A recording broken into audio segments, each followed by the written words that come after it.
Chapter 1. What can 5 ants achieve together? June 15th, 2015. Cleveland, Ohio, USA. Quicken Loans Arena. The fourth game of the NBA Finals. During the pre-game press conference, a black-haired youth from Huagua, donning headphones and meditating with closed eyes, became the center of attention. Each reporter yearned to rush forward, employing every conceivable tactic to secure an unknown interview with him. Head coach Don Nelson gently patted the youth's shoulder, signaling the commencement of the press conference. Only then did the boy slowly open his eyes, remove his headphones, and leisurely place them into their case. As he opened his eyes, reporters scrambled to crowd around him, eagerly raising their hands.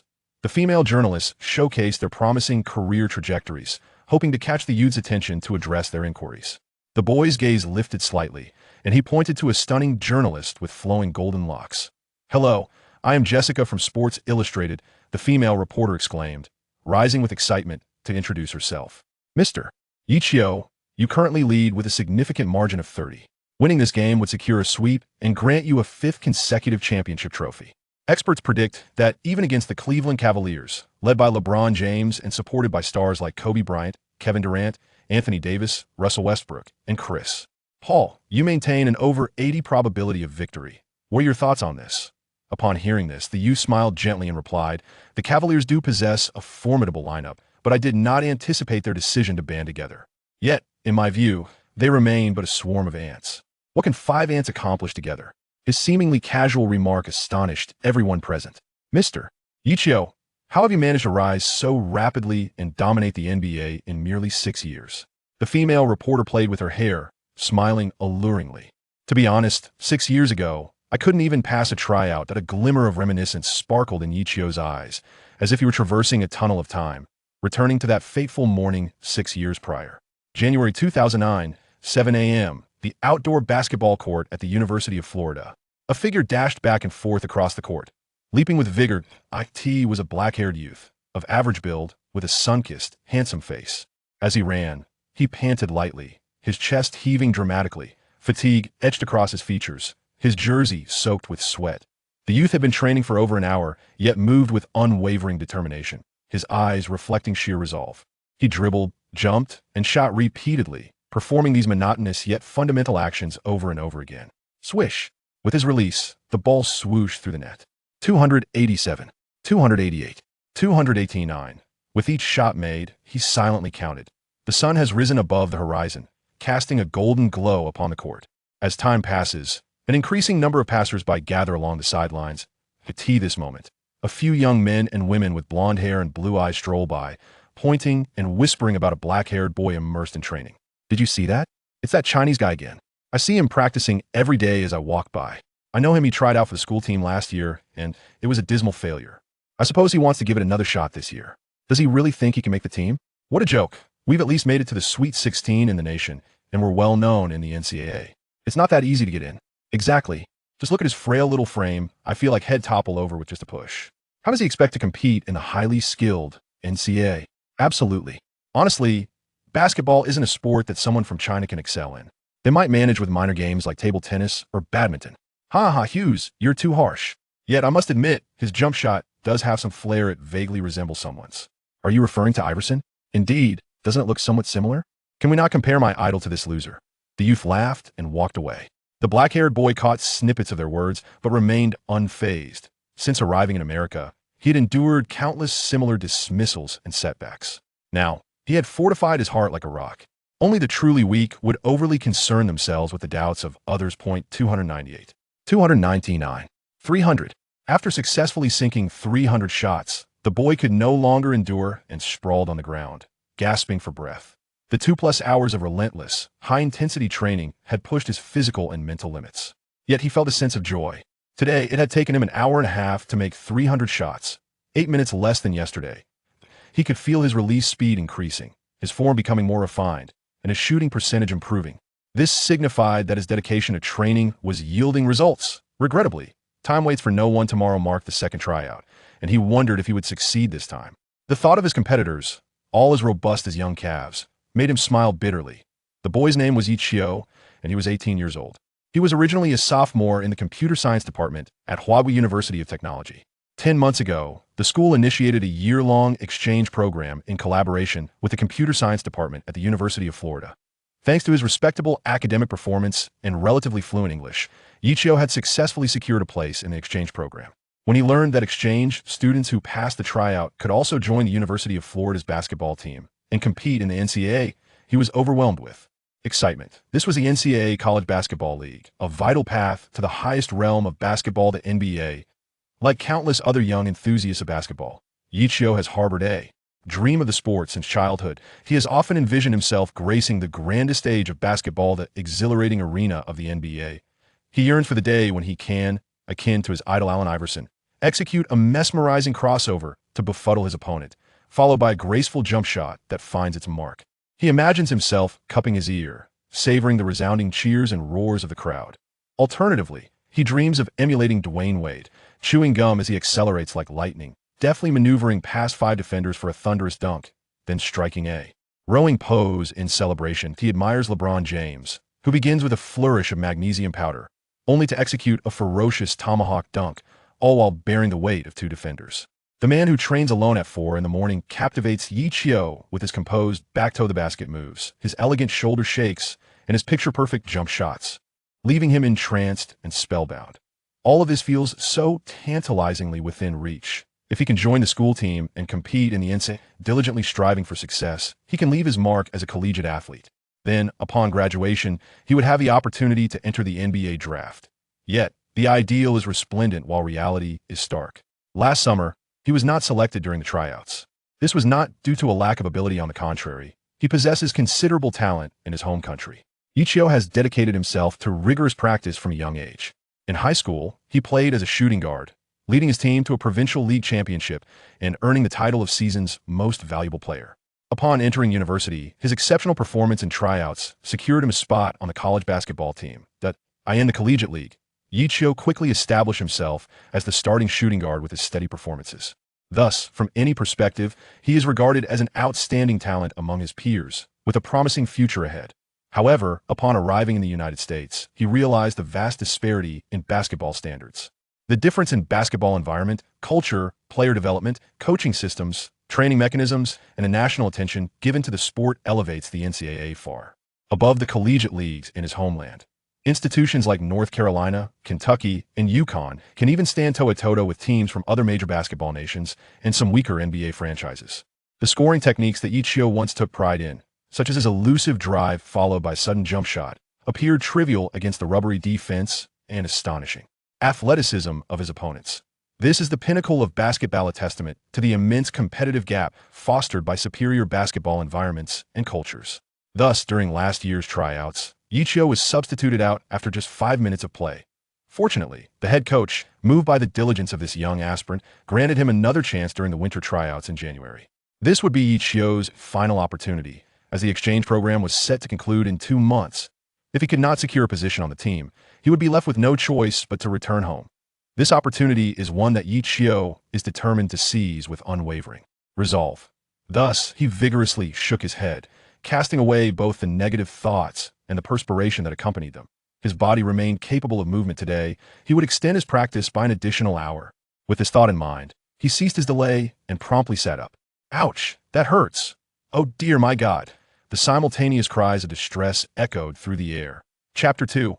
Uncle Drew and Big Head Carl. Ye Qiu rubbed his aching forehead and surveyed his surroundings. Before him sat an elderly black man, equally as disheveled, who had plopped down on the ground, clutching his forehead in evident pain.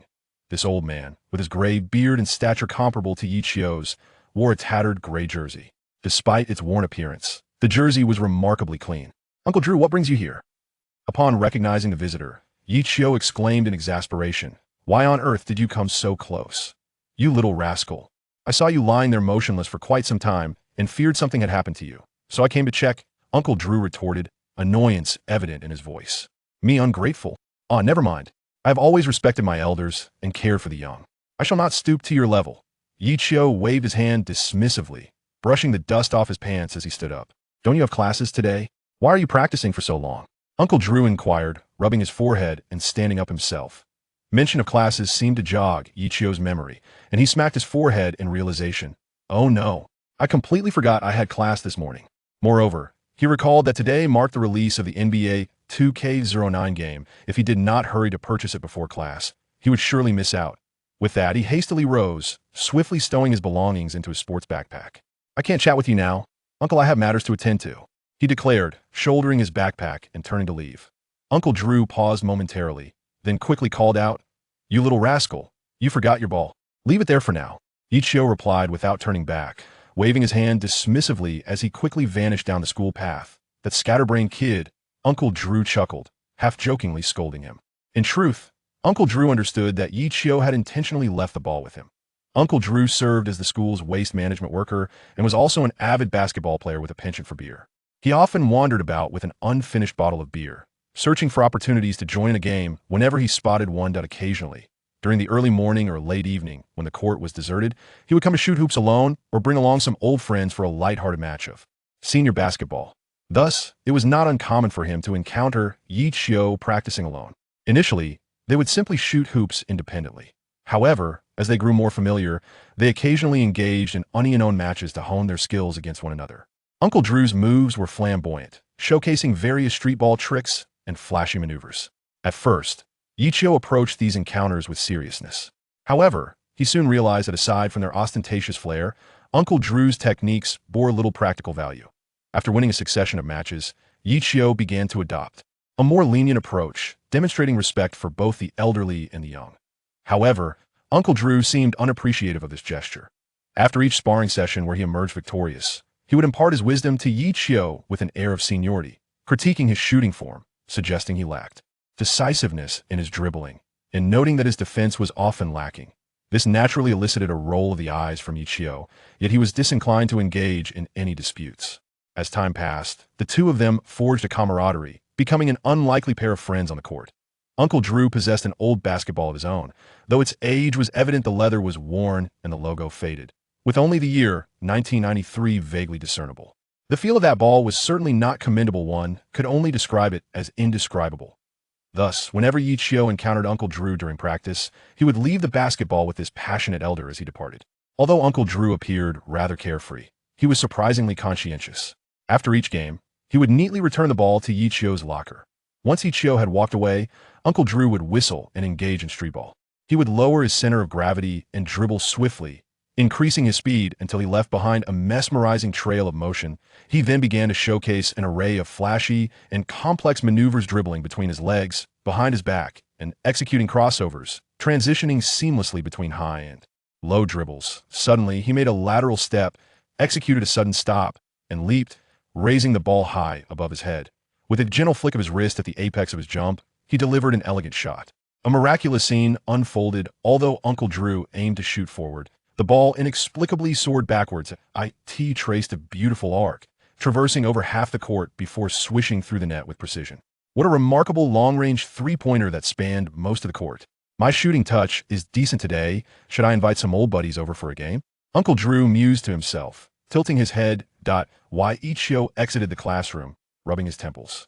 Today's lesson had been somewhat esoteric, but fortunately, he retrieved a game disc from his backpack. He examined it joyfully. He had finally secured the coveted item.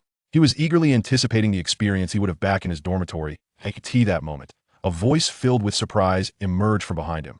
The cover of Kevin Garnett. "You actually bought the latest version of NBA 2K. Following this, a large head leaned in closely, fixated on the game disc in Ye Qiu's hand. Ye, lend me the disc for a week, and it'll take care of all your homework this week." The newcomer insisted, raising a finger in a manner that brooked no refusal.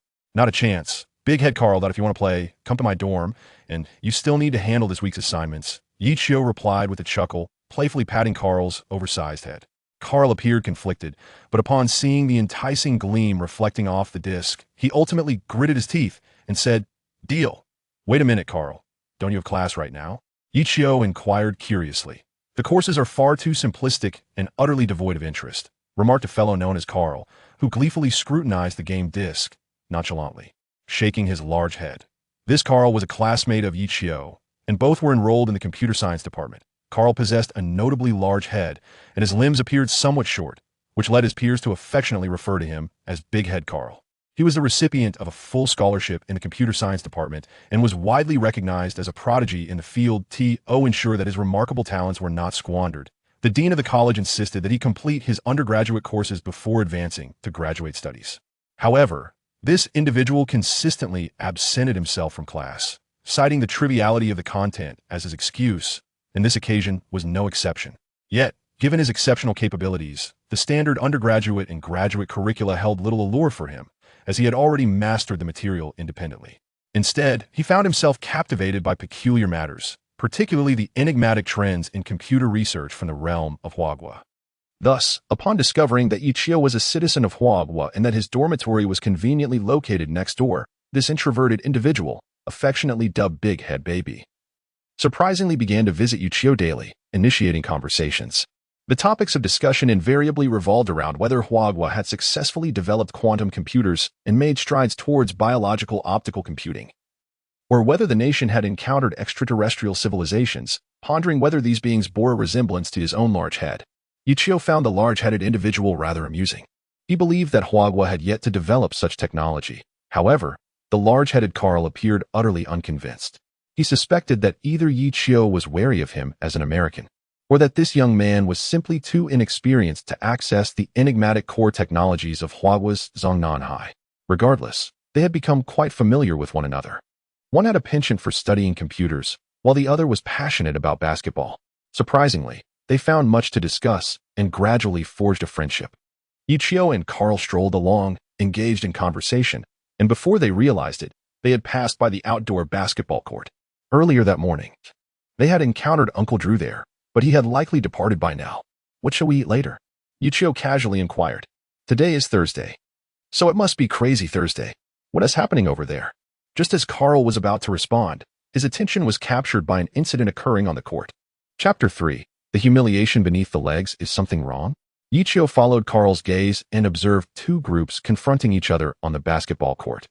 One group consisted of 8 or 9 elderly men clad in tattered jerseys, among whom was the unmistakably worn jersey of Uncle Drew. The other group comprised about 10 young and robust men adorned in jerseys of various colors, with the leader being someone Ye Qiu recognized, Martin McNeil. This name and face would forever be etched in his memory. "Ye, shall we go over and take a look?" Carl began to suggest, but before he could finish, Ye Qiu had already made his way forward. Carl hurried to catch up. With Uncle Drew present, Ye Qiu felt compelled to approach, especially with Martin in the mix. By now, the area surrounding the court had gradually filled with onlookers. It seemed that the inclination to gather and witness the spectacle was a shared trait between the two nations. Ye Qiu pulled Carl into the front row, where they beheld a burly man facing off against Martin in close proximity, each hurling words at one another. The stark contrast lay in the man's expression, which radiated indignation, while Martin and his companions wore expressions of mockery and disdain. The others engaged in the standoff were also exchanging barbs, the atmosphere thick with tension suggesting that a physical altercation could erupt at any moment. Meanwhile, Uncle Drew stood quietly in the background, sipping from his bottle of beer, seemingly detached from the unfolding drama, though his gaze occasionally drifted towards the center of the scene. Ye Qiu and his companions drew closer, catching snippets of conversation that illuminated the unfolding situation. The robust men were members of the school's basketball team, who had intended to practice in the indoor gymnasium this evening. However, due to maintenance work, the facility was closed until the following morning, necessitating their relocation to the outdoor courts for training. Typically, the outdoor courts at this hour were sparsely populated, yet, for reasons unknown, they were now teeming with players. As Martin and his group prepared to leave in search of an off-campus venue, they encountered Uncle Drew and his companions, an assemblage of elderly African-American gentlemen clad in worn basketball jerseys, joyfully engaging in a leisurely game.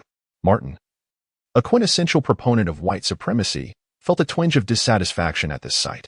While he could overlook the presence of some students of diverse backgrounds within the school, the sight of a group of elderly men, seemingly scavengers, commandeering the court while the school team was forced to seek alternative locations struck him as intolerable. Thus, under Martin's leadership, they sought to officially commandeer the court in the name of the school team, intending to displace the elderly gentlemen. The latter, however, were less than pleased with this turn of events. The outdoor courts had always operated on a first-come, first-served basis. The notion of official requisition was foreign to them. They perceived this group of youngsters as attempting to intimidate them under false pretenses. With so many courts available, why target them specifically? Such behavior reeked of disdain and condescension. Typically, these elderly gentlemen were not easily provoked, but this affront was beyond the pale. They felt compelled to stand their ground. Thus, the current scene unfolded. Oh, isn't that Uncle Drew and his friends?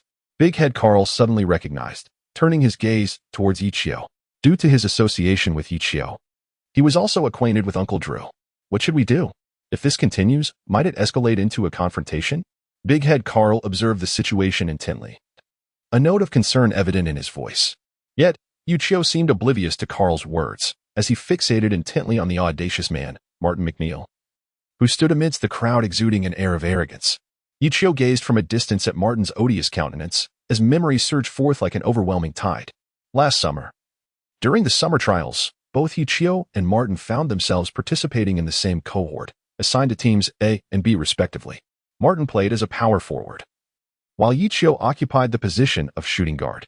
Under ordinary circumstances, their paths would seldom intersect. Yet, each time Ye Qiu initiated an offensive play, Martin consistently managed to switch defenses and position himself directly in front of Ye Qiu, suggesting a deliberate intent.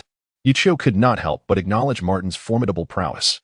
Standing at an imposing height of 2.08 meters and weighing 110 kilograms, with an arm span of 2.11 meters, he exuded an air of intimidation.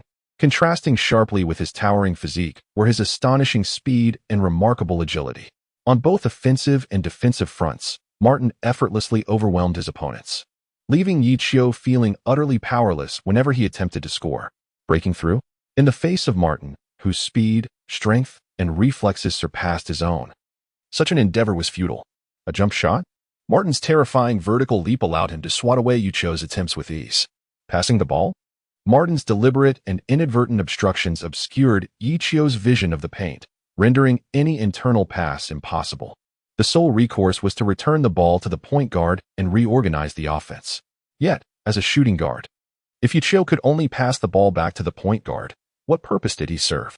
A shooting guard incapable of scoring merely lingered in the team to facilitate a few passes and squander precious seconds of the shot clock. Constantly targeted and restrained by Martin, Ye Qiu felt a sense of helplessness. However, recognizing the undeniable gap in skill, he understood their dynamic as one of competition. Being the focal point of Martin's defense was simply part of the game. If it were only this, Ye Qiu could accept it. Yet, Martin's subsequent actions were utterly intolerable. He was nothing more than a prejudiced scoundrel. When the roles reversed, and it was Martin's turn to possess the ball, he exhibited a perverse excitement upon realizing that Ye Qiu was the one defending him. Without uttering a word, he charged toward Ye Qiu, and upon crossing the free throw line, he leapt into the air, his body fully extended, as his right hand wielding the basketball descended like a formidable axe. A thunderous dunk right in front of him. Upon witnessing this, Ye Qiu gritted his teeth. In that moment, even fully aware of his impending defeat, retreat was not an option. He had no choice but to confront his adversary head-on. Thus, without hesitation, he leapt into the air, attempting to intercept his opponent mid-flight. However, the vast disparity in strength and stature served as a harsh lesson in humility. Ye Qiu not only failed to make contact with the ball but was also forcefully brought down to the floor by Martin, who executed a stunning dunk. This moment left the entire audience in shock, prompting even the coach to rise and applaud. Martin's physical prowess and innate sense for the game are indeed rare. He exhibited formidable dominance on both offensive and defensive fronts. As for the act of dunking over an opponent, this is a hallmark of masculinity within American basketball culture. If one is dissatisfied, they have the opportunity to retaliate with their own skills, and rather than facing scorn, they would be met with cheers and applause. As the backdrop to this spectacle, Ye Qiu found himself covered in dust and struggling to suppress the humiliation swelling within him, attempting to rise from the ground. At that moment, however, Martin fortuitously released his grip on the rim, and his suspended body descended, landing squarely in a most undignified manner atop Ye Qiu's face. The indignity of such an encounter was palpable. Chapter 4. Respect for elders and love for the young. Witnessing this scene unfold during the tryouts, even the slowest of observers could comprehend the gravity of the situation. Martin was deliberately targeting and humiliating this Chinese player. Reactions among the spectators varied. Some frowned and voiced their discontent with Martin's actions, while others reveled in the misfortune of Ye Qiu, pointing and whispering among themselves. Head coach Ron Kruger, however, immediately furrowed his brow. While Martin's earlier dunk on Ye Qiu could be seen as a mere display of physical competition, this act of riding over him crossed a line, representing an egregious affront, intentional or not. The timing was too coincidental for a seasoned coach to misinterpret the underlying motives at play. As Ye Qiu regained his composure, an overwhelming surge of anger consumed him. In a sudden outburst, he forcefully shoved Martin to the ground. Martin, taken aback by the unexpected strength of this yellow-skinned youth, found himself toppled over in an instant. Ye Qiu then pinned Martin down, raising his fist, poised to strike. However, his arm was abruptly seized by a teammate nearby. Observing the commotion, onlookers quickly intervened, collectively restraining Ye Qiu and separating the two. Just as Ye Qiu was being pulled away, he heard Martin's derisive voice float through the air. "Chinese monkey, basketball is not a game for you. Go back to your grandmother's house." Upon hearing this, Ye Qiu felt an even greater surge of anger and strained to break free, intent on confronting Martin. In stark contrast, Martin merely scoffed with an expression of disdain, exuding the demeanor of a victor. "Enough." Coach Ron Kruger interrupted with a commanding tone. "This is not a place for fighting. If you wish to brawl, then get the hell out of my team. Take it to the streets." The coach possessed an undeniable authority that silenced everyone. Ye Qiu halted as well, his gaze fixated on Martin, as he struggled to temper his fury. "Ye, you're out. Barnes, you're in," Kruger declared, substituting Ye Qiu. He then patted Ye Qiu on the shoulder, saying, "There's a winter training session in January. Come back and give it another try then." Ye Qiu understood that Kruger had granted him yet another opportunity, though he also recognized that he had been eliminated from this trial. Over the past 6 months, Ye Qiu had devoted himself to rigorous training, driven in no small part by the humiliation inflicted by Martin. Whenever he felt on the verge of exhaustion, the vivid memory of that disgrace would resurface in his mind, allowing him to momentarily cast aside his fatigue and immerse himself back into training. On one hand, he persevered for the sake of his dreams. On the other, he harbored the hope of one day avenging this affront. "What are you arguing about? Let each side send forth a representative to engage in a duel. The victor shall remain." Ye Qiu's contemplations were abruptly interrupted by the clamor of the crowd, yanking him back to the present. A wave of raucous enthusiasm surged from the rear, and soon the audience echoed the sentiment. Indeed, what was all this commotion about? Let there be a one-on-one duel. The loser shall take their leave. Yes, let us engage in a contest. Let prowess speak for itself. Talk is cheap. Demonstrate your skills in the arena. Ye Qiu glanced beside him and noticed that big head Carl had already disappeared. Turning back, he spotted a sneaky figure with a large head, furtively making his way inside while casting a triumphant glance in Ye Qiu's direction. It was likely that Carl had incited the commotion earlier. Indeed, this clever fellow was quite astute. Upon hearing the shout, Martin raised an eyebrow.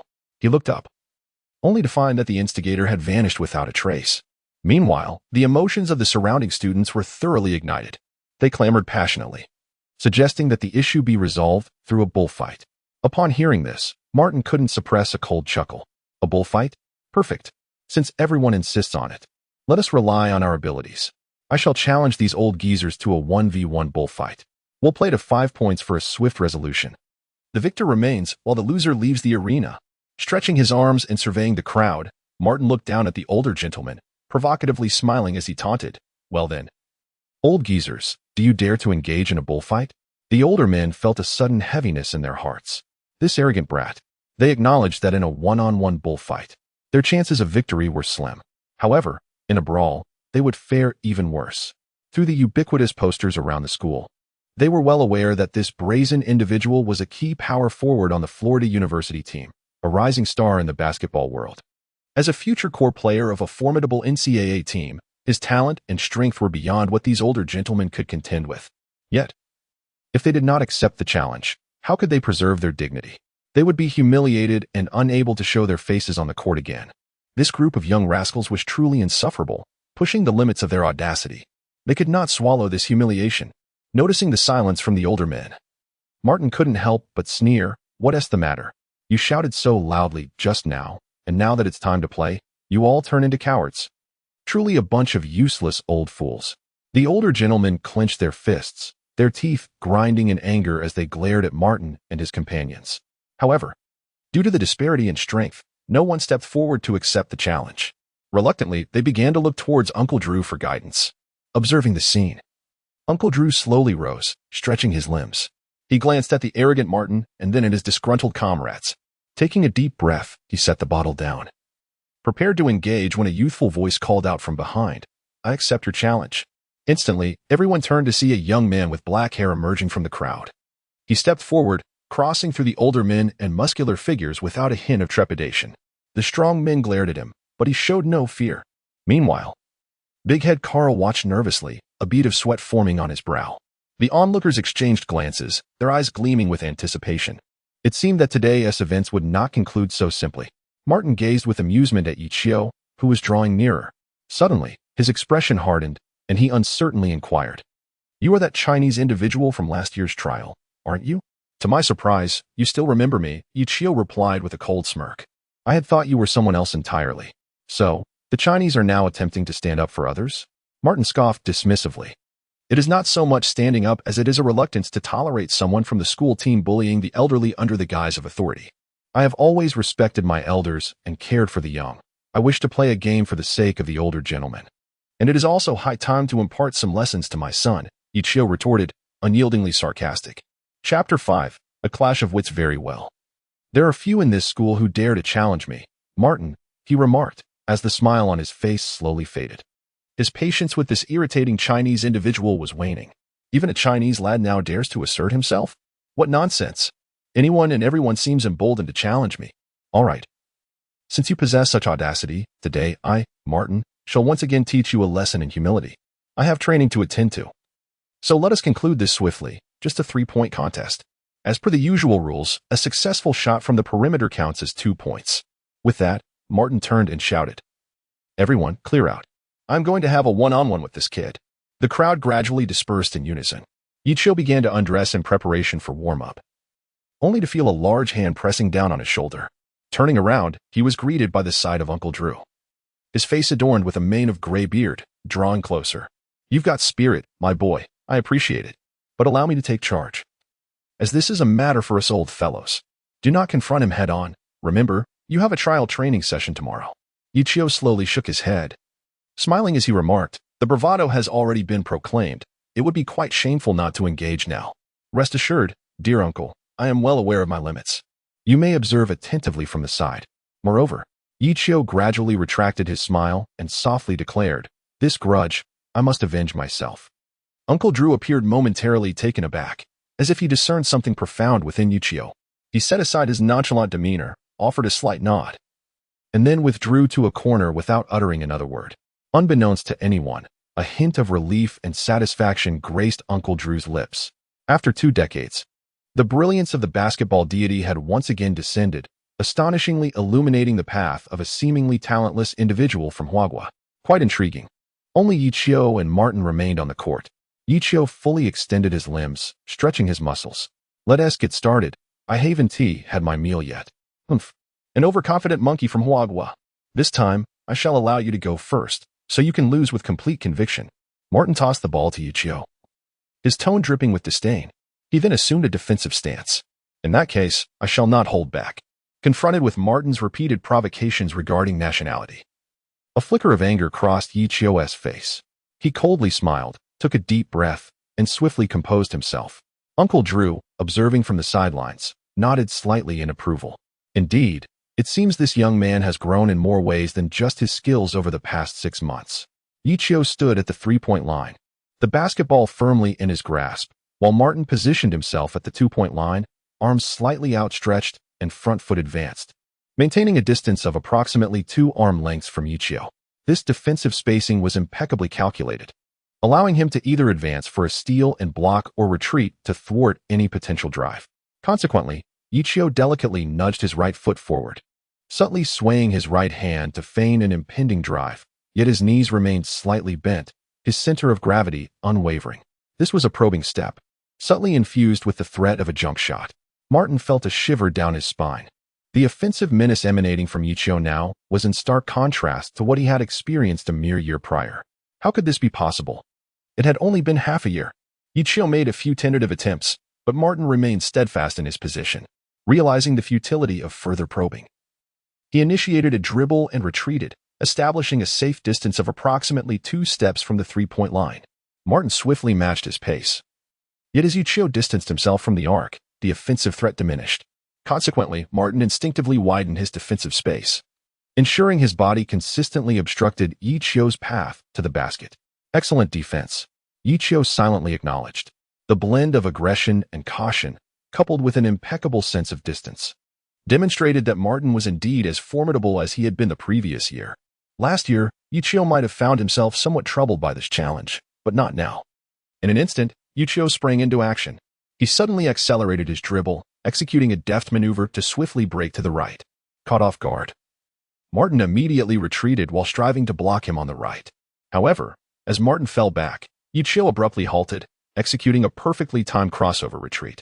He not only halted the offensive momentum, but also took a substantial step back, positioning himself precisely on the three-point line. Was he about to attempt a three-pointer? At that moment, Martin's pupils dilated as he swiftly adjusted his retreat, pivoting towards Ye Qiu. Yet, due to the distance and his delayed reaction, it was already too late. Ye Qiu exhibited no hesitation whatsoever.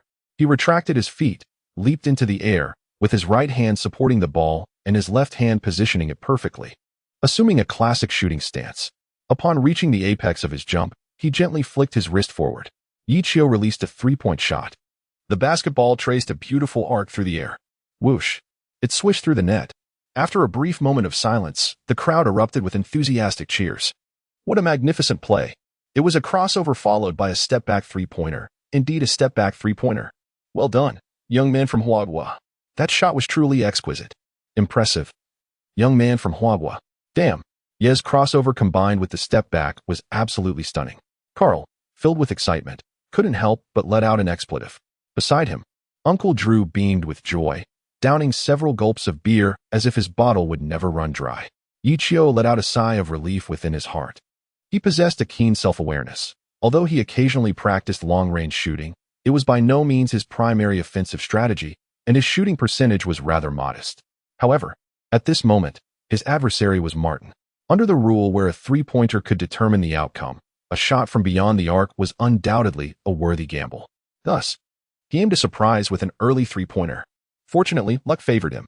In contrast, Martin wore a grim expression. He had not faltered in his defensive stance during the previous play, yet he was taken aback by the unexpected finesse of Ye Qiu's crossover. He had underestimated him. With the roles reversed, it was now Martin's turn to wield the ball. He fixed his gaze on Ye Qiu, who stood before him, and coldly remarked, "It seems you have made considerable progress over the past 6 months, but fear not, you will soon feel the chasm that lies between us. I will personally demonstrate to you that the disparity brought by lineage is insurmountable. Such a bore? Are we playing or not?" Ye Qiu retorted with a sardonic smile. Martin gritted his teeth. Despite his earlier bravado, after that last play, he had completely shed any notions of underestimating his opponent. Ye Qiu had now become a rival deserving of his full attention. With that in mind, he resolved to dominate this Chinese kid in his area of expertise. Chapter 6, Basketball is not your game. Thus, Martin turned his back to Ye Qiu, rhythmically dribbling the basketball with his right hand. With each bounce, he used his back to nudge against Ye Qiu, employing a classic isolation tactic known as back-to-the-basket play. This strategy is typically utilized when a player enjoys a significant physical advantage, using their robust frame to assert dominance in the paint. Of course, exceptions exist, such as Kobe, who could rely solely on his exquisite technique to ignore his opponent's size, but that is a different discussion altogether. At this moment, Martin appeared relaxed and at ease. With his overwhelming strength and height, Ye Qiu's tight defense seemed to falter under the strain. It was evident that if this continued, Martin would easily penetrate the paint and score, potentially leading to another spectacular dunk. How shameless, a varsity player relying on sheer physicality, Carl remarked from the sidelines. A hint of concern creeping into his mind. It's not going to be that easy, Uncle Drew observed Ye Qiu's state, though his defensive movements appeared somewhat labored. His expression remained remarkably composed, as if he were waiting for an opportune moment. Carl, puzzled, was about to inquire further when he suddenly saw Ye Qiu's right hand stealthily slip beneath Martin's elbow. Then, with a swift flick of his finger, he directed the ball's trajectory. Martin had already forced Ye Qiu into the paint, mere moments away from executing a powerful dunk. He intended to leap for a thunderous slam. With a malicious grin, Martin reveled in the anticipation of forcefully bringing down that detestable boy with black hair and yellow skin, eager to inflict humiliation upon him. Yet, in the next moment, his grasp suddenly faltered. The basketball had vanished without a trace. An unsettling tension gripped his heart. only to be immediately followed by a sense of relief as Ye Qiu, who had been closely guarded, had slipped away. Realizing the precariousness of his situation, Martin turned to find that Ye Qiu had stealthily intercepted the ball. Simultaneously, Ye Qiu swiftly maneuvered around him, lunging for the hard-won basketball.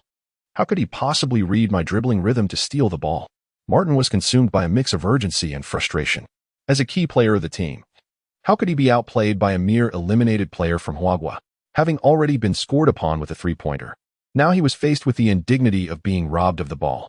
If he were to lose to him, how could he ever hold his head high again? In the blink of an eye, a fierce glint flashed in his eyes. As Ye Qiu accelerated past him, he seized the moment from an obscure angle and, with all his might, collided forcefully into Ye Qiu's waist. A hiss. The impact sent a wave of searing pain through Ye Qiu. Yet, gritting his teeth against the agony, he leapt over Martin, seizing the basketball before his opponent could react. The tide of the game had shifted. What a magnificent steal, decisive and exquisite. Go for it, Huagua lad. Turn the tables on him. Uncle Drew raised an eyebrow slightly. The timing of that interception seemed almost prophetic, indicating a remarkable understanding of Martin's movements. How intimately must Ye Qiu be familiar with Martin's rhythm to achieve such a feat? For this moment of retribution, Ye Qiu had silently dedicated himself to extensive preparation. Yet, a gentleman's vengeance is never too late. However, he couldn't shake off his concern for Ye Qiu's injury. While others remained oblivious, he could see the truth clearly. It was uncertain whether Ye Qiu could endure the remainder of this offensive play. But if he could, Drew smiled softly, closing his eyes in contemplation. Upon seizing the ball, Ye Qiu gritted his teeth, enduring the sharp pangs radiating from his waist. This scoundrel, utterly devoid of sportsmanship, would certainly be marked for this transgression. Without pausing for Martin's response, he swiftly propelled the ball forward with his right foot, simultaneously executing a powerful flick of the ball to the lower right. Was this yet another right-sided breakthrough? Martin's gaze sharpened, although he suspected it might be a feint. Ye Qiu's movements were executed with such swiftness that his body instinctively recoiled a step back. Just that slight retreat. Ye Qiu keenly seized the opportunity. The moment Martin stepped back, Ye Qiu swiftly changed direction. He abruptly lowered his center of gravity, executed a dramatic horizontal strike, and exaggeratedly pulled the ball to the left. Ye Qiu's entire body, in unison with the ball, executed a significant lateral movement. With a shift in direction, he performed a sweeping breakthrough. Uncle Drew couldn't help but widen his eyes, astonished by the remarkable flexibility exhibited by this young man. Ye Qiu's directional change was somewhat exaggerated, yet at this moment, it exuded an extraordinary aura of dominance and deception. This maneuver created a complete separation between Ye Qiu and Martin. Now was the moment. Without the slightest pause, Ye Qiu surged forward, effortlessly bypassing Martin. My goodness, it felt as though I were witnessing Allen Iverson in action. What a splendid and exquisite breakthrough. Go. Young lad from Huagua, charge in. What a remarkable drive, hurry forth. Shake him off. Boss, quickly return to defense. Young lad from Huagua, push forward, penetrate. If you score this basket, victory is assured. The spectators on the sidelines anxiously shouted for a defensive return, yet a greater number cheered enthusiastically for Ye Qiu, applauding his dazzling performance. Martin, in a state of frustration, hurriedly pivoted to defend, sprinting at full speed to catch up with Ye Qiu. It must be noted that Martin possessed remarkable physical prowess. Despite Ye Qiu having already broken through, it appeared that Martin was closing the gap in just a few strides. However, the restricted area was now tantalizingly close. At this moment, everyone believed that Ye Qiu would score before Martin could intervene. The only question remained, would it be an Eurostep or a spin move? Ye Qiu suddenly executed a sharp stop, deftly retrieving the ball with his left hand and swiftly maneuvering it beneath his hips. At that moment, Martin was exerting himself to reclaim his position in defense. Completely unprepared for Ye Qiu's abrupt halt. Caught off guard, Martin struggled to regain his balance, instinctively attempting to control his body, yet his ankles betrayed him. To the astonishment of the onlookers, Martin found himself swaying backward after Ye Qiu's sudden stop. He desperately endeavored to maintain his equilibrium, but the more he tried, the more precarious his position became. Ultimately, his ankles reached their limit, and he lost his balance, falling backward. In a last-ditch effort, he attempted to brace himself with his hands behind him, striving to prevent his fall, but the momentum was too great to withstand. With a resounding thud, Martin landed squarely on the ground. Gasps of disbelief echoed through the crowd. The star forward of the University of Florida's team, Martin, had been outmaneuvered by a young player from China. The spectators erupted in astonished murmurs. Had he truly toppled Martin? Was that in homage to Allen Iverson's signature crossover? Remarkably, he had employed the same technique to outwit Martin not once, but twice. As the crowd buzzed with astonishment, Ye Qiu remained eerily calm. In the midst of Martin's incredulous gaze, he nonchalantly leaped and released the ball. With a resounding clang, the shot from mid-range struck the backboard and swished through the net. An immediate silence enveloped the arena. Had this Chinese player truly triumphed? But within moments, the silence erupted into a fervent cheer. Ye Qiu breathed lightly, his face betraying no emotion. From his elevated position, he gazed down upon Martin, who sat on the ground, his expression a tumultuous blend of indignation and disbelief. A triumphant smile broke upon Ye Qiu's lips. At long last, he had avenged himself. How exhilarating! Thus, before the watchful eyes of the crowd, Ye Qiu beamed at Martin, giving him a thumbs up.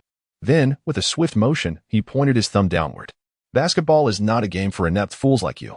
Return to your grandmother's house, he exclaimed, a scornful remark that echoed in the air. Chapter 7. Wounded Ye Qiu's voice resonated like a thunderclap, igniting the entire venue in an instant. A gasp echoed through the crowd.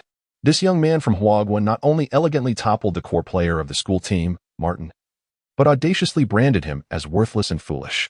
The onlookers were left in disbelief, questioning whether they had slipped into a surreal dream, encountering such an extraordinary spectacle. In unison, they began to retrieve their smartphones. Meanwhile, Martin, taken aback by the insult, quickly transformed his astonishment into fury, leaping up with a fierce resolve and charging toward Ye Qiu. Fists raised, Ye Qiu maintained a composed demeanor, adopting a steady stance, unperturbed by the unfolding tension. Halt! As Martin prepared to advance toward Ye Qiu, he noticed the imposing figure of Carl approaching, smartphone in hand, aimed directly at Martin. I have captured the entire sequence on video. Should you wish to be escorted by the authorities, feel free to proceed, Carl declared with a smirk. How dare you? Delete that at once, Martin seethed, glaring furiously at Carl. With an air of triumph, Carl replied, apologies, but it's already being uploaded to YouTube. Moreover, take a look around you. As Martin glanced about, he observed numerous onlookers brandishing their phones, some even murmuring in disappointment. What a shame, they were so close to a brawl. Stop recording. Delete everything right now. Martin's frustration boiled over, and he shouted at the crowd. Boss, perhaps we should leave. I have no desire for a fight. If this escalates into a brawl captured on tape, our reputations would be irreparably damaged. Martin's expression fluctuated between anger and restraint, evidently struggling to suppress his fury. He took a deep breath, cast a menacing glare at Ye Qiu, and made a slicing motion across his throat, leading his team away amidst the jeers of the spectators. Well, I thought it might escalate into a full-blown melee. Indeed, I had my angle all set. As Martin and his entourage departed, the crowd, filled with disappointment, began to lower their phones and disperse. Bravo, young man. Well done, one elder exclaimed, joyfully approaching. Indeed, a true man. Far more so than that old coot Drew. Ye Qiu managed a difficult smile, discreetly supporting his waist with his hand. Ye, what has happened to your waist? Carl noticed that Ye Qiu had been resting for a while, yet his hand clutched his waist, and beads of sweat like pearls continuously fell from his forehead. He had just been struck in the waist by that scoundrel, which could be considered a valiant injury. It's nothing. I'll just massage it when I get home. Ye Qiu inhaled deeply and forced a smile. Uncle Drew furrowed his brow as he approached, lifting Ye Qiu's shirt to reveal a large area of bruising on the left side of his waist. He couldn't help but touch the side of Ye Qiu's back. Hiss. Ye Qiu gasped in pain as the contact hit the injury. You call this nothing? This injury requires treatment at the school medical clinic. You cannot attend tomorrow's trial training. Upon hearing this, Ye Qiu instantly widened his eyes and exclaimed, that won't do. This is our final opportunity. He quickly adjusted his clothing to cover his waist, feigning composure as he insisted, I'm fine, truly. He added, I'll apply some special medication shortly, and I'll attend to the matter after the trial session concludes. Carl shook his head in resignation, declaring, I've seen people risk their lives for money, but I've never encountered anyone who would jeopardize their life for a game. His words held truth. At this critical juncture, the game indeed seemed more important than life itself. Ye Qiu managed a strained smile. Uncle Drew, witnessing the scene, could only shake his head in exasperation. This young man always exhibited an indomitable spirit. Behind that last shot lay countless hours of sweat and effort, numerous confrontations and rehearsals, allowing Ye Qiu to triumph against the odds and ultimately seek revenge on his opponent. Hee. Tonight, I shall take you down, Carl boasted, shaking the game disc he held triumphantly. In the electronic realm, you are no match for me. Don't be so smug. Tonight, we shall battle for 300 rounds. Who's afraid of whom? Ye Qiu retorted defiantly. What is this? May I have a look? Uncle Drew inquired with curiosity as he took the disc from Carl. Observing the label that read NBA 2K Series, he flipped it over and removed the disc. Unbeknownst to anyone, as his fingers grazed the surface of the disc, a torrent of code rapidly scrolled across his retina. Uncle, do you also play games? Carl asked, puzzled by the sight. I don't play, Drew replied. Then why did you take out the disc? Carl exclaimed, snatching the game disc back and stuffing it into his backpack. Lamenting, be careful not to damage it. It's sold out everywhere, and it's impossible to find one now. Uncle Drew chuckled heartily, unfazed by the situation, and tilted his head back to finish his beer in one gulp. Kid, thanks for today. Now that we're so familiar. When will you treat me to a Thai massage for recovery? Ye Qiu said with a serious expression. Upon hearing this, Uncle Drew burst into hearty laughter once more. He gave a firm pat on the back of Ye Qiu's head and declared, no need for a Thai massage. You, my boy, will remain invincible and unyielding in the future, mark my words. Ye Qiu felt a slight daze at the back of his head from Drew's pat. However, he quickly regained his composure and, with a wry smile, remarked, Uncle, I am, after all, an injured party. Can't you be a little gentler? Moreover, just because you assert it doesn't make it true. Do you think you're Jesus? I shan't engage further. I must return to recuperate and rest, for I have a trial training tomorrow. Ye Qiu struggled to stand upright, disregarding Carl's objections, and carelessly placed his backpack and clothes atop Carl's large head. Uncle, I'm leaving now. After the trial, I anticipate needing some time to recuperate. I'll leave the ball with you. As he turned to depart, supported by Carl while clutching his waist, Uncle Drew revealed a mysterious smile. In the evening, on the renowned sunny beach of Fort Lauderdale, Florida, a young man with chestnut hair reclined on a beach chair. He held a stunning bikini-clad woman in his arms while sipping a glass of iced juice, basking in the warm embrace of the sunset. This is the essence of life, he exclaimed with delight. David, I hope you won't vanish like you did last time. The woman in his arms playfully complained, tracing circles on his chest. Oh, look at my Linda getting upset. This is a true vacation. No one can steal me away from you now, the young man responded with elegance and tenderness. Linda kissed him lightly, encircling his neck, and teased, who would believe you? A man's words are often deceiving.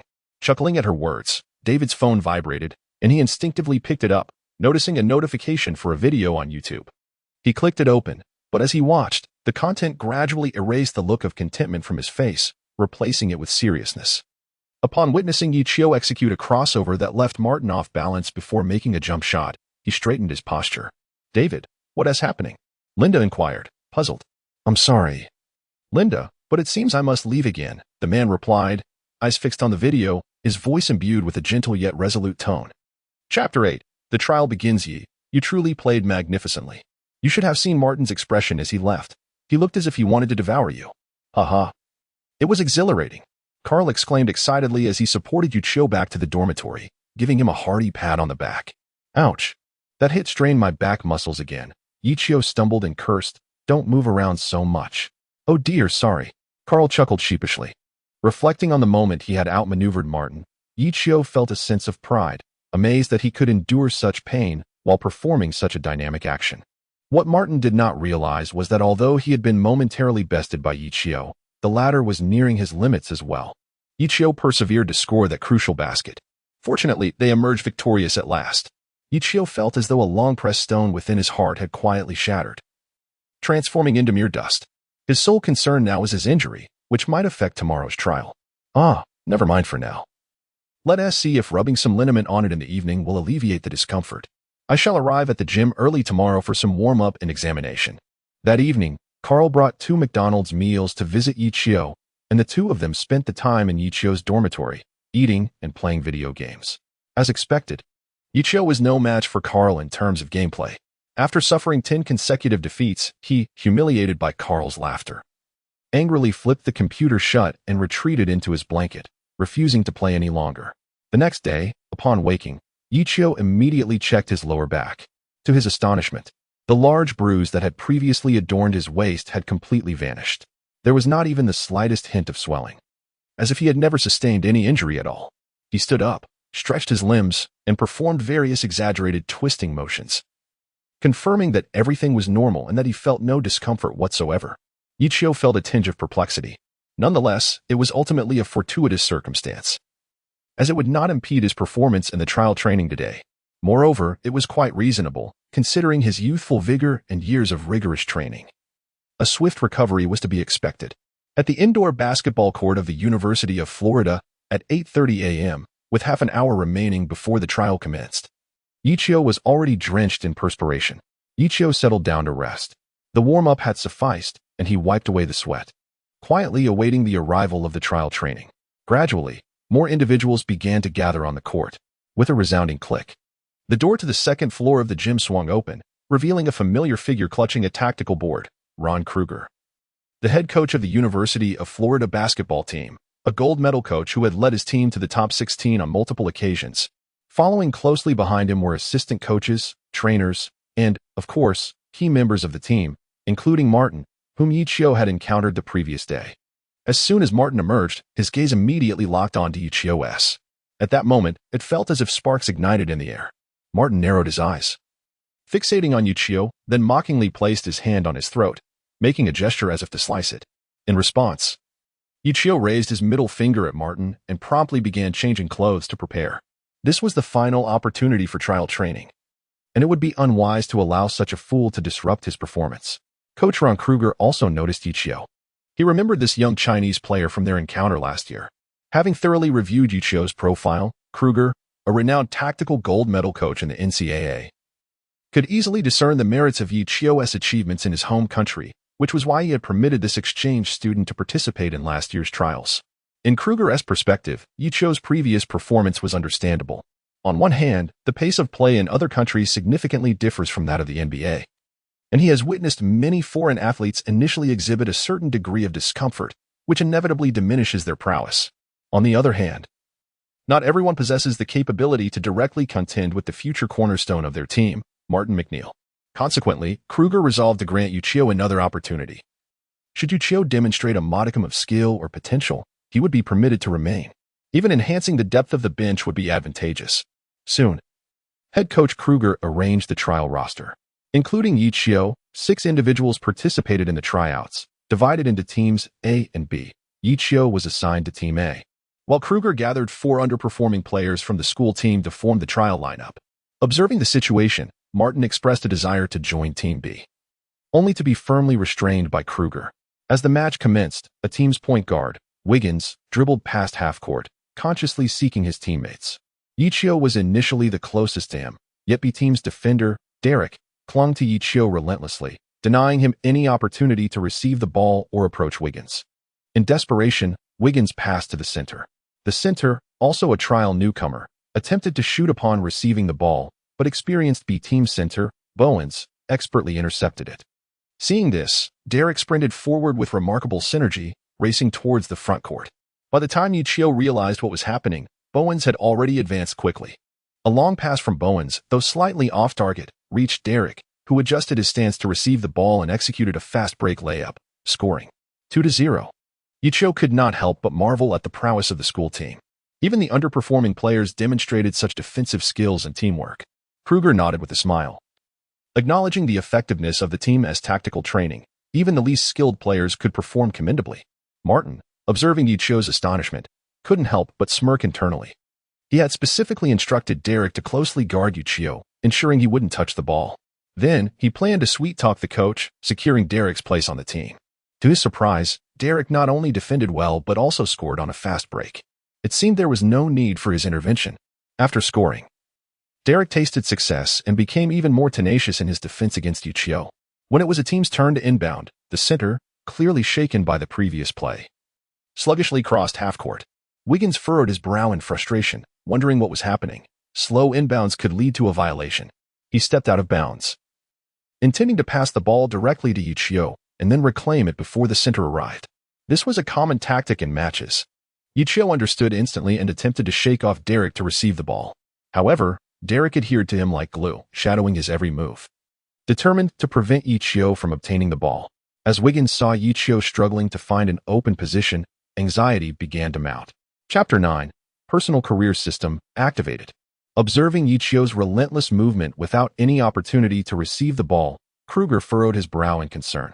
Although Derek's full-court press was unconventional, a competent guard must possess the ability to create space without the ball. Otherwise, what use is a shooting guard who cannot touch the ball? Martin couldn't help but smirk as well. Every member of the school team had systematically practiced full-court pressure. It is exceedingly challenging for those who lack specialized training to withstand such situations.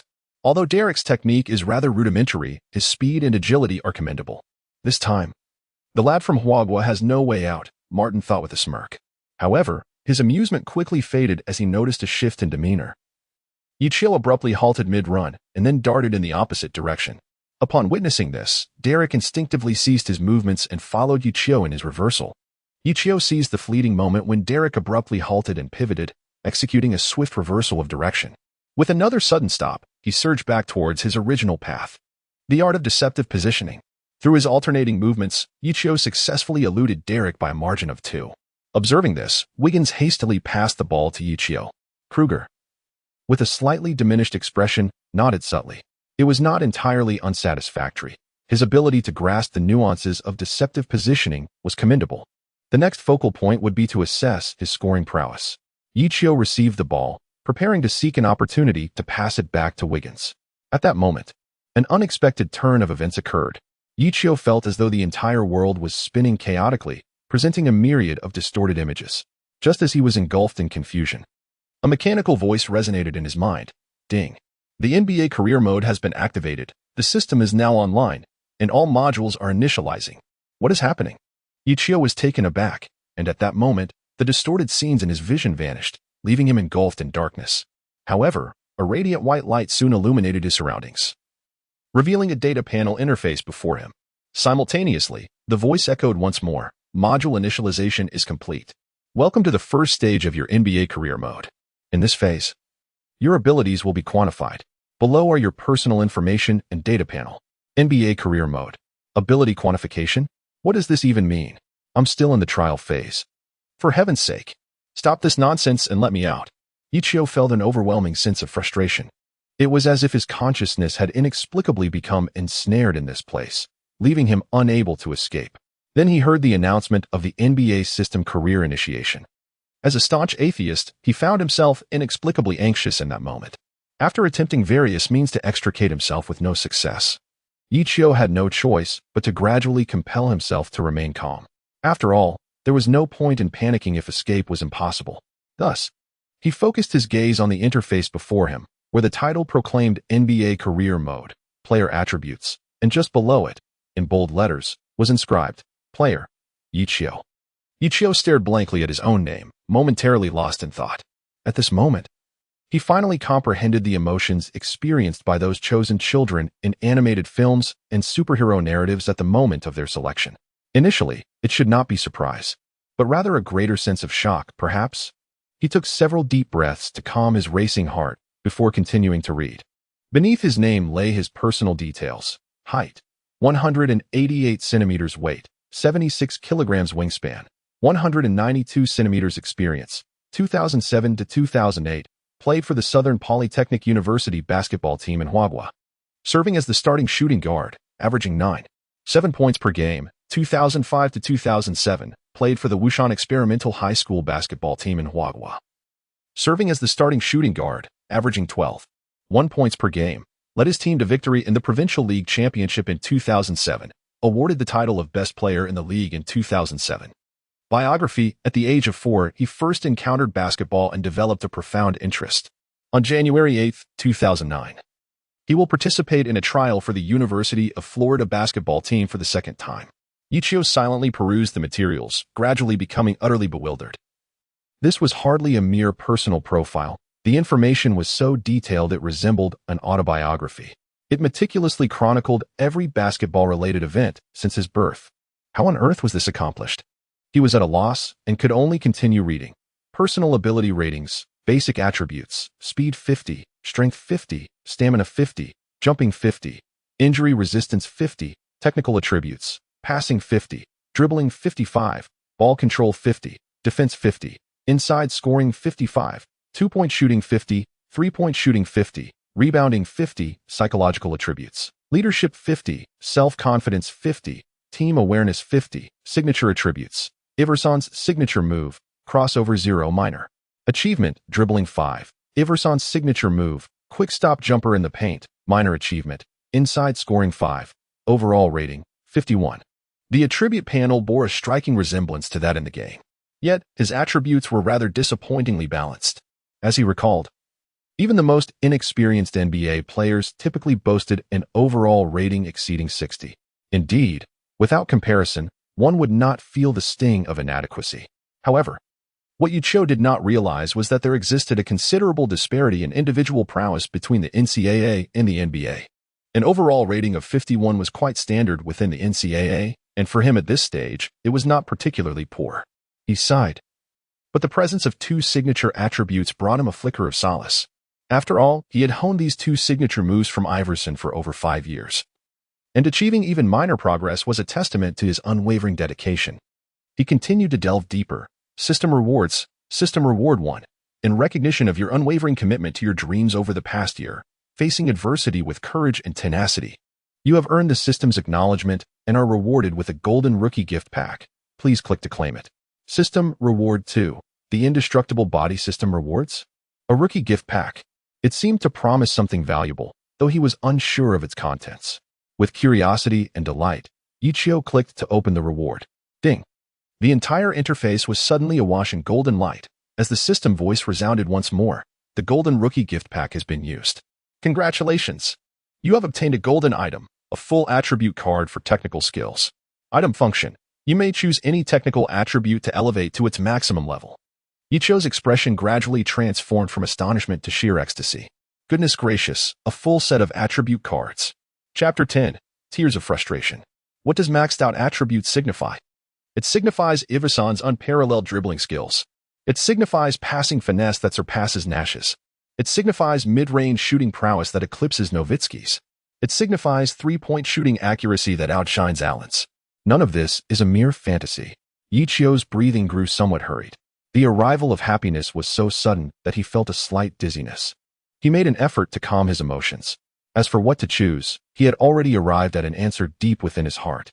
It must be the art of dribbling. Not to mention that he had always played as a shooting guard.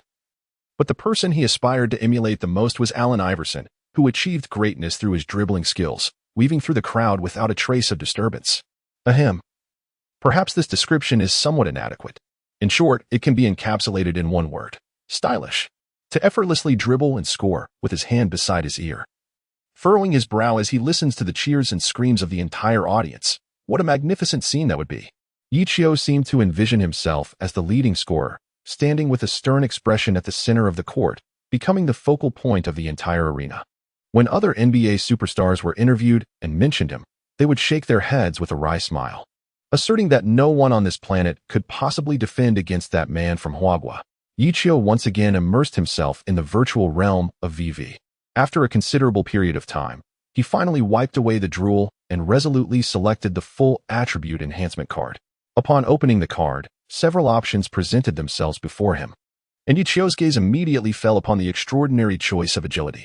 However, at that very moment, he perceived a cacophony of voices surrounding him, as if someone were calling out his name. Ye Qiu? Yet, he could not afford to dwell on such distractions. His immediate priority was to maximize his agility attribute. Otherwise, if he delayed, unforeseen circumstances could arise, leading to the system inadvertently exiting or interrupting his progress. The thought of losing the rewards was truly a source of despair. Resolving to act without hesitation, he forcefully tapped the agility option. Just then, an unexpected turn of events unfolded. Ye Qiu felt a considerable force emanating from his shoulder, as if someone had forcefully shoved him. Under the influence of this push, his finger, which was meant to select the attribute card, inadvertently veered slightly upwards, resulting in him watching in disbelief as his finger landed on the passing skill instead of the dribbling skill. Thus, amidst his confusion, he heard the system's voice once again chime. Ding! The passing skill has been successfully upgraded to its maximum level, with its attribute value rising from 50 to 100. With a fully upgraded passing skill, when you are on the field, a display of high success rate passing routes will appear before your retina. Whether to utilize them will depend on your discretion. Your overall personal score has also increased from 51 to 54. Please continue to strive and enhance your various attribute values. Due to external interference, the system's protective protocol has been activated. and it will automatically enter sleep mode. Next time you access the system, you may enter directly through conscious invocation. Please ensure you are in an undisturbed environment next time. System sleep countdown. 5, 4, 3, 2, 1. As the countdown concluded, before he could react, he felt a darkness envelop him, and the world began to spin once more. Ye, I am speaking to you. Are you deaf or something? The voice gradually became clearer, and Ye Qiu slowly opened his eyes. Who am I? Where am I? Ye, can you hear me? Ye Qiu felt as though someone had gently nudged his shoulder, and it was only then that his consciousness gradually began to return. Ye Qiu glanced around. The training session continued unabated, yet he and Wiggins had already been substituted. At that moment, he stood before the bench, while Wiggins confronted him, venting his frustration with fervent words, occasionally shoving him. Wiggins, whose complexion was already dark, appeared even more so in his fury. The onlookers occasionally cast glances in his direction, their faces betraying unmistakable mockery, as though they regarded him as a fool. Coach Kruger maintained a stern expression as he observed the ongoing session. In the next instant, his gaze swept over to meet Ye Qiu. Upon seeing him, Kruger furrowed his brows, sighed, and displayed an expression of exasperation at Ye Qiu's lack of performance before returning his attention to the training. I'm asking you a question. Why did you receive the ball without dribbling or passing it to me, allowing them to steal it so easily? Now we are both penalized by the coach. It's all your fault. You idiot. Fool. Wiggins' voice, laced with anger, rang out once more. Ye Qiu gradually came to a realization. It seemed that due to the recent activation of the system, his consciousness had experienced an extended period of downtime, and the consequences were evident. In order to avoid affecting the trial, Ye Qiu was withdrawn from the game. Wiggins, entangled in the situation, bore some responsibility as the point guard for failing to advance the ball past half court, and thus was also substituted alongside Ye Qiu. It is understandable that Wiggins was so incensed, for his opportunity to demonstrate his skills had been abruptly cut short. Noticing Ye Qiu's silence only fueled Wiggins' anger further, and he forcefully pushed Ye Qiu's shoulder once more. However, this time Ye Qiu resolutely shook off Wiggins' hand and erupted, bellowing at him, "Don't you dare push me." Ye Qiu's sudden outburst startled Wiggins. His hand trembled, causing him to instinctively take a step back, and in a fit of anger and embarrassment, he was about to confront Ye Qiu. However, he was met with the fierce gaze of Ye Qiu, akin to that of a furious beast, eyes filled with a terrifying ferocity as if poised to pounce. Wiggins' bravado immediately diminished, and with a hint of uncertainty, he stammered, "What are you doing? Just because you played poorly, does that mean I can't say anything?" Ye Qiu was indeed consumed by a smoldering anger, his heart restless and tumultuous. Just moments ago, that perfectly enhanced attribute card was pushed by Wiggins, ultimately reallocating all the maximum attributes to passing. He felt utterly despondent. He was undeniably a shooting guard, and he was so close to passing the trial. Yet now, alas, why was his fate so cruel? However, given the circumstances, there was no choice but to make the best of a bad situation. Besides, what was wrong with passing? With passing, he could still soar to greatness. Thus, Ye Qiu forcefully shoved aside the obstructing Wiggins, his expression stern as he declared, "I will find a way to remedy this. If you are unwilling to accept it, then follow my lead." Without waiting for a response, he strode purposefully towards the head coach. Wiggins, his gaze filled with a complex mix of emotions, glanced at Ye Qiu, gritted his teeth, and quickly followed suit. Chapter 11. The system activates. Elevating Wiggins. Coach, our time on the court just now was less than 2 minutes. However, according to the trial rules, even newcomers eliminated at the first opportunity should be allotted at least 5 minutes of trial time. Therefore, Coach, please allow us to take the court for an additional 3 minutes. Ye Qiu gathered his thoughts and, steeling himself, approached Kruger, summoning the courage to speak. Wiggins, standing behind him, was momentarily taken aback. Was this fellow attempting to instruct the head coach? It was over. Any lingering hope had now evaporated. Indeed, upon hearing Ye Qiu's words, Kruger's brow furrowed deeply. Without lifting his gaze, he retorted in an unfriendly tone, "So, you are teaching me how to do my job?" In response to Kruger's inquiry, Ye Qiu clenched his teeth and asserted, "Certainly not, Coach. If my memory serves me correctly, these are the rules you established. Therefore, we shall proceed according to your regulations." When Kruger finally lifted his head, he was met with the unwavering expression of the young man before him. In Ye Qiu's eyes lay a subtle, yet palpable pride, accompanied by an earnest yearning, a fervent desire for the dream of basketball. Kruger found himself perplexed. This was the same individual he had eliminated the previous year. Yet here he was, granting him another opportunity.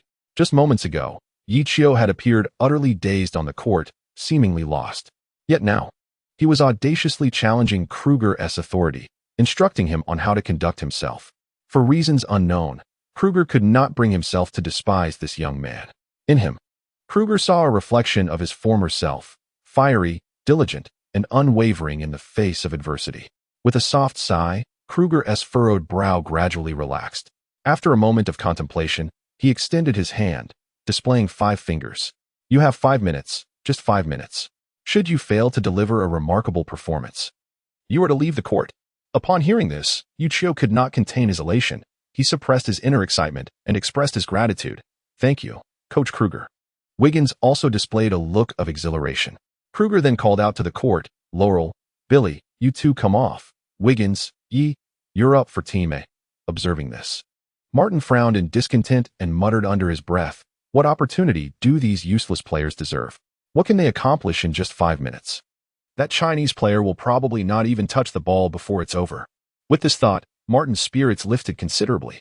At that moment, a well-dressed young man with brown hair and rimless glasses arrived at the court, appearing somewhat hurried. Upon entering, his gaze fell upon the dark-haired figure on the court. Instantly brightening. Timing is everything. He calmly found a good vantage point, opened a bottle of ice-cold cola he had brought, and began to watch intently. Oh, right. He took out his phone, adjusted the angle, and prepared to record, just in case something spectacular happened. Soon, Ye Qiu and Wiggins returned to the court. Given it was their final opportunity, Wiggins approached the game with particular caution.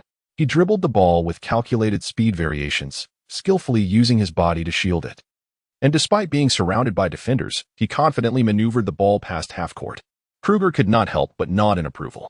Ye Qiu exhibited remarkable cleverness this time, skillfully evading Derek's defense by executing a reverse run, positioning himself at the 45-degree angle on the perimeter, perhaps out of gratitude for Ye Qiu's opportunity to reclaim a trial. Wiggins unhesitatingly passed the ball directly to him. At the very moment Ye Qiu received the ball, he noticed a deep crimson dashed line materializing before him, its opposite end directing towards Wiggins. The figure displayed was 85. Recalling his earlier selection of a pass, the implication was unmistakable. If he were to pass along the line, the likelihood of a successful assist would indeed be 85. So this was how it worked. The system was activated. Though he had mentally prepared himself, it was still his first encounter with such a phenomenon, and Ye Qiu felt a surge of excitement. As Wiggins maneuvered, the value along the dashed line fluctuated, its hue shifting from light to dark. His task was to discern the optimal moment to release the ball. Suddenly, a line of darkened crimson appeared in his vision. 98. Now was the moment. Ye Qiu held the ball in both hands, gliding along the dashed line, before gently propelling it forward. A quintessential alley-oop. The basketball traced a beautiful arc in the air, swiftly soaring towards the opposing team's paint. After passing the ball to Ye Qiu, Wiggins energetically circled to reposition himself. Initially, this was merely a strategic off-ball movement aimed at creating space and generating more offensive opportunities for his teammates. The defenders, acutely aware of his intent, did not closely mark him. However, as Wiggins made his way towards the key, he was suddenly taken aback by the sight of a basketball unexpectedly appearing before him, heading directly for the paint. For a moment, he was stunned. Was this a gift from the heavens? Yet, his awareness quickly kicked in, and without hesitation, he accelerated towards the basket, leaping from a mere distance away. While in midair, he caught the ball and deftly laid it into the hoop. An exquisite turnaround alley-oop. Executed flawlessly. What a remarkable collaboration, praised Kruger loudly. Teammates on the bench erupted in cheers. That play was indeed stunning, a rare instance of anticipatory alley-oop synergy. Martin, however, sat in silence, his face pale. He had underestimated this young man's passing prowess. In the back row, a refined gentleman observed with keen eyes, his expression betraying a hint of emotion. From his vantage point, he perceived the play even more clearly than the coach. Without the court's full perspective and foresight, such a pass would have been impossible. Just yesterday, he had watched Ye Qiu's bullfighting video on YouTube and recognized his scoring potential. Learning of today's tryouts, he had hurried over, hoping for a fortuitous discovery. But what he found was more than mere luck. It was akin to the coveted he sure by. This youth was a potential superstar point guard, precisely the core player his school team had been seeking. Scoring ability and ball handling could be developed through practice. Yet vision and court awareness were innate talents. Such engine-level skills in a player were not commonplace. After scoring, Wiggins jubilantly rushed over to high-five Ye Qiu. The sensation he experienced was encapsulated in 2 words: pure comfort. He had never received such a gratifying assist. The force, speed, and angle of the spin were all impeccably aligned, requiring no adjustments for a flawless layup. This feeling was one that only the receiver could truly appreciate. As B team transitioned to offense, Derek dribbled past half-court and passed the ball to center Bowens, who turned for a jump shot, but it missed. The basketball ricocheted off, and the team's center secured the defensive rebound. He turned to see Ye Qiu, who had already vacated his position, to find space. Without hesitation, he passed the ball to Ye Qiu. The moment Ye Qiu received the ball, a deep crimson trajectory appeared. Without a hint of hesitation, he slightly turned his body, pulled the ball back with his right hand, and then forcefully swung it forward. A remarkable long pass. The basketball spun violently through the air, soaring towards the front like a cannonball amidst the astonished gazes of the crowd. Everyone instinctively turned their eyes forward, and there stood Wiggins once again. Chapter 12. End of trials. The previous score had invigorated Wiggins. Even before the ball was in play, he made every effort to position himself forward, pulling the opposing defense out of formation. His speed and stamina were impressive, allowing him to swiftly surpass the defenders and advance. As Wiggins dashed forward, he suddenly heard an unison of gasps from the sidelines. Instinctively, he glanced back and saw the basketball tracing a graceful arc in the air, soaring above his head and heading towards him. Another one. Momentarily taken aback, Wiggins immediately regained his focus. He accelerated, sprinting towards the opponent's key area like a 100-meter dash, further distancing himself from the defender. After several explosive strides, Wiggins caught Ye Qiu's long pass. Without needing to adjust, he executed a flawless 3-step layup. Clang! The ball hit the backboard and went in. Fast break score. Splendid! Kruger couldn't help but rise, applauding fervently. This was the most thrilling fast break witnessed during the trials today. Magnificent play, Ye and Wiggins. His teammates excitedly approached, ruffling the heads of both players. Yet, Martin wore a furious expression, forcefully tossing his towel to the ground. How could these mere Asians produce such synergy? No, this must not have been Ye Qiu's idea. It had to be Wiggins' plan, undoubtedly.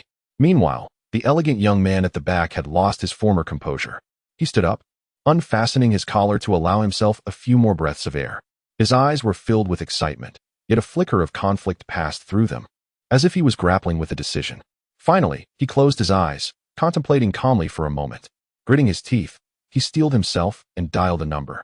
The trials soon came to a close. During the subsequent offensive and defensive exchanges, Ye Qiu attempted a solo play after receiving the ball. It was a crossover followed by a sudden stop and jump shot, managing to shake off Derek, but unfortunately, he failed to score for the remainder of the time. As he continued to attract the focused attention of Derek and Bowens, he had little opportunity to shine. In contrast, Wiggins, buoyed by Ye Qiu's 2 assists, gained confidence and began to flourish, growing more assertive with each play. He first nailed a swift 3-pointer during a fast break. Then, he seized the opportunity to deliver a swift pass, assisting his teammate. Just before the conclusion, he also successfully blocked a layup from Derek. In such a brief span of time, his performance can only be described as versatile, excelling in both offense and defense. Even Kruger could not help but cheer for Wiggins multiple times. His praise for well-performing players is always lavish. However, once the trial ended, Kruger found himself in a quandary. Other positions had already been filled with certainty, yet these 2 guard spots remained undecided. 3 players currently stood out: Wiggins, Ye Qiu, and Derek. Wiggins emerged as a delightful surprise. Not only was his ball control steady, but he also contributed in scoring, assisting, and defending, making him a candidate for another core development. Derek, as a backup shooting guard, though possessing average scoring ability, excelled in his tenacious defense. He could indeed pose significant challenges for opponents and had developed a good rapport with backup center Bowens. His presence would undoubtedly enhance the team's bench depth. As for Ye Qiu, he displayed a relatively balanced skill set. However, as a shooting guard, he lacked the offensive threat necessary to penetrate the opponent's defense. And his defensive capabilities were also unremarkable. The 2 passes he executed earlier were indeed impressive, but such brilliance had not been previously observed, hinting at a certain unpredictability in his performance. Should they retain Ye Qiu as the 12th man for further evaluation? There were vacancies within the team, but as a renowned coach, Kruger adhered to the principle of quality over quantity. He found himself momentarily indecisive when Martin approached, noticing Kruger's delay in announcing the decision. Coach, isn't the outcome already clear? What are you still contemplating? Are you considering keeping that kid from Huagua? As a core member of the team and a school board member, only Martin could speak so candidly with the head coach. Observing Kruger's continued contemplation, Martin seemed to read his thoughts and continued, Coach, you don't actually believe those 2 passes were solely the work of that kid from Huagua, do you? Hearing this, Kruger lifted his gaze and replied sternly, Martin, speak plainly. Don't beat around the bush. Seizing the moment, Martin leaned in and whispered, just now. I saw Wiggins and the Huagua player discussing something before they took the court. They were likely strategizing. Then I noticed Wiggins animatedly gesturing while the Huagua player stood there like a statue, listening intently. So it's clear that the strategy originated from Wiggins, but required Ye Qiu's assistance for execution. Sensing Kruger's growing intrigue yet lingering skepticism, Martin pressed on, this isn't just my observation. Everyone noticed. He gestured to his teammates behind him and called out, did you all see it that way? Yes, exactly. Indeed, I saw it too. Martin's position within the team is indisputable, and most players yield to his intimidating presence. Although his descriptions may be somewhat embellished, the scene everyone witnessed indeed resembled his portrayal, prompting widespread agreement. When the young talent from China arrived, he brought along Wiggins, and Martin continued to coax. Clearly, it is Wiggins who has orchestrated the strategy, and they are confident about returning for another trial. The crux of this strategy lies in Wiggins' off-ball movement. Anyone could deliver such passes. Pausing momentarily, Martin scoffed and added, in my view, that young Chinese player is merely basking in Wiggins' brilliance, lacking any talent of his own. If he were truly adept at passing, he wouldn't have been relegated to the shooting guard position. Martin, relentless in his critique, continued to ramble, while Ron Kruger maintained an outward silence, though inwardly he was formulating his own thoughts. I am here to announce the results of this trial, Kruger addressed the anxious crowd, his voice steady as he proceeded. Center, Bowens, forward, Aker, point guard, Wiggins. He paused, casting a glance at Ye Qiu and Derek. Derek appeared visibly anxious, while Ye Qiu remained composed. Kruger sighed internally and then stated firmly, shooting guard, Derek.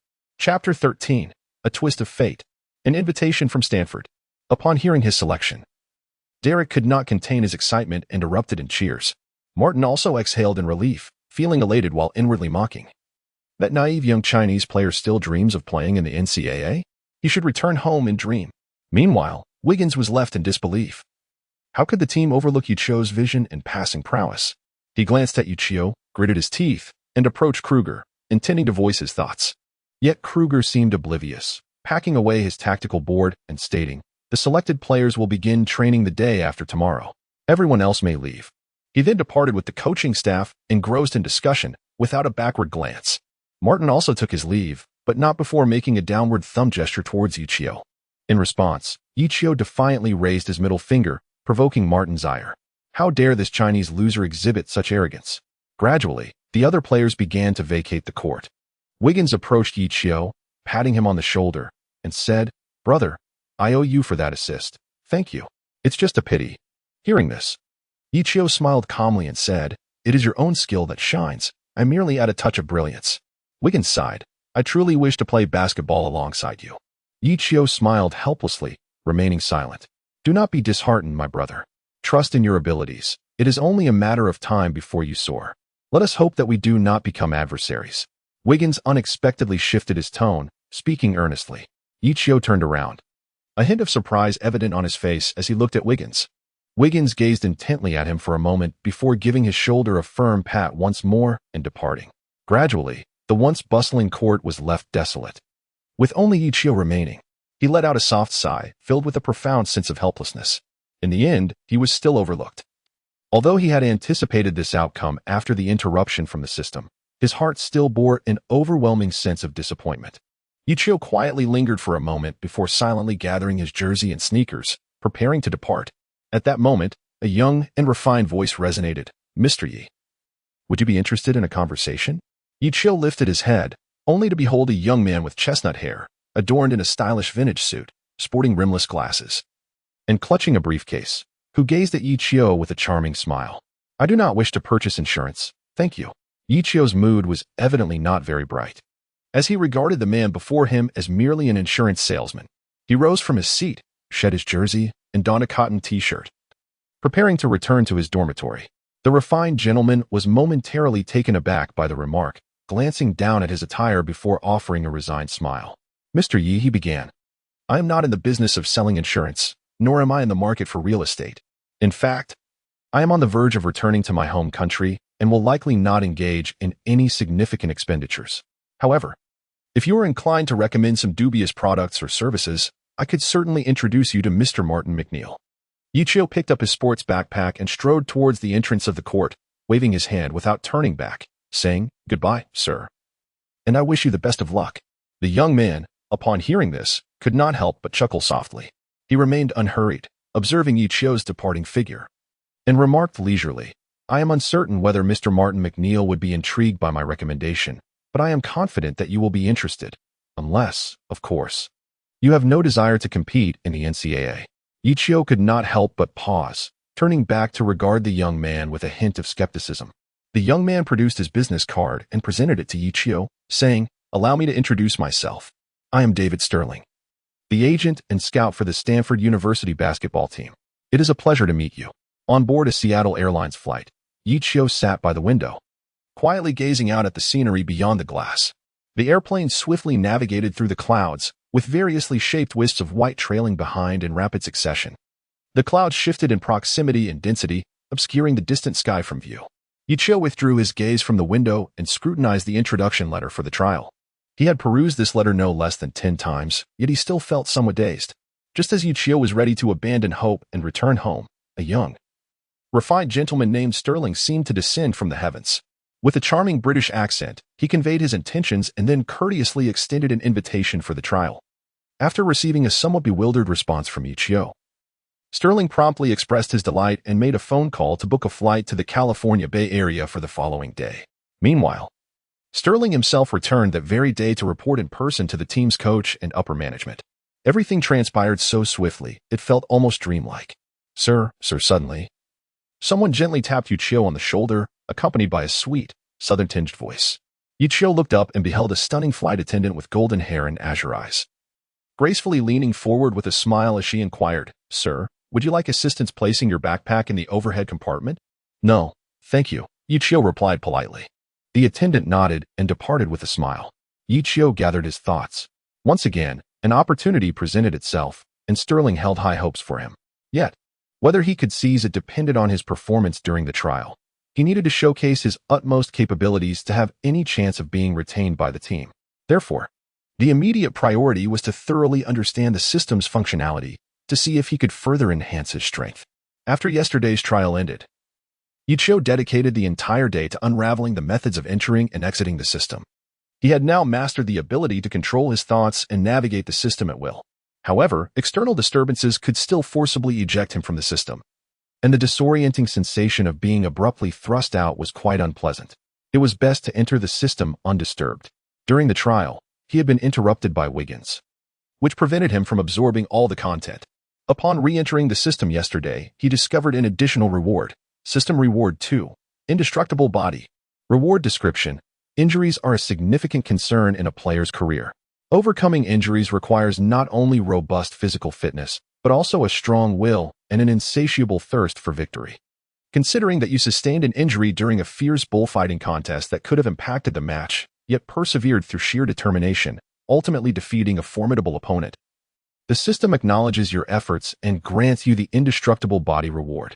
For a duration of 10 years, you shall no longer be troubled by injuries in your career. And should you encounter severe injuries, you will heal rapidly. Validity, 10 years. Automatically effective. Indestructible, unaffected by injuries. The value of this reward is certainly on par with that of a fully maxed attribute card. No wonder he recovered so swiftly from such a severe injury the next day. Below the System Rewards section, there was the final category, Ability Enhancement Manual. This was an aspect of utmost concern for Ye Qiu. Although he currently possessed maxed-out passing skills, continuous improvement of his abilities and potential was essential to advance further in his professional journey amidst a sea of competitors.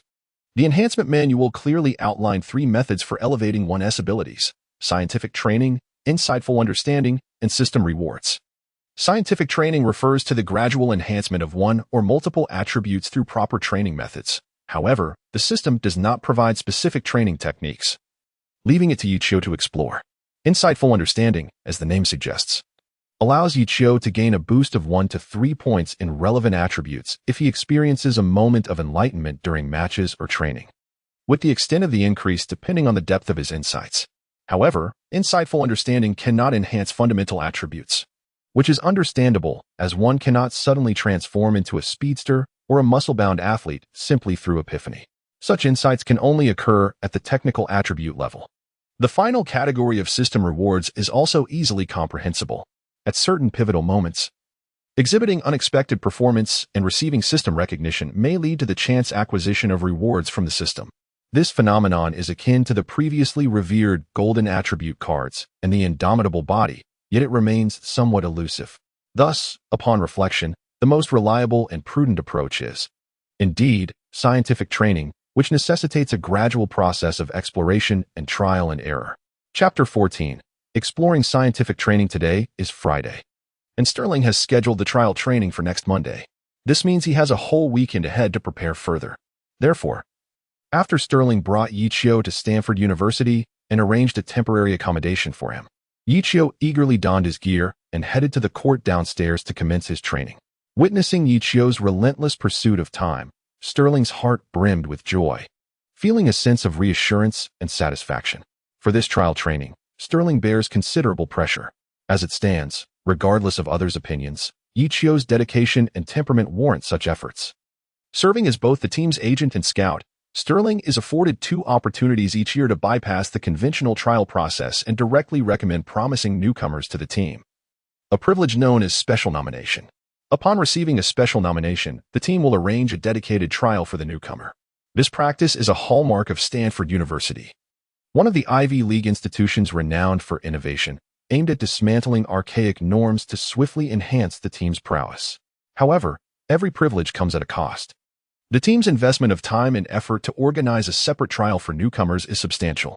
Consequently, should the recommended newcomer fail to meet expectations, the agent's standing within the team will be diminished as a penalty. Correspondingly, the number of future special nominations, the agent's influence within the team, and their corresponding compensation will also be adversely affected. Earlier this year, Sterling had already utilized 1 special nomination, but the outcome was less than satisfactory. He initially intended to take a step back this year and search for promising talent next year. However, after viewing Ye Qiu's dribbling video and learning through various channels about Ye Qiu's quiet determination following last year's unsuccessful trial, where he ultimately triumphed over his adversaries and re-entered the trial scene, Sterling found himself unable to remain passive. The resolute gaze and decisive actions of this dark-haired youth reignited the long-dormant passion within him. In Ye Qiu, he glimpsed a reflection of his former self, an individual who relentlessly strove yet remained unacknowledged. He once aspired to become a distinguished investor but faced significant setbacks during his university years. Gradually, Sterling came to terms with reality, accepting the path laid out for him as a team agent and scout, and his edges were dulled over time. Yet, within this dark-haired youth, he perceived something distinctly different. This boy seemed perpetually unaware of what it meant to give up. Having placed his bet, he decided to embrace the gamble wholeheartedly. After settling Ye Qiu, Sterling departed from the dormitory area and hurriedly made his way to the castle building. This classical structure, imbued with the essence of the European Renaissance, stands as one of the university's iconic edifices and serves as the office for the institution's senior administrative personnel. Sterling approached the innermost office, took a deep breath, and then knocked on the door, entering with resolute steps. Half an hour later, David Sterling stood within the spacious and antiquated office, delivering a detailed and organized report to the individual seated before him. The middle-aged man, dressed in a tailored suit, possessed an attractive mane of golden hair and exuded a mature gravitas. He listened attentively to Sterling's presentation, his fingers leisurely flipping through Ye Qiu's dossier on the expansive desk, occasionally twirling his emerald ring, his expression contemplative. In summary, I believe Ye Qiu possesses the potential to become the linchpin of the team. His inclusion would revitalize the tactical framework of Stanford University, concluded Sterling, encapsulating his report with a decisive statement. What followed was an excruciating wait. Sterling refrained from hastily continuing the conversation, understanding that the man before him was deep in thought and preferred not to have his musings interrupted. Sterling felt confident that his proposal would be embraced. All that remained was to confirm the man's disposition and commitment. Eventually, After a considerable pause, the seated gentleman set down his pen and documents, turned his gaze to Sterling, and smiled. This young man appears to possess some potential. However, betting everything on a gamble is not a hallmark of a mature agent. Are you certain you wish to stake it all on this young talent from China? This query was a pitfall, yet Sterling displayed no signs of hesitation or uncertainty. He replied calmly and resolutely, "Yes, Mr. Elon. I see the future of Stanford basketball in him. I recall you mentioning that going all in is also an art." The mature man chuckled, genuinely amused. "You have matured, Sterling." He then gently swiveled his ergonomic chair, waved his hand towards Sterling, and said, "Go ahead and make the arrangements. If this lad performs well, I will help clear any obstacles that may arise." "Very well, Mr. Elon." Sterling suppressed his excitement and responded with composure before exiting the office. In truth, Sterling was aware that the gentleman in the office had one more unspoken word. Should Ye Qiu's trial performance fall short of expectations, the man would anticipate finding Sterling's resignation letter on his desk. The pressure that weighed on Sterling was unbeknownst to Ye Qiu. He was simply content with his current accommodations. Stanford, indeed, stands as one of the prestigious Ivy League institutions. The dormitories are not only more spacious and brighter than those at Florida, but also boast more comprehensive and modern facilities. Most importantly, the basketball court is located just beneath the dormitory. This allowed Ye Qiu, who was wholly committed to his training, to feel as though he were swimming in water. On the expansive court, he was diligently practicing his crossover dribbling with both hands. Beep, beep, beep. Before long, his stopwatch chimed, indicating that he had just completed another 10 minutes of focused training. He then set the ball down, centered his thoughts, and swiftly entered the system space. Once inside, he eagerly directed his gaze towards the control section of the data panel. There, beneath that category, a lengthy progress bar materialized out of thin air, displaying a percentage, 198. The training was proving effective. As Ye Qiu had surmised, purposeful practice would yield corresponding increases in his skill level. This data indicated that his recent 10 minutes of crossover dribbling had resulted in a modest increase of less than 2 points in his ball control ability. Calculating this, he anticipated that once the progress bar reached 100, his ball control rating would elevate from 50 to 51. This revelation filled Ye Qiu with an exhilarating sense of discovery, igniting his inner drive. Although the growth rate was not rapid, and the distinction between 50 and 51 might not be significant in a match, persistence would ultimately lead to transformation. Drop by drop, over time, he believed that consistent effort would culminate in profound change. Chapter 15. The Point Guard's Unique Skill V1. 0. Ye Qiu suppressed the impulse to immediately commence dribbling drills and patiently experimented with a variety of foundational training techniques. High dribbling, low dribbling, between the legs dribbling, crossover dribbling, and running the court, 3-step layups, Euro step layups, and sudden jump shots, shuttle runs, half-squat jumps, backward defensive steps, and lateral slides. As he trained, he meticulously summarized and recorded the attribute growth values corresponding to each training method. After nearly 2 hours of intensive practice, Ye Qiu felt a considerable depletion of energy, gasping for breath and struggling to maintain his posture. Despite the arduous effort, the results were gratifying. He dragged his weary body to the sidelines, wiping his sweat while picking up paper and pen, continuing to document all of his experimental findings in detail. Through testing, he discerned which training methods enhanced specific attributes and the varying degrees of attribute growth yielded by different techniques, essentially their training efficiency. In summary, he was pleasantly surprised to discover that by integrating various foundational training methods, he could simultaneously boost multiple attribute values. Although the extent of improvement varied, the underlying training efficiency was indeed remarkable. Through further analysis, he identified several relatively effective training methods he could explore. While perhaps not the most scientific, they were sufficiently adequate for his current needs. Moreover, these methods could continually evolve and optimize through ongoing training, thereby enhancing training efficiency. With methods established, the next step was to devise a training plan. Given his current status, Ye Qiu had maximized his passing ability, rendering further play as a shooting guard impractical. With his expansive vision and exceptional passing skills, he was now better suited for the role of the team's strategist, the point guard. Consequently, the most pressing attribute to enhance was ball control. No matter how exquisite his passes, if he could not maintain control of the ball, establishing his position would prove challenging. During the last trial, he distinctly felt that the longer he held onto the ball, the greater the defensive pressure he faced, and consequently, the lower his overall passing success rate. Thus, ball control was undoubtedly his top priority. Following closely was speed, an attribute that undeniably complements ball handling. A point guard endowed with excellent dribbling skills, coupled with remarkable speed and agility, poses a nightmare for any opponent, as it allows him to create threats and opportunities for passes and attacks. Therefore, the initial phase of his training plan would focus on enhancing both ball control and speed. Ye Qiu also discovered the optimal methods to improve these attributes. He named this technique the high-low court rapid run and hand exchange dribbling training method. However, finding the name cumbersome, he affectionately dubbed it Point Guard Mastery V1.0.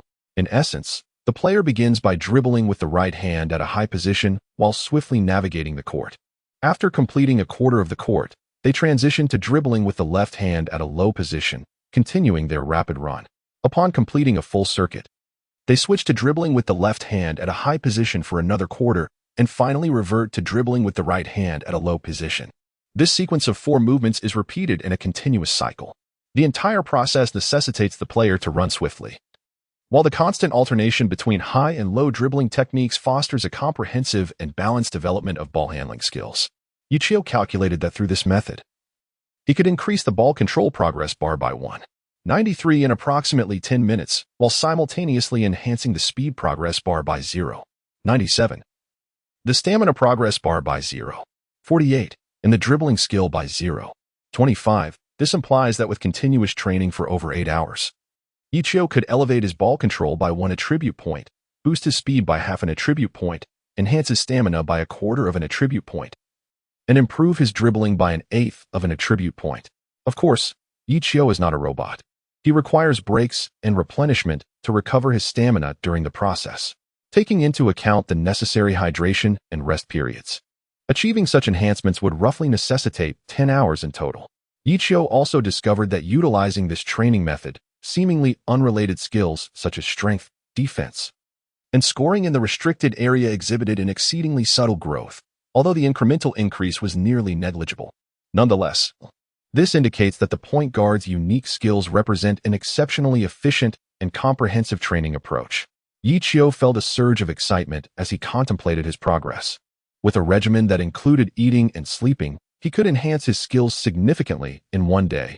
Ball control 1, speed 0.5, stamina 0.25, dribbling 0.13, an astonishing efficiency. Thus, Ye Qiu established his initial goal to elevate his ball control to 80. By his calculations, this would require merely 30 days, or a month, to achieve. What does a ball control rating of 80 signify?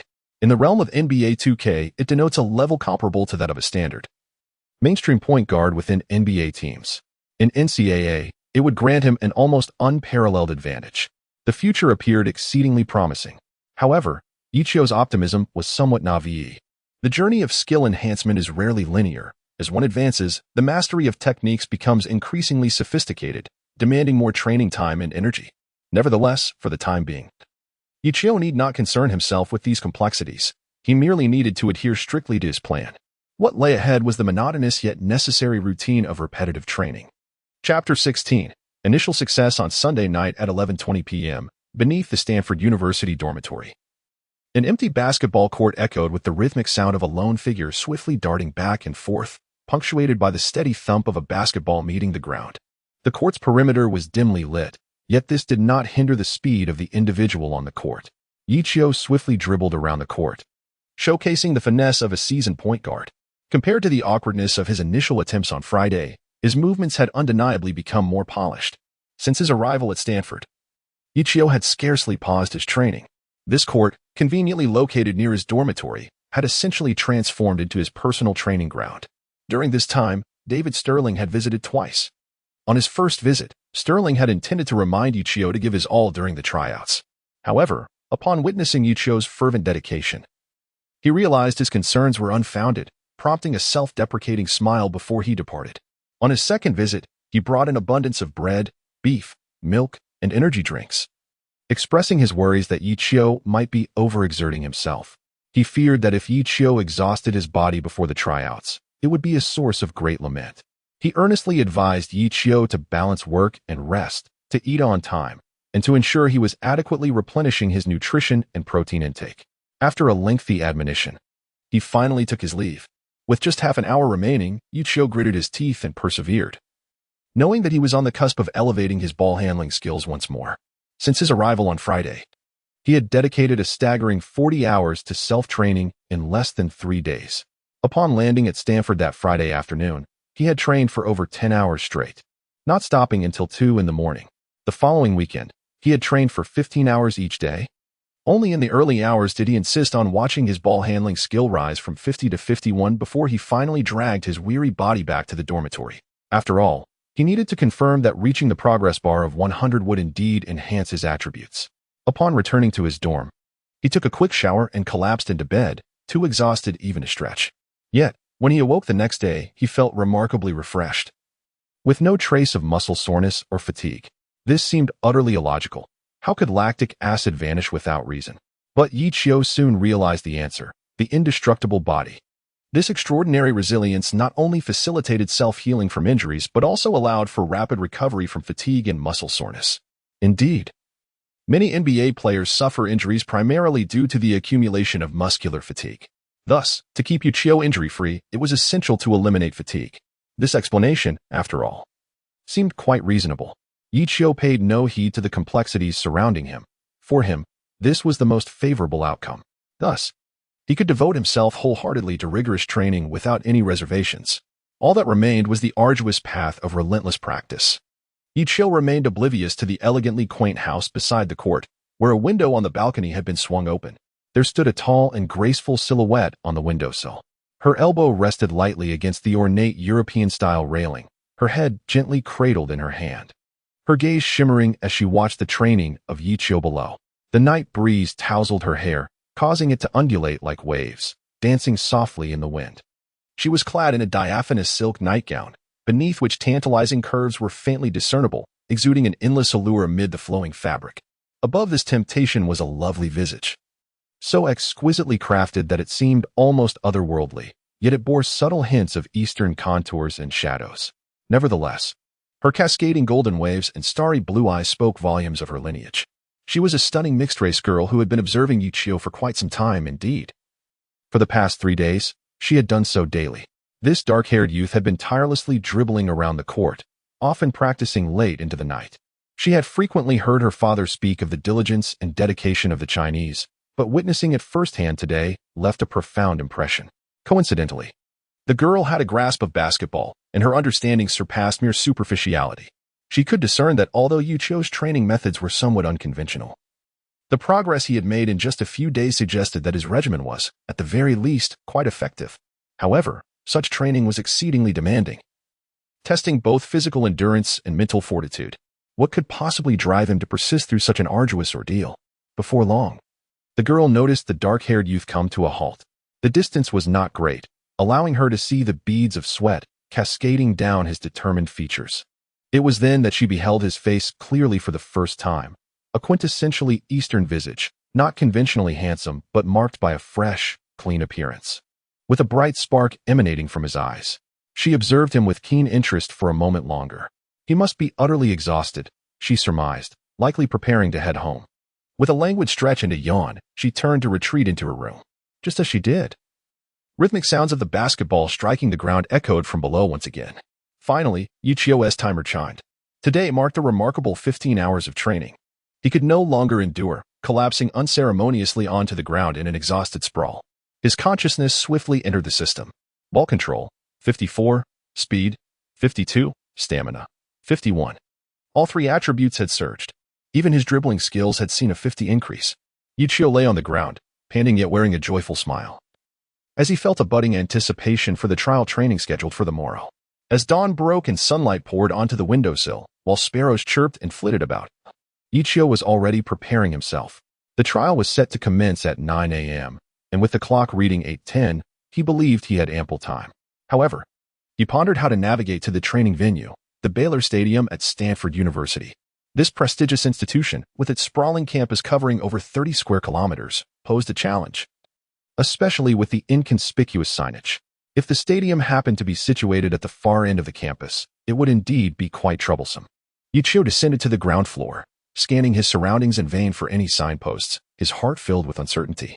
He could only wander while seeking someone to inquire about directions. If all else failed, he would resort to calling Sterling. With a gentle sigh, he pondered his predicament.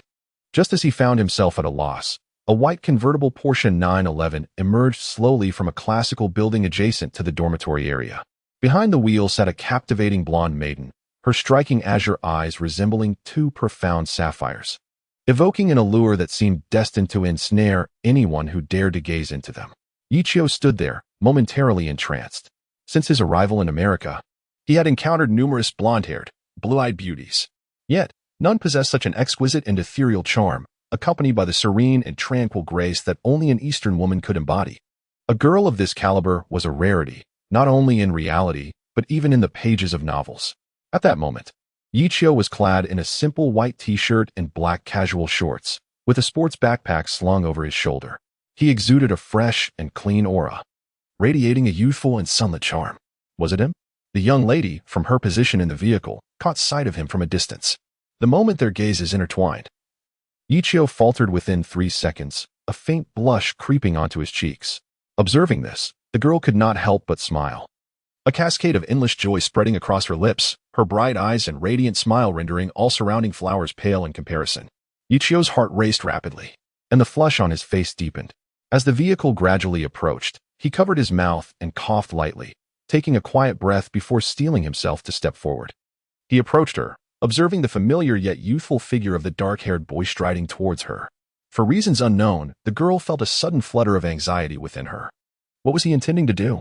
Nevertheless, she gently pressed the brake, reducing the speed of the car. When Ye Qiu reached the window of the vehicle, he gazed at the girl with his clear eyes, leaned down, and awkwardly scratched his head, asking, "Could you please tell me the way to Stanford University's Baylor Stadium?" Chapter 17. Audrey Middleton. The girl was momentarily taken aback. He was merely inquiring for directions. What had she been so anxious about? Yet he mentioned he was going to Baylor Stadium, and coupled with his attire, could it be that he was contemplating this possibility? Curiosity instantly illuminated her features as she scrutinized Ye Qiu closely. Noticing the girl's unwavering gaze upon him, Ye Qiu felt somewhat flustered. Was his English not up to par, or was there something on his face? Just then, the girl broke the silence. "Are you Ye Qiu?" Upon hearing this, Ye Qiu was taken aback. "You know me?" The girl, observing his surprise, revealed a knowing smile and replied, "The court is quite distant. We should get in the car, or you may arrive late. Today is a trial specifically arranged for me?" Ye Qiu exclaimed in astonishment. "Indeed," she affirmed, "as you have received a special nomination from the team's agent." With a gentle tap on the steering wheel, she continued, "Such a nomination is immensely valuable.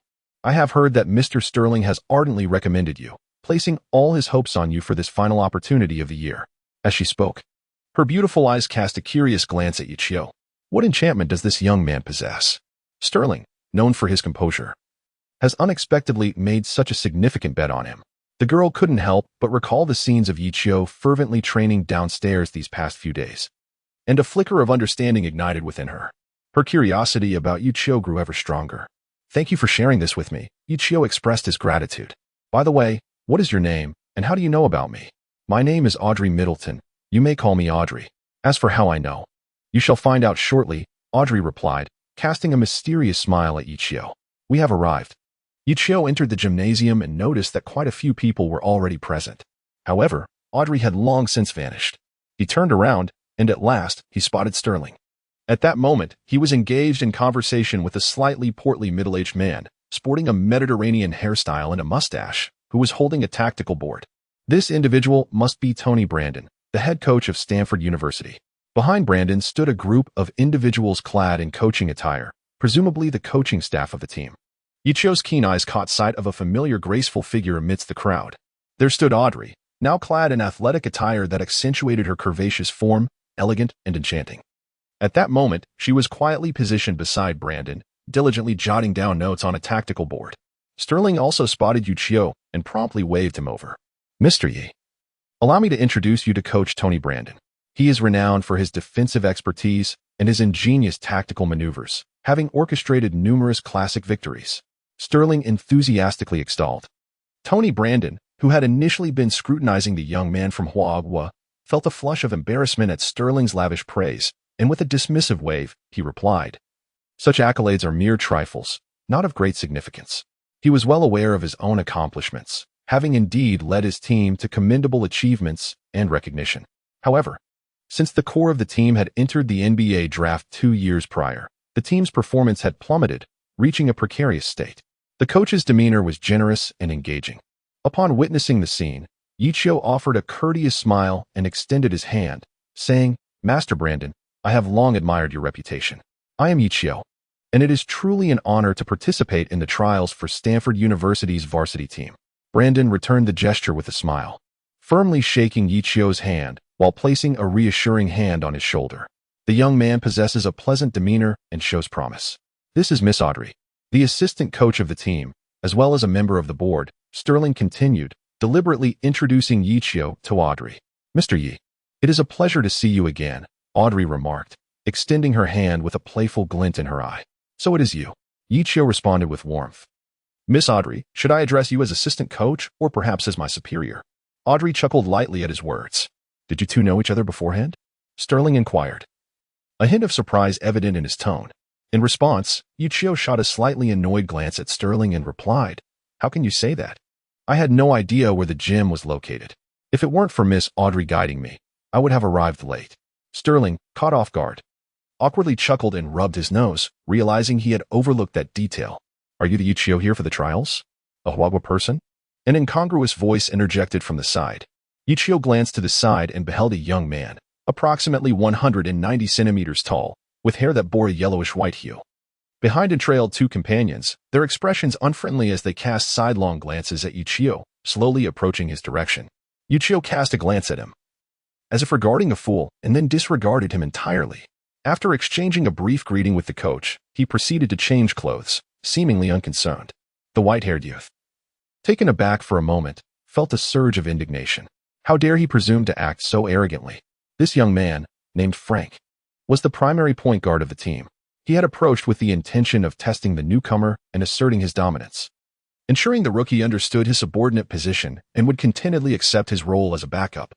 This had become his self-imposed rule ever since the core player departed for the NBA. Yet, to his utter dismay, he found himself completely ignored by the newcomer upon entering the scene, a most embarrassing affront. How could he face his subordinates and the coach after such humiliation? How could he not feel furious? This individual hardly qualified as a newcomer. What right did he have to be so brazen? He would soon learn the consequences of his arrogance. Frank observed Ye Qiu's retreating figure towards the locker room, his heart darkening with cold resolve. Ye Qiu shook his head inwardly. Indeed, one encounters such individuals everywhere, those who neglect the essence of the game and persist in their self-degradation. Ever since his triumph over Martin, Ye Qiu had lost all interest and patience for such petty characters. Spirits and phantoms abound, if he were to face a few of them daily, dismissively uttering, "So you are Ye Qiu? A Chinese?" He would be compelled to respond as he did with Martin. Would Ye Qiu not be overwhelmed? Would he have any time left to practice and enhance his attributes? Ye Qiu may not have even realized that ever since he acquired the system, both his perspective and psychological resilience have significantly elevated. Indeed, with the pace at which his strength is advancing, these petty individuals will soon be unworthy even to carry his shoes. Ye Qiu is not one to instigate trouble, yet he harbors no fear of it either. Should they possess a modicum of sensibility, Ye Qiu would not hesitate to share a sip of broth while indulging in meat. However, if the other party brazenly encroaches upon his space, he would not shy away from delivering a few forceful steps upon them. Witnessing the earlier scene, she couldn't help but stifle a laugh. Are all men from Huagua this amusing? They truly spare no regard for face. Chapter 18. A stunning revelation. Much like the trials at the University of Florida, this tryout is also divided into two opposing teams. Ye Qiu and Frank find themselves assigned to Team A and Team B, respectively. This marks Ye Qiu's inaugural venture into the role of point guard within his professional journey. As the whistle blows, the tryout commences. Harboring a grudge against Ye Qiu, Frank immediately applies relentless pressure, executing full-court defense from the outset. "Humph. Let's see how you maneuver past half-court." Frank chuckles coldly to himself. Upon witnessing the scene, Ye Qiu raised his eyebrows slightly. During his time as a shooting guard, he could effortlessly maneuver past half-court through precise passing. However, this occasion was different, as he was participating in a tryout as a point guard. Everyone was eager to see if he could skillfully dribble the ball across half-court under intense pressure. This was a test he could not evade. In the past, Ye Qiu would have needed to exert considerable effort. Yet now, confronted by Frank's close defense, Ye Qiu advanced rather than retreated. He initially braced his back against Frank, suddenly exerting force to break free from his grasp. In that moment of give and take, Frank faltered slightly, allowing Ye Qiu to create some distance. Thus, he effortlessly received the ball from the substitute center, Oliver. It was a beautifully executed evasion of off-ball defense. Without hesitation, Ye Qiu pivoted to the left, feigning a leftward dribble. The cunning Chinese player, Frank gritted his teeth and fiercely lunged to block him on the left side. Yet, at that very moment, Ye Qiu, who had intended to break left, deftly shifted his front foot to the right. In Frank's astonished gaze, the two of them maneuvered around each other. And Ye Qiu seized the opportunity to surge forward with great strides. A right-side breakthrough. Without a moment's hesitation after breaking through, Ye Qiu commenced a rapid advance with the ball, swiftly crossing half-court. On the sidelines, Coach Brandon couldn't help but nod slightly, expressing satisfaction with Ye Qiu's fluid ball control. Frustrated by his unsuccessful attempt to intercept Ye Qiu, Frank realized it was too late to return to defense. Thus, he promptly instructed his teammate, Liam, switch defense. True to his position as the starting point guard from Stanford University, he swiftly arranged a reasonable defensive switch on the court. That is the role of a point guard, akin to the brain of the team. Liam, the team swingman, stood at a height of 197 centimeters, allowing him to remain composed when facing Ye Qiu. The defensive switch posed no theoretical issues. Confronted by the taller Liam, Ye Qiu naturally slowed his tempo, preparing for a pass or strategic play. By then, Frank had already returned, ready to team up with Liam for defense, reverting to their original defensive formation. Consequently, as Liam quickly positioned himself, Ye Qiu indeed slowed his pace. Under my orchestration, you are utterly at a loss, Frank thought. Ye Qiu slowed his pace while glancing towards the power forward Aiden in the paint. Noticing Aiden's intention to pass the ball inside, Liam instinctively shifted his body to the right, positioning himself between Ye Qiu and Aiden, rendering Ye Qiu's options futile. However, at that very moment, as Liam moved to the right, Ye Qiu decisively accelerated to the left, switching to a low dribble with his left hand. Liam was momentarily taken aback, then quickly attempted to reposition himself. His movement was swift, yet it proved insufficient, as he only managed to obstruct half of Ye Qiu's body. Ye Qiu's speed did not diminish but instead intensified. With each step, he advanced rapidly, pressing himself against Liam and charging forward. He executed a swift dribble to break through on the left flank. This sudden burst disrupted the formation of Team B, where Frank was positioned. Everyone instinctively expected Ye Qiu to halt, organize, and pass, adhering to the conventional strategy of static play. Even the most aggressive point guards would not initiate a one-on-one challenge right from the outset. Yet, Ye Qiu defied all expectations. At this moment, some recalled that Ye Qiu had not always played as a point guard. He had originally been a shooting guard, the sharpest blade in the team's arsenal. How could he possibly lack the ability to penetrate the defense? Frank's pupils constricted sharply as he accelerated back on defense, shouting, "He intends to break through directly. Stop him." Everyone in the paint converged. At Frank's command, all players in the paint instinctively surrounded Ye Qiu, nearly blocking all his routes. Yet, Ye Qiu showed no intention of stopping. He accelerated once more, seized the ball, and began to stride decisively away from Liam. With one step, then another, he resolutely launched his final assault towards the paint. As he took his last step, he leaped over Liam, preparing for a graceful layup. Before him stood only the opposing power forward, Sanchez. Sanchez, too, lunged forward, leaping as he swung his large hand to block Ye Qiu's shot. Meanwhile, unbeknownst to everyone fixated on Ye Qiu, a tall figure quietly maneuvered into the paint. The backup center, Oliver, had positioned himself, hoping to seize a rebound. At that moment, Ye Qiu's gaze narrowed. A precise passing lane appeared before him. He swiftly retracted his hands, using his right hand to guide the ball through the narrow gap between Sanchez's waist. As he pushed the ball forward, it found its way into the waiting hands of Frio, who had been looking up at the hoop. Suddenly, he felt something in his grasp. Glancing down, he discovered the basketball had unexpectedly nestled into his embrace. Simultaneously, a voice called out, "Oliver, go." Stunned for a moment, joy surged within him. With the ferocity of a beast, he sprang into action, leaping high to emphatically slam the ball through the hoop. An exquisite assist leading to a powerful dunk. A breathtaking display of skill. What a remarkable play. The sidelines erupted with cheers of appreciation from the assistant coaches and teammates alike. Frank's expression turned ashen. How could this be possible? To execute such a pass at the critical moment was beyond belief. Even he might not have been capable of such a feat. And yet, Ye Qiu was merely a player from Huagua. Upon witnessing the ball's trajectory, Coach Brandon could not help but rise from his seat, his pupils dilating rapidly. A glimmer of excitement illuminating his gaze. At that moment, Audrey's eyes also began to sparkle, as she had not seen such a splendid collaboration within the team for quite some time. Sterling, brimming with exhilaration, triumphantly pumped his fist, affirming that he had indeed not been mistaken. Bravo Ye! With Ye Qiu's decisive shot, he gradually earned the trust of his teammates. They began to make a concerted effort to pass the ball to Ye Qiu, while also heeding his commands on the field. Once Ye Qiu acclimated to the rhythm of the game, both his pace of advancement and passing tempo accelerated significantly. Under his influence, Team A's offense began to flow seamlessly, akin to a graceful stream.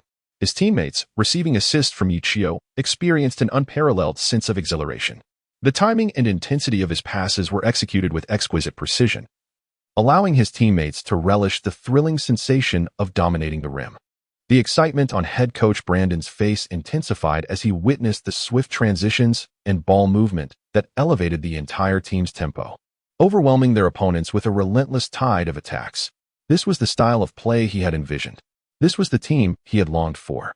Chapter 19. Trial period passed. The trial period continued. In stark contrast to Team A's fluidity, Frank's Team B found themselves in a frantic state, darting about in disarray. Lacking prior practice against a possession-oriented adversary, the mainstays of Team B often found themselves scrambling to cover one gap, only to leave another exposed. Just when they believed they had adequately positioned themselves to thwart an attack, Ye Qiu would shatter their hopes with a cunningly executed pass. As it was now Team B's turn to attack, Frank attempted a mid-range shot that clanged off the backboard. Oliver seized the rebound without a second thought and immediately passed it to Ye Qiu. Oliver had never experienced such a sensation before. Playing alongside this Chinese athlete was simply exhilarating. He even began to position himself strategically for rebounds, ensuring he could effortlessly deliver the ball to Ye Qiu. After receiving the ball, Ye Qiu did not dribble. Instead, he pushed it forward with both hands, executing a diagonal long pass. Did he intend to assist in the penalty area? What a dream! Having learned from previous lessons, Frank had already instructed his teammates to surround and mark members of Team A, preventing them from infiltrating the penalty area, as long as they blocked everyone from entering. Ye Qiu's pass would pose no threat. If Ye Qiu dared to pass, he would be restricted or have the ball intercepted mid-flight. However, gradually, Frank's expression darkened. The basketball spun rapidly, tracing a beautiful arc through the air, heading towards the three-point line at a 45-degree angle to the right. Approaching that spot swiftly was the team's substitute shooting guard, Isaiah. In this trial, Isaiah had been somewhat inconspicuous, unlike regular shooting guards. His offensive style did not rely on dribbling, but rather on outside shooting. He was a quintessential three-point shooter.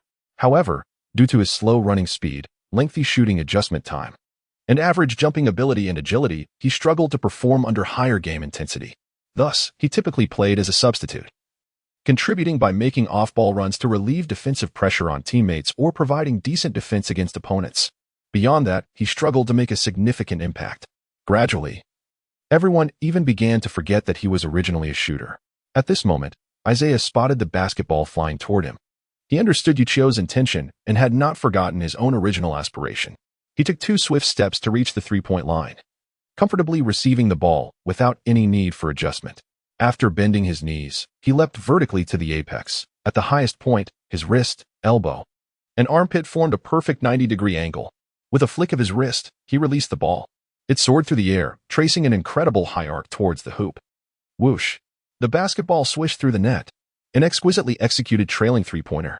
What a shot! Isaiah can shoot three-pointers. The form was so impressive. It resembled a textbook example.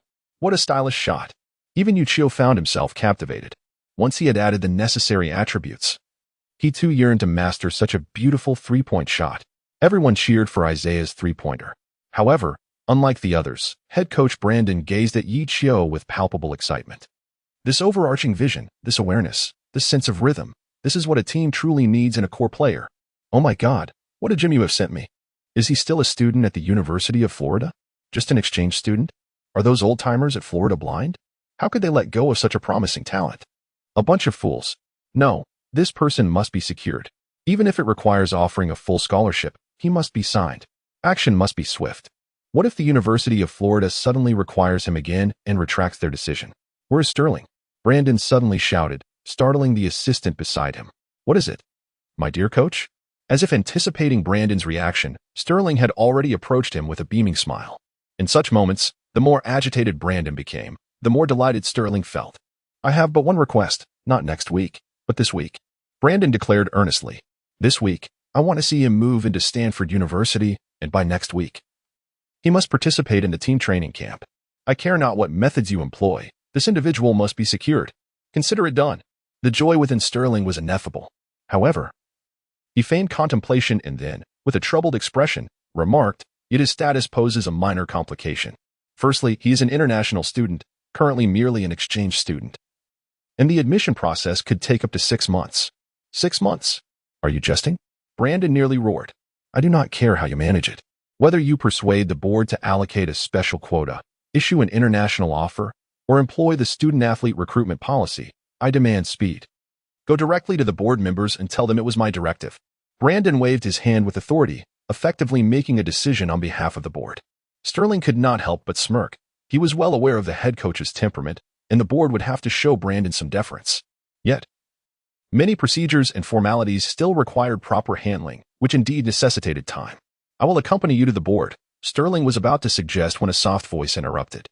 Turning to see the source, he was pleasantly surprised. With Mr. Aiden's support and her influence, no issue would pose a challenge. Excellent, Miss Audrey. With your involvement, I trust the process can be expedited and simplified. Audrey nodded slightly before continuing to observe the field, watching the confident young man directing his teammates with his dark hair. Her calm demeanor could not conceal her profound admiration. She was curious about the transformations this young man would bring to the team and where he might lead them. The trial quickly came to an end. Ye Qiu was seated, wiping the sweat from his brow, when suddenly he felt a gentle tap on his shoulder. He looked up to find head coach Tony Brandon extending a bottle of electrolyte drink towards him, followed by a warm smile as he affectionately ruffled Ye Qiu's hair before turning to depart. Ye Qiu was utterly perplexed. Sterling, what does the coach mean? Sterling glanced at Brandon's retreating figure and chuckled as he explained, that old man is just like that. He enjoys being enigmatic, so don't pay it any mind. At the same time, he gave Ye Qiu a hearty pat on the back, his face beaming with delight as he announced, Congratulations, Mr. Ye. You have successfully passed your trial. Chapter 20, The Tomahawk Steak in the Business Class of a Seattle-Bound Flight. A flight attendant gently draped a wool blanket over a passenger and then effortlessly turned off the reading light above him. The passenger was in a deep slumber, his handsome features illuminated by the sunlight, with a slight smile gracing his lips, suggesting he was lost in a pleasant dream. She recognized him. He had previously traveled in economy class, carrying a sports backpack and a basketball. This time, he was in business class, again with a sports backpack and a basketball. It seemed to be a delightful journey for him. After completing her thoughtful task, the attentive flight attendant turned and gracefully made her way down the aisle. What? You're transferring to Stanford. When did this happen? Carl exclaimed with surprise as he sat across from Ye Qiu in the student cafeteria. It should be in a few days. I still have a lot of procedures and paperwork to complete, Ye Qiu replied with pride. Moreover, I'm transferring as a regular computer science student, not as an athlete. Thus, I will still receive a diploma from Stanford's computer science department upon graduation. Big Head nodded, somewhat understanding, for according to his knowledge of the American university system, the transfer process could be quite arduous, especially from an ordinary institution to one of the top 5 Ivy League schools. Clearly, without some extraordinary intervention. It would be a challenging feat, however. This was not something he needed to concern himself with. Seeing his good friend's dreams come to fruition, along with additional opportunities, he genuinely felt happy for Ye Qiu. With this thought, Big Head suddenly stood up, sweeping his tray off the table with a vigorous motion, sending it crashing to the floor. Ye Qiu was somewhat bewildered. Why did Datu suddenly flip the table? With a forceful slap on the table, Datu declared, In that case, why should we dine at the student cafeteria? Let us go to the outside steakhouse for a tomahawk steak and celebrate with a bottle of red wine. Upon hearing this, Ye Qiu could not help but be rendered speechless. He was aware that the restaurant across from him, Tomahawk Steakhouse, was among the most prestigious establishments in the vicinity. He vaguely recalled his classmates mentioning that a single steak there would cost no less than $200, while the tomahawk steak would exceed $800. Considering that he had barely $1,200 left in his account for living expenses, he felt a twinge of concern. However, Upon reflecting on the imminent transfer to another school and the uncertainty of whether he and his friend, Carl, would ever meet again, he gritted his teeth and, with a flourish, declared, "Let us go, Carl. We shall dine at that restaurant." Ye Qiu had initially intended to invite Uncle Drew. But upon hearing from Carl that Uncle Drew had been absent from school recently and could not be contacted, he decided against it. Thus, the two of them exuberantly made their way to a lavishly decorated French restaurant.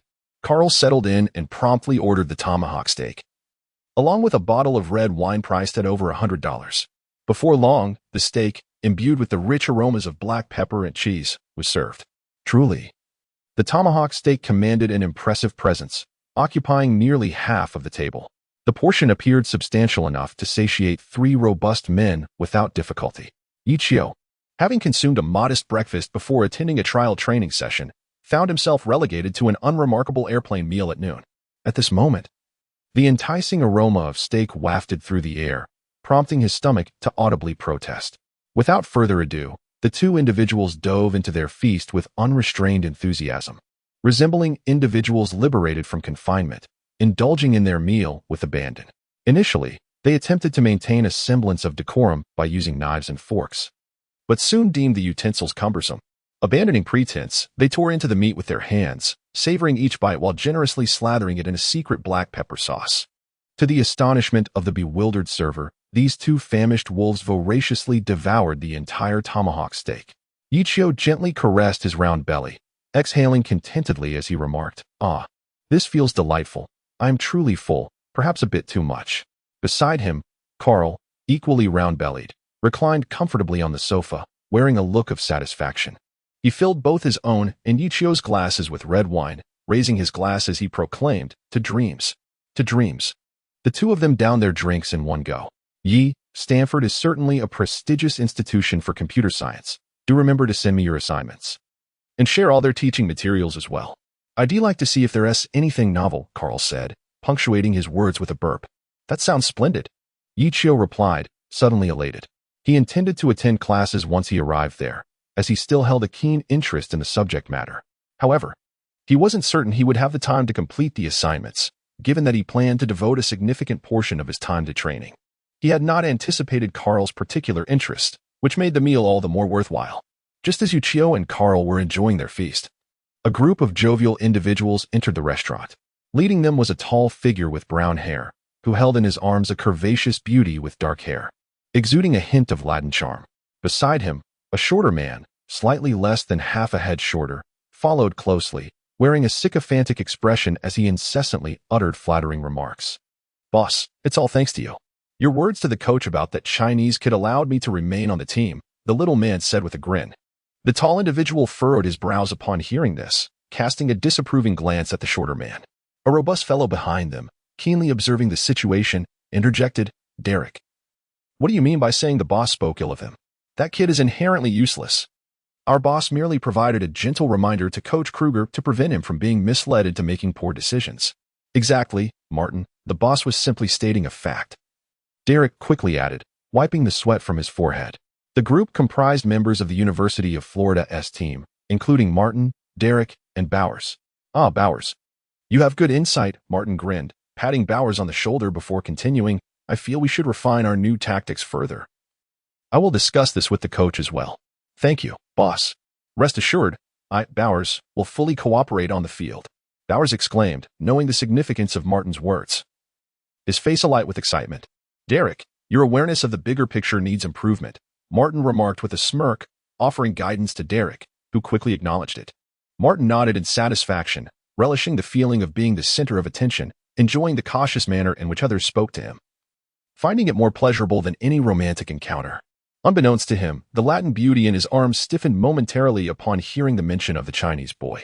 But soon, her gaze dimmed once more. "Recently, the newcomer Wiggins has been rather audacious," Derek remarked. "He seldom responds to invitations to the bar, and he also declines offers for Thai massages. Clearly, he does not regard the boss with any respect." Upon hearing Wiggins' name, Martin's expression darkened slightly. That fellow had received so much support from the coach, and it was virtually certain that he would secure a starting position next month. Yet, he remained ungrateful, failing to show the respect that Bowens and others afforded him. Humph. It seems that the dark-skinned fellow is not worth much after all. Boss, do not dwell on such matters.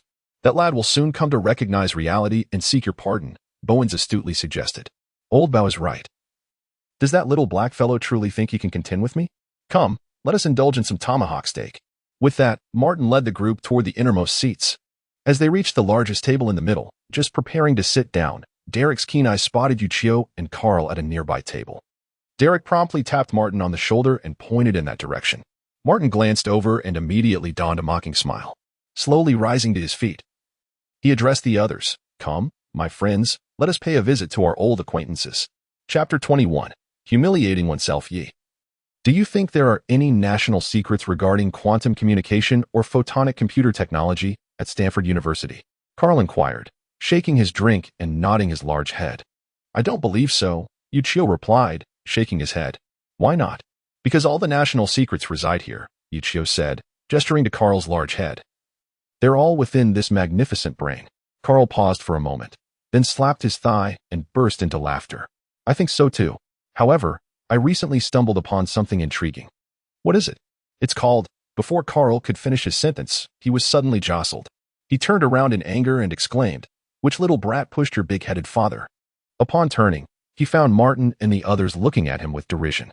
As Ye Qiu noticed the arrival of Martin, his eyes narrowed slightly. However, upon seeing the person Martin held in his embrace, he found himself momentarily stunned. Carl, recognizing the large number of people accompanying Martin, felt a sudden freeze in his expression and took a couple of cautious steps back, asking warily, "What do you intend to do?" With a mocking smile, Martin retorted, "Oh, nothing much. We merely came to observe our fallen star." "Ah, I see you can afford a tomahawk steak. Well, it makes sense. Considering you can return to playing table tennis now, it's indeed time for a celebration." His companions erupted into loud laughter upon hearing his words. Carl's face flushed crimson in response. He was initially prepared to retaliate but then recalled something, allowing his expression to settle. Shaking his head, he sneered nonchalantly, "Indeed. We are celebrating. After all, Ye Qiu can also compete in the NCAA now."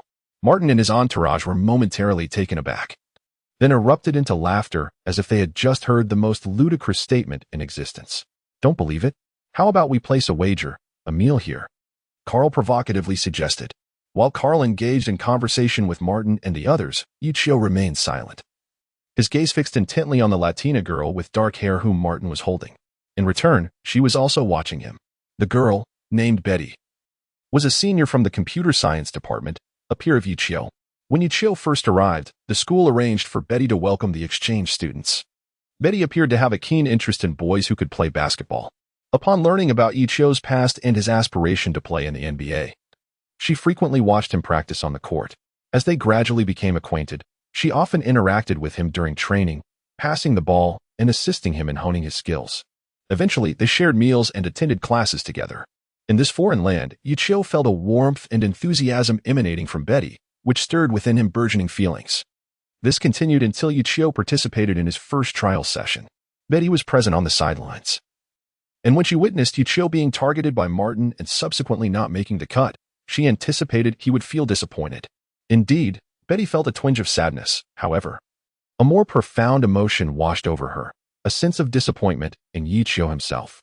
Deep down, Betty harbored an intense admiration for strength and dominance, and her attraction was instinctual.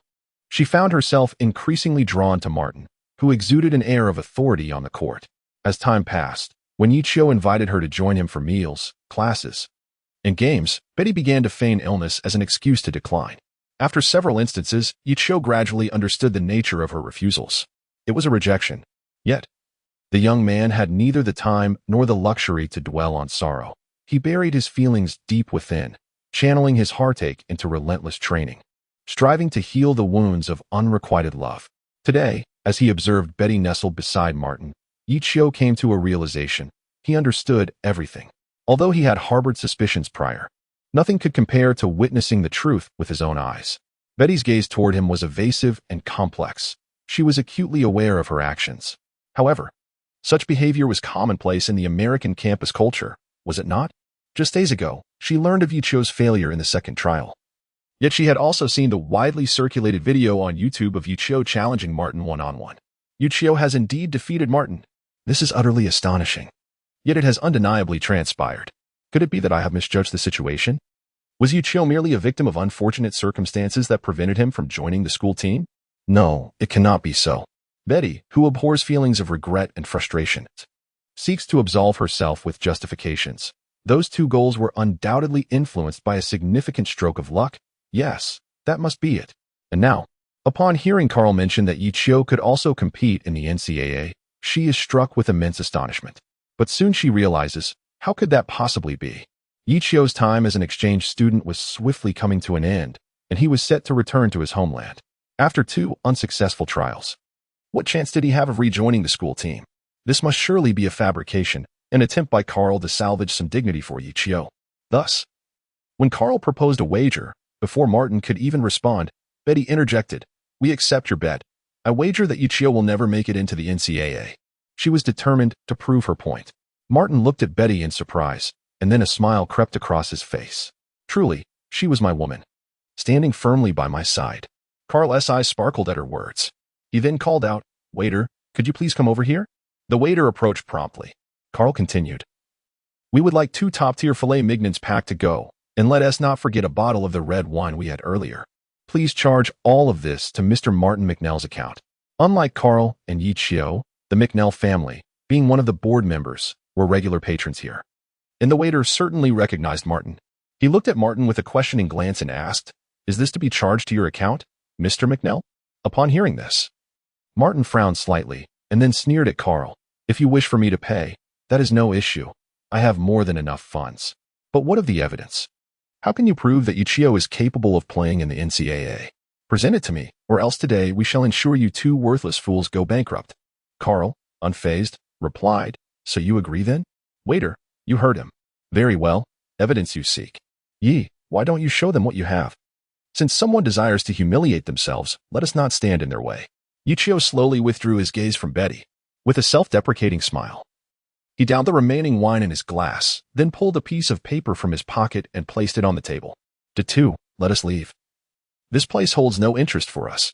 Having said that, Ye Qiu grasped the half-full bottle of red wine and staggered towards the door.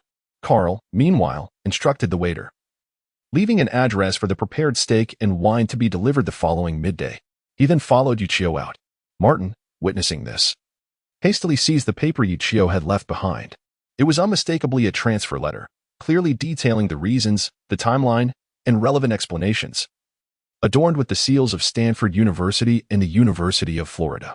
Though Martin had never seen the seal of Stanford, he was intimately familiar with that of the University of Florida. Despite it being merely a black and white photocopy, he could discern its authenticity at a glance. This document could not possibly be a forgery. But how could this be? Particularly alarming was the stipulation within the transfer letter, stating that Stanford University would grant Ye Qiu a full scholarship on the condition that he serve on the university's men's basketball team. This was the most compelling evidence. Martin's face turned ashen as he scrutinized the contents of the paper, and Betty, upon seeing it, gasped in disbelief, covering her mouth in shock. At that moment, an ill-timed voice interrupted. "Boss, that kid just ran off. Should we stop them? What if it's a hoax?" Martin, already seething with anger, found this remark to be like pouring gasoline on a fire. Unable to contain himself any longer, he swung his hand and struck Derek sharply across the face, shouting, "Shut your mouth. No one thinks you're mute if you don't speak, you blind fool." Betty stared vacantly in the direction Ye Qiu had departed, biting her silver teeth, lost in her thoughts. Chapter 22. Transfer and Farewell. Ha! I really got the better of Martin today. What a thrill! Carl exclaimed, his fist pumping with excitement. Indeed, it was quite exhilarating, Ye Qiu remarked calmly as he took a generous sip of wine. Observing this, Carl snatched the bottle from Ye Qiu's grasp, expressing dissatisfaction. "Why are you drinking all by yourself? At least save some for me." He then poured himself a hefty drink, savoring it with satisfaction. "This wine is splendid, not a hint of bitterness, and quite ample. Truly, there's a reason for its price." After taking another large gulp, he returned the bottle to Ye Qiu. "By the way, I didn't finish my earlier thought before Martin interrupted. Ye Qiu, I must tell you about this new phenomenon called Bitcoin, which is built on an innovative decentralized blockchain technology. The person who conceived this is truly a genius. Much like myself." Carl remained blissfully unaware of Ye Qiu's despondent mood, continuing to expound on his newfound discovery. Ye Qiu was immersed in his own thoughts, and naturally, he absorbed little of what was said. However, At times, having a loquacious friend by his side felt rather pleasant. Today shall conclude in this manner, and tomorrow will herald a fresh beginning. Ye Qiu vigorously shook his head, casting aside all negative emotions. Then, under Carl's astonished gaze, he tilted his head back and gulped down the remaining wine in one swift motion. Qiu, are you not returning to the country next month? Are you transferring to Stanford? What is going on? Ye Qiu held the phone in one hand, a cigarette dangling from his lips, and inquired with a hint of confusion. Dad, please allow me to finish. Thus, Ye Qiu patiently recounted the entire sequence of events in meticulous detail. As Ye Qiu listened to Ye Qiu's account, a sense of gratification gradually appeared in his eyes. So, Qiu, you have succeeded. Will you be able to remain at the American University to play basketball in the future? Ye Qiu exhaled a puff of smoke and inquired with a smile. Ye Qiu answered affirmatively from the other end of the line. Indeed. Ha ha ha. You little rascal. Every time you call it's always bad news. But this time it's a rare piece of good news. Ye Qiu's face instantly brightened with joy, and he playfully scolded, if your mother were to learn of this, she would undoubtedly be overjoyed. Upon hearing this, Ye Qiu fell into a moment of contemplative silence. Ye Qiu suddenly realized his misstep and, in a gesture of self-reproach, pretended to strike his own mouth over the phone. He then began to smoke heavily, seemingly at a loss for words. When Ye Qiu was merely 14, his mother succumbed to a terminal illness, leaving him and his father to rely solely on one another. The two endured that challenging period with grit and determination, leading Ye Qiu to diligently pursue his studies and gain admission to Huagua Institute of Technology. Meanwhile, Ye Qiu, fueled by resolve, successfully operated a small workshop producing electronic components, which has since evolved into a modest factory employing around 100 workers. Qiu, your mother would be proud of you. Go pursue your dreams, and whatever you need. Just let your father know, Ye Qiu gently reassured him. Ye Qiu nodded in acknowledgement, stating, understood. Father, you should also reduce your smoking. No more than a pack a day, lest you inadvertently set the factory ablaze. You rascal, with your ominous predictions, now you dare to admonish your father. Ye Qiu retorted with a hearty laugh. In the ensuing days, Ye Qiu busied himself with the formalities of transferring schools. Sterling would adeptly handle the procedures at Stanford University, having already initiated communication with Huagua Polytechnic University in Stanford's name. The latter was exceedingly pleased upon learning of this development, as one of their exchange students had received recognition from a prestigious Ivy League institution. Given that Stanford excelled in both academic research and practical applications in computer science, their pride was undoubtedly heightened. Consequently, Huagua Polytechnic University stipulated only one condition: to retain Ye Qiu's student status. Upon graduation, he would be awarded dual degrees and diplomas from both institutions. This arrangement would also elevate Ye Qiu to the status of a notable alumnus for Huagua Polytechnic, should he achieve success in the future. Sterling naturally welcomed this outcome, as it alleviated many unnecessary procedural hurdles with the Chinese institution, permitting remote processing of the necessary paperwork. However, the termination of the exchange student agreement and the departure formalities at the University of Florida required Ye Qiu to personally attend to them, following Sterling's guidance. The process was neither lengthy nor complex, yet, considering the efficiency of the University of Florida, the complete approval would still necessitate 3 to 4 days. Thus, Ye Qiu spent these days leading a rather monotonous yet fulfilling life, attending to official matters in the mornings and honing his point guard skills in the afternoons. At this juncture, the NCAA regional regular season was nearing its conclusion, and he had garnered a general understanding of Stanford's current standing from Sterling. In essence, there was hope for advancement, though the outlook remained cautious. The specifics would be elaborated upon once Ye Qiu returned to Stanford, at which point Sterling would provide a more detailed account. Consequently, Ye Qiu was determined to seize every moment to enhance his abilities. Stanford had graciously awarded him a full scholarship, presenting him with a once-in-a-lifetime opportunity. It was only fair and reasonable for him to contribute to Stanford's advancement through his efforts. This endeavor was, in fact, an investment in his own future, thus he committed to a rigorous training regimen, ensuring a minimum of 10 hours of practice each day. This dedication translated to an approximate improvement of 1 point in ball handling, 12 points in speed, 14 points in stamina, and 18 points in dribbling each day. For days swiftly elapsed. On Friday, Ye Qiu had packed his belongings. With little to carry, he possessed merely a sports backpack, a 20-inch suitcase, and a basketball, his entire worldly possessions. He first made his way to the computer science department's classroom to bid farewell to his classmates. As the classmates gathered around to bid farewell to Ye Qiu, particularly the exchange students who had come from Huawei Institute of Technology, a sense of bittersweet anticipation filled the air. With only a month left before their return to their homeland, they were envious of Ye Qiu's opportunity to remain and enter the prestigious realm of computer science at Stanford University. However, living in the same dormitory, they were well aware of the relentless dedication Ye Qiu had exhibited in his training over the past 6 months. They each pondered whether they could have matched his commitment, realizing that this was perhaps a reward from the heavens for those who steadfastly pursue their dreams, a form of envy that could not be replicated. To their surprise, Wiggins, who had previously participated in the training sessions, learned of Ye Qiu's impending departure from a fellow student in the computer science department and made his way to the computer college to bid him farewell. "I knew you were extraordinary. You must stay and play in the NCAA," Wiggins exclaimed joyfully, giving Ye Qiu a hearty pat on the chest as he departed. With classes still on the schedule, the others could not accompany him. Uncle Drew was nowhere to be found, leaving only Big Head Carl to see Ye Qiu off to the school gate. Sterling had arranged for a Buick minivan to wait for Ye Qiu at the entrance.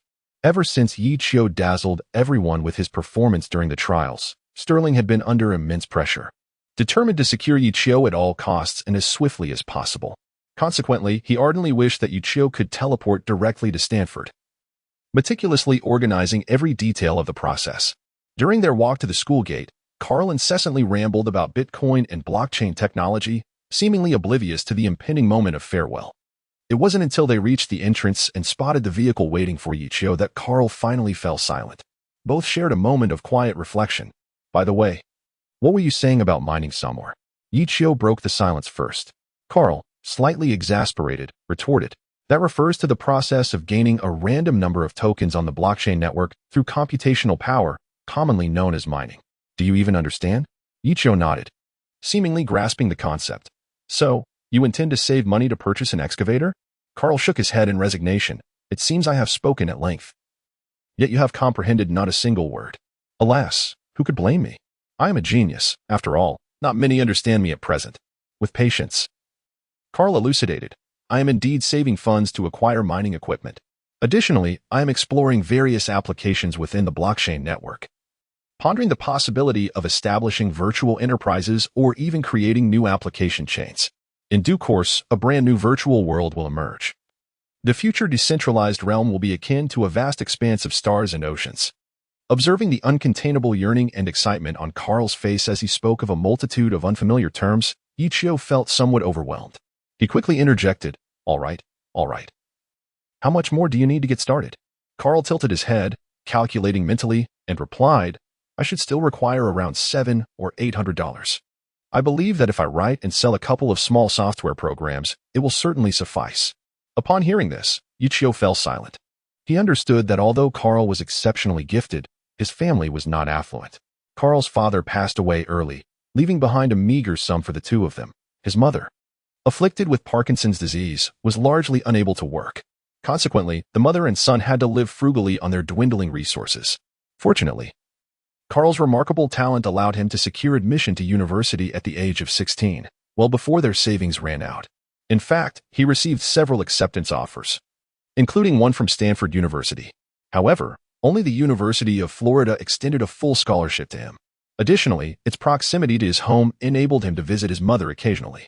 Thus, he chose the University of Florida, where he subsequently met Ye Qiu.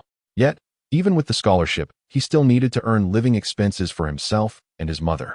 Therefore, when the NBA 2K game disc was released, even though it cost merely $19, Carl hesitated to purchase it, as it had become a luxury for him. Ye Qiu reached into his pocket and pulled out 10 Chris dollar bills. Under Carl's somewhat dazed gaze, he unceremoniously thrust the money into Carl's hands. "My good brother, you are a true genius. Go chase after your stars in the vast ocean that belongs to you. Welcome aboard. Welcome aboard." Several flight attendants stood at the cabin door, courteously greeting the boarding passengers. Upon closer inspection, one of them stood out with her tall stature and sweet demeanor. Her accent carried a hint of a southern pastoral charm. Hannah Jennifer, even amidst the sea of beauty at Seattle Airlines, her appearance and grace were remarkably distinguished. However, at that moment, Hannah appeared somewhat fatigued, her smile somewhat rigid. She had just completed a late-night flight and was on the verge of finishing her shift when, unexpectedly, a colleague called in sick that morning, necessitating her last-minute return to duty. With just 3 minutes remaining until boarding closed, Hannah glanced at the system and noticed that one business-class passenger had yet to board. She stepped out of the cabin, intending to make an announcement at the boarding gate, perhaps due to her lack of rest, as she turned the corner while yawning. She failed to notice a figure approaching her. Suddenly, Hannah collided with the figure, letting out a startled gasp as she teetered backward. Just then, a pair of strong arms reached out, gently steadying her waist. Hannah momentarily lost her composure and, upon regaining her balance, recognized the face of her rescuer. It was him. The familiar black hair, the elegantly defined features, the refreshing scent of sunlight, and those bright, dark eyes unique to the East. A flush crept across her cheeks. And before she could fully comprehend the situation, the young man had righted her and released his hold. "Be careful while walking," he advised, smiling. Before turning to retrieve the luggage he had momentarily dropped. "Sorry," Hannah said, feeling a bit embarrassed, and bent down to assist Ye Qiu in picking up the basketball.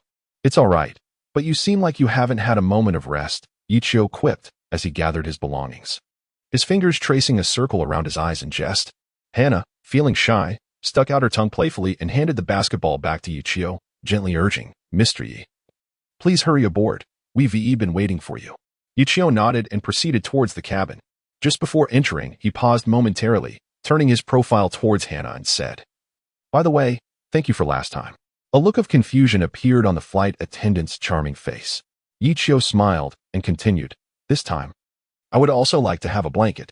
Wrapped in a soft blanket, Ye Qiu comfortably reclined in his business-class seat, drifting into a light slumber.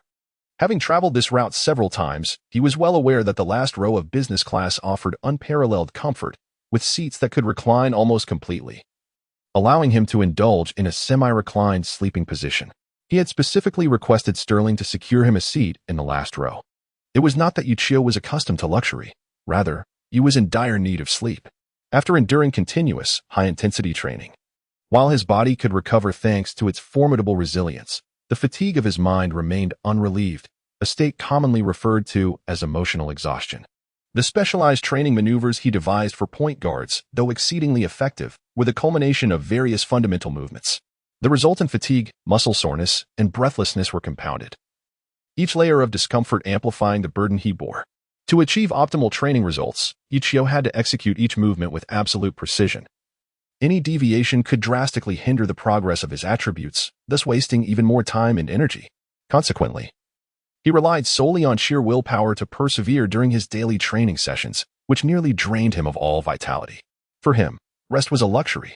The time spent traveling became his most cherished moments, as he could not train en route and could instead indulge in deep and restorative sleep. He sought the most comfortable position, ready to succumb to slumber. Suddenly, a faint yet familiar sound emanated from his left front, a series of delicate beeps. Though barely audible, he recognized it immediately. It was the sound of a pinhole camera being activated. Previously, Carl had purchased a second-hand device to experiment with, intending to mount it on a miniature drone or a small animal to eavesdrop on state secrets. During that period, Ye Qiu had become utterly exasperated by the sound, which made him particularly sensitive to it. But why would such a device be present on an airplane? Ye Qiu couldn't help but sit up slowly, his expression grave. Chapter 24. Hannah Jennifer. "Sir, what do you need?" The sweet flight attendant, Hannah, patiently inquired of the short, middle-aged man before her, who had thinning hair, a mouthful of blackened teeth, and was clad in an ill-fitting suit. The greasy man flashed a smile, revealing his dark teeth, and replied, "I need the large suitcase at the bottom. There's a pair of headphones inside. Could you please retrieve it for me?" Hannah furrowed her brows slightly. She had already assisted this passenger once, during which he mentioned a small suitcase. After searching without success, he now insisted that the item was in the large suitcase. "Sir, would you prefer I take the suitcase down for you so you can look for it, and then I can help put it back?" Hannah continued to propose her suggestion politely. "No need to take it down. It's not that complicated. It's in the first layer. You'll see it as soon as you open it," the greasy man insisted. Hannah frowned, feeling a sense of helplessness. Yet, she understood that as a service personnel, it was sometimes impossible to refuse unreasonable requests, and insisting could lead to more trouble. Thus, she acquiesced, rising onto her toes to begin rummaging through the suitcase. At that moment, the greasy man displayed an unmistakable excitement. He pulled out a capsule-like object glowing with a red light from his pocket, connected to a slender metallic thread. He then cautiously slipped the capsule beneath Hannah's blouse. "Sir, I couldn't find it in the first layer. Are you certain it's in this location?" Hannah inquired. Still searching in vain, her delicate brows knitted together. The greasy man, meanwhile, was preoccupied, one hand controlling the capsule and the other holding his phone. A lewd expression on his face as he said, "Yes, right there. It's very small. Please look again." As the man's excitement grew, suddenly, a strong hand snatched the phone from him. His expression changed dramatically, and he exclaimed, "What are you doing? Give me back my phone." Hearing the commotion, Hannah also halted. Standing in front of her was Ye Qiu, holding the greasy man's phone, his demeanor cold and stern as he regarded the lewd man. Confused, Hannah was about to inquire what had transpired when she felt an unfamiliar sensation at her chest, as if something was amiss. She glanced down to see a long, slender metallic thread extending from the hem of her blouse, the other end unknown. "Ah!" Hannah gasped in alarm, quickly yanking the thread from her garment and tossing it to the ground. Ye Qiu picked up the thin wire that had been discarded on the ground. Hannah, filled with uncertainty, focused her gaze and observed that the end of the wire was connected to a small component, roughly the size of a capsule, which was continuously emitting a faint red glow. The other end of the metallic wire was attached to the mobile phone that Ye Qiu had snatched from the greasy man's grasp. "What is this?" Hannah inquired, her voice tinged with trepidation and confusion. "This is a miniature camera. Just now, that scoundrel used this device to surreptitiously invade your personal space while you were unaware, allowing him to intrude upon your privacy." Ye Qiu shook the metallic wire and his phone in his hand, addressing Hannah. "Now we have both the evidence and the perpetrator. You may proceed to report this individual for voyeurism and sexual harassment." Upon hearing this, Hannah's eyes widened in disbelief, quickly transforming into an expression of fierce determination as she glared at the lewd and greasy man. In response, the man nervously protested, raising his voice. "What evidence do you have? How can anyone be certain this device was not brought by you? You cannot simply connect it to my phone and place the blame on me." At that moment, the flight attendants, alerted by the commotion, began to gather around, while curious passengers from the rear started peering over, some even unbuckling their seatbelts in anticipation of approaching the scene. Ye Qiu cast a derisive smile at the greasy man and said, "You seek evidence, do you? Very well." He held up the greasy man's phone and continued, "Firstly, the videos on here are likely still streaming. Unlocking your phone will reveal the truth, won't it? Furthermore, at this moment, Ye Qiu produced his mobile phone, lifting it slightly before tapping the screen to initiate a video playback. The others gathered around to watch. Within the video, a sleazy man, with a lewd expression, was seen slowly inserting a flickering miniature camera beneath Hannah's blouse. The evidence was irrefutable. The tall and imposing captain, upon witnessing the content of the video, was instantly consumed by rage. Drawing upon his experience, he instructed one of the flight attendants to contact the authorities, while he and another captain encircled the greasy middle-aged man to secure the scene. Suppressing his fury, he spoke in a low voice, "Sir, you are suspected of sexual harassment. We have already called the police. Please remain in your seat and do not move. Otherwise." The captain unintentionally showcased his well-defined biceps. The greasy man, witnessing this, dared not utter another word. The captain then turned to Ye Qiu, offering a polite smile, "Brave sir. Thank you for stepping forward promptly to prevent this incident and for obtaining invaluable evidence. You have safeguarded our crew from harm, and I shall report this to the company to advocate for a reward on your behalf." Ye Qiu nonchalantly waved his hand and chuckled, "It's merely a trivial effort. You should expedite your tasks. All I desire now is a good night's sleep." Upon hearing this, the captain could not help but burst into hearty laughter. This individual from Huagua is indeed amusing, demonstrating valor without seeking reward.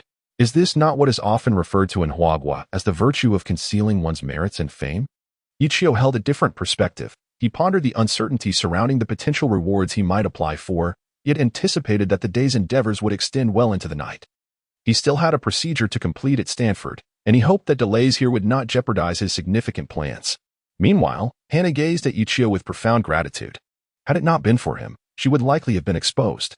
Perhaps she had already been seen, she mused with a sigh. The undergarment she wore today offered scant coverage. However, if that were the case, then when Ye Qiu had seized her phone moments ago and glanced at the other person's device, it suggested he had entertained similar thoughts, causing her ears to flush with a hint of embarrassment. Upon witnessing Hannah's demeanor, Ye Qiu could not help but approach her, whispering softly in her ear, "Do not fret. I have just checked, and there is nothing of concern." Hannah, upon hearing this, felt her face flush with embarrassment. Just moments before, she had been filled with gratitude. Yet now she shot Ye Qiu an indignant glare before huffily turning away and striding down the corridor. What was happening? I distinctly informed her that the video captured nothing. Why is she upset?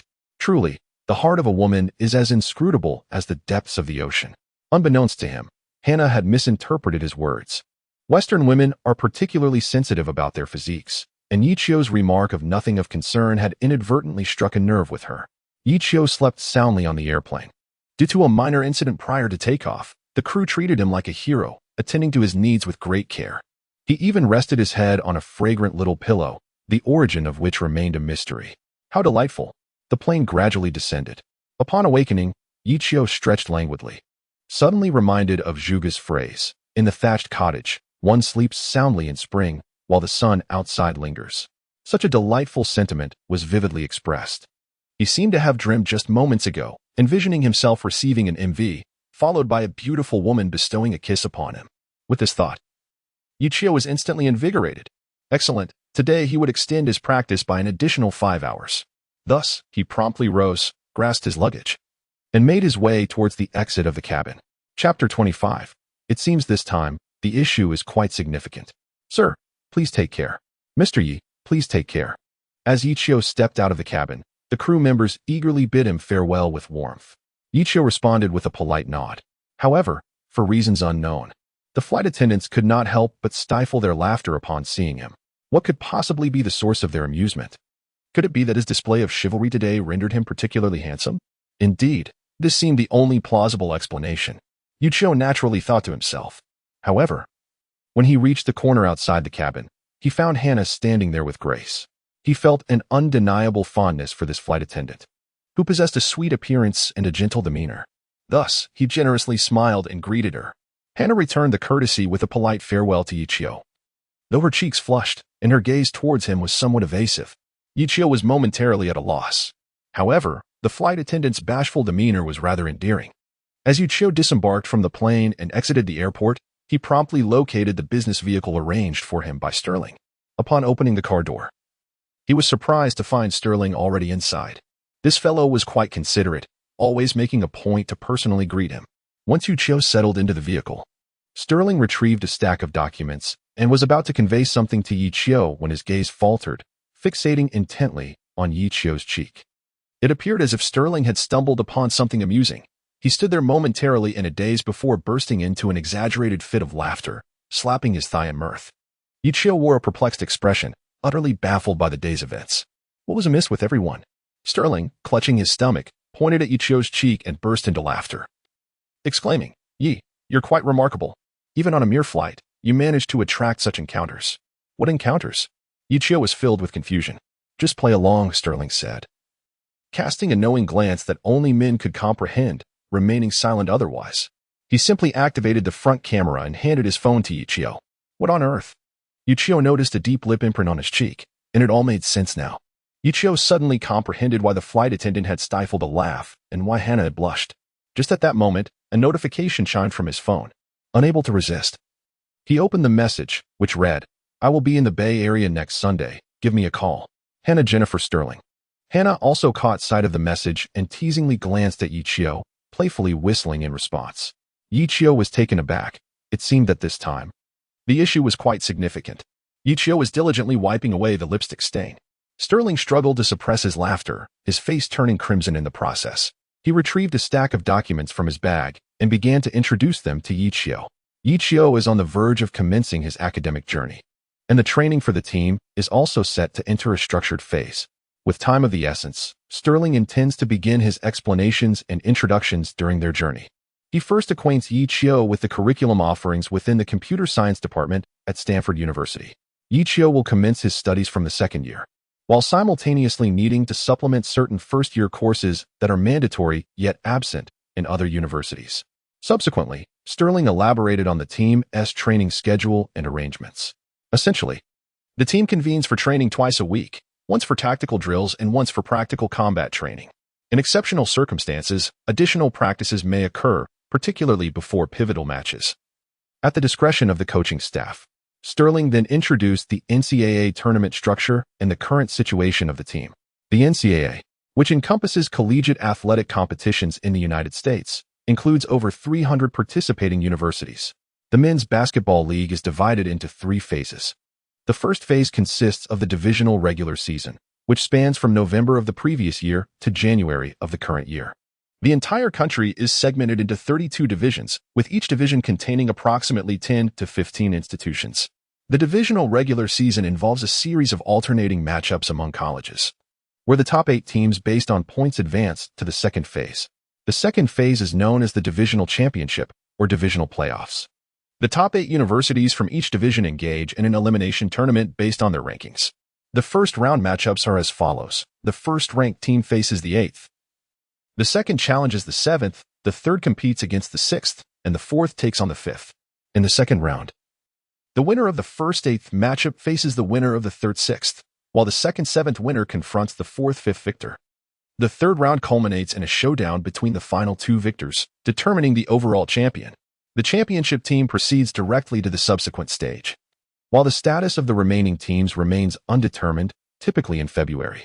The third phase consists of the national championship, featuring a total of 64 teams in an elimination format to declare the victor. This occurs annually in March and is characterized by intense and thrilling matchups, often referred to as March Madness.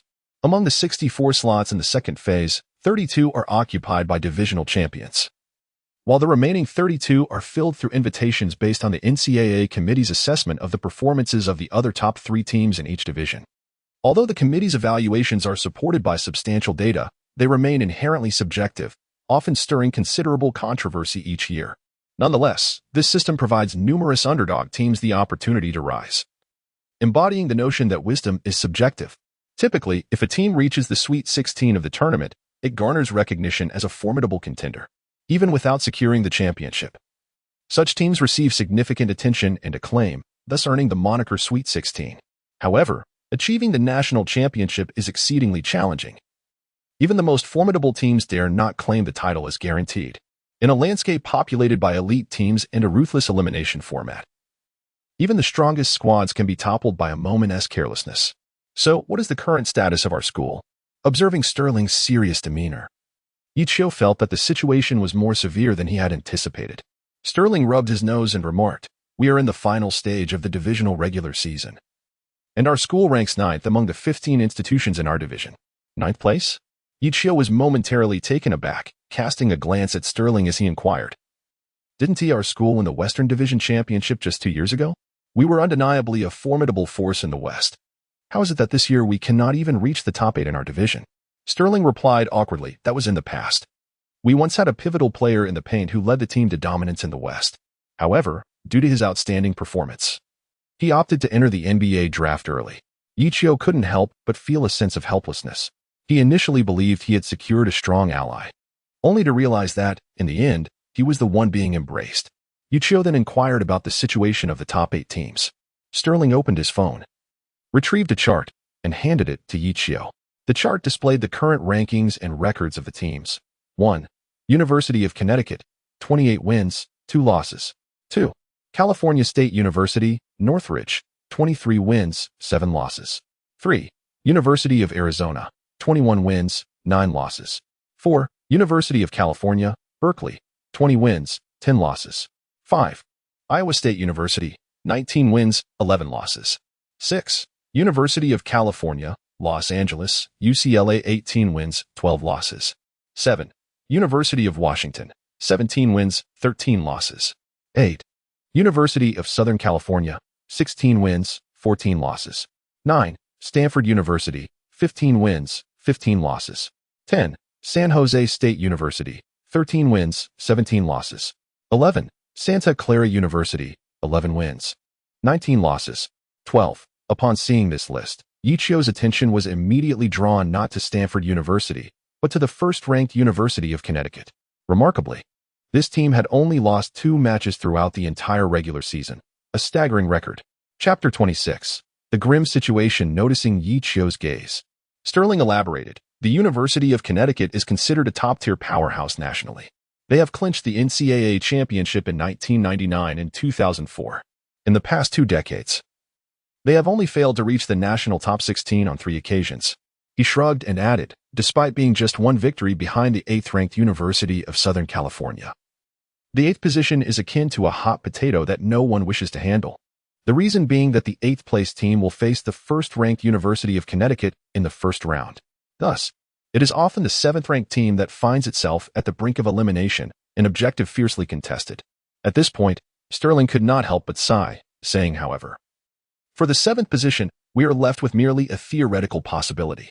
He pointed to the seventh and eighth-ranked schools, stating, "With only 2 regular season games remaining, we are 2 wins behind the 7th place. Furthermore, we must hope that the 7th-place team loses both of their upcoming games for us to have a chance at advancing. What teams are we facing next?" Ye Qiu furrowed his brow and continued to inquire. In a bid to gamble on this theoretical possibility, Coach Brandon arranged matches against the 8th-ranked University of Southern California and the 7th-ranked University of Washington. Sterling interjected. Upon hearing this, Ye Qiu contemplated the crux of the issue and fixed his gaze on Sterling, inquiring, "Who are the other opponents they face?" Sterling, appreciating the significance of the question, regarded Ye Qiu with admiration before responding, "You have posed a crucial inquiry. They have 2 remaining matches. One opponent is us, while the other is the 10th-ranked San Jose State University. This choice is quite natural. Their current strategy seeks stability, thus they prefer not to confront overly formidable opponents, which is why they readily accepted our challenge.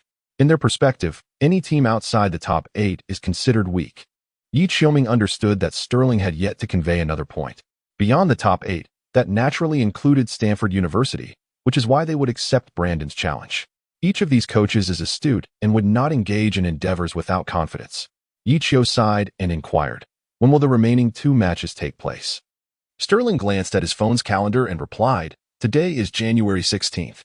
We will face the University of Southern California on January 26th, followed by a match against the University of Washington on January 28th, both at home. Thus, there are only 10 days left for preparation." At this moment, Ye Qiu comprehended the gravity of Stanford's situation. He realized that, despite his utmost efforts, he would be unable to assist the team in overcoming the University of Connecticut. It was akin to asking him to challenge LeBron James at this juncture. Therefore, the only meaningful aspiration for the team was to strive for 7th place. Attaining this position would provide Ye Qiu with ample strategic latitude, allowing him the opportunity to enhance his strength through scientific training. He now felt as though he were racing against time. To secure a 7th-place finish, Stanford needed to meet 2 conditions. First, they must triumph over their stronger opponents in the upcoming matches. Second, the 7th-ranked University of Washington must lose to the 10th-ranked San Jose State University. Ye Qiu felt that the first condition was within reach, but the second presented a formidable challenge. Ye Qiu lowered his head in contemplation, remaining silent. He appeared to have recalled something and casually inquired, "Do you know when the match between the University of Washington and San Jose State University is scheduled?" Sterling scratched his head in response, "I haven't checked that, but I believe the information is available. Let me look it up." As he rummaged through the materials, it wasn't long before he unearthed the match schedule for the University of Washington. Pointing to a line on the page, he remarked, "It is the day after our match against the University of Washington, specifically on January 29th. To think it is a back-to-back." Sterling continued, "Oh, this document explains the reasoning. The conference regular season must conclude before February, and the University of Washington has their celebration days on January 30th and 31st. Thus, they scheduled their final match for January 29th. I see. This also highlights a particular truth," Ye Qiu noted. That is, the University of Washington possesses a profound confidence in their own capabilities, believing they can triumph effortlessly even in back-to-back games. Upon hearing this, Sterling could not help but smile wryly. "You have a point. It seems we have been underestimated. However, the 7th-ranked Washington indeed has the audacity to be arrogant. Having recently achieved 7 consecutive victories and rapidly rising in stature, their offensive prowess is particularly formidable, positioning them as one of the few teams capable of engaging in a shootout with the University of Connecticut." Upon hearing Ye Qiu's words, he suddenly understood. So it is a strong team they are up against. At times, being underestimated is not entirely a disadvantage. Their arrogance has instead afforded Stanford University a unique opportunity, a chance to masquerade as a simpleton while concealing their true prowess. The challenge, however, lies in how to convincingly play the role of this seemingly naive pig. Ye Qiu was immersed in deep contemplation. Observing this, Sterling gently patted Ye Qiu's shoulder and comforted him, saying, "There is no need to distress yourself excessively. I have already conferred with Coach Brandon regarding the competition. Given our subpar performance this year, the likelihood of advancing from the divisional regular season is rather slim. In fact, it is possible that we may fare worse than last year, unable to secure even the 9th position, a reality we all anticipated. However, he shifted his tone. His spirits visibly lifted, and smiled at Ye Qiu. We have discovered your potential. I am confident that by next year, the team will revolve around you as the offensive linchpin, crafting a brand new Stanford University team. Sterling paused, his gaze filled with aspiration. We still have at least 2 to 3 years to reclaim our status as a formidable force in the West and vie for a promising future. Ye Qiu could not help but cough lightly. Sterling had an inflated opinion of himself. Given the current strength of the team, merely breaking through would be an achievement. Although the dream of basketball was filled with fervor, the establishment of a dynasty required a methodical, step-by-step approach grounded in reality. However, if what Sterling suggested were true, if they could not even secure a spot in the top 8 of their division, or worse, fail to maintain 9th place, then Ye Qiu would have wasted an extensive period of rigorous training and the remarkable NBA career system he possessed in his mind. Regardless of the circumstances, he was determined to experience the quarterfinals of the division championship, even against a formidable team like K University. Ye Qiu yearned for an opportunity to confront them directly. Even in defeat, he wished to engage with strong opponents to witness the might of elite teams firsthand. This would also serve as a valuable opportunity to validate his growth. As for advancing further to 7th place, it was not entirely out of reach. Nevertheless, Ye Qiu needed to contemplate carefully and devise a comprehensive and meticulous plan. Yet, the most pressing matter remained the enhancement of his own abilities. With this thought, Ye Qiu's gaze, which had been somewhat dulled by the seriousness of the situation, reignited with fervor. The path to his dreams was inherently fraught with challenges, and all he needed to do was to keep his eyes firmly fixed on the peaks, whether high or low, and conquer them one by one with unwavering determination. Chapter 27. Enrollment and Preparation. With Sterling's guidance and assistance, Ye Qiu swiftly completed his enrollment procedures. Ye Qiu has officially enrolled as a sophomore in the computer science department at Stanford University. Sterling initially intended to provide Ye Qiu with an on-campus apartment to ensure he had a conducive environment for rest.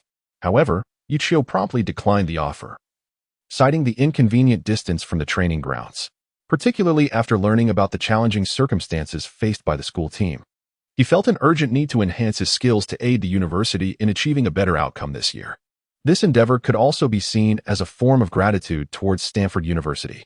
Seeing that his counsel fell on deaf ears, Sterling had no choice but to acquiesce. Consequently, he arranged for Ye Qiu to stay in the temporary dormitory where the trial training was being conducted, specifically placing him on the 1st floor. He could even easily access the training field by climbing out of the balcony window. Ye Qiu felt an immense sense of satisfaction. Time passed quietly. It had been a week since the commencement of the academic term. Ye Qiu adapted swiftly to his new surroundings, immersing himself in campus life while diligently maintaining his training regimen. Throughout his training sessions, he continually refined his movements, striving for perfection to enhance his efficiency. Consequently, his self-developed training methods underwent constant evolution, progressing from point guard skill V1.0 to V1.2. The enhancements of the new version were markedly evident. Previously, under V1.0, it required 10 hours to improve his ball handling by 1 point, alongside 0.5 in speed and 0.25 in stamina. With the advancements of V1.2, however, this was reduced to a mere 8 hours. Yet, this increase in efficiency did not entice Ye Qiu to extend his daily training hours. On the contrary, he kept his training within a limit of 9 hours each day. On one hand, Ye Qiu realized that longer training hours did not necessarily equate to better results. He needed to allocate time for reflection and synthesis, which in turn would facilitate the ongoing enhancement of his point guard skills, establishing a virtuous cycle. On the other hand, he also had academic commitments to consider. After transferring, Ye Qiu found his coursework had increased rather than diminished. As a prestigious institution renowned for its computer science program, Stanford University presented an extensive array of subjects and challenges that far surpassed those of ordinary universities. The intensity of the curriculum was considerable. In addition to the regular 3 classes each day, professors frequently conducted impromptu lectures, sharing the latest advancements in computer science from Silicon Valley, China, and Europe. Even with Carl assisting him with assignments, Ye Qiu had to concentrate intensely to keep pace with the lectures. In this cradle of Silicon Valley entrepreneurship, within just the first week, he encountered a plethora of novel knowledge and concepts previously unknown to him. Notably, the blockchain technology and Bitcoin that Carl had mentioned earlier were subjects of dedicated lectures, providing thorough explanations and insights. Under the guidance of Ivy League professors, these concepts became easily comprehensible, far surpassing the clarity with which Carl had conveyed them, allowing even someone as unversed as Ye Qiu to grasp the fundamentals. Although Ye Qiu primarily pursued his basketball aspirations, he was determined not to leave this esteemed institution empty-handed. Ye Qiu has remarkably altered his previous habit of frequently skipping classes, now striving to attend every lecture. During class, he engages his intellect wholeheartedly, absorbing knowledge as fate allows. Additionally, he has participated in 2 internal training sessions with the team. His passing and ball control remain exceptional, particularly in his collaboration with substitute center Oliver and backup shooter Isaiah, which has begun to exhibit signs of team synergy. Head coach Brandon has taken notice, visibly pleased and frequently applauding Ye Qiu's exquisite assists. Sterling is beaming with delight, and Audrey shares in the joy. However, this has intensified the frustration of starting point guard Frank. The primary team he leads appears defenseless against the offensive prowess of Ye Qiu's second string. Who is truly the starter and who merely a practice player? Frank feels a mix of despair and impotent rage, having intended to demonstrate the rookie's limitations, but instead finding himself undermined. In truth, everyone is gradually recognizing that Ye Qiu is destined to become the cornerstone of the team's future. The reshuffling of the starting lineup and the reconstruction of tactical philosophy is merely a matter of time. Yet, Brandon finds himself in a quandary. As next week marks the final 2 divisional regular season games, he must decide which lineup to employ against the 7th and 8th ranked teams, the University of Washington and the University of Southern California. He has 2 options. The first, consistent with his original plan, involves starting the established main players while configuring defenses against the opponent's offensive strategies, focusing on a defensive battle. After all, the original lineup has been fine-tuned over nearly 2 years, achieving a certain level of synergy between starters and substitutes. If the defense holds, they might execute a counterattack in the second half, or perhaps deploy Ye Qiu to exploit the opponent's slower pace, potentially catching them off guard. However, the risk lies in the possibility that if they fail to defend effectively in the first half or allow the opponents to gain momentum, even Ye Qiu's talents would be insufficient to rectify the situation. Yet, Brandon did not anticipate Ye Qiu's swift adaptation within just a week. He has largely integrated into the team. Thus, one of his options is to directly field a new lineup centered around Ye Qiu as the starter. The news of Ye Qiu's joining is still known to only a few, and the opposing team is undoubtedly formulating their strategies based on their original lineup. Therefore, suddenly deploying Ye Qiu at this moment could deliver an unexpected and powerful blow to the 8th-ranked University of Southern California, leveraging the element of surprise. However, this would also mean placing the team's hopes of advancing entirely on Ye Qiu's shoulders. The integration between Ye Qiu and the team has yet to commence in earnest, inevitably leading to various vulnerabilities in defense and tactical collaboration. Furthermore, this strategy harbors another risk. Ye Qiu's presence alongside Stanford's new lineup may be prematurely unveiled. Even if they manage to triumph over the University of Southern California, they would inadvertently furnish their subsequent, more formidable adversary, the University of Washington, with comprehensive match data. Consequently, the University of Washington would undoubtedly be on high alert and would certainly devise targeted tactics for Ye Qiu. Thus, Stanford would inadvertently heighten the challenge of securing a consecutive victory.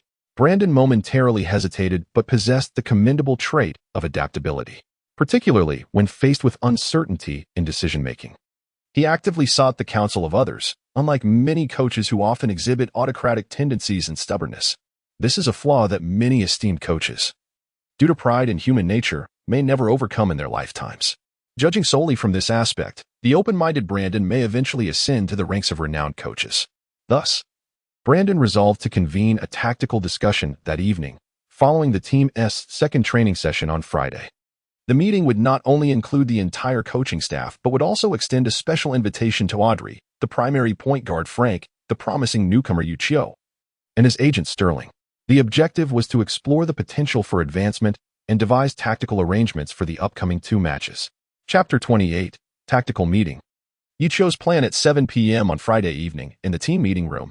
Brandon wasted no time and presented 2 tactical options before everyone.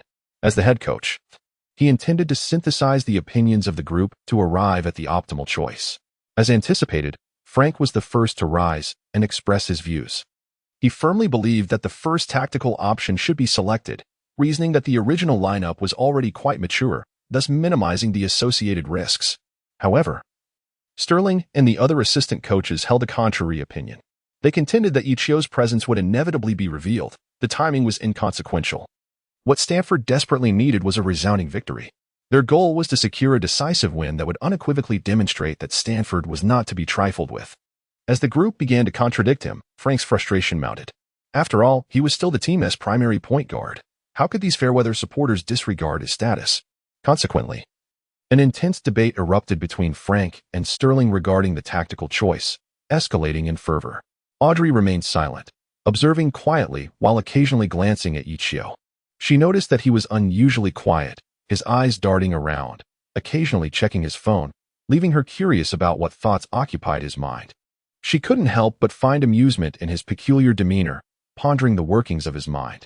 The discussion surrounding the tactics that pertained to one's own status was fervent among the group, yet he appeared utterly indifferent, reminiscent of the saying that the emperor is not as anxious as the eunuch. However, it was certain that Brandon would soon take the initiative to inquire about the opinion of this emerging star. She couldn't help but wonder how Ye Qiu would respond and what his attitude would be when it came to matters concerning his own interests. Indeed, as the bickering among the crowd escalated, Brandon furrowed his brow and firmly rapped the table, declaring, "Enough, enough. I have heard all you have said. Please, everyone, take your seats. Let us address the matter at hand with a semblance of decorum." As the commotion gradually subsided, he turned his gaze towards Ye Qiu and, with a friendly demeanor, inquired, "Ye, what is your perspective on this issue?" At this, all present turned their attention towards Ye Qiu in unison. Ye Qiu was suddenly called upon, appearing somewhat bewildered. Noticing that everyone was gazing at him, he timidly inquired, "I apologize, I didn't quite catch that.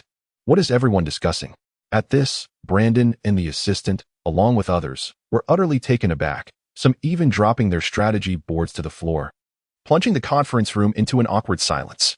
It turned out that after such an extensive discussion, this fellow had not heard a single word. Suddenly, Audrey could no longer contain her amusement and stifled a laugh. However, her laughter resonated distinctly in the quiet room, prompting several attendees to cast peculiar glances in her direction. A flush crept onto Audrey's cheeks as she shot Ye Qiu an exasperated look. It was all his fault for causing her to appear so impolite. She quickly suppressed her laughter, tucked a strand of hair behind her ear, and composed herself.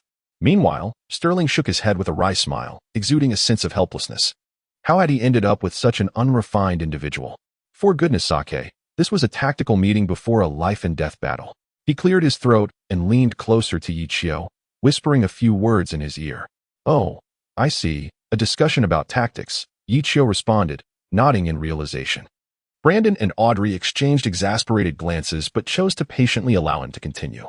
Ye Qiu pondered for a moment, carefully organizing his thoughts. Then, under the slightly anxious gaze of Frank, he lifted his head and resolutely addressed the assembly. "I believe we should opt for the first proposal." Upon hearing Ye Qiu's words, the reactions among the crowd varied significantly. Frank was the most astonished. He had not anticipated that Ye Qiu would endorse his opinion. Audrey also displayed a curious expression. Meanwhile, Sterling tugged at Ye Qiu from behind, whispering something to him, while the others were lost in contemplation, some perplexed, others deep in thought. Head coach Brandon was momentarily taken aback, but soon a look of approval graced his features as he encouraged, "Ye, please continue." Ye Qiu nodded and subsequently posed a question to the assembly. "Firstly, do you all aspire for the team to reach the quarterfinals this year? Or do you wish for a more ambitious journey?" Upon hearing this, the crowd fell into a contemplative silence, fully grasping Ye Qiu's implication. While defeating the University of Southern California and securing a place in the quarterfinals was certainly achievable, advancing to face the University of Connecticut in the first round was not a foregone conclusion. Rather, it could only be deemed a daunting challenge. To envision a consecutive triumph and harbor hopes that San Jose State University could overcome the University of Washington was not merely fanciful, but rather the musings of the overly optimistic. Observing the pervasive silence, head coach Brandon broke the stillness and addressed Ye Qiu, naturally. "We all wish for the team to break through the fray and advance to the national championship. However, you are aware of the circumstances at present. It remains a theoretical possibility." Upon hearing this, Ye Qiu nodded. He turned to the crowd and said, "Of course, I am well aware of this matter. In fact, I have contemplated this question for quite some time. I possess a relatively comprehensive plan in mind. But this is predicated on the premise that I wish to first ascertain that our goals are entirely aligned." Thus, upon hearing that Ye Qiu had a plan, Brandon's eyes sparkled with intrigue. Could it be that this young man harbored latent potential in tactics and strategy? Ye Qiu did not immediately reveal his plan. Instead, he paused and slowly cast his gaze over the crowd. He observed some individuals bowing their heads in silence, others shaking their heads with deep sighs, some furrowing their brows in contemplation, and a few clenching their fists, their faces etched with reluctance. Ye Qiu's lips curled into a subtle smile, only to be abruptly replaced by a fierce intensity in his gaze, emanating an aura of overwhelming ferocity. He raised his voice, commanding attention as he thundered, "Do you all truly wish to advance to the national championship?" The sudden exclamation momentarily stunned the crowd. Yet, almost instantaneously, a surge of fervor erupted within their chests, ascending to their very crowns, igniting a fervent blush upon each face. "We do," they exclaimed in unison, their voices harmonizing in fervent agreement.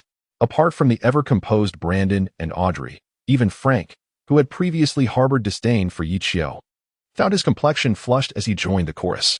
Ye Qiu raised his head and noticed that everyone around him displayed resolute gazes, unwavering as they met his eyes. Among them, Brandon revealed an unmistakable look of admiration.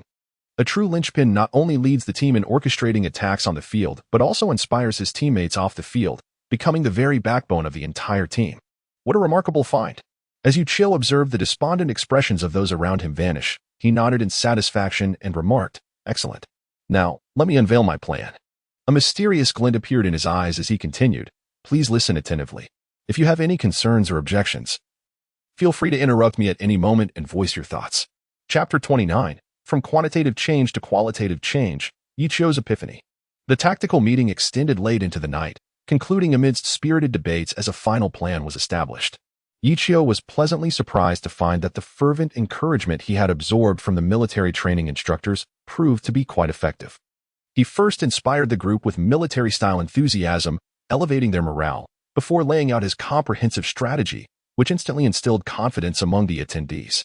The individuals present were seasoned and, although they sensed that the plan might skirt the edges of conventional ethics, their instincts told them the feasibility of the strategy was remarkably high.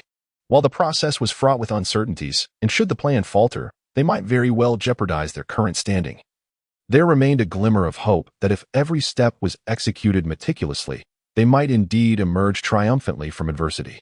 Ye Qiu's proposal instilled a sense of hope among everyone, their eyes beginning to shimmer with anticipation and vitality. It was undoubtedly a significant improvement from their previously despondent situation. Consequently, the team's demeanor transformed from one of dejection to an embodiment of fervent desire for victory, exuding a collective spirit of unity and determination. Coach Brandon additionally scheduled a final training session on Saturday, primarily to rehearse the strategies devised the previous night, thereby enhancing their chances of success. No one found fault with the weekend training. Rather, there was a shared eagerness to practice as much as possible, striving for absolute certainty. On Sunday, January 25th, at 8:25 a.m., with just one day remaining until the match against the University of Southern California, the basketball court beneath the dormitory was alive with activity. Ye Qiu was diligently repeating his point guard skills in the V1-2 circuit training, with the first match looming tomorrow. He intended to practice for another hour before returning to take a shower and enjoy a well-deserved rest. 2 weeks of intense training and challenging drills had left his mind in a constant state of tension.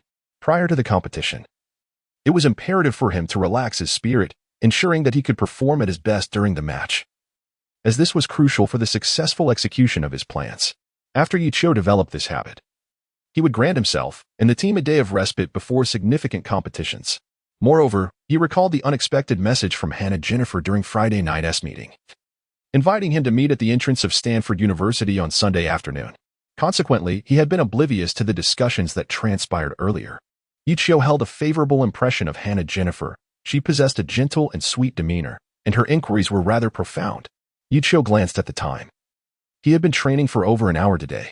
His ball control had already reached 69 yesterday, and the progress bar was more than halfway full.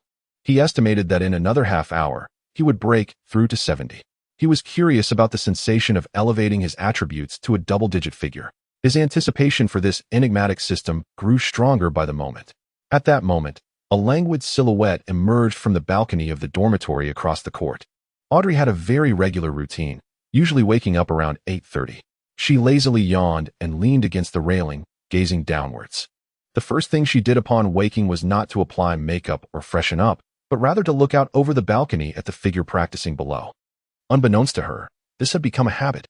For some reason, whenever she caught sight of that figure below, tirelessly persevering in his efforts, a sense of reassurance and satisfaction washed over her. It was as if, in doing so, the university team she cherished held a glimmer of hope. She observed quietly for about 10 minutes before preparing to return to her room, just as Audrey intended to steal one last glance at Ye Qiu before leaving. She noticed something peculiar about him on the court.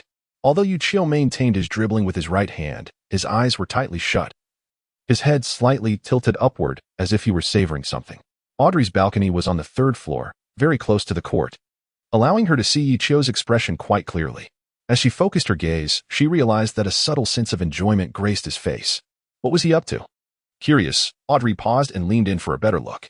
Suddenly, Ye Qiu sprang into action. He kept his eyes closed, yet his hands began to execute rapid, cross dribbles. The frequency of his movements far exceeded his usual training rhythm. Then, Ye Qiu transitioned to high dribbling. After a while, he switched to low, alternating between high and low positions, under the leg, and behind the back dribbles. He cycled through each fundamental dribbling maneuver seamlessly, his eyes still firmly shut. Yet this did not hinder the fluidity of his actions. Audrey watched in astonishment. Although Ye Qiu had made significant strides before, he had never exhibited such a smooth and effortless quality as he did now. Ye Qiu has switched several rounds without a single error, an achievement once deemed unimaginable. Moreover, he continues to accelerate relentlessly.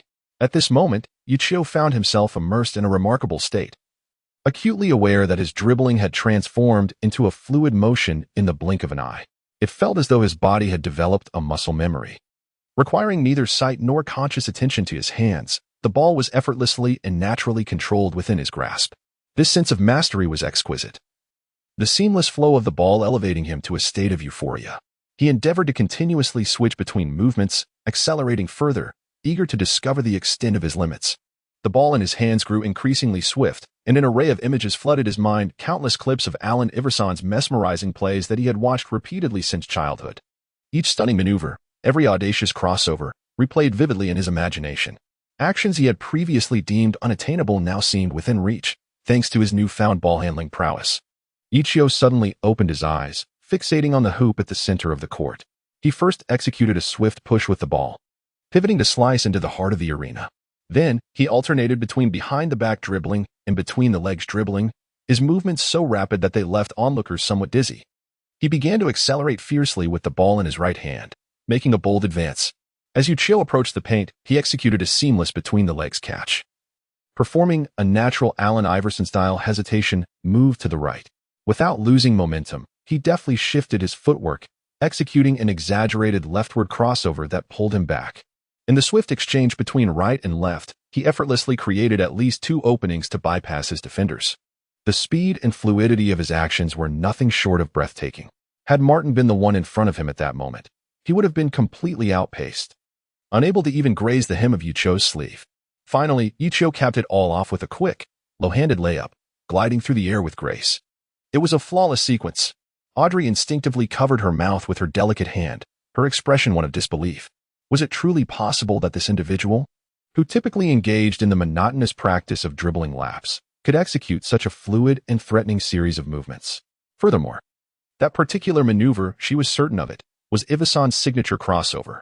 The reason such a move is termed a signature is precisely because it is exceedingly difficult for anyone other than its creator to replicate or surpass it in its entirety. Just how many secrets lay hidden within this individual, and what potential remained unexploited? What further surprises could he bring to himself and to the future of the team? Audrey's beautiful eyes flickered with a sense of anticipation. Chapter 30, A Date. Ye Qiu discerned that it was his ball-handling skill that had ascended to 70, engendering the recent sense of immersion and enlightenment. He yearned to return swiftly to indulge in a comforting bath, meticulously examine the alterations to his attributes, and then enjoy a well-deserved respite. Thus, he promptly terminated his training, seized the ball, and vaulted over the balcony railing into his dormitory.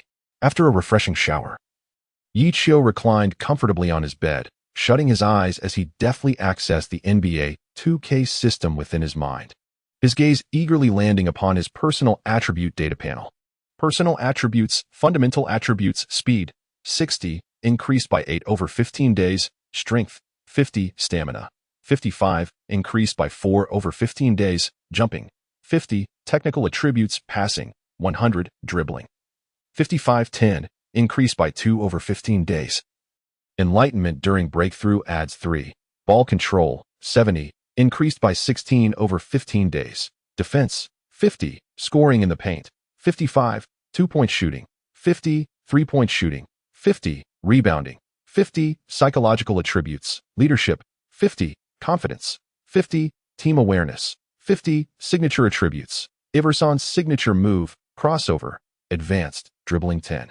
Iverson's signature move, paint stop, jump shot, minor achievement, scoring in the paint 5, comprehensive rating, 57, increased by 5 over 15 days. Upon witnessing the growth in his data, a wave of uncontainable delight washed over Ye Qiu's face. He had anticipated the enhancements in ball control, speed, and stamina. However, he had not foreseen that the recent immersion would yield such enlightenment. Not only had his dribbling improved by 3 points, but he had also further comprehended Iverson's signature moves.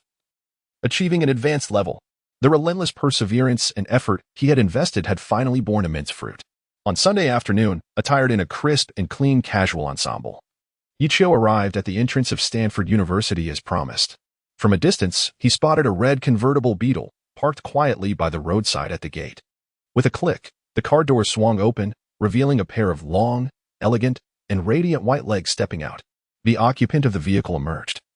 Clad in a vibrant red floral dress, the patterns on her attire radiating vigor and passion, much like her very essence. A white belt cinched at her waist accentuated her alluring figure while adding a touch of sophistication to her overall appearance. Her feet were adorned with a pair of striking red sandals, simple yet exuding elegance. She sported fashionable, deep brown translucent sunglasses, leaning against the car, while her skirt fluttered gently in the breeze, reminiscent of a blooming red rose, radiating an enchanting allure. Students passing by could not help but glance back repeatedly, with some boys even whistling from a distance. She, with her arms crossed and leaning casually against the vehicle, wore a subtle smile, her eyes glinting mischievously as they gazed at Ye Qiu. Ye Qiu found himself momentarily dazed, then shook his head to regain his composure. How had his resolve weakened? Lately, he had been captivated by foreign beauties. Hannah Jennifer, with her statuesque figure and a face imbued with the unique sweetness of a southern farm girl, seemed deliberately styled to elicit a reaction from Ye Qiu. Do I look beautiful today?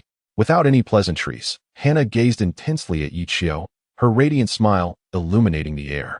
You're stunning, absolutely breathtaking, Ye Qiu exclaimed, his heart racing at her enchanting smile, leaving him awestruck. Hannah couldn't help but feel a sense of pride at his bewildered expression.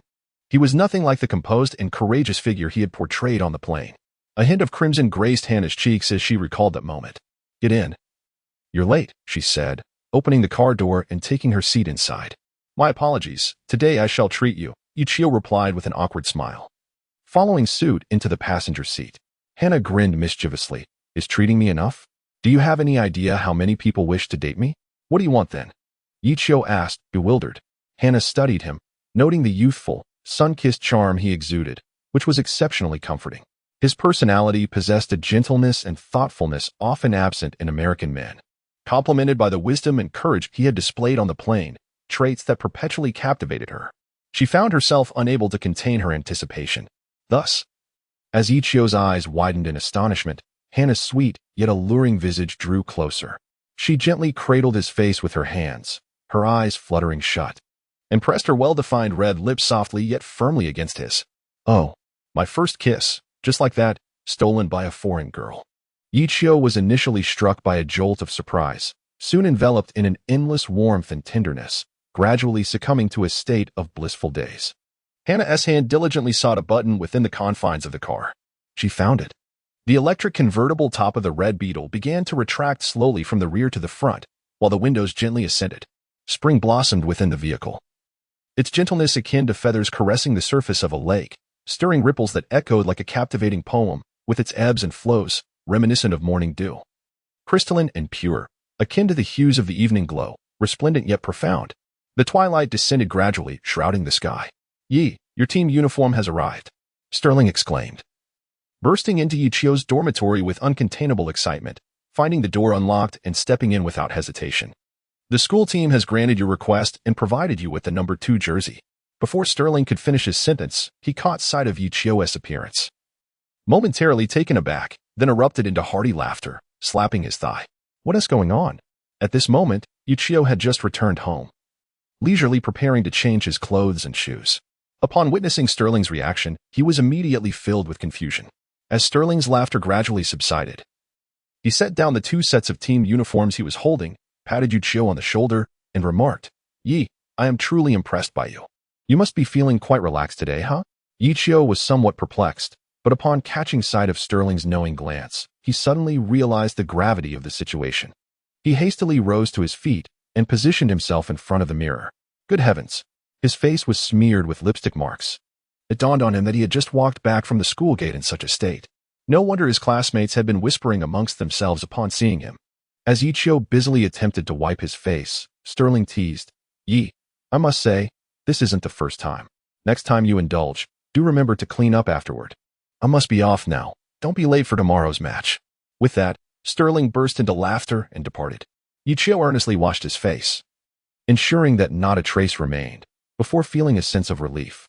Alas, in the future, he must remember to carry wet wipes for dates and take a moment to check his reflection before stepping out of the car. At that moment, he noticed 2 jerseys left behind by Sterling, both embodying the red and white colors representative of Stanford University.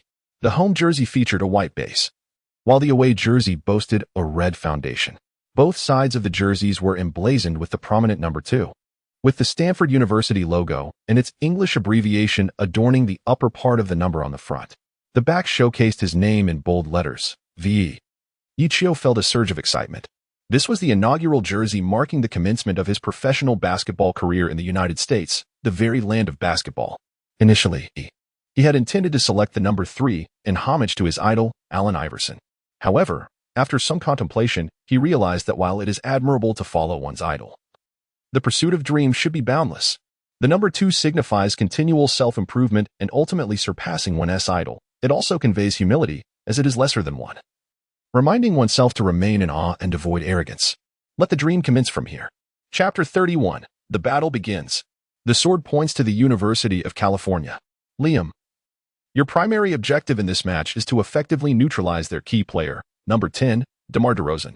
In the locker room of Stanford Stadium, Brandon was outlining the strategy, specifically emphasizing the importance of the versatile guard, Liam. He extended his hand and rallied the team, stating, "If each of us performs our role diligently, victory is assured. Victory is within our grasp." The team pressed their hands down together and roared in unison. The entire locker room was imbued with a fervent spirit. Players from both teams began to enter the arena. Initially, it was presumed to be just a regular season game, with little expectation of an audience. However, the reality was, Ye Qiu walked into the players' tunnel, raising his gaze to survey both sides. What a sight to behold. Today, he truly witnessed the meaning of a sea of humanity. Not only in domestic university league matches, where the stands are often attended only by cleaning staff, but even in regular CBA games, such a crowd is rare. This was merely a regular season game of a university league. The stands were filled to capacity, predominantly with students from Stanford University, along with some professors and alumni. Upon learning that this was a crucial match for their school, many had taken leave or skipped classes to come and support their team in what could likely be their final 2 games of the season. As the school team took the court, the audience erupted in a chorus of cheers for the players, hearing the deafening roars reverberate throughout the arena. Feeling the waves of excitement from the crowd and witnessing countless hands eagerly reaching out to high-five the players as they emerged from the tunnel, Ye Qiu was instantly overwhelmed with emotion, his blood surging with fervor.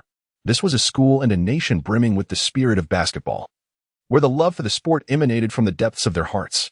For no other reason than to reciprocate the fans' fervent enthusiasm, this match must be won. This sentiment resonated among all the players, coaches, assistants, and agents of Stanford. Meanwhile, the coaches and players from the University of Southern California gradually made their way out of the players' tunnel. Renowned coach Floyd strode over, warmly embracing Brandon, exchanging low-key words of encouragement before they each turned away. Observant eyes would note that the moment they turned, their smiles vanished without a trace, replaced by an atmosphere of intensity. Was such a grand display necessary? After all, they were unlikely to win. USC starting point guard, Jerry, glanced at the throngs of spectators and scoffed.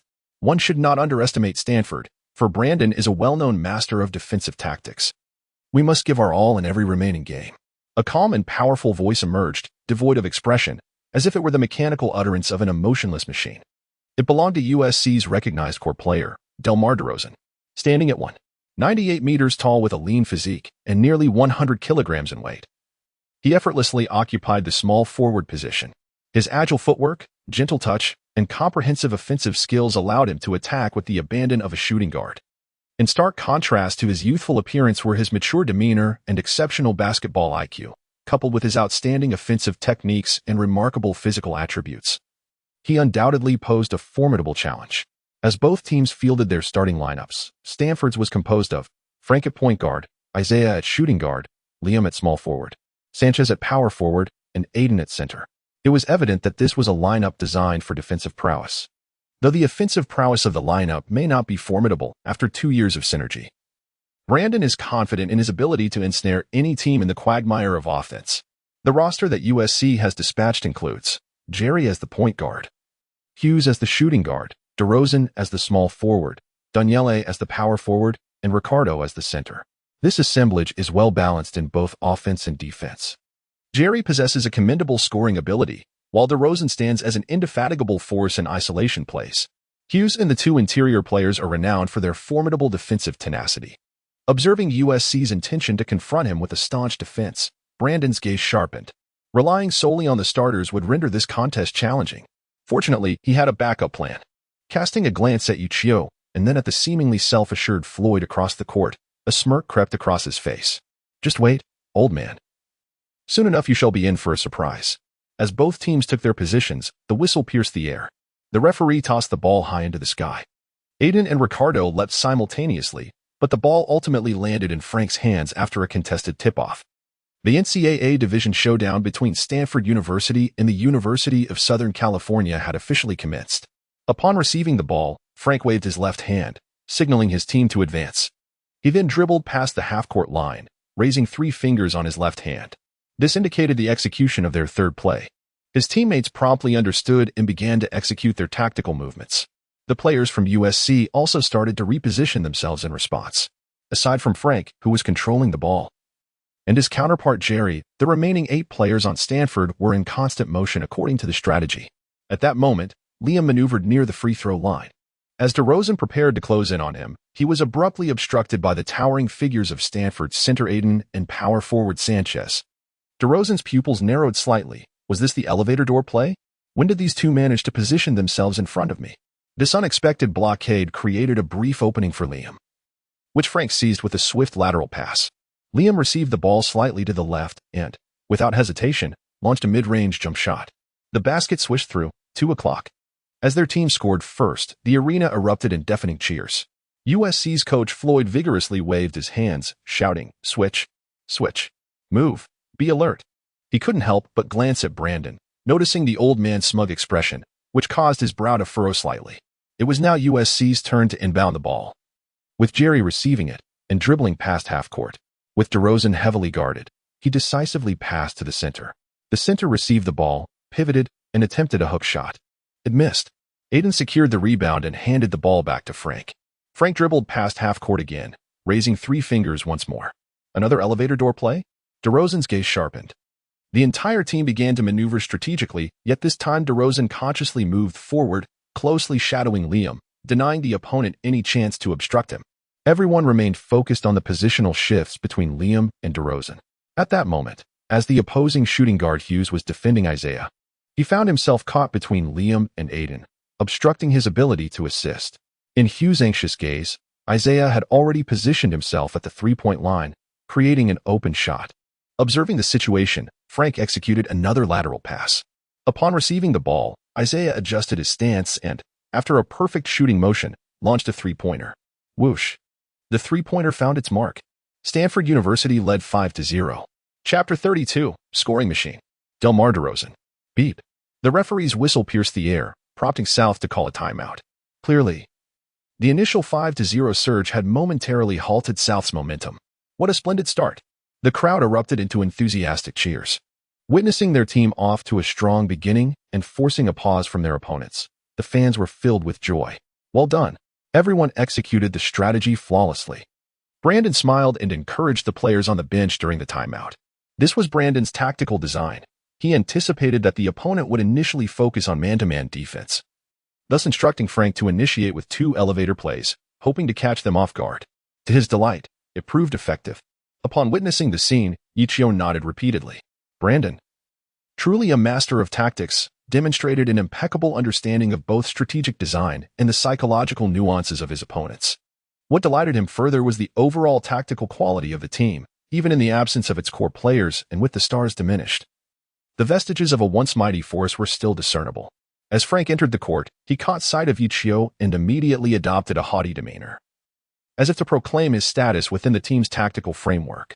This elicited amusement from Ye Qiu. Contrary to Frank's expectations, Ye Qiu did not embarrass him. Instead, he approached, patted him on the shoulder, and offered an encouraging smile, saying, "Well played, Frank." This left Frank momentarily flabbergasted. The scene, however, brought a smile to Audrey's face.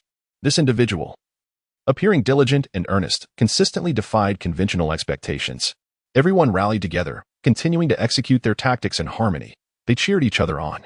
As the timeout concluded, both teams returned with their original lineups. Floyd and Brandon exchanged a glance, sparks flying between them. Floyd let out a cold laugh, dismissively turning away. Brandon furrowed his brow. Had that old fox adjusted his tactics so swiftly? As anticipated, the resuming South University team abandoned their man-to-man defense strategy, opting instead for a coordinated zone defense. Under the pressure of this zone defense, Stanford's tactical execution faltered significantly. Several offensive plays for Stanford failed to find open shots, leading to rushed attempts with minimal success.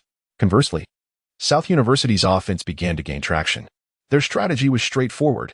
They aimed for teamwork in their attacks, but when that faltered, they would entrust the ball to their cornerstone, DeMar DeRozan. When it was time to pass, the opposing point guard was resolute, even going so far as to dribble the ball directly to DeRozan, rendering Liam's tight defense ineffective. Once the ball found its way into DeRozan's hands, it became a nightmare for Stanford University. He operated like a precise scoring machine, effortlessly creating offensive space through his agile rhythm and skills, regardless of Liam's defensive efforts. For DeRozan, even a sliver of space sufficed. His reliable mid-range shots and layups could effortlessly conclude each possession. Moreover, when DeRozan initiated an offense, his teammates instinctively spread out, creating a one-on-one space for him, allowing him to operate with greater ease. Brandon watched with a furrowed brow. He recognized DeRozan as a formidable asset and attempted to direct his players to encircle and double-team him. The strategy yielded some effect, albeit not substantial. Although DeRozan excelled in isolation, he possessed an admirable court vision. Once he was double-teamed, he would adeptly find opportunities to pass, enabling his teammates to exploit numerical advantages. This exemplified the strength of a team's core. In this ebb and flow, Stanford struggled to complete the first half, with the score standing at 29-36, leaving Stanford University trailing by 7 points. In the locker room, a frustrated shout pierced the air. "Liam, are you even capable? Your task is to firmly keep DeRozan outside the paint.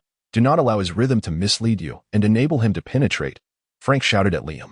Liam, with his neck strained and face flushed, found himself unable to retort, for he had indeed failed to contain DeRozan. This was not solely Liam's fault, as DeRozan had grown stronger since their last encounter. Brandon shook his head, placing a comforting hand on both Liam's and Frank's shoulders. His brow furrowed in concern as he spoke gravely. In a battle of set plays, where both teams demonstrated commendable tactical execution and defensive prowess, the decisive factor lay in the players' finishing abilities. At such times, the advantages of possessing a core player become glaringly apparent. Brandon was acutely aware of the skill levels within his own team. To have reached this point was already a testament to their utmost efforts. Had they not executed their initial strategy successfully to secure a 5-point lead, the situation would have been far more dire. The reality was that the opposing starting players indeed possessed greater strength. Unless Brandon's gaze involuntarily shifted towards Ye Qiu. Yet, deploying Ye Qiu now would be tantamount to prematurely revealing his presence. Stanford's strategy for this match hinged on a focus of defense and counterattack. The initial aim was for Frank and his teammates to engage in tactical and defensive maneuvers to stifle the opponent's momentum. As long as they could maintain the point differential within 5 by the last 10 minutes of the second half, Brandon planned to introduce Ye Qiu and Oliver, unleashing a fluid and efficient offensive surge to overtake the opponents. Subsequently, with a comfortable lead, Ye Qiu would likely commit a few minor errors, leading others to perceive him as a volatile, unpredictable substitute.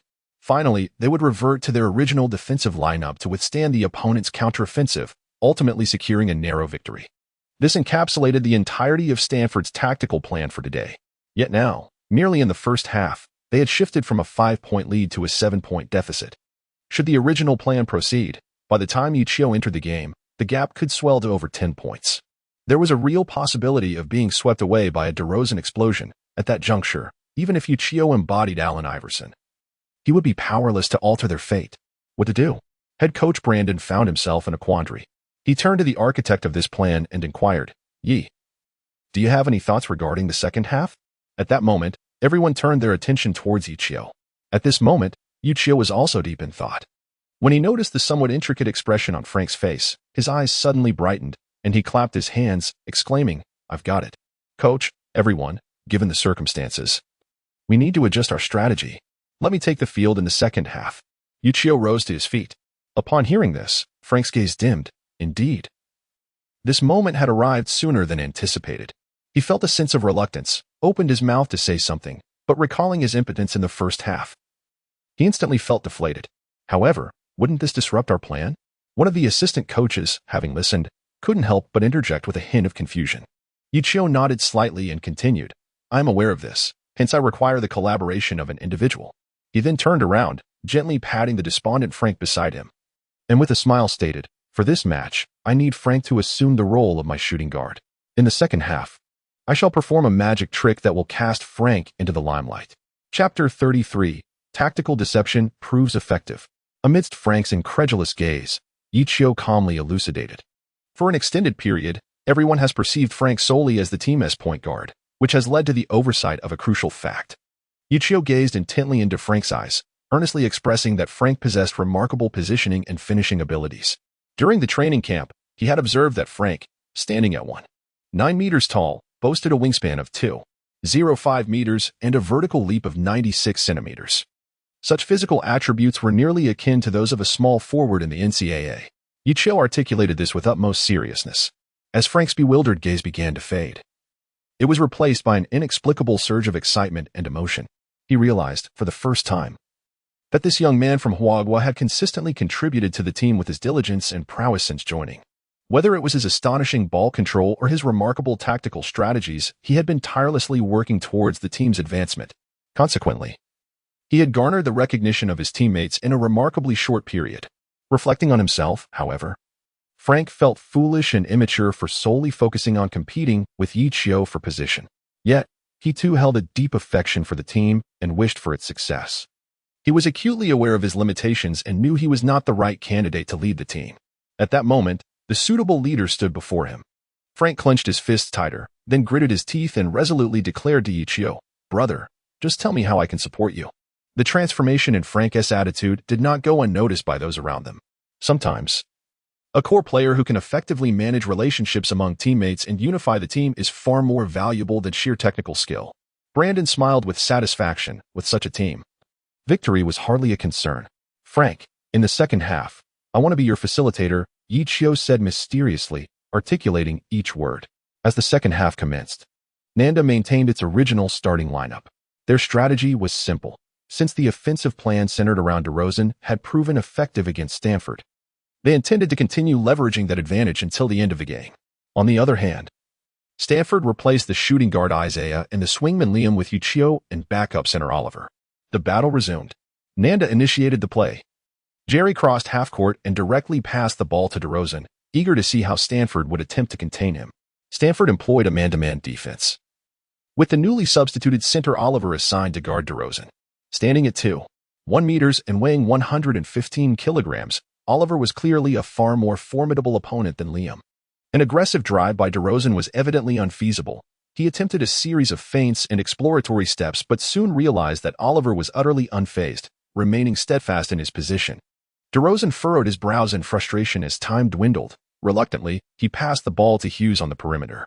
Under Ye Qiu's defense, Hughes hastily attempted a three-pointer, which ricocheted off the rim and was retrieved by Frank. DeRozan's offensive efforts had been effectively curtailed. Floyd paused momentarily, his brow furrowing. The current lineup of 2 centers and a power forward indeed strengthened Stanford's defense significantly. However, Oliver's offensive capabilities are evidently inferior to Liam's. In the first half, he was unable to make any impact, and with this lineup in the second half, Brandon, what resources do you possess for offense? As Floyd smirked inwardly. He noticed that Frank, upon dribbling past the halfway line, did not pause to orchestrate a strategy as he had previously. Instead, he directly passed the ball to the newly introduced player, the young lad from Huagua, wearing jersey number 2, Ye Qiu. After making the pass, Frank accelerated to make an off-ball run. Ye Qiu then relayed the ball to Aiden, who was positioned at the 3-point line, due to his proximity to the painted area. Aiden was immediately besieged by the joint defense of Nanda. Consequently, after holding the ball for a brief moment and seeing the defenders closing in on him, he returned the ball to Ye Qiu. As Ye Qiu seized the ball, a deep crimson line appeared before him, extending far and pointing towards Frank. It was an opportunity. Ye Qiu glanced swiftly at Frank, discreetly signaling him with a subtle eye gesture. Frank, who had been attentively observing Ye Qiu, instantly understood the cue and raised his hand high, seemingly taking the initiative to request the ball from Ye Qiu. Ye Qiu immediately executed a ground pass, delivering the ball with perfect precision into the hands of Frank, who was darting along the baseline. The moment Frank received the ball, a look of disbelief washed over his face. Due to the training group arrangements, he had never experienced Ye Qiu's passes before, and he was astonished by the exquisite comfort of it. It felt as if Ye Qiu himself had approached him, presenting the ball face to face, saying, "Here, take it." No wonder everyone regarded him as the new core of the team. From this moment on, Ye Qiu was undoubtedly Frank's big brother. With a roar, Frank accelerated forward after receiving the ball, shaking off the defender, Jerry. In the astonished gaze of the opposing center, he executed a Euro step, gliding past him, and then dribbled straight to the basket before leaping for a somewhat forced and deliberate dunk. Yet, it remained an emphatic slam. 31-36. The arena erupted in astonishment. No one anticipated the second half to commence in such a manner. Although Ye Qiu's pass was stunning, many perceived it as Frank recognizing his team's offensive stagnation and stepping up like a true man. He had found an opportunity through off-ball movement and requested the ball from Ye Qiu, orchestrating a splendid offensive play. This was, in essence, an offensive strategy designed by Frank, the point guard. Moreover, Frank could have easily scored with a layup, yet it seemed he was intent on responding to the opposing team with fervor. Even if his posture appeared somewhat awkward, instantly, waves of thunderous cheers and applause surged throughout the arena. "Well done, Frank. What a beautiful dunk. Great job, Frank. Truly impressive." Watching Frank's dunk and his excited rush to high-five him, Ye Qiu couldn't help but smile. Regardless of the circumstances, the plan was now unfolding in the desired direction. Ye Qiu smiled as he extended his hand to give Frank a hearty high-five. Then, leaning closer to Frank, he whispered, "Well done. However, you are now the cornerstone of the team. Feel free to be a bit more audacious. The bolder, the better." Upon hearing this, Frank's face lit up with joy as he nodded enthusiastically, immediately adopting an air of aloofness and coolness. Ye Qiu found himself in a state of bemusement. Realizing that this fellow was not merely acting, he was truly embodying his role. The match continued, with DeRozan temporarily resting after having served as the fulcrum of both offense and defense for the majority of the game, his stamina nearing its limits. Naturally, Floyd sought to preserve DeRozan's invaluable energy for crucial moments. Consequently, the offensive intensity of Nan University noticeably diminished in DeRozan's absence. Although Oliver's technique was somewhat rudimentary, his towering stature and agility posed a formidable challenge for breakthroughs, especially with the support of 2 additional imposing big men. Thus, Nan University was left to rely solely on perimeter shooting, managing to score a few baskets, yet their offensive strategy had become monotonous and predictable, leading to a decline in their shooting accuracy. In contrast, Stanford University found their rhythm increasingly effortless. For the majority of the game, Frank orchestrated the play. But once he crossed half court, he would pass the ball to Ye Qiu and commence a series of strategic movements. Ye Qiu, in collaboration with his teammates, engaged in a continuous exchange of passes, refraining from shooting until Frank signaled for the ball, at which point Ye Qiu would deliver a precise assist, enabling Frank to score seamlessly. This peculiar dynamic rendered Ye Qiu's role somewhat ambiguous. He appeared neither as a point guard nor a shooting guard, but rather as a facilitator for Frank. This arrangement was logical. As if Frank were the nucleus of Stanford's strategy, what significance did a subordinate hold? Under this unconventional gameplay, Ye Qiu's tactical deception began to bear fruit. Chapter 34. Frank's moment of glory. As Frank successfully scored, Nan University shifted their focus to his movements. Yet, Ye Qiu occasionally delivered commendable passes to the interior players, seizing opportunities to score whenever Frank was overly guarded. This situation left Nan University in a quandary. Unable to abandon their interior defense while simultaneously wary of Frank's relentless motion, the score began to close in, culminating in Frank receiving an assist from Ye Qiu and executing a deft floater, bringing the score to 42-43.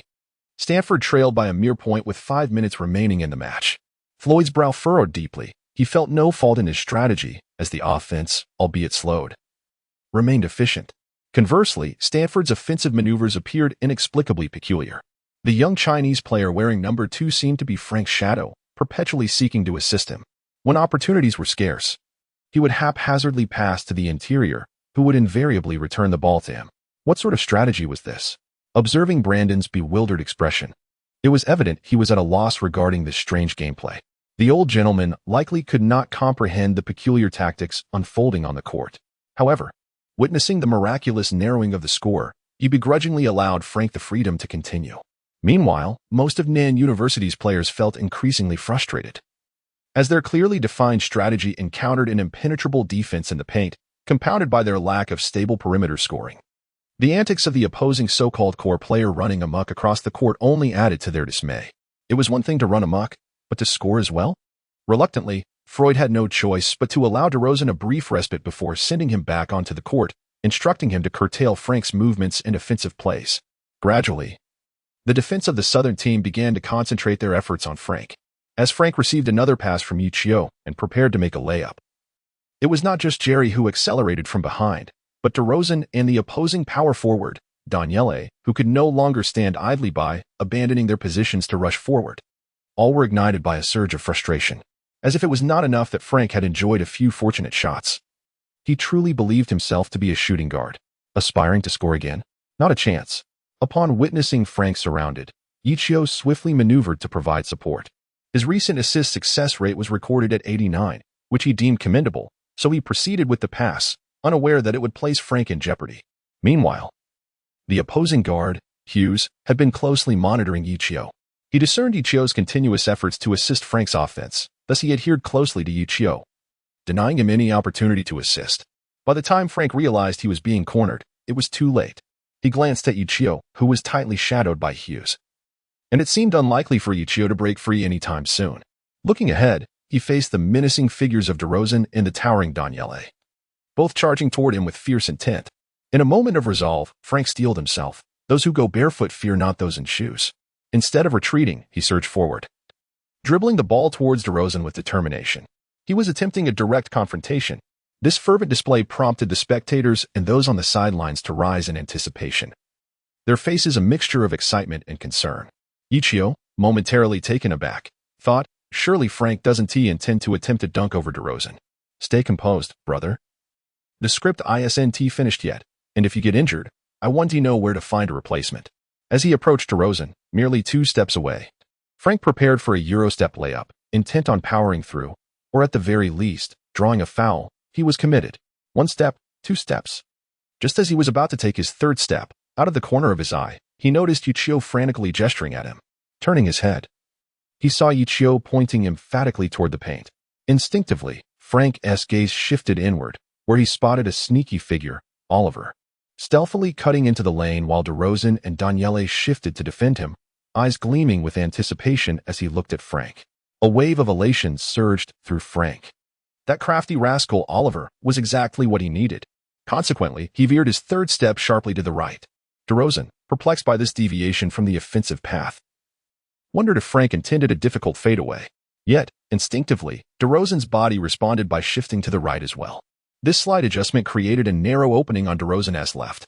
Seizing the opportunity, Frank swiftly directed the basketball through the gap, propelling it toward Oliver, who stood 2 meters behind DeRozan and Daniele.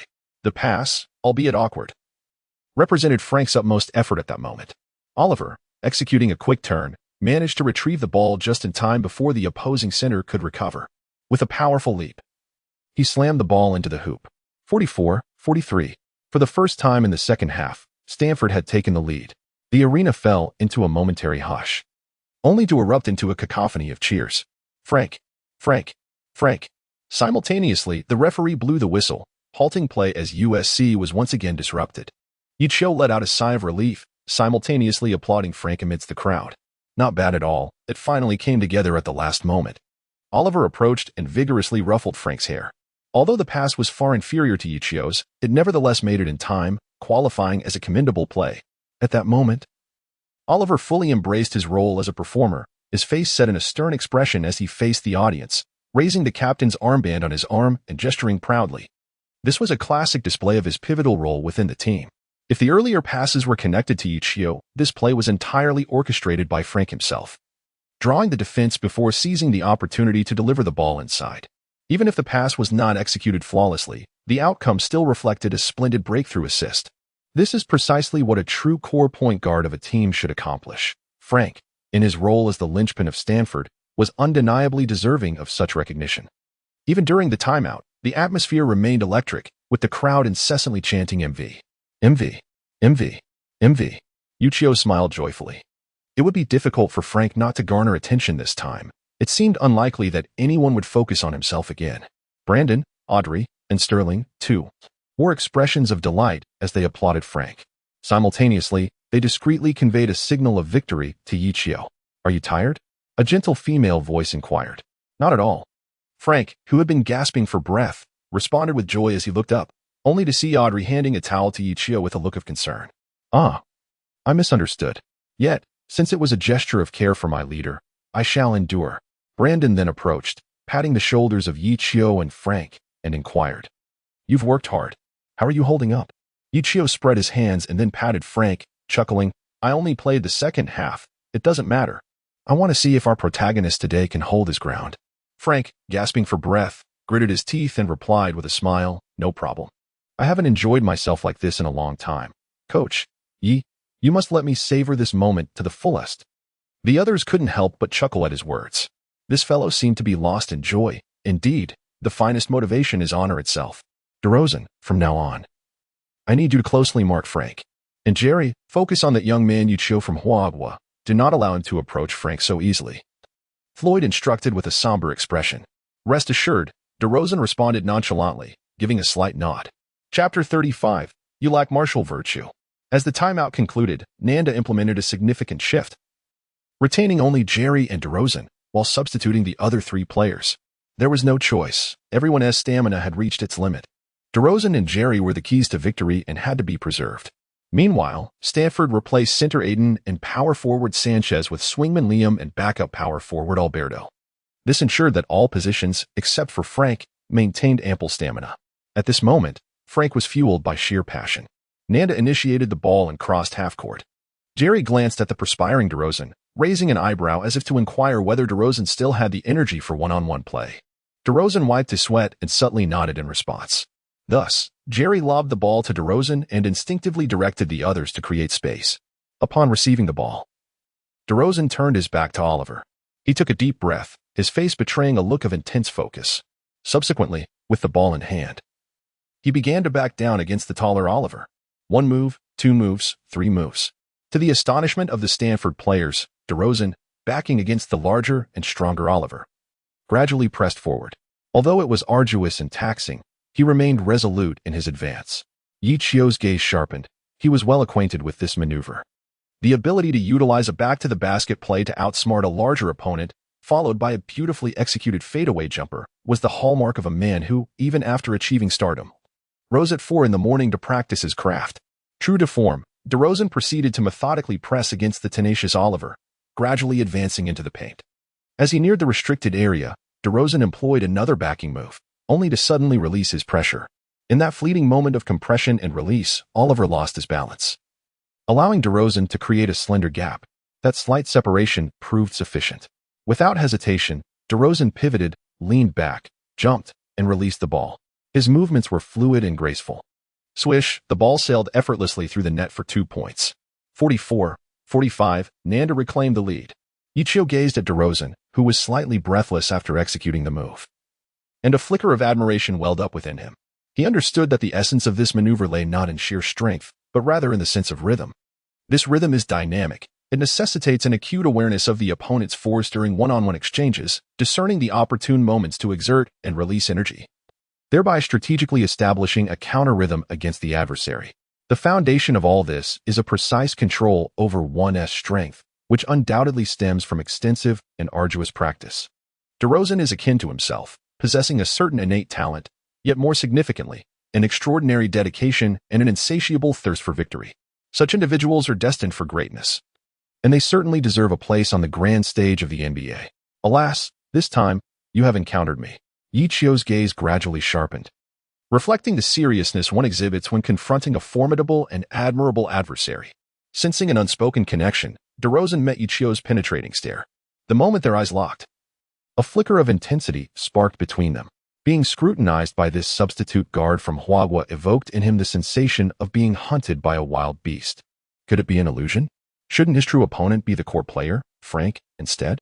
Before DeRozan could fully absorb this realization, Ye Qiu had already averted his gaze. Unintentionally, Ye Qiu passed by Frank and whispered a few words of instruction. Upon hearing this, Frank turned his gaze towards DeRozan and nodded earnestly. It was Stanford University's turn to initiate the play. Liam passed the ball to Frank from the baseline, who then advanced with the ball. As before, upon crossing the halfway line, he passed the ball to Ye Qiu and commenced a series of off-ball movements. However, unlike before, he was now being closely guarded by DeRozan. DeRozan was diligent in his defense, making it difficult for Frank to break free. Although there was some passing space on Liam's side, Ye Qiu could not yet reveal his passing prowess. Given this situation, it seemed prudent to put on a performance.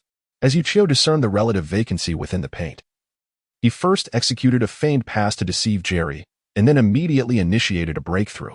Jerry, taken aback by Ye Qiu's unexpected maneuver of faking a pass before driving forward, found himself outpaced by Ye Qiu's sudden acceleration. Observing this, the power forward from Nanda swiftly moved to provide defensive support. At that moment, Ye Qiu noticed a deep crimson passing lane materializing to his right, marked with the number 90, directing towards Liam on the right side. Upon witnessing the unfolding events, Ye Qiu nonchalantly struck the ball to the right with a deft flick, maintaining the stance of a dribbling breakthrough. However, as the ball touched the ground, it spun rapidly and veered unnaturally to the right. Everyone present was momentarily taken aback, including Ye Qiu himself, who, upon regaining his composure, hurriedly dashed to retrieve the ball. Yet, he found his path obstructed by Jerry, who had positioned himself strategically behind him. He had made a mistake. Jerry was elated, intent on seizing the opportunity to snatch the ball, but at that moment, a figure rushed in from behind, Liam, who arrived just a fraction of a second ahead of Jerry. He expertly collected the ball and executed a swift layup with finesse. Amidst the astonished gazes of the crowd at South University, the ball struck the backboard and found its mark. 46-45. Stanford University had taken the lead once more. Unbelievable. What had been a blunder had inadvertently transformed into an assist. The players from South University were filled with frustration. Floyd, with a grim expression, bellowed, "Everyone, keep an eye on your man. Don't allow the opposition to capitalize on our mistakes at such a critical juncture." The spectators seemed momentarily stunned. Yet the cheers erupted once more. Despite the element of luck, it was still a commendable score, was it not? Nearly everyone believed that Ye Qiu had mishandled the ball, while Liam had astutely seized the opportunity to score. However, one individual held a different perspective, DeRozan, the linchpin of South University. He had observed closely how Ye Qiu's arm had shifted at an unusual angle during the mishap. This indicated that it was, in fact, a cleverly disguised assist. But why would the Chinese player resort to such tactics? Was he attempting to balance his statistics by racking up a few errors? DeRozan could scarcely believe it. He glanced at Frank and suddenly conceived a startling possibility, his pupils dilating with realization. Could it be that we have all been deceived, and that the true mastermind is not Frank, but rather that enigmatic Chinese player? Without time for further contemplation, Jerry had already passed the ball to him. With only 1 minute and 24 seconds remaining in the match, his priority was to regain the lead and subsequently focus on countering that young Chinese player. DeRozan received the ball, his back turned to Oliver. Despite feeling the toll of fatigue, he gritted his teeth, steadying his resolve, and took a deep breath. He then held the ball, applying pressure on Oliver, engaging in the familiar routine of back-to-basket isolation. 1 dribble, 2 dribbles, 3. However, as DeRozan concentrated on his third dribble. He suddenly found the ball missing from his grasp, jolting him with alarm. Turning around, he discovered that Frank had stealthily maneuvered into his vicinity. Seizing the moment while DeRozan was focused on Oliver, Frank snatched the ball away. Even the composed DeRozan could not suppress his frustration. Fishing for the moon at the bottom of the sea. Frank, you scoundrel. Chapter 36, a narrow victory. DeRozan, filled with fury, turned fiercely to pursue. Under normal circumstances, he would be acutely aware of his surroundings while attacking, making such an oversight improbable. Yet, at this moment, he was on the brink of exhaustion, relying solely on sheer willpower to persevere. However, the towering Oliver was not easily breached, requiring his utmost concentration. In a moment of distraction, he was unexpectedly outmaneuvered by that scoundrel Frank, who snatched the ball. Excellent steal. Quickly, everyone press forward and catch them off guard. Brandon's eyes sparkled with excitement as he shouted, "What the hell are you all doing? Do you not know how to transition from offense to defense? Get back on defense!" Floyd exclaimed in exasperation. With approximately 1 minute remaining in the game, Southern University trailed by a single point. There had been hope, but the ball had been stolen. Even a fool could comprehend the implications of this. After seizing the ball, Frank, panting heavily, charged forward, racing towards Southern University's penalty area with reckless abandon. Ye Qiu and Jerry simultaneously realized the situation and hurriedly rushed towards Frank. However, Ye Qiu was prepared, thus responding more swiftly. Stanford University soon found itself in a 2-against-1 scenario. An opportunity. With Jerry in front, Frank, in this critical moment, refrained from taking reckless actions and directly passed the ball to Ye Qiu. Upon seeing this, Jerry quickly turned to pursue and defend against Ye Qiu, while DeRozan, positioned behind Frank, shouted, "You go and cover Frank." Yet, DeRozan seemed oblivious to this instruction, abandoning Frank entirely and charging straight towards Ye Qiu. An opportunity indeed. Ye Qiu was poised to attempt a one-on-one against Jerry. In this scenario, it was entirely reasonable for a substitute shooting guard to take such a shot without disrupting the game plan.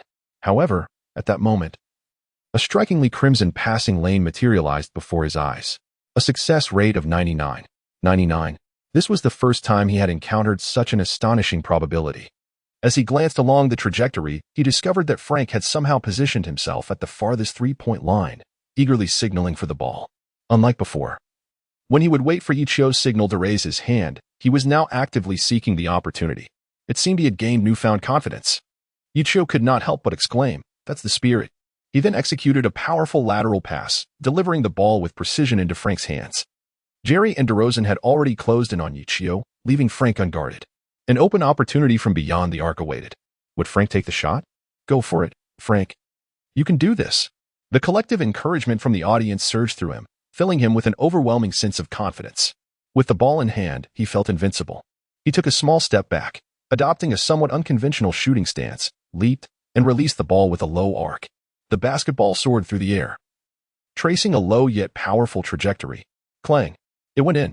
A three-pointer off the backboard. 49-45.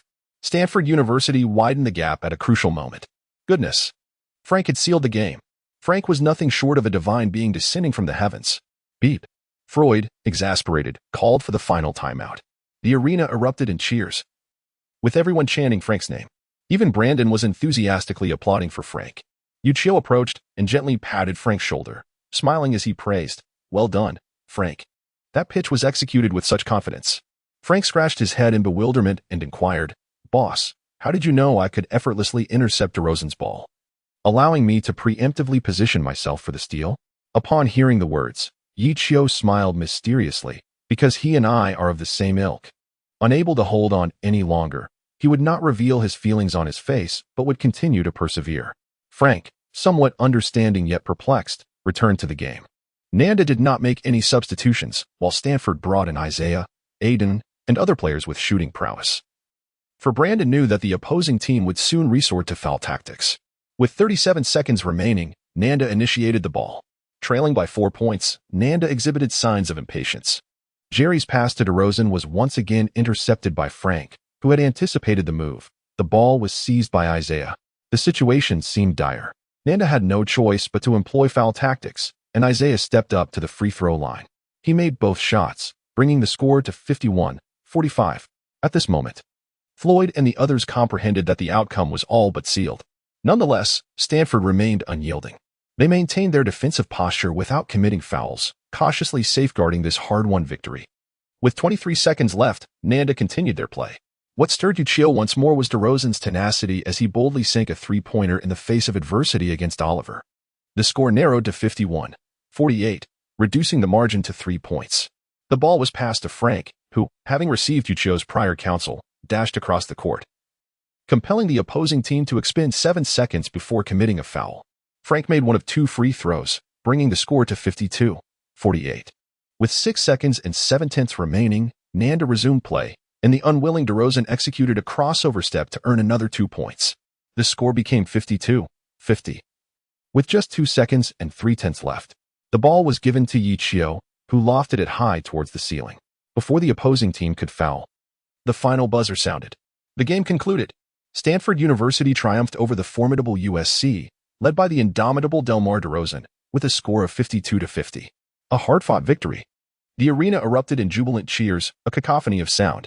The spectators in the stands continuously shouted Frank's name and MV. The coaching staff of Stanford, unable to contain their excitement, threw their tactical boards into the air. Brandon, beaming with joy, walked over to pat each player on the back, offering encouragement and affirmation to all.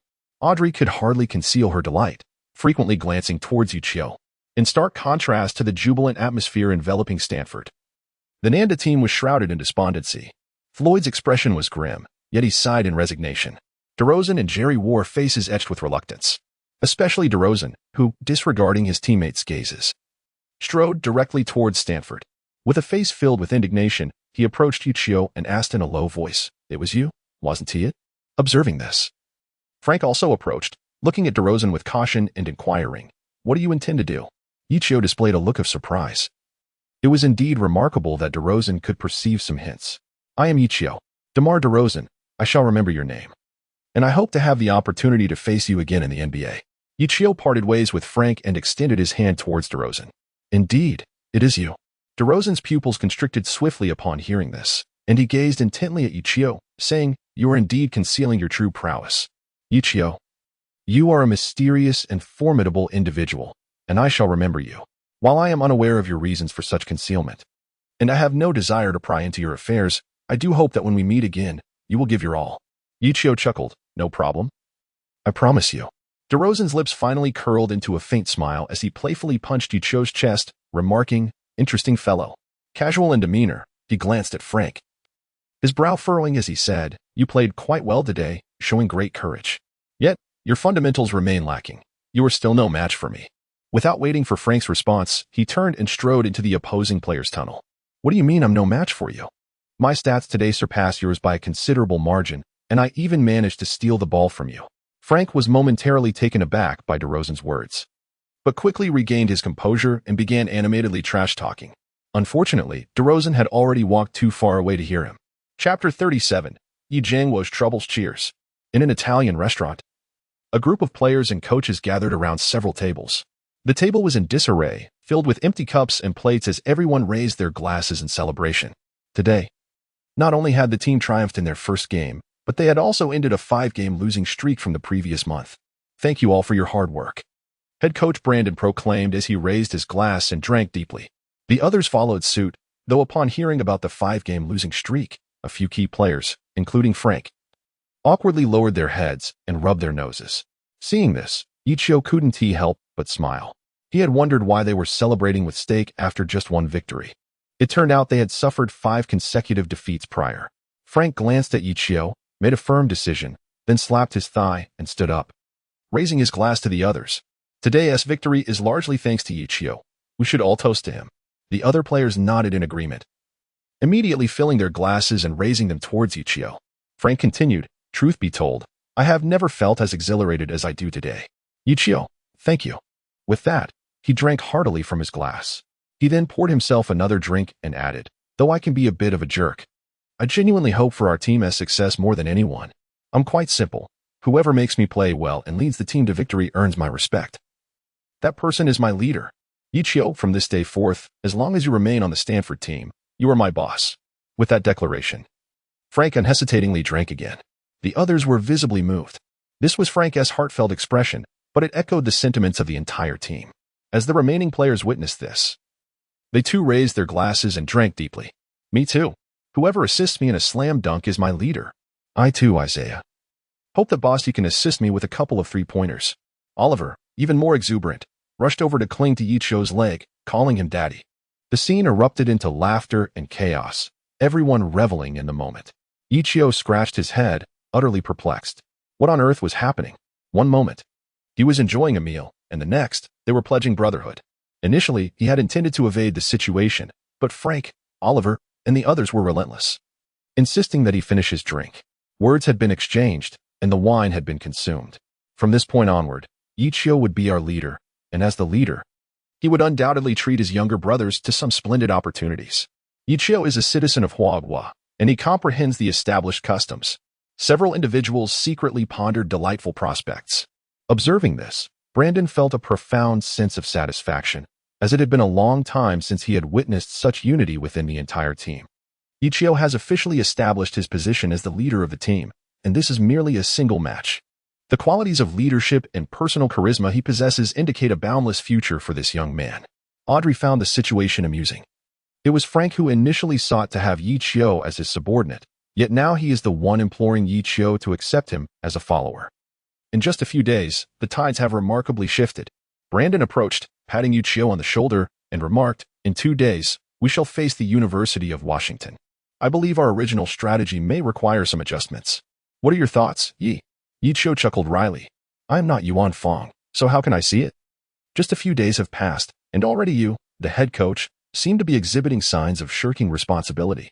Ye Qiu, somewhat resigned, pondered for a moment before articulating. "Following our verification against Nanda today, I am increasingly convinced that our original strategies and tactics are sound and can be executed as planned. However, in facing the lineup of Washington University, we may need to simplify and make some adjustments. Specifically, we should divide the team into an offensive and a defensive formation. Alternating them is necessary. Ultimately, our goal is to exhaust our opponent's physical stamina and willpower through varied approaches." Ye Qiu and the others once again delved into tactical discussions, while Audrey rested her chin on her hand, quietly listening from the side. In the industrial district of Huagua, specifically in Huanan City, the cacophony of various assembly lines and machinery reverberated throughout the factory cluster.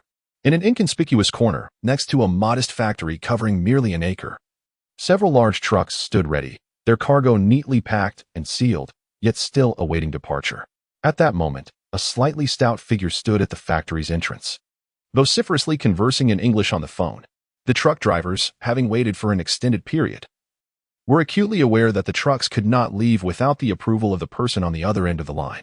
"Mr. McNeil, the goods are already loaded, and the shipping container has been arranged. Now you inform me that the quality inspection has failed? What are we to do about this shipment?" The slightly stout figure was none other than Ye Qiu. "I sincerely apologize, Mr. Ye. I am at a loss as well. This is the result provided by the company's quality control department," came a languid voice from the other end of the call. Ye Qiu, unable to contain his urgency, exclaimed, "Sir, please trust that the quality of our goods is impeccable. Might I kindly request that your quality inspection department conduct a thorough reevaluation? How could you even suggest that? Do you have any idea how much time and manpower such inspections require from our research personnel?" Came a disgruntled response from the other side. Upon hearing this, Ye Qiu suppressed the seething anger within him. "Are we to believe that our production incurs no time or cost?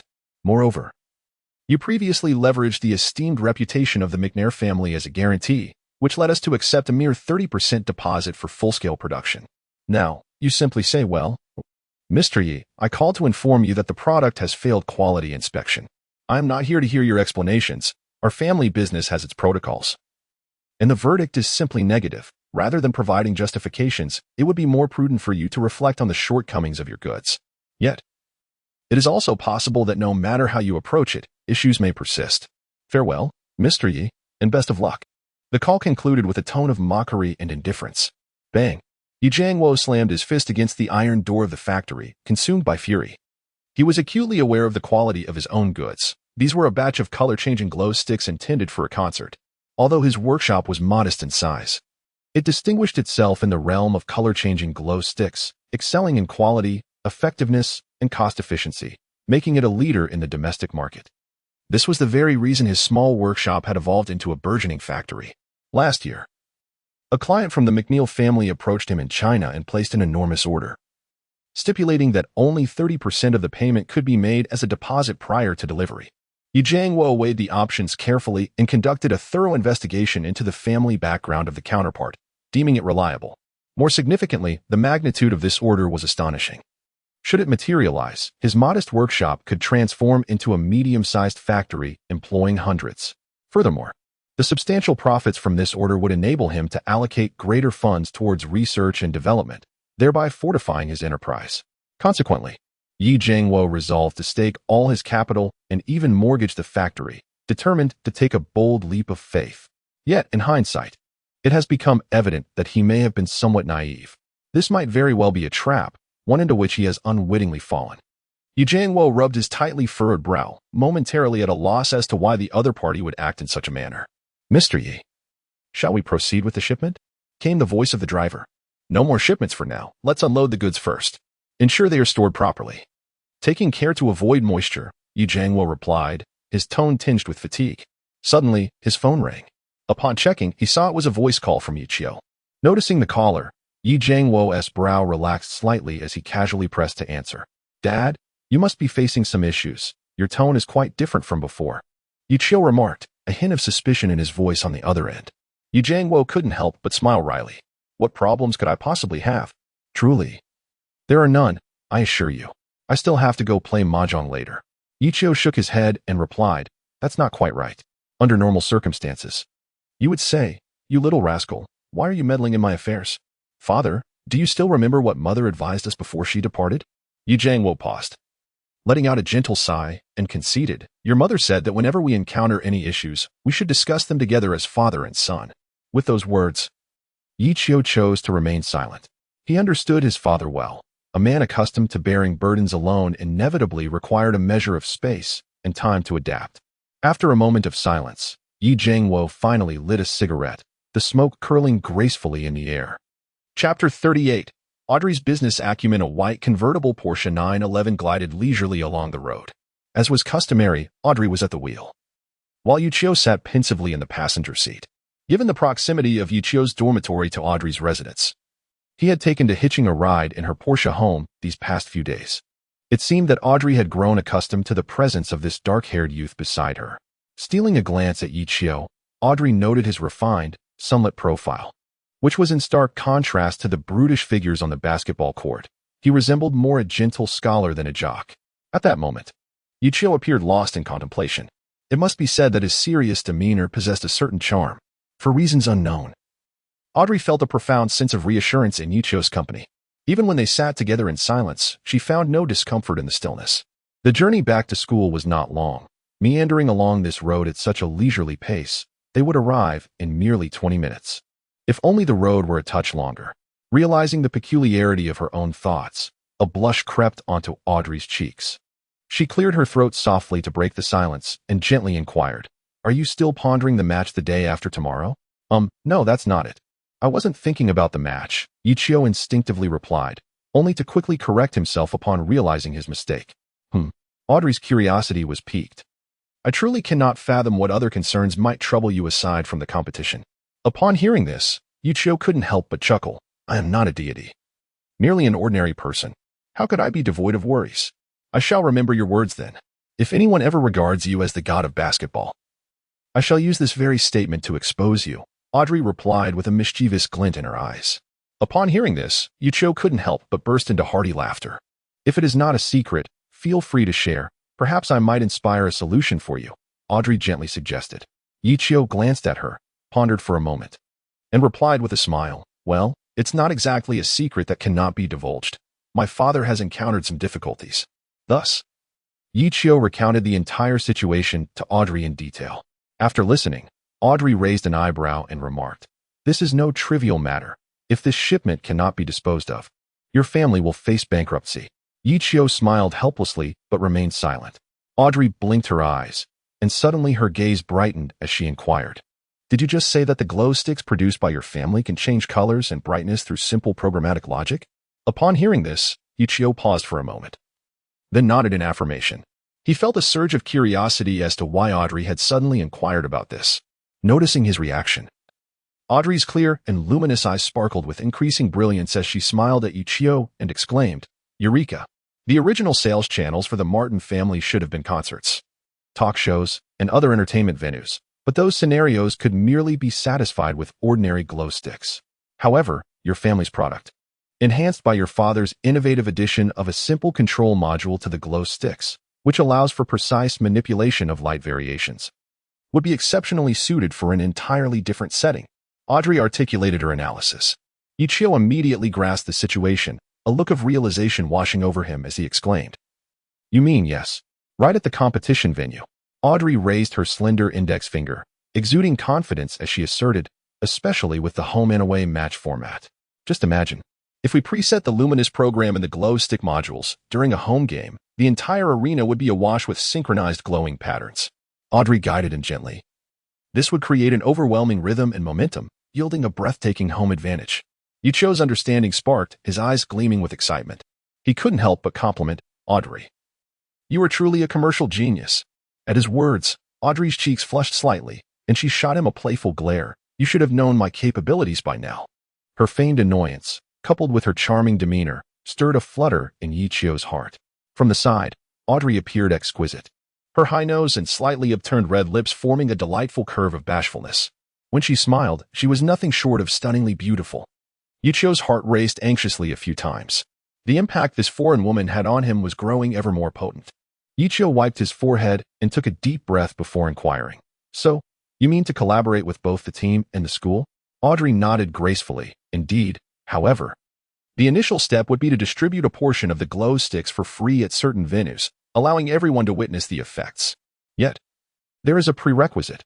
We require a computer expert to adeptly program the logic of the mainboard on the glow sticks. Managing thousands of these glow sticks is no trivial task. Should I seek assistance?" As Ye Qiu pondered the notion of a computer expert, a particular individual came to mind. And he smiled mysteriously, saying, "Fortunately, this is not a daunting challenge. I have someone in mind who is perfectly suited for this task." Audrey, still contemplating whether to ask her sister for help, couldn't help but glance at Ye Qiu with curiosity upon hearing his statement. "Is that all?" Carl, with his short legs crossed, expressed his dissatisfaction from the other end of the phone. Ye Qiu scratched his head on the other end of the phone and said, "Yes. Precisely this. Can it be handled?" Carl, increasingly displeased, slammed his notebook onto the table and retorted with irritation, "You truly underestimate your esteemed father. Let alone a day. Even half an hour of programming and 5 hours to transmit it to those 2,000 small control modules. I could accomplish it in a mere few hours." Upon hearing the news, Ye Qiu was overjoyed. "Really? Excellent. Two. I shall deliver 4,000 glow sticks to your dormitory this evening. Tomorrow morning, the logistics company will collect 2,000, and in the afternoon, they will retrieve the remaining 2,000. Additionally, I will enlist the help of Wiggins and several exchange students to assist with the transmission of the program. Remember, these two batches must produce two distinct effects. Do not mix them up." Two, somewhat irked, replied impatiently, "All right, I got it. Rest assured." With that, he abruptly ended the call. With Tu's assurance, Ye Qiu felt a profound sense of relief. While this fellow may not be reliable in many matters when it comes to anything related to computers, Ye Qiu had yet to encounter anyone more dependable than him. Earlier, Ye Qiu had an extensive discussion with Audrey, ultimately solidifying their plan. With the strategy in place, Ye Qiu promptly sent a voice message to Ye Jiangwo, conveying Audrey's ideas. Naturally, under such circumstances, Ye Jiangwo was fully supportive. Coincidentally, the few thousand samples previously provided to the Martin family for testing were now resting in the Intercontinental warehouse at the Florida port, ready to be dispatched to Carl. Ye Jiangwo was initially troubled by how to handle this batch of samples, as returning them to the country would incur an exorbitant shipping fee. Some of them were tasteless, yet it felt wasteful to discard them. Just at that moment, Ye Qiu had a similar idea, which alleviated his burden. After finishing a phone call with his father, Ye Qiu promptly reached out to Datu, which led to their recent conversation. If Datu could indeed manage everything tonight, given the speed of logistics, there was still a chance to meet the deadline. Consequently, he hurriedly made several calls to organize the logistics and delivery arrangements. Following that, he contacted Sterling to request his assistance later, and finally confirmed the specific steps and arrangements with Audrey. By the time it was a little past 10 p.m., everything was finally in place. Ye Qiu collapsed onto his bed, feeling utterly inept at handling such commercial matters. This hastily devised plan had nearly exhausted his mental faculties. He realized he would need to enlist someone else's assistance in managing these affairs. Otherwise, he would be unable to devote himself fully to his basketball career. Lost in thought, he soon drifted into slumber. Chapter 39. Arrogance and Contempt at the University of Washington. In a dimly lit conference room, all lights had been extinguished. The only illumination came from the projector at the front, casting flickering beams upon the screen. A group of individuals occupied the room. Some players appeared bored, while members of the coaching staff diligently took notes. Among them was a rather unique figure who stifled a yawn. He was deemed special not for his prowess, but for his diminutive stature. Standing at a mere 1.75 meters, he was nearly the shortest in the room, even among the coaching staff. Yet, none dared to underestimate him. Beside this figure, an elder clad in coaching attire furrowed his brow in mild discontent at the sight. Nevertheless, he refrained from voicing his thoughts. As this seemingly lackadaisical little fellow was the undeniable core of the team, he could not afford to embarrass him in front of others. Soon, the screening concluded. The elder in coaching attire rose and turned on the lights. He addressed the assembly in a solemn tone, stating, "This is the footage of the match between Stanford and USC this morning, in which Stanford achieved an unexpected victory. Having viewed the recording, you may now share your insights." The reactions varied. Coaching staff members sat up straight, deep in contemplation, while two had already raised their hands to speak. In contrast, the players appeared somewhat listless, some yawning, while others engaged in light-hearted banter with teammates. The elder felt a twinge of dissatisfaction, his brow knitting into a furrow. At that moment, a middle-aged assistant coach stood up earnestly, saying, "Coach Romar, the footage indicates that Stanford displayed a stronger performance than before, particularly." As he approached the paused projector, he pointed at a dark-haired youth on the screen and continued, "The inclusion of this individual has altered the team as offensive strategy. I believe we must take this change seriously." Upon hearing this analysis, the elder known as Romar nodded slightly in acknowledgement. Suddenly, a derisive laugh echoed through the quiet conference room, piercing the atmosphere uncomfortably. Romar paused, then turned to the source of the sound, his brow furrowing as he spoke in a low tone, "Thomas, do you have a differing perspective?" The individual referred to as Thomas was indeed the short player who had just yawned. He remained seated, half reclined, a disingenuous smile gracing his face as he replied, "Coach, I believe we may be overly cautious." Indeed, Stanford secured a modest victory over Nanjing University, and the Chinese player did exhibit some commendable passes on the court. Yet, what significance does this hold? He shrugged his shoulders, casting an odd glance at the crowd, and continued, "Does this signify that they possess the capability to defeat us? What a joke. Let us not forget that last time DeRozan led the team, we triumphed by over 20 points. Historically, we have excelled against defensive teams like this one, have we not?" The audience nodded in agreement, although Thomas's words were somewhat audacious. His recent return from injury, which had propelled the team to 7 consecutive victories, indeed afforded him the right to boast. The assistant coach who had just spoken found himself in an awkward position, continuing with a hint of uncertainty. "However, data does not lie. I analyzed this match, and only 2 players from Stanford had a positive plus-minus rating. One was their star Frank, with a 5. The other was this newcomer from China, boasting an astonishing 18. Therefore, as a precaution, I believe we should appropriately adjust our roster and strategies." Before he could finish, Thomas disdainfully interjected, "All right, Coach Jarvis. Numbers are static, but talent is dynamic. Observe that Chinese lad. He spent the entire game seeking out Frank. With 8 assists, no points, and 2 turnovers, one of which fortuitously led to a teammate's score, he embodies neither a point guard nor a shooting guard. Should we really devise a strategy named Misfit Tactics specifically for such an incongruous player?" The room erupted in laughter. Though Thomas's remarks were somewhat exaggerated, they were not without merit. Such erratic role players can be unpredictable, and crafting a strategy solely for him would be illogical. It would be wiser to adhere to the team's established and effective gameplay. The middle-aged assistant coach, Jarvis, felt chastened by a mere 20-year-old, his face flushing with embarrassment. He opened his mouth to retort but ultimately lowered his head in silence. While some perceived Thomas as overly arrogant, Romar clearly recognized the validity in his argument. Perhaps Stanford's prowess had indeed improved, yet in comparison to the current Washington University, an insurmountable chasm in strength remained. Although Washington ranked 7th, their recent momentum had been formidable, defeating several strong teams in their division, hinting at a potential rivalry with the second-ranked California State University. As the head coach, Lorenzo Romar naturally felt compelled to reassure his subordinates. He He placed a comforting hand on Jarvis's shoulder, concluding, while Coach Jarvis's analysis holds merit, overall, Stanford's fleeting performance does not warrant a fundamental shift in our strategy. We should instead dedicate our efforts to studying the opponents we will face after the regular season, such as California State University and Connecticut University. Upon hearing the name of Connecticut, the atmosphere turned serious among the group. Even Isaiah Thomas, who usually wore a face of arrogance, displayed an expression of seriousness and eagerness. Romar nodded in satisfaction. This was a formidable team, especially with Isaiah Thomas, known as the strongest on Earth 175, and Justin Denmon forming a powerful duo. Only a worthy opponent could unleash the terrifying potential of the entire team. Would such a team succumb to the weak? The answer was undoubtedly negative. Thus, Romar wasted no more time. He swept his hand across the table, scattering the files of Stanford University and San Jose State University all over the floor. Without a glance at them, he retrieved another thick stack of documents and stated earnestly, "Now, let us discuss the opponents we will encounter in the regional championship." Beginning with the second-ranked California State University, Northridge. Upon hearing this, everyone instinctively gathered closer. Meanwhile, the papers about Stanford University and Ye Qiu lay forgotten beneath their feet.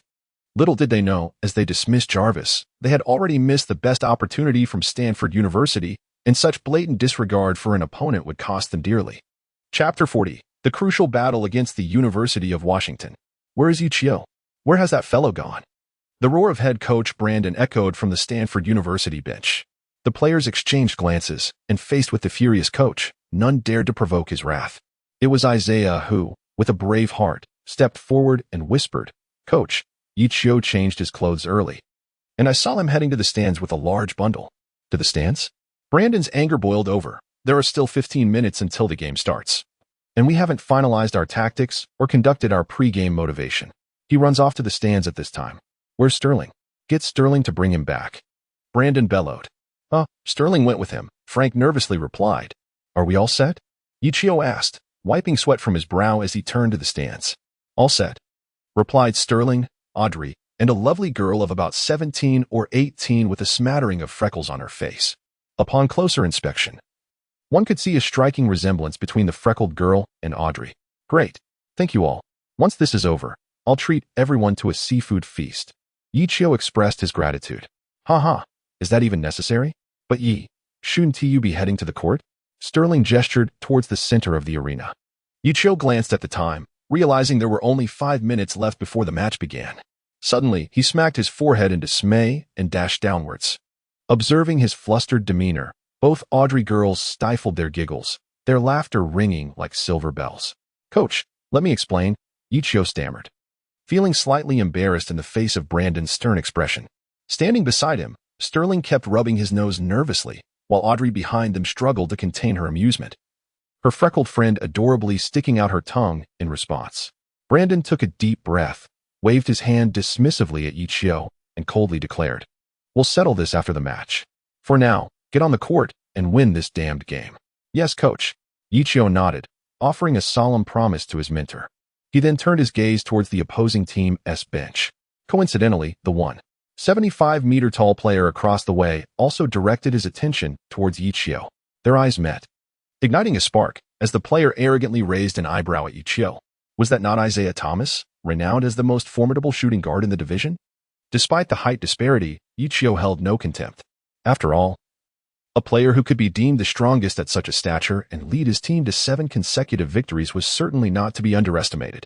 Ye Qiu responded with a foolish grin, making no other gestures. Isaiah, upon witnessing this, felt a sense of self-amusement and turned his head away. Since displaying weakness is also a part of strategy, Ye Qiu was willing to stick to the floor and execute his tactics to the fullest. The players from both teams took to the court. The starting lineup for the University of Washington consisted of Justin Denmon as the point guard, Isaiah Thomas as the shooting guard, Charles as the small forward, Joseph as the small forward, and Richard as the center. This represented Washington's most formidable offensive lineup. Having brought down numerous strong teams from various divisions, it was evident that Romar was disinclined to ponder much, intending to swiftly overpower Stanford with this robust formation. Meanwhile, the starting lineup for Stanford University is Ye Qiu as the point guard, Frank as the shooting guard, Isaiah as the shooting guard, Liam as the swingman, and Oliver as the center. When Stanford's starting lineup took the court, the audience erupted into thunderous applause, clearly more numerous than in the previous match.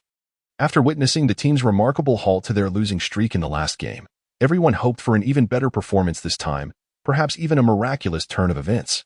Romar found himself somewhat perplexed by Stanford's lineup.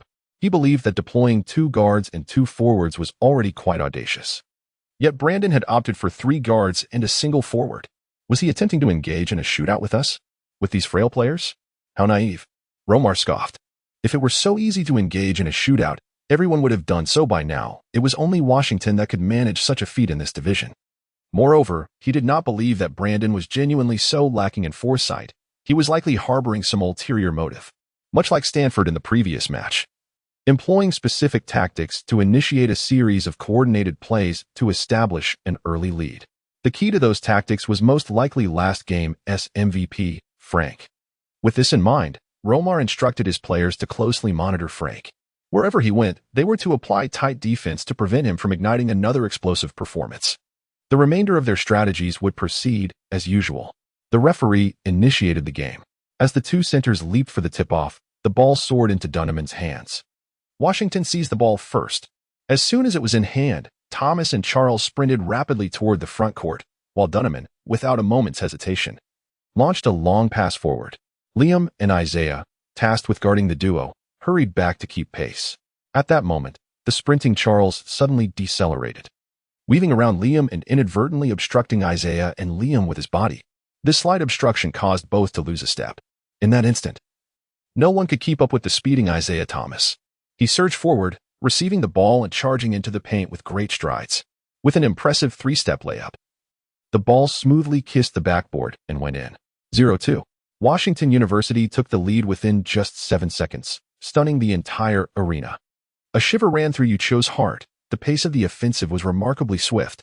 Moreover, the seamless coordination displayed during the fast break was a testament to their reputation as one of the most formidable offensive teams in the division. However, did they think they were the only ones capable of executing a fast break? While the spectators remained enraptured by the unfolding drama, Ye Qiu took it upon himself to seize the ball and sprint toward the baseline, launching a long pass without hesitation. At that moment, Thomas, who had just scored, was leisurely making his way over to high-five Charles in celebration when he was startled by a chorus of gasps from the sidelines. Curiosity piqued. He turned his head to glance at the bench. There, Romar was bellowing, "Get back on defense." A sudden jolt of alarm surged through Thomas as he directed his gaze toward the front court. The basketball was spinning rapidly through the air, landing securely in the hands of Isaiah, who had already crossed half-court. The sparse front court revealed that aside from 2 players who were relatively close to Frank, Isaiah found himself utterly unmarked.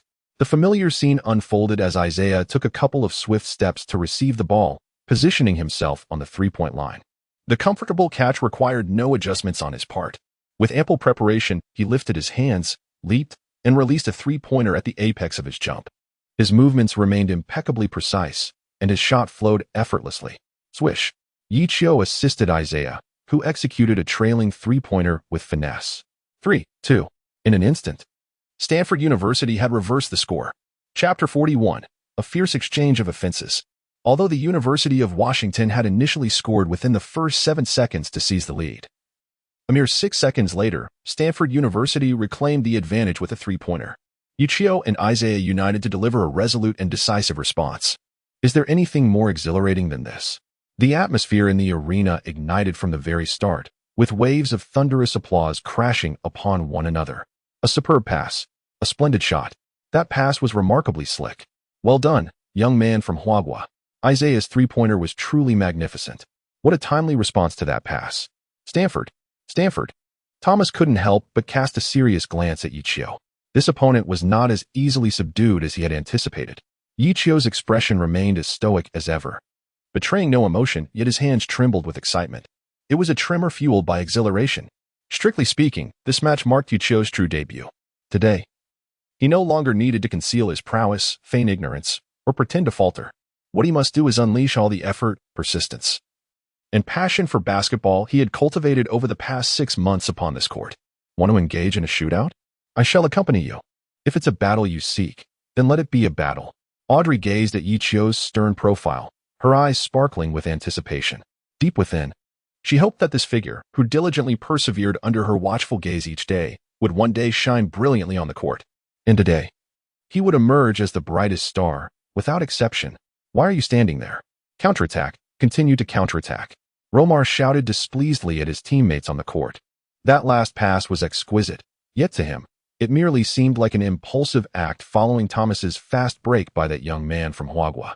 Did he expect every pass to be a masterpiece? Ridiculous. Others, guard Frank closely. Thomas, you follow that young man from Huagua. Romar added. Want to learn how we execute fast breaks? Then be prepared to be pinned down and rubbed in the dirt. As it was Washington's turn to attack, Dantemont directly passed the ball to Thomas.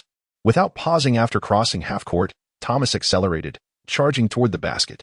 Frank closely followed Dantemont, while the remaining players from Washington were tightly marked to prevent Thomas from breaking through for a pass.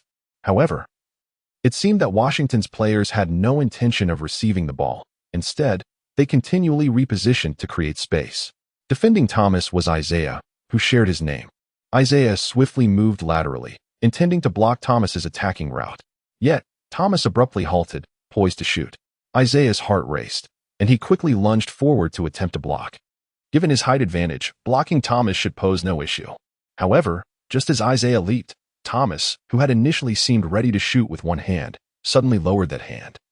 Swiftly pushing the ball to the right side and deftly maneuvering past Isaiah, Ye Qiu's gaze sharpened, invoking the revered Buddha.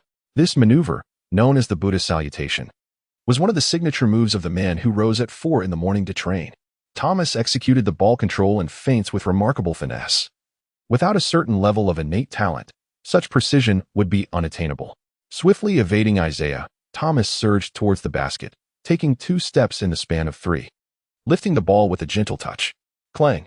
The low layup struck the backboard and found its mark. 3, 4. The University of Washington reclaimed the lead. What a splendid play! The bench erupted, towels waving enthusiastically. Thomas nonchalantly retreated on defense, casting a provocative glance at Frank and then at Ye Qiu. Frank felt a twinge of irritation, while Ye Qiu once again returned to the baseline, launching a long pass. Amidst the puzzled gazes of Washington's players, the basketball soared towards the opponent's baseline. Yet, there appeared to be no one there. Wait, there was someone. Unbeknownst to them, a stealthy figure had circled from behind the opposing center, Richard, to the front, sprinting with determination. Richard hurried to defend but was thwarted by the figure's strategic positioning. It was Oliver, Stanford's substitute center. This agile giant was particularly well-suited for fast breaks alongside Ye Qiu. In fact, during regular team practices, Ye Qiu's most frequent partner was Oliver. This play had been rehearsed countless times, already second nature to them. With boundless stamina, Oliver sprinted into the opponent's paint, establishing position against Richard to receive the ball. Then, he catapulted upward with explosive speed. A two-handed dunk sent the ball through the hoop. 5, 4. Stanford University surged ahead once more. What a magnificent play. Brandon was the first to rise, clapping vigorously and exclaiming loudly. From the stands, thunderous cheers erupted once again. At this moment, the audience began to realize that Ye Qiu had orchestrated the last 2 offensive plays. Instantly, the crowd united in a chorus of support for the newcomer in jersey number 2. Another steal? Thomas and Dunteman were visibly displeased. Onward, the 2 teams engaged in an intense exchange of offense. In Washington, Ding Ming executed a swift drive along the baseline, scoring with a deft backhand. Meanwhile, at Stanford, Ye Qiu assisted Frank, who converted a left-handed layup.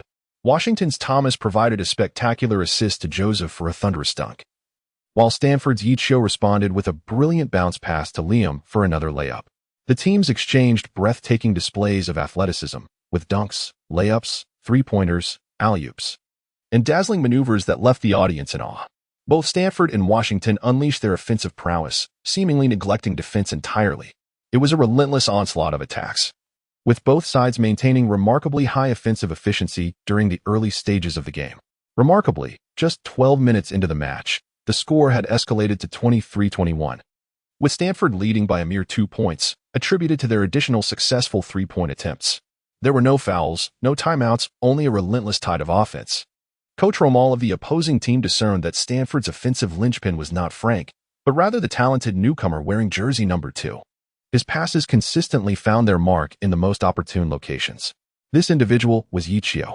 Such an impressive performance was bound to leave a lasting impression. Yet, Romal remained steadfast in his beliefs. He had never subscribed to the myth that a solitary gifted point guard could turn a mediocre team around. He was determined to demonstrate, in his own way, that a chasm existed between the strong and the weak, a disparity that would soon disrupt the delicate balance on the court. As the game progressed, his convictions were validated, though in a manner contrary to his expectations. Chapter 42. The scales of victory begin to tip. Since the beginning of the match, both teams have refrained from making substitutions, maintaining a harmonious lineup while sustaining a high-intensity offensive rhythm. Gradually, the relentless running and fierce drives have led to a noticeable decline in both teams' stamina. This reduction in physical endurance naturally results in an increase in errors and a drop in shooting accuracy. However, under the leadership of Ye Qiu, Stanford has primarily generated scoring opportunities through strategic passing, allowing their key players to conserve more energy and maintain a relatively stable shooting percentage. Conversely, while each Washington player possesses a degree of offensive capability, they tend to rely heavily on the strengths of Thomas and Dentmon in critical moments. As the game progressed, Romar was astonished to observe that when Thomas and Dentmon's speed and intensity diminished, the team's overall tempo began to decelerate. Concurrently, turnovers increased, and errant shots began to punctuate their attempts. Ye Qiu assisted Frank in executing a jump shot, while Dentmon's pull-up attempt went awry.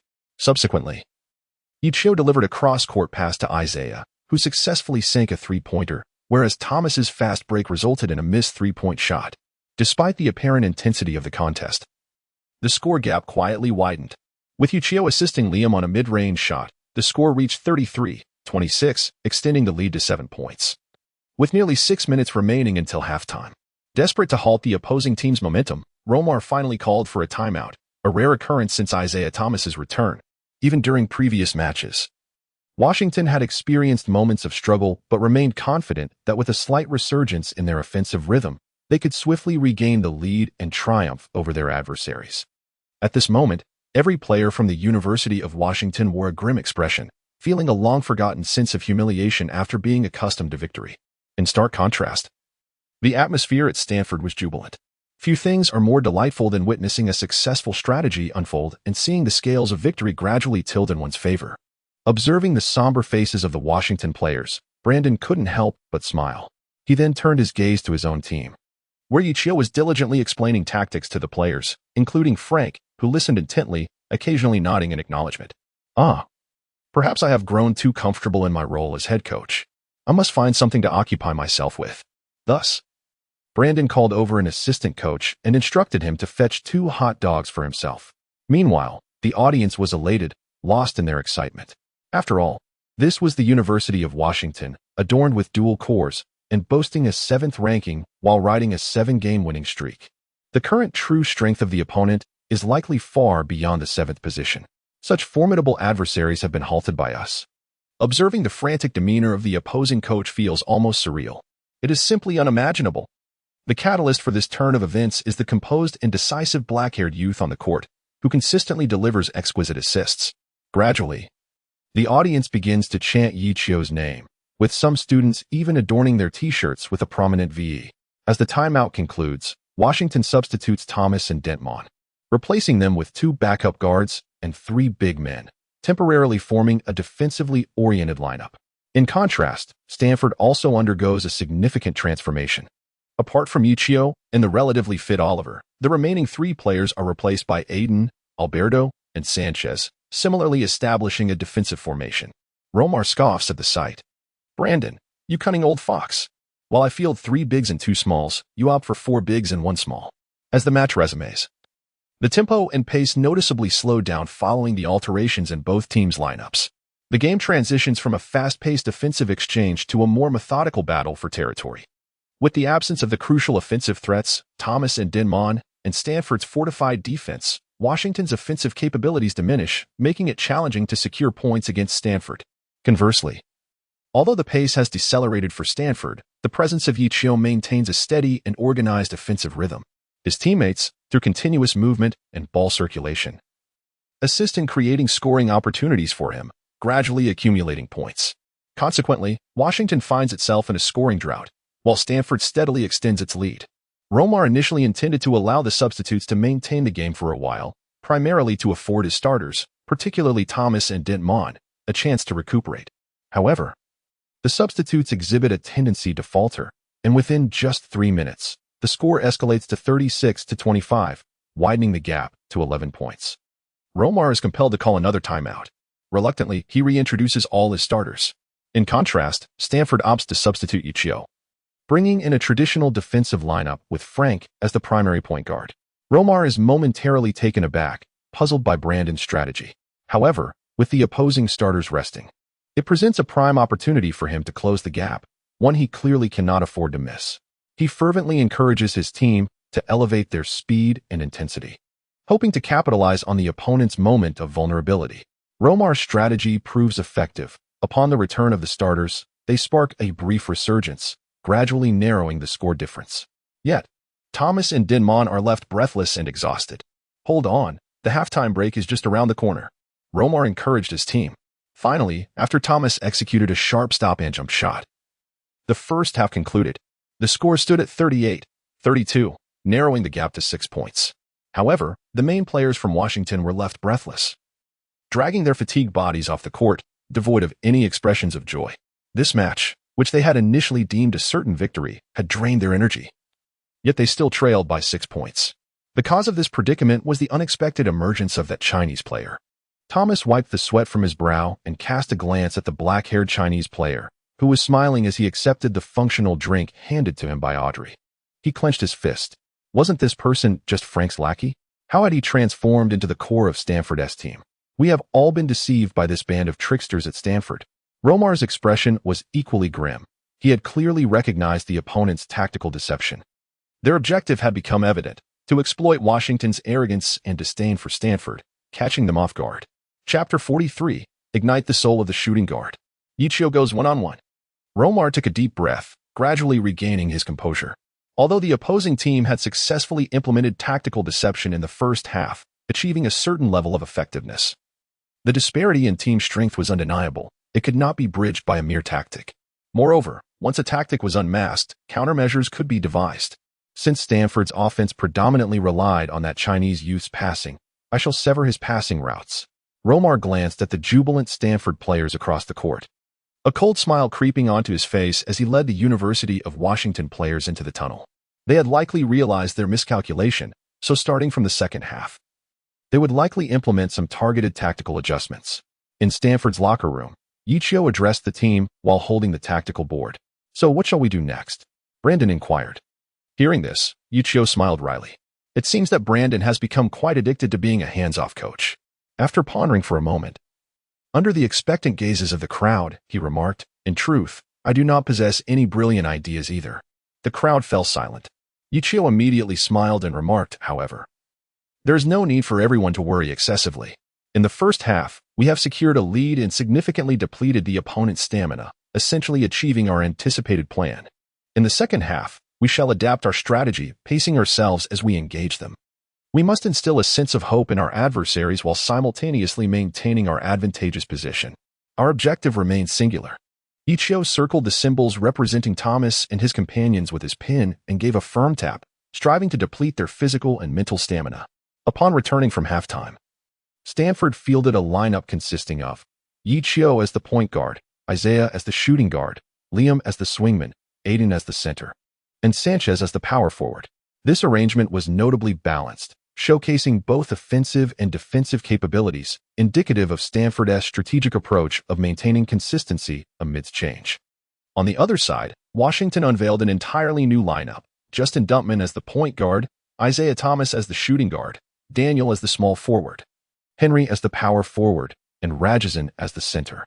Observing this configuration, Brandon couldn't help but feel a twinge of confusion. Apart from the two core point guards, the other three players leaned more towards defensive roles. What was Romar's intention? Unable to discern the rationale, Brandon resolved to place his trust in Ye Qiu. He took a hot dog from the assistant coach and began to eat heartily. The game commenced with Stanford in possession of the ball. Ye Qiu dribbled past the midfield, beginning his search for teammates. However, he noticed that the success rate of the constantly shifting passing lanes before him never exceeded 90%. Ye Qiu raised his gaze and observed Isaiah and Liam continually maneuvering, yet they were unable to effectively shake off their defenders. Aiden and Sanchez, near the penalty area, struggled to establish position, facing considerable difficulty. Meanwhile, Isaiah Thomas, positioned before Ye Qiu, maintained a notable distance from him. As Thomas regarded Ye Qiu, unable to find an outlet for the ball, a cold smirk crept across his face. Romar's lips curled into a slight smile. Once the passing lane was obstructed, this player from Hua seemed utterly at a loss. Brandon and Audrey, among others, could not help but reveal expressions of concern. Ye Qiu felt a sudden clarity. It turned out that this was their intention, to use the stamina of the substitute to obstruct his passing route, allowing Thomas to free himself and conserve his energy for offense. With this realization, without any warning, Ye Qiu abruptly launched himself forward, dribbling towards the right front. Thomas's pupils dilated in an instant. Caught off guard, he found that Ye Qiu had already surpassed him by half a body length. In a moment of urgency, Thomas swiftly turned to defend. Yet, Ye Qiu showed no sign of slowing down, charging directly towards the paint. Seeing this, Thomas gritted his teeth and accelerated to catch up. True to his reputation as the strongest shooting guard in the Western Conference, Thomas exhibited astonishing speed, almost gaining the upper hand. Just as Thomas was about to catch up to Ye Qiu suddenly executed a sharp stop, seamlessly transitioning into a smooth crossover retreat. It was utterly unexpected. Ye Qiu's retraction was exceedingly swift, his movements executed with unparalleled fluidity. Consequently, Thomas's body instinctively sought to halt, yet his ankles betrayed him. Caught in this conflict, Thomas wavered precariously and began to topple backward. Ye Qiu paid no heed to Thomas. After stabilizing his stance, he leaped and shot. Whoosh. 40-32. A stunning shot that left the entire arena in shock. As Ye Qiu's jump shot found its mark, Thomas's hand pressed against the ground. Snap. A student at the sidelines fortuitously captured this moment up close. A brief silence enveloped the crowd, only to be swiftly followed by an eruption of ecstatic cheers. The spectators jubilantly shouted, waving their glow sticks. What a magnificent shot. I couldn't possibly be mistaken. This is Iverson's signature move. My heavens. He managed to cross over Isaiah Thomas. It truly was a step-back jump shot. Am I dreaming? A decisive breakthrough. A resolute stop. This is the hallmark of a superstar. Ye Qiu, my idol, keep going. Keep fighting and defeat them. Ye Qiu, our superstar. Brandon gazed with excitement at the black-haired youth on the court, his hands trembling as he held the tactical board. God bless Stanford for presenting such a treasure. A point guard with an exceptional court vision and a comprehensive understanding of the game, not to mention the potential for individual breakthroughs. My goodness. Although he still had a way to go before becoming a true superstar point guard, his potential was evident. It was merely a matter of time. He had continuously raised his psychological expectations of Ye Qiu, only to find each time that they were still insufficient. Quietly, Brandon accepted a hot dog just purchased from the assistant coach. At that moment, only the delicious hot dog could calm his excited heart. Audrey watched the confident young man on the court, her cheeks flushed with excitement. At the instant he calmly scored, it felt as though her heart skipped a beat. And when he turned back, her heart raced once more. Sterling, witnessing this familiar motion, couldn't help but reflect deeply. Clearly, Ye Qiu's movements were smoother and faster than when he had crossed over Martin in the video. This astonishing rate of improvement resembled that of a young Iverson. Thomas's flexibility was evidently superior to Martin's. He pushed off the ground with force, quickly regaining his balance. But this moment still left him infuriated. How could Isaiah Thomas, of all people, be left off balance? Due to a moment of carelessness, he had unwittingly become a mere backdrop for this guy. Thomas clenched his fists in frustration. He would not linger any longer, but instead passed the ball directly to Dumars. Time could not be reversed, now. He had to redeem himself through sheer skill. He would make this Chinese player understand who the strongest guard truly was. Chapter 44. Now. This is home court advantage. After crossing midcourt, Thomas immediately called for the ball from Dumars. Dumars hesitated, concerned about Thomas's state, but ultimately chose to pass the ball to him. As Thomas received the ball, Isaiah was still defending him. Thomas let out a slight huff, preparing to launch his attack. Yet, he felt something shimmering in the stands.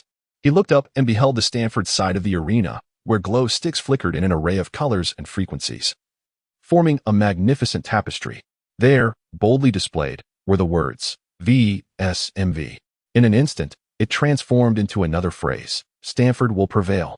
The cohesive spectacle created by thousands of glowing sticks was extraordinarily grand, pulsating with a vigorous rhythm as the entire audience waved them in unison, exuding an overwhelming momentum. This was what one truly called home court advantage. But how could Stanford possess such cutting-edge technology? Thomas felt a surge of frustration welling up within him.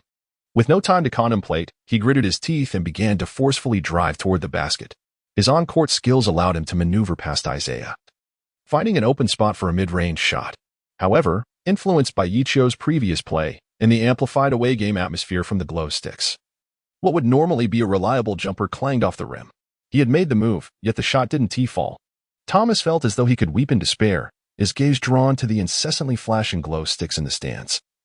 And he thought he might just choke on his frustration. Indeed, he thought, I could cry. Meanwhile, Aiden had valiantly secured the defensive rebound and, without hesitation, passed it to Ye Qiu. Upon receiving the ball, Ye Qiu did not pause for a moment. Instead, he surged forward relentlessly towards the opponent's penalty area. Observing this, Thomas had no choice but to exert himself fully and chase after him. Having just completed an offensive play, he was already several paces behind Ye Qiu and now had to accelerate desperately, hoping to find a way to position himself ahead of Ye Qiu. Remarkably, Thomas, sprinting with the speed of a 100-meter dash, managed to catch up with Ye Qiu just before the penalty area. Unfazed, Ye Qiu continued his momentum, dribbling the ball as he prepared for a three-step layup. The other members of the Washington team, witnessing this, presumed he intended to overpower Thomas once more, prompting them to grit their teeth and join in an effort to block Ye Qiu. At that moment, a long-forgotten deep crimson assist line finally materialized before Ye Qiu's eyes. Ye Qiu accelerated forward, concealing the ball behind his back, and with a deft flick of his wrist to the left, sent the ball spinning towards the three-point line on the left side, where Isaiah had just arrived. A behind-the-back assist. In the midst of the bewildered gazes from Washington's crowd, Isaiah executed his signature three-point shooting motion, striking with precision. Whoosh! A delightful sound akin to splashing water resonated. A trailing three-pointer found its mark. 43-32. With both Isaiah Thomas and Justin Denmon on the court for Washington, the deficit astonishingly widened once more to 11 points. Beep.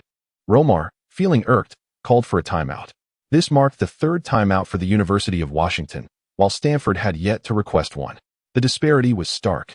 Observing the score on the court, Romar gripped the tactical board tightly, the sound of it cracking under his pressure. He glanced over at Brandon, who sat on the sidelines, nonchalantly munching on a hot dog, seemingly unconcerned. Brandon, sensing Romar's gaze, looked at the hot dog in his hand and then back at Romar. He then took another hot dog from the assistant coach and offered it to Romar. The implication was unmistakable. Would you care for one? Bang! In a fit of rage, Romar slammed the tactical board to the ground. Damn it! You old fool, Brandon. This is utterly intolerable. Meanwhile, the players from Washington, resembling wilted eggplants, trudged off. Their usual victorious demeanor evaporated. Ye Qiu's astonishing performance had dealt them a significant blow. In the stands, the meticulously prepared glow sticks reflected the unity and fervor of the opposing team, instilling in Washington's players a disconcerting illusion that this team before them was insurmountable. Recognizing the signs of a psychological breakdown among his players, Romar suppressed his rising anger and frustration, retrieved the fallen tactical board, and began once more to lay out strategies before his team. Ye Qiu cast a glance at Romar across the court, sensing that the moment was ripe. He turned to the others and declared, Next, they will likely deploy their full strength. We shall counter with our defensive formation. Frank, take the lead. It matters not if they score some points, but we must ensure they expend considerable energy. On the Washington side, Romar had set the strategy but noticed Thomas incessantly wiping sweat and drinking water. How are you holding up? Can you continue? Romar inquired, having witnessed Thomas's earlier sprints. Absolutely, Thomas resolutely declared as he hurled the used towel onto the ground. Romar nodded in approval. As the timeout concluded, Washington unsurprisingly brought forth their starting lineup, their strongest ensemble. Meanwhile, Stanford fielded a defensive lineup with Ye Qiu's inclusion, led by Frank, who would seize the opportunity to rest. Romar was pleased to see this development. Washington initiated the play as Dante Mont dribbled past half-court. Aware of Thomas's prior exertion, Dante Mont opted not to pass to him, choosing instead to confront Frank in isolation. Frank's height advantage at 190 meters over Danemont's 185 meters was significant. Despite Danemont's speed and skill, he struggled considerably before executing a Tony Parker-esque move to bypass Frank and score. The second half continued, with Mont carrying the team for a while, narrowing the score through several exchanges. Gradually, Thomas regained some stamina and began to engage in the offense. The duo collaborated to further diminish the point gap. Stanford, on the other hand, concentrated primarily on defense, even employing full-court pressure from Frank on 2 occasions, aiming to make every shot as arduous as possible for the opponent. As a result, Washington's other players found their scoring capabilities severely hampered under such defensive intensity. They attempted to launch attacks or shots, but upon realizing their ineffectiveness, ultimately returned the ball to their 2 core players. In contrast, Stanford endeavored to execute various tactics imparted by Brandon, demonstrating a level of proficiency that yielded some success. Consequently, with less than 3 minutes remaining in the game, the score gap shrank to 4 points, with the tally standing at 69-65. Beep. Stanford finally called a timeout. Romar exhaled in relief. The starters had been engaged in high-intensity play for an extended duration. He felt it was time to intervene. Yet, he was conflicted. Despite the narrowing score, his main players were nearing their limits under the relentless defensive pressure. He noticed the fatigue evident in Thomas and Mont, both showing signs of physical exhaustion.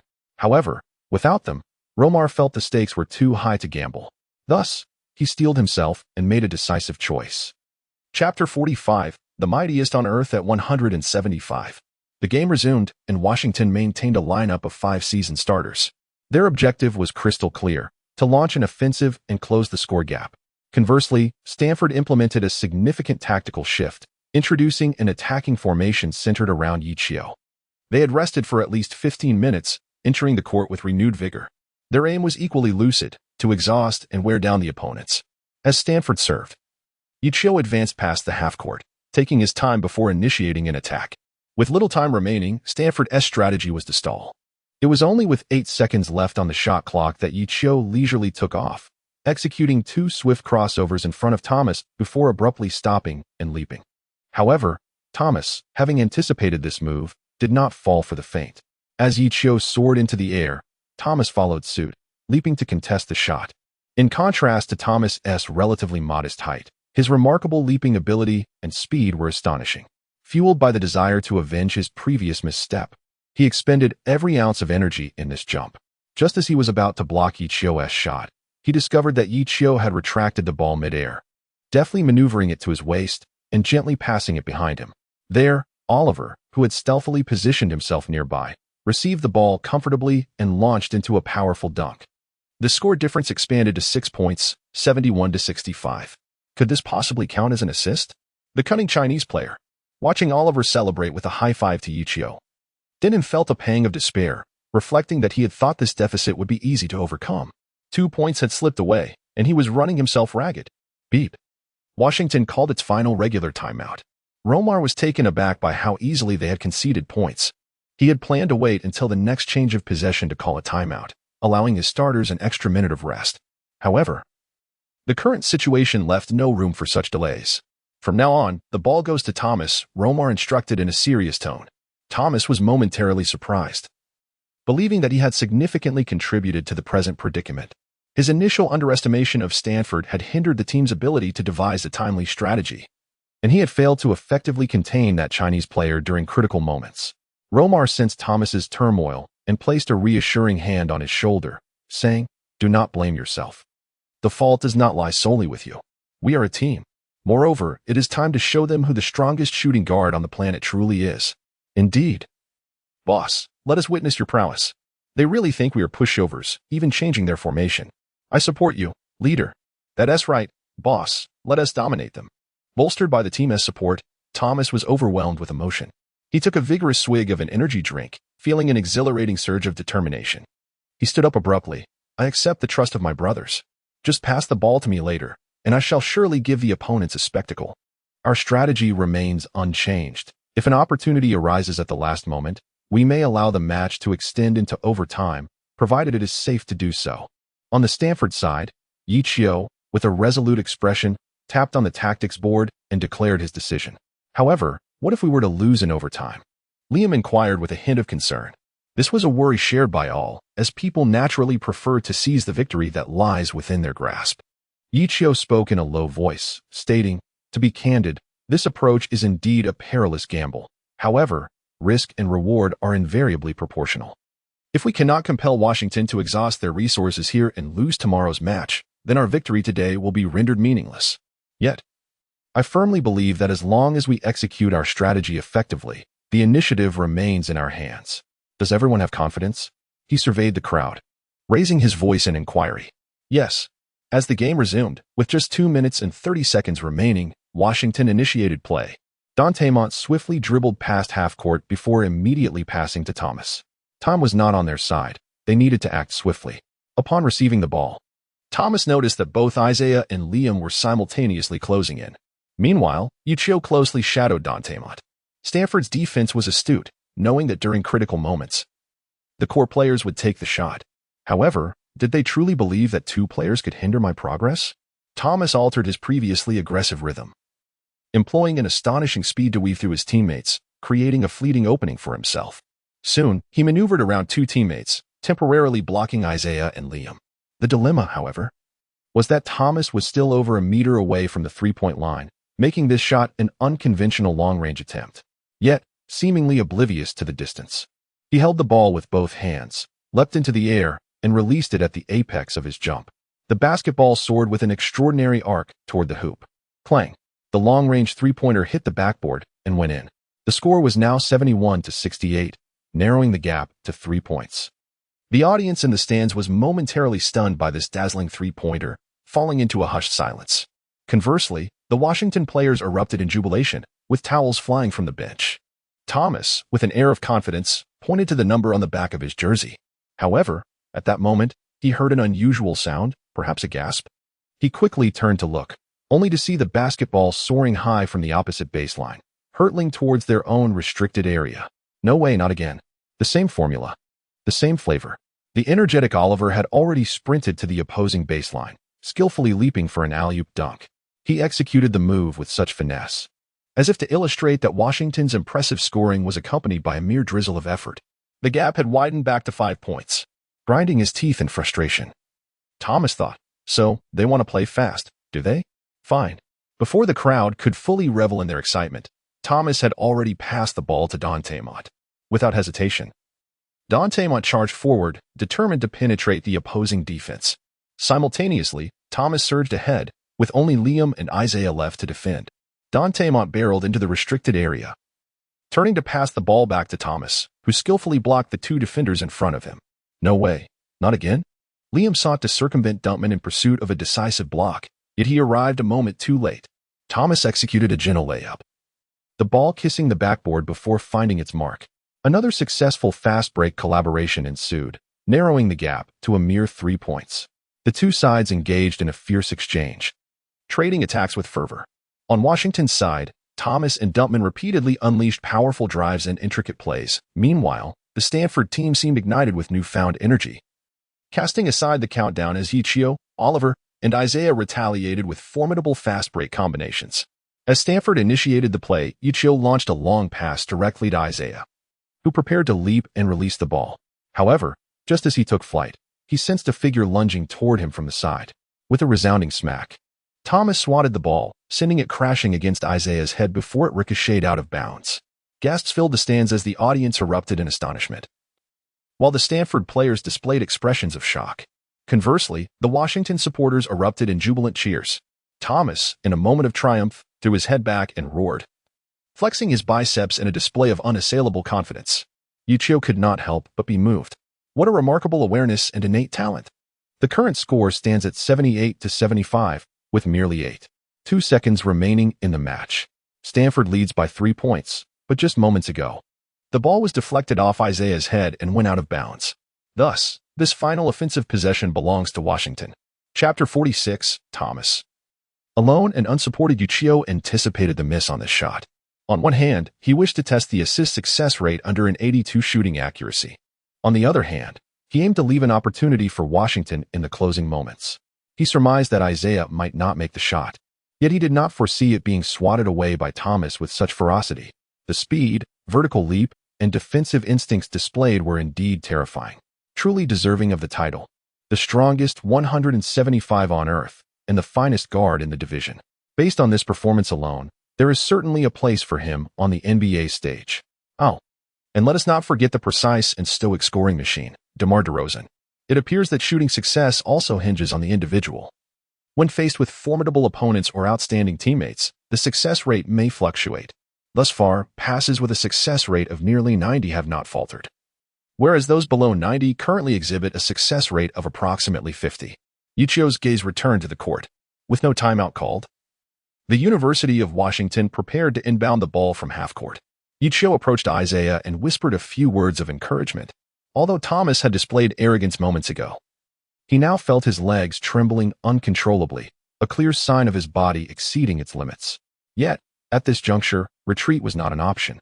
Thomas patted his legs and began to accelerate around the court to retrieve the ball. His speed was impressive, and Denton quickly seized the opportunity to pass the ball to Thomas. As Thomas received the pass, Isaiah swiftly closed the gap but maintained a slight distance. With time slipping away, Thomas no longer hesitated. He dribbled rapidly to the three-point line, facing Isaiah, and took a shot with an exaggerated extension of his arm. At that moment, if Isaiah had moved in closer, Thomas could have easily drawn a foul. To Thomas's disappointment, Isaiah, who had been aggressively defending before, maintained his distance and raised his hands high. Realizing the opportunity to draw a foul was futile, Thomas sighed inwardly and focused intently on the shot. He leaped to his highest point and forcefully flicked his wrist. Just as he released the ball, the timer hit 0. The basketball soared with a high arc toward the hoop. Every spectator held their breath in anticipation.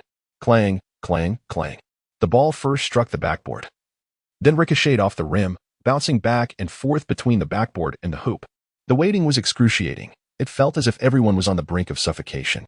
Under the watchful eyes of the crowd, the ball finally calmed, spinning on the rim before ultimately slipping through the net. The score was tied at 78-78, with Thomas single-handedly equalizing the game. Instantly, the University of Washington erupted in jubilant cheers. Everyone joyfully waved their towels and rushed to lift Thomas in celebration. In contrast, the Stanford University stands were filled with expressions of disbelief and disappointment. Despite leading throughout the game, could they not prevent the University of Washington's last-minute comeback? Romar released a deep sigh of relief. This team had not let him down. Given enough time, they could surpass any opponent. Now, the scales of victory were tilting in favor of the University of Washington. However, at this moment, the team and coaches of Stanford University cared the least about the tied score. Instead, they harbored an unusual sense of joy at the prospect of dragging their opponents into overtime, though the crowded arena made it difficult for them to express their feelings. Their tactical goals had exceeded expectations, allowing them to potentially exhaust the opposing team for an additional 5 minutes in overtime. Let us play freely now, Ye Qiu declared confidently to the team. As the players returned to the court, both sides maintained their previous lineups, but the Stanford players appeared invigorated and in excellent form. In Washington, several individuals occasionally bent over, resting their hands on their knees, their breaths coming in labored gasps. Soon, the referee commenced the jump ball once more. Oliver leaped gracefully into the air, deftly directing the ball into Ye Qiu's hands.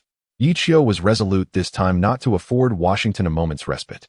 Upon receiving the ball, he made no pause, sprinting forward with unrelenting speed, dribbling towards the opponent's penalty area. Thomas hastily retreated to defend and obstruct his advance.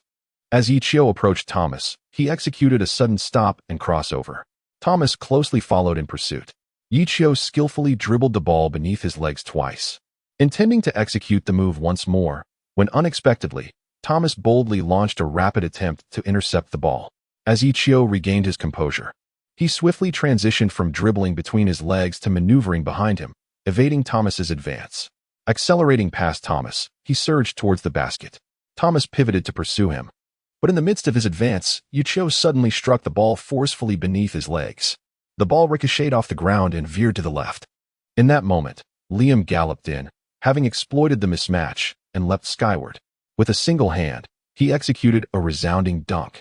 The score now stood at 80-78, with Stanford University taking the lead in overtime. The once silent crowd erupted with fervor, their spirits reignited, as they cheered passionately and unitedly urged the team to defend. Both Thomas and Denkman felt a surge of urgency, their breaths coming in quickened bursts, yet with the score against them, they dared not relent. Washington resumed play, and before Denkman could even traverse half court, he passed directly to Thomas, who initiated an offensive play.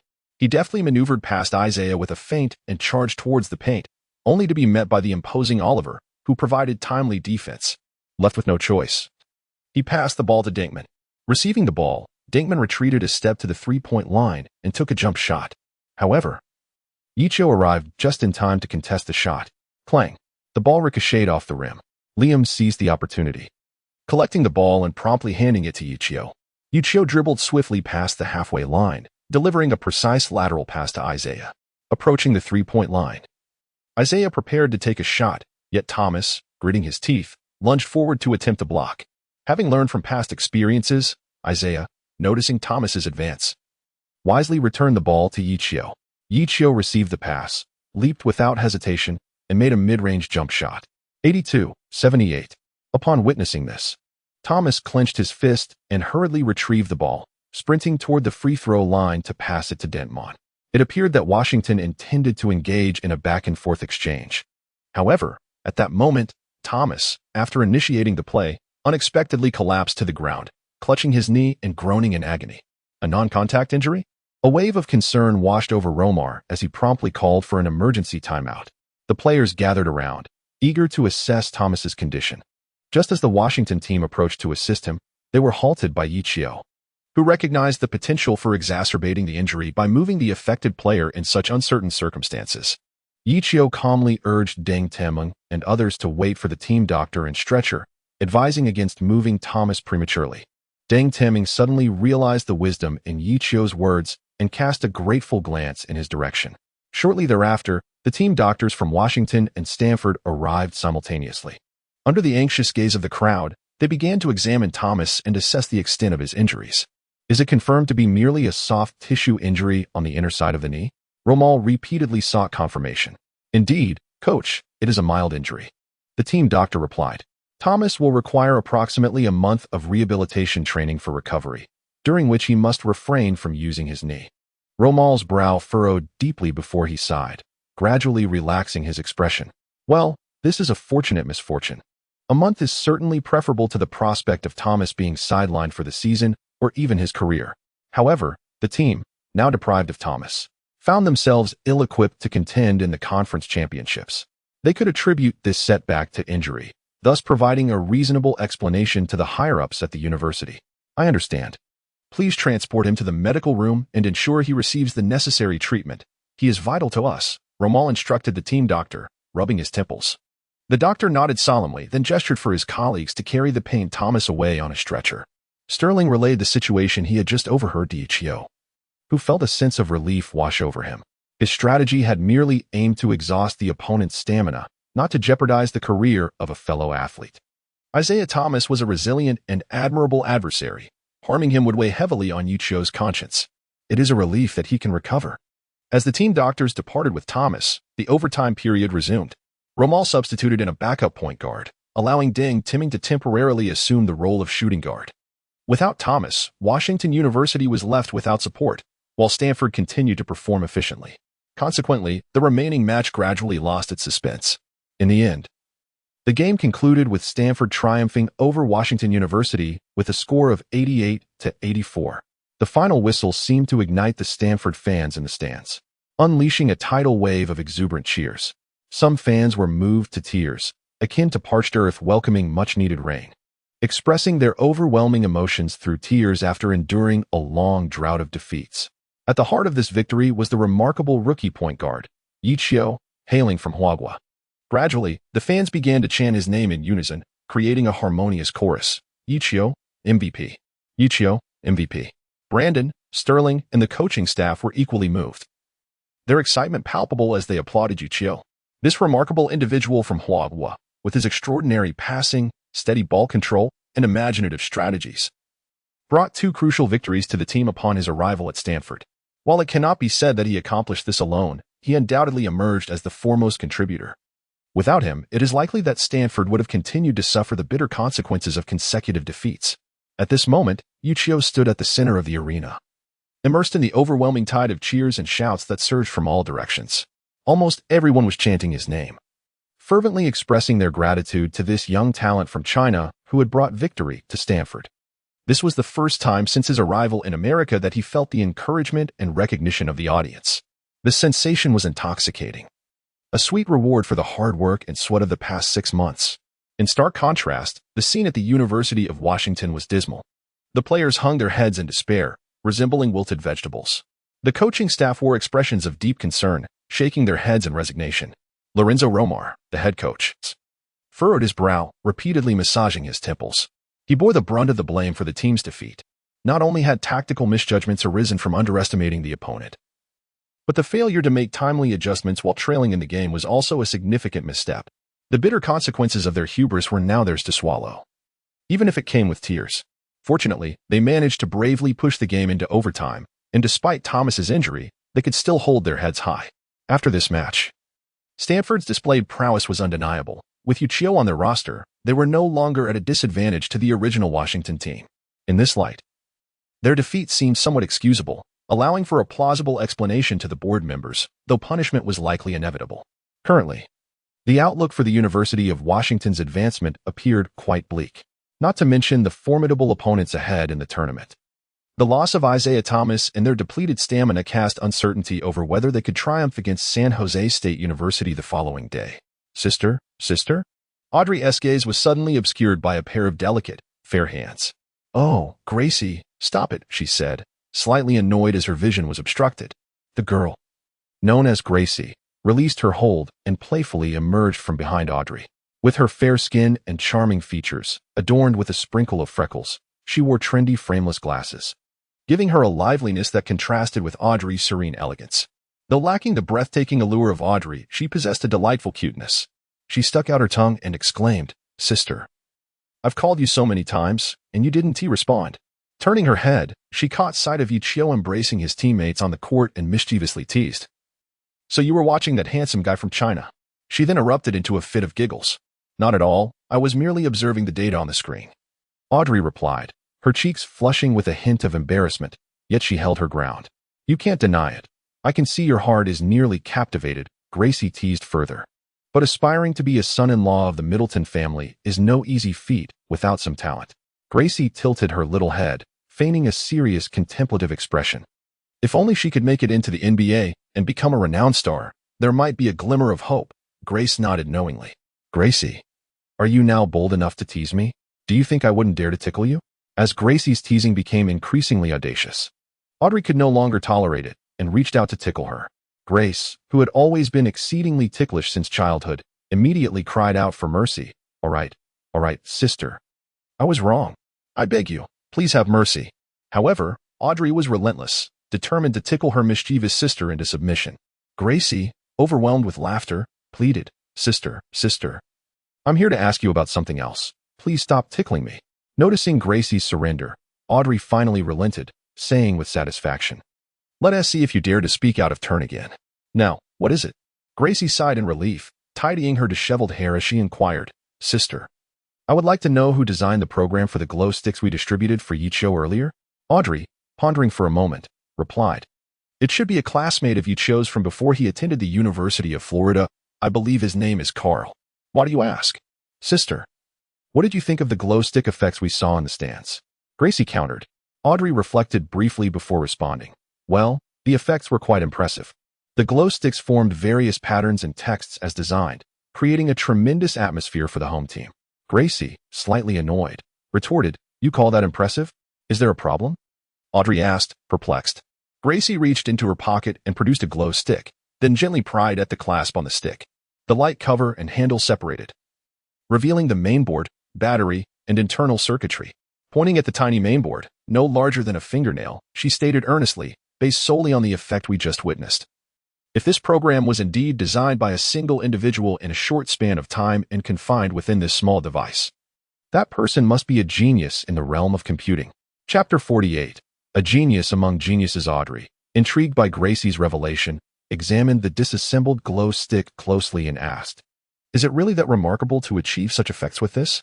Gracie adjusted her glasses with a hint of exasperation and replied, "Sister, I am, after all, a computer genius who was accepted on special terms by Stanford.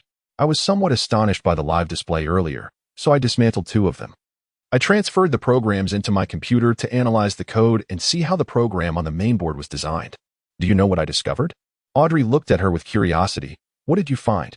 Gracie continued, The code on each glow stick's mainboard is less than 1 KB in size, some even smaller. The code has been encrypted and compressed, rendering its content invisible to me. It is certain, however, that the lines of code do not exceed 100. Coupled with the dynamic effects observed on-site, this at least indicates two things. First, the code within each individual glow stick's mainboard is merely sufficient to control the LED lighting effects of that specific glow stick. In other words, the code within each glow stick is distinct and entirely independent, unlike the prevalent practice among most software companies today, where each hardware mainboard runs an identical software program. Second, given that this program was designed in a short time frame, the volume of the source code behind these independent codes must undoubtedly be modest. This necessitates a robust packaging and building system to support it. Audrey, somewhat perplexed, pressed further. What does this imply? Gracie, suppressing the urge to roll her eyes, replied curtly, My dear sister, consider this. Over 2,000 glow sticks, each with unique code. What does that sum up to in terms of lines of code? Though you hail from a business school, surely you can manage such calculations.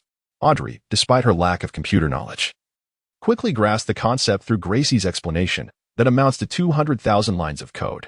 However, Ye Qiu's genius friend could not possibly have written 200,000 lines in half a day. He only took half a day. Gracie was astounded beyond measure. She had already sent the parsed code to her mentor and inquired how long it would take for her mentor to achieve the same effect. The mentor's response indicated that it would take at least 3 days, roughly equivalent to around 20,000 lines of source code. Gracie recognized that such a speed was quite remarkable, considering her mentor was truly an expert, particularly in architecture and construction design, standing at the pinnacle of human capability. I recall Ye Qiu mentioning that his friend seemed to have completed the code in half an hour and then spent several hours downloading the program to the glow sticks.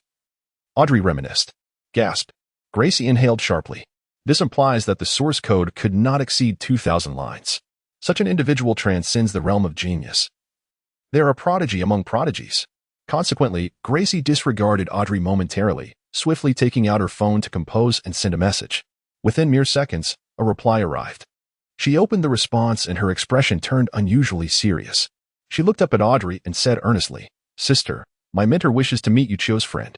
This simple statement, steady as it was, flickered a hint of surprise in Audrey's eyes. Even though she was in a business school, her mentor's reputation was still resounding. At that moment, a teaching assistant hurriedly approached Audrey, saying, Miss Audrey, Mr. Elon requests your presence in his office. Audrey inquired curiously, What does he want? The individual rarely seeks him directly. It concerns the glow sticks. After watching the competition video, he became quite intrigued by their effect.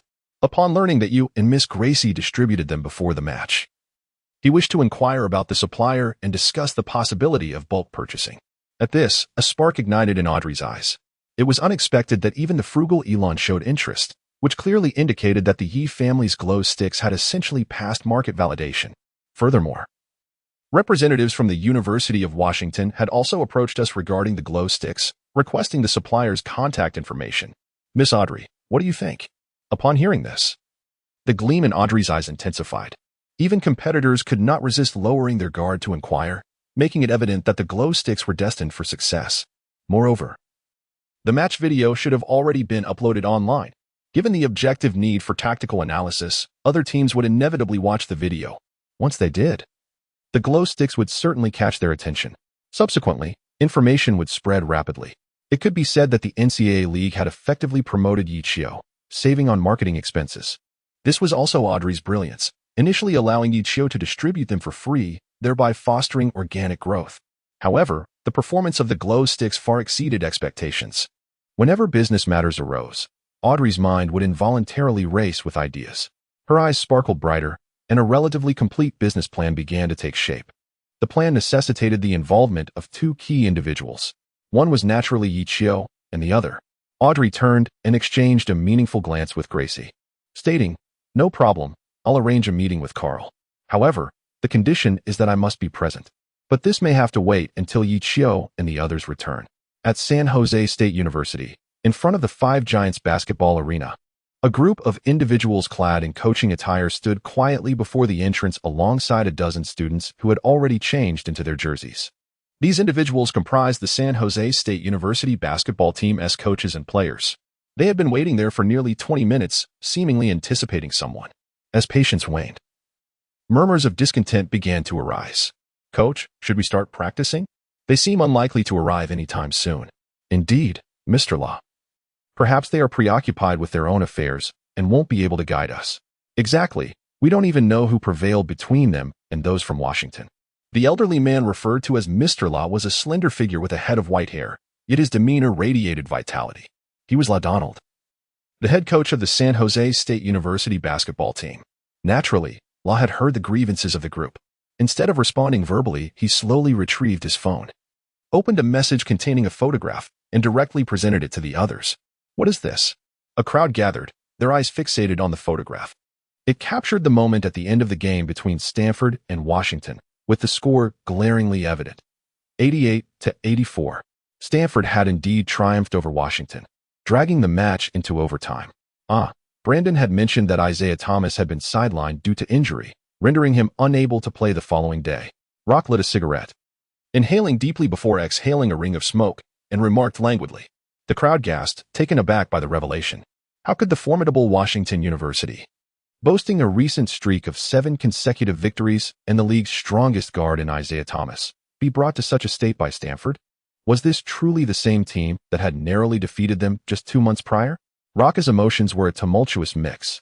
He had always been reluctant to concede that his team was inferior to Stanford, especially not wanting to be judged by those computer-savvy individuals. Yet, with a single statement, Brandon had completely swayed him. Old man, do you wish to vanquish Romar's team and redeem your honor? If so, collaborate with us. Chapter 49. The enemy of my enemy is my friend. Rock took a deep drag from his cigarette, then forcefully flicked the butt to the ground, crushing it underfoot. Indeed, he could not refuse. He could not turn down Brandon's proposal, nor the opportunity to defeat Romar and his untouchable Washington team. Memories flooded back to a time when Romar's team had humiliated his own with a shocking score of 76-34. That game had catapulted Romar to fame as a recognized offensive mastermind, while Rock and his team had been branded with shame. From that moment on, Rock's reputation was tarnished. San Jose State University had transitioned from a respectable mid-tier team into a mere laughingstock. The school's reputation suffered, and its standing in the basketball realm plummeted, making it increasingly difficult to attract top talent. Rock dreamed of defeating Romar and his Washington team. There was a saying that resonated deeply. The enemy of my enemy is my friend. As the people of San Jose were still engaged in hushed speculation, 3 Buick vans approached slowly, halting amidst their mixed gazes. The doors swung open automatically, and Brandon emerged, accompanied by Ye Qiu, Oliver, Isaiah, Frank, and Liam from the lead vehicle, while the other 2 vans released several Stanford assistant coaches. Brandon, you old fat man, I've been waiting for you forever. Haha, Rock. You old codger, it's been a while. Why do you still have that foul temper? Upon their reunion, Rock and Brandon exchanged jovial banter, playfully shoving each other before embracing warmly. Brandon then pulled Ye Qiu over, making a brief introduction. This is Ye Qiu. This must be the remarkable newcomer from China who recently led Stanford to victory against 2 formidable teams. Greetings, Mr. Ra. Ye Qiu extended his hand politely. Ra reciprocated, shaking Ye Qiu's hand firmly and remarked appreciatively, what a fine young man. I hear you are only a sophomore. Truly, heroes emerge in youth. Haha, you old fellow. Do not be envious. Ye Qiu replied. Look, I have brought you all the key players and half of the coaching staff. Isn't that generous? Brandon, noticing Ra's intense gaze on Ye Qiu, quickly positioned himself between them to shift the conversation. This made Ye Qiu stifle a chuckle. My coaching team will elucidate Washington's tactical characteristics and Romar's lineup strategies. Meanwhile, we intend for a direct training session with your main players, Brandon stated succinctly. Upon hearing this, Ra furrowed his brow in confusion. Will such training be effective? After all, you are a different team from Washington. Brandon smiled without responding, turning his attention instead to Ye Qiu. Ye Qiu nodded and remarked, Coach Ra, this is my perspective. Given the limited time we have, direct confrontation will provide you with a tangible experience. We will strive to replicate Washington's formation during our engagement. Although there may be slight variations, we are fundamentally both fast-paced, attack-oriented lineups, thus not vastly different. Tomorrow, they will undoubtedly emphasize a possession-based offensive system centered around Denton. Therefore, your first task is to acclimate to their offensive tempo, and subsequently establish your own rhythm. Are you suggesting that your sister and Professor Wu from the computer science department wish to meet Carl? Ye Qiu inquired from the other end of the line. Ye Qiu was en route back to Stanford University, reclining wearily in the second row of the business van, while Frank and Oliver, along with others, slumbered soundly around him. They had just engaged in an intense overtime match against the University of Washington in the morning, followed by an arduous journey to San Jose for a practice session in the afternoon. Their stamina had long since been depleted. Even the most resilient among them felt they were on the verge of collapse. Furthermore, each of them had classes to attend the following day. Consequently, after San Jose found their rhythm during practice and attempted several effective strategies, Brandon decided to send Ye Qiu and the others back early, while he and the rest planned to stay overnight in San Jose, returning only after the match concluded. Exhausted, Ye Qiu intended to catch some rest in the vehicle when he noticed a missed call from Audrey. He promptly returned the call. Indeed, he was inquiring whether his friend was available over the weekend to visit Stanford, with expenses covered by the college. Audrey's voice resonated through the line, suggesting that Big Head could come over on the school's account, which delighted Ye Qiu. A glimmer of joy illuminated his fatigued countenance. Go for it, San Jose. Yes, just like that. Dismantle them relentlessly. Beautiful. The lads from San Jose, press Washington down with all your might. Well played. Other matches may be lost, but against Washington, victory is imperative. Romar, listening to the deafening cheers of the crowd, wore a grim expression. The team from San Jose State University, typically fragile, appeared invigorated today, relentlessly pushing back against their opponents. In the first half, Romar had centered his strategy around Denton, aiming for a fast pace. However, the opposing team came out aggressively, applying tight pressure on Denton and double-teaming him at every opportunity. Consequently, Denton found himself in a dire predicament, committing a staggering 6 turnovers in the first half alone. Moreover, San Jose deviated from their usual stagnant play, seizing every opportunity for rapid counterattacks. They seldom initiated fast-paced play, but when opportunities arose or Washington faltered, they pounced like wolves on fresh prey. Their offensive tactics were straightforward and effective, primarily relying on shooting, whether through fast breaks that culminated in layups or dunks, or standard plays concluded with shooting. They employed mid-range shots, three-pointers, floaters, step-back jumpers, and fadeaway jumpers. San Jose did not linger in confrontations. They executed their plays and moved on, knowing they couldn't match their opponents in one-on-one battles. Instead, they sought opportunities to shoot, continuously running screens and creating shooting chances. Whenever an opportunity arises, he seizes it without the slightest hesitation. Once the shot is taken, regardless of its outcome, he immediately retreats to defense. Consequently, by the time Washington takes possession, the players from San Jose have already retreated to their half of the court, poised and ready for Washington's offensive onslaught, except for that relentless, gum-like player who applies full court pressure. In terms of offensive prowess, Denton still pales in comparison to Isaiah Thomas. He lacks the extraordinary dribbling skills to navigate through multiple defenders, as well as the terrifying speed that Thomas possesses.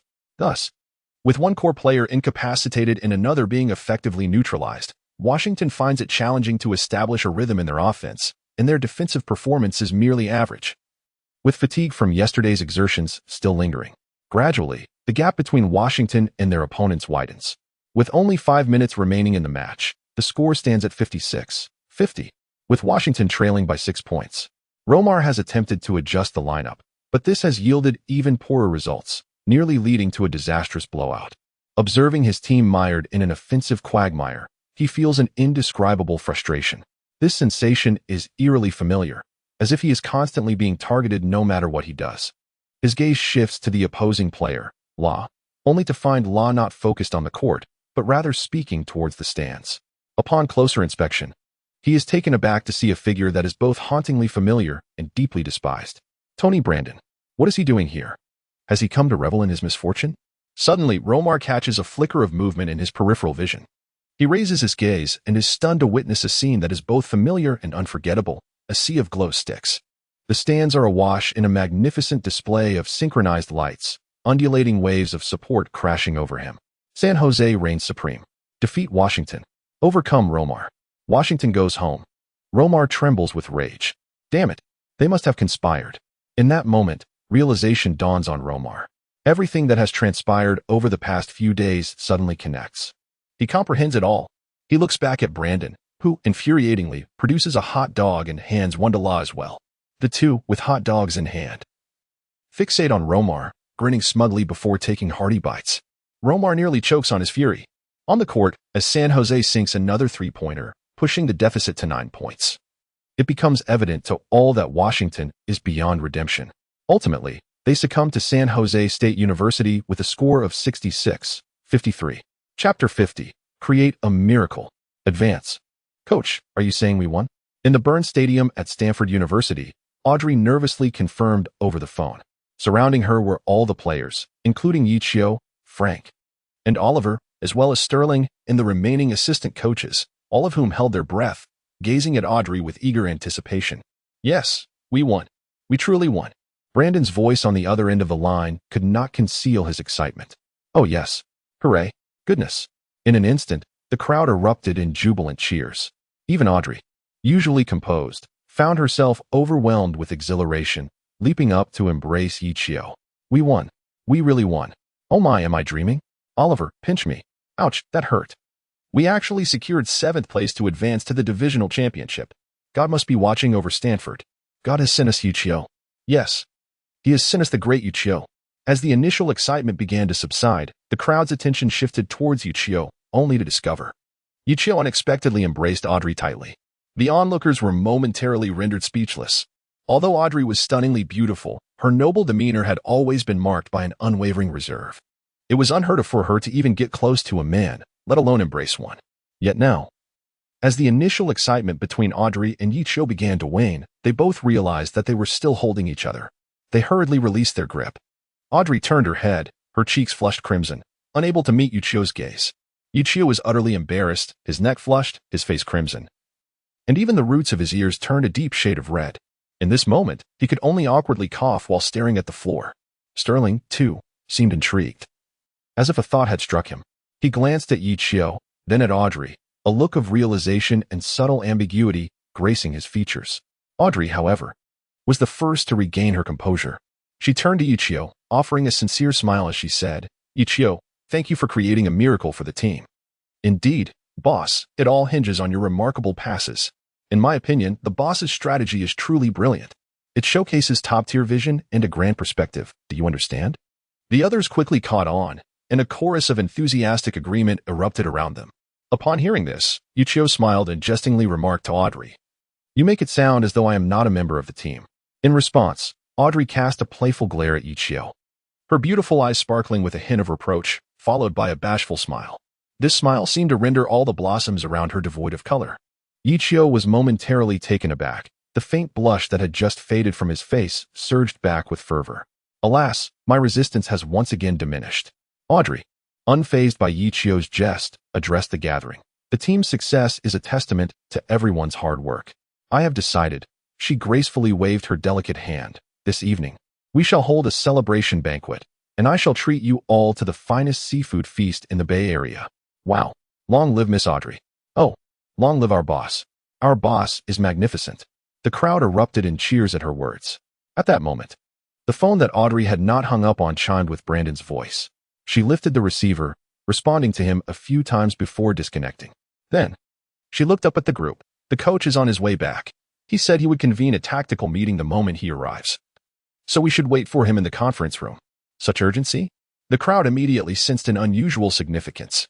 In the conference room, everyone sat in silence, gazing at the projection screen, where Brandon displayed a table, stating, The regular season has concluded, and here lies the latest standings by division.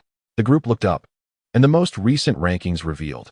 First, University of Connecticut, record, 30 wins, 2 losses. Second, University of Arizona, record, 23 wins, 9 losses. Third, California State University, Northridge, record, 23 wins, 9 losses. Fourth, University of California, Berkeley, record, 22 wins, 10 losses. Fifth, Iowa State University, record, 19 wins, 13 losses. Sixth, University of California, Los Angeles, record, 18 wins, 14 losses. Seventh, Stanford University, record, 17 wins, 15 losses. Eighth, University of Washington, record, 17 wins, 15 losses. Ninth, University of Southern California, record, 17 wins, 15 losses. 10th, San Jose State University, record, 14 wins, 18 losses. 11th, Santa Clara University, record, 11 wins, 21 losses. The data from UConn struck Ye Qiu anew.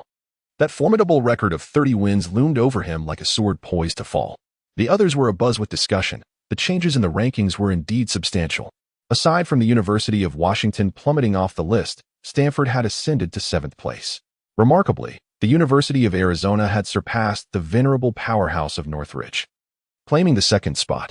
This meant that Brandon patiently allowed everyone to absorb the information, pointing to the 2nd position. He remarked, "The current 2nd place holder is the University of Arizona, which will be our first opponent in the championship." At this revelation, a collective sigh of relief seemed to wash over the group. Arizona is indeed a formidable team. Yet when compared to the legacy of Northridge, there remains a discernible gap. The next opponent has become Arizona State, which seems to bode well for Stanford. However, Ye Qiu holds a differing opinion. The statistics clearly indicate that both Arizona and California State University, Northridge are evenly matched, yet one ranks significantly higher than the other, which suggests a deeper narrative at play. Contemplating this, Ye Qiu raised his hand and inquired, "Coach, what is the recent head-to-head record between the 2nd and 3rd-ranked teams?" Brandon, upon hearing this, cast an approving glance towards Ye Qiu. He opened another document and stated, "Ye Qiu has pinpointed a crucial aspect. Arizona and California State University, Northridge faced each other twice this season. The first encounter was in November of the previous year, where Northridge triumphed at home with a score of 67-59. The second match occurred just yesterday, where Arizona managed to reclaim a victory on their home court. However, the score was a staggering 80-52. A collective gasp echoed through the room as the reality sank in. In merely a month's time, Arizona had managed to decisively defeat an established powerhouse like Northridge. Furthermore, there was another match worth noting. Just 3 days prior, they had vanquished the 4th-ranked California, Berkeley, with an astonishing score of 86-41. Silence enveloped the conference room. The astonishment palpable. These adversaries, once a source of great anxiety, had been so effortlessly subdued by Arizona. The formidable Northridge had been rendered utterly defenseless, while Berkeley had been decimated. This data swept through the room like a tempest, extinguishing the fleeting joy of Stanford's advancement. Just when hope had been glimpsed, despair loomed once more, an unbearable sensation for all present. Heads bowed slowly, the atmosphere thick with dejection. Chapter 51. A new adversary, James Harden. Coach, has there been any personnel changes or tactical adjustments at the University of Arizona recently? A familiar voice broke the silence, drawing everyone's attention. They turned to see Ye Qiu's calm, yet resolute visage. His question seemed to dissipate some of the collective despondency. Indeed, they still had this miraculous individual amongst them. With him in their ranks, perhaps there was still hope. Consequently, the gazes directed towards Ye Qiu shimmered with a renewed sense of anticipation. Audrey's eyes lingered on Ye Qiu's face, noticing an almost imperceptible glimmer of excitement in his eyes. This expression was reminiscent of what she had observed in certain NBA superstars, an indomitable fighting spirit. Did he not understand the concept of fear? Faced with formidable opponents, he appeared invigorated. Brandon, witnessing another inquiry from Ye Qiu, smiled and responded, "Excellent question. The University of Arizona is indeed formidable, particularly their front line. Their small forward, Jeff Ayers, possesses exceptional low-post offensive skills and one-on-one techniques. The power forward, Andy Otto, possesses an exceptionally stable mid-range and jump shot, while also proving to be a formidable presence in interior defense. Moreover, their coach, Herb Sandek, is renowned for his decisive tactical adjustments and his adeptness in maximizing player potential." Brandon, with a wry smile, admitted that he is one of the opponents he least desires to face. Just 2 weeks prior, a shooting guard returned from injury, quickly acclimating to the team's rhythm. In his initial games as a substitute, he managed to average 8.1 points, 2.7 assists, 3.2 rebounds, and 2.1 steals in just 10 minutes of play. In the last 2 matches, he started, logging 36 minutes on the court, and astonishingly averaged 26 points, 11 assists, 9.5 rebounds, and 4 steals. Brandon then presented a dossier on the screen, continuing, "This guard is named James Harden, 19 years old, a junior, standing at 1.96 meters and weighing 99.8 kilograms with a wingspan of 2.10 meters. His shooting percentage was 46.1 before his return and has soared to 53.3 since." The audience was left speechless once more. Given these statistics, this dark horse named Harden is poised to surpass Isaiah Thomas as the most formidable guard in the division. It is worth noting that even the formidable Thomas averages merely 23.2 points with a shooting percentage of 43.5. Harden's comprehensive and daunting prowess would likely place him at the pinnacle of collegiate basketball across the United States. Even Ye Qiu felt the gravity of the situation. As a guard, achieving an average triple-double is indeed a rarity, and given his almost 100-kilogram weight, even small forwards might struggle to impede his advance. After delivering this information, Brandon calmly sipped his water, allowing everyone a moment to absorb the implications. The current situation is abundantly clear. The next step is to devise strategies and tactical plans. Ye Qiu began to ponder deeply, occasionally glancing up as individuals around him cast curious looks in his direction. Everyone was eager to discern whether this young prodigy, who had recently achieved the extraordinary, would once again astonish them.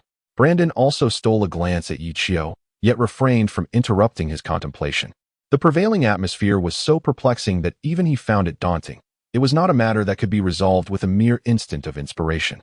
After a brief interlude, Ye Qiu gradually lifted his gaze, only to find many eyes fixed upon him. Brandon, smiling, inquired, "So, Ye, do you have any thoughts?" Ye Qiu forced a bitter smile. "Well, it seems I am once again the lone voice of reason. Coach, with such formidable opponents, we are currently incapable of achieving victory." Ye Qiu articulated each word with conviction.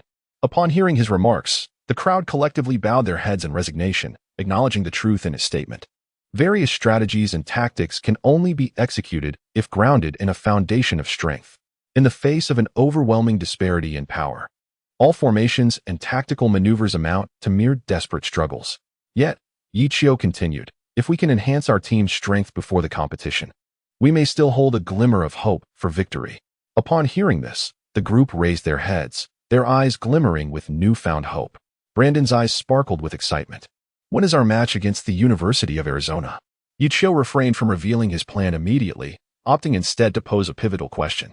The schedule had been released, detailing the conference championship comprising 3 matches, the first from February 16th to 18th, the second from February 19th to 23rd, with the final set for February 26th. Our match against the University of Arizona is scheduled for February 18th. Ye Qiu calculated the days and realized that today is January 30th. Thus, they have 18 days remaining for preparation. Although the time is somewhat limited, with adequate training, there is still hope. Ye Qiu contemplated for a moment and addressed the crowd. If we aspire to triumph, we must first attain a profound understanding of ourselves and our adversaries.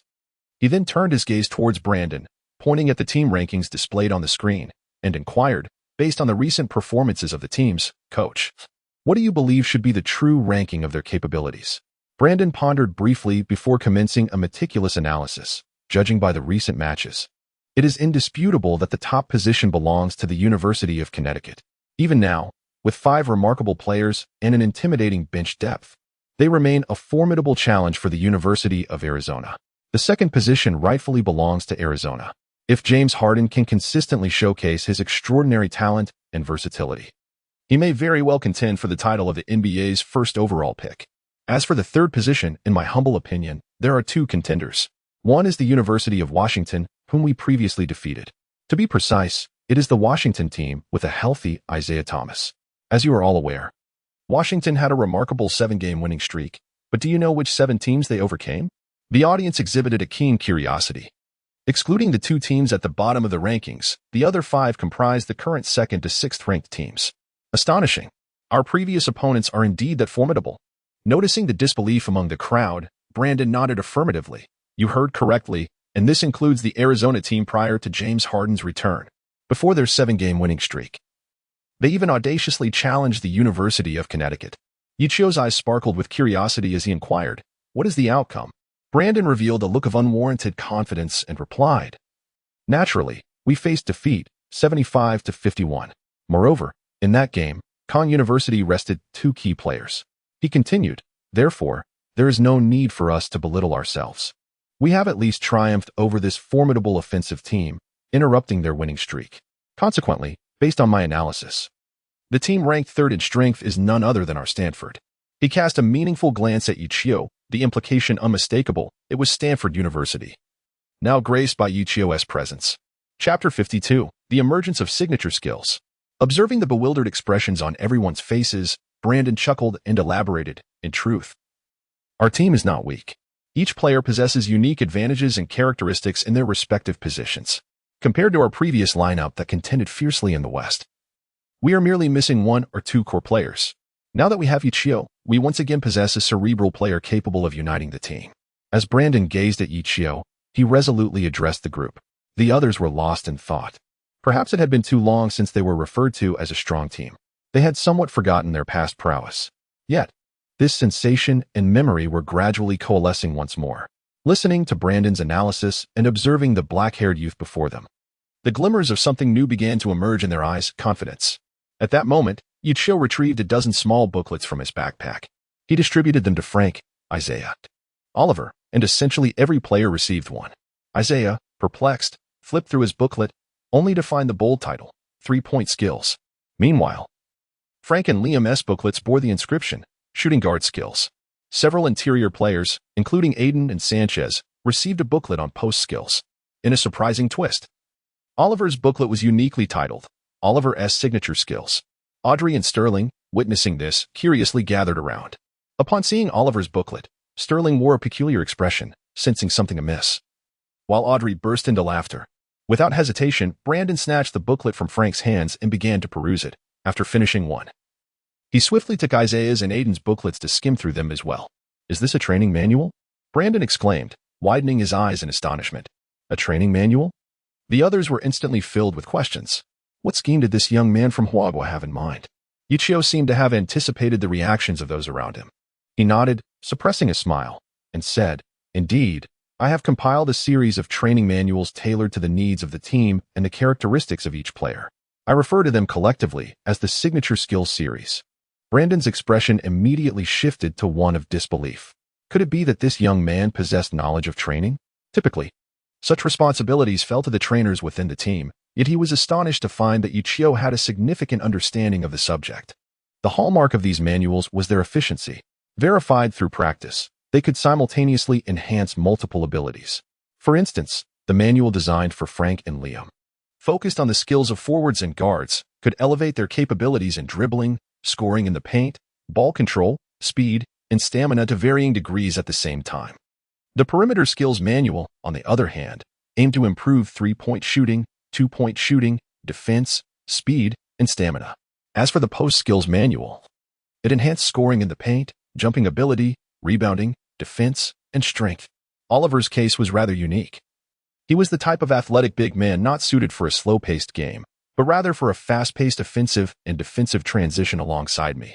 Thus, I specifically designed a manual for him, temporarily naming it Oliver's Signature Skills.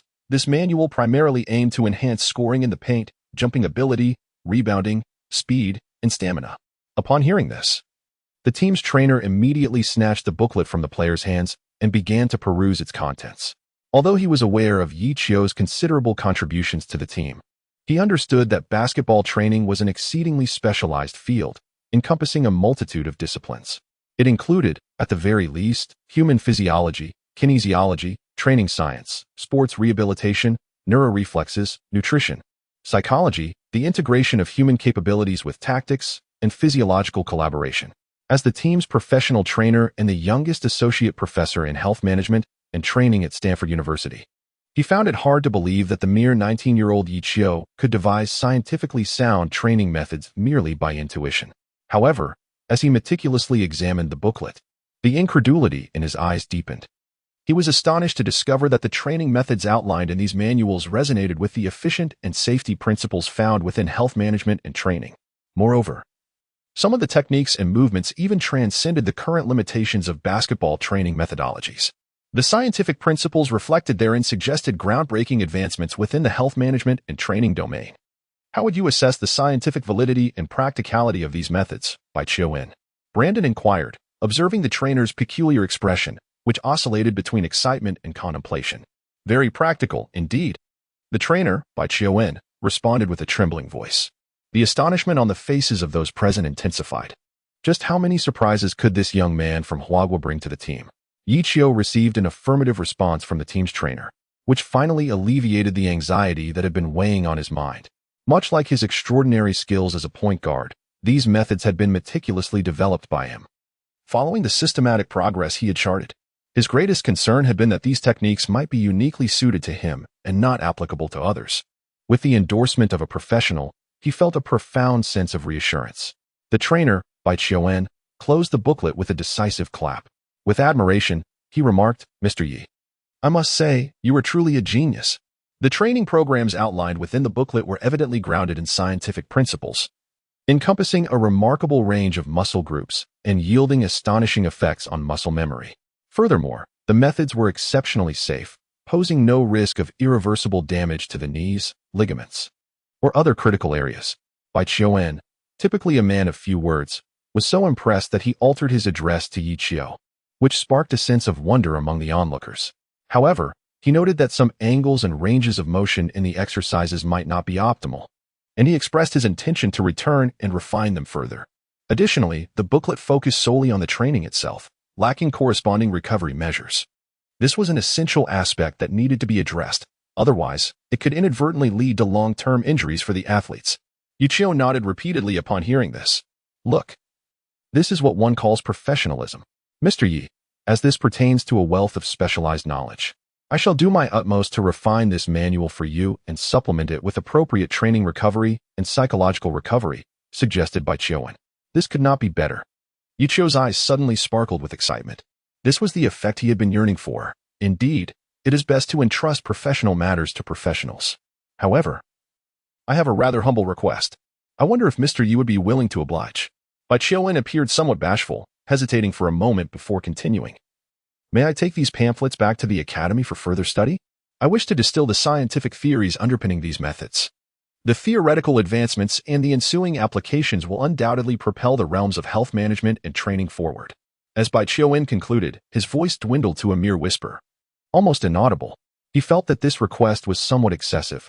After all, these insights were the fruits of Ye Qiu's innate genius. Sometimes, the flashes of brilliance from a prodigy can surpass countless experiments and efforts. To simply take them away felt a bit presumptuous. Yet, to his surprise, Ye Qiu, unfazed by his request, waved his hand nonchalantly and said, "Professor Bai Qiu, you are a professional. Proceed as you see fit. Take them for optimization. And once you've refined them, you may bring a copy back for your research. If you can distill scientific achievements from this endeavor, then we shall have contributed to the advancement of sports and health." Upon hearing this, a glimmer of tears of excitement sparkled in Bai Qiu's eyes. "Oh, right," Ye Qiu remarked as he retrieved another booklet from his bag. It was inscribed with the phrase "The Art of Point Guard Skills." Ye Qiu handed the booklet to Bethune and remarked, "This is the training program I have devised for myself. I have already upgraded to version 1.4. I would greatly appreciate it if Professor Bai could assist in further optimizing it. In addition to the optimization, I have another request."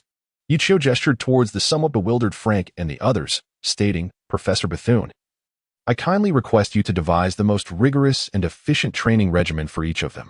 Naturally, this must be done without compromising their physical and mental well-being or their academic responsibilities. Rest assured, Mr. Ye, I will take care of it." Professor Bethune replied with a confident demeanor, solemnly nodding at Ye Qiu. "Excellent. Coach, once the new manual is completed, the responsibilities of training and supervision will be entrusted to you." Ye Qiu turned to Brandon and said, "The coaching team is undoubtedly professional in this regard, so I will leave it directly to you and your team." Upon hearing this, a devilish grin instantly appeared in Brandon's eyes as he replied, "Rest assured. From today until the competition begins, I will activate the helm mode for everyone, ensuring that each individual undergoes the most rigorous and grueling training." Ye Qiu nodded in satisfaction upon hearing the words. Frank and Liam, upon listening, instinctively shrank their necks, feeling a chill coursing through their bodies. "Hurry up, keep up. Frank, did you not eat breakfast this morning? Why are you lagging behind? Liam, your movements lack precision. Do it another 100 times. Isaiah, you too. If you don't score 1,000 today, you shall forego your meal. Oliver, your speed is commendable. Everyone should learn from Oliver." A week later, on a sunny Saturday at 10 a.m., the outdoor basketball court of Stanford University basked in bright sunlight. The assistant coaches, donning sun hats and wielding their coaching sticks, fixed their fierce gazes on the players training on the court. The moment a player executed a move improperly or inexplicably slowed down, their coaching sticks would unflinchingly strike. Although oftentimes they merely struck the air or the basketball hoop, the resounding crack was enough to instill fear in Frank and the others, urging them to hasten their pace. At last, "It resembles something," Brandon nodded, taking a sip of red tea from his cup, satisfaction etched across his face. He was seated comfortably in an ergonomic chair beneath a sunshade at the edge of the court, his gaze both languid and sharp as he observed the players diligently training. The players resembled ancient laborers constructing the Great Wall, tirelessly toiling under the scorching sun. The assistant coaches acted as the overseers of their arduous labor, and Brandon bore an uncanny resemblance to the chief overseer. Frank and his companions felt utterly despondent.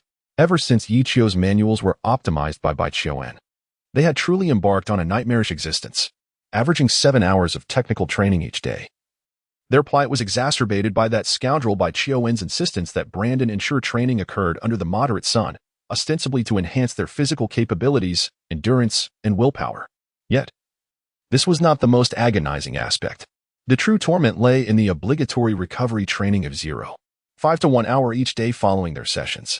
This included excruciatingly intense stretching exercises, alternating ice and hot water showers that felt like a torturous inferno, and the professional Thai massages that left them screaming in agony. Oh, dear God, is this not akin to hell itself? Yet, under Brandon's oppressive authority and the temptation of triumph over the University of Arizona, they gritted their teeth and persevered with sheer willpower. Though they suffered greatly, they bore no resentment towards Ye Qiu. After all, that fellow was even more relentless. While they struggled through 6 hours of training each day, Ye Qiu, the anomaly, trained at least 2 to 3 hours more than they did. Moreover, he never participated in the recovery sessions with them. Initially, both Bai Qiuan and Brandon were displeased with this arrangement. If Ye Qiu were to injure himself, who would they turn to for justification? However, after several consecutive mornings of utilizing a lactate analyzer on Ye Qiu and meticulously examining his knees, ligaments, and other critical areas, they ceased to impose further pressure on him. The reason was quite simple. Various analytical data indicated that Ye Qiu's body underwent an impeccable recovery each morning. According to Ye Qiu's vague assertions, this was attributed to his ancestral Chinese martial arts, which possessed a miraculous method of restoration. Yet, he adamantly refused to divulge any details about this practice, leaving Bai Qiuan and others with no choice but to relent. Clang. Ye Qiu executed a graceful Eurostep layup, skillfully utilizing the backboard to secure his shot. He swiftly retrieved the ball and launched into an aggressive offensive maneuver toward the opposite side of the court. Throughout this sequence, he commenced with a conventional lateral dribble to evade defenders, followed by a series of fundamental moves, including a change of direction, a Buddha move, a crossover, a pivot, and a behind-the-back dribble. He meticulously performed 9 foundational dribbling techniques, culminating in another Eurostep that propelled him toward the basket, resulting in another successful shot off the backboard. This repetitive practice mirrored the advanced skills of Frank and Liam, both of whom excelled in the art of guard-forward maneuvers. Ye Qiu's decision to prioritize offensive enhancement over ball control is one born out of necessity. He has discerned that once his ball control attribute reaches 70, the increment in speed under the same training regimen is merely half of what it used to be. This is quite alarming. With formidable adversaries looming, the system must not falter. Consequently, he conducted several experiments and discovered that, aside from ball control, the growth of other attributes remained consistent. He meticulously tested various training schemes and consistently arrived at the same conclusion. Gradually, clarity dawned upon him. Chapter 54. The Threshold. Ye Qiu pondered for a moment and soon grasped the concept. A score of 70 likely represents a threshold, or perhaps the initial barrier. He recalled that when his ball handling attribute reached 70, he experienced a qualitative leap, which simultaneously inspired a profound realization. Consequently, to continue progressing at this new level, the difficulty and pace of improvement would similarly escalate. This is akin to leveling up in a game or engaging in mystical cultivation, naturally, as one advances. The challenges become increasingly formidable, requiring an ever greater accumulation of experience. Previously, he had taken this for granted. Upon reflection, if it were truly that simple, there would be far fewer superstars. With this understanding, Ye Qiu no longer lingered in indecision but swiftly adjusted his training regimen. He resolved that once another attribute reached 70, he could validate this insight. Presently, he was racing against time. With formidable opponents looming ahead, he needed to select the most cost-effective approach, enhancing his attributes comprehensively within the shortest possible time frame. Ideally, he aimed to elevate most attributes to the 70 threshold. However, this was evidently unrealistic. With only 17 days remaining until the competition, and subtracting 1 day for pre-match rest, he had merely 16 days for training. He decided to dedicate 11 days to honing his forward and wing skills, complemented by 5 days focused on refining his point guard abilities. This was the most efficient training plan he could devise after careful calculation. Ye Qiu executed a deft turn to evade his opponent, only to be momentarily distracted by the unexpected presence of Audrey at the sidelines, her radiant smile captivating him. The enchanting sight left Ye Qiu momentarily spellbound, causing him to overextend his movement and nearly falter. Observing his flustered demeanor, Audrey could not suppress a playful smile. Having previously assumed that this fellow's sole focus during practice was the ball itself, Ye Qiu persevered to complete the movements, then held his breath and focused on continuing his training, all the while reciting to himself, "Form is emptiness, emptiness is form. Women are but ephemeral beauties, mere fleeting shadows.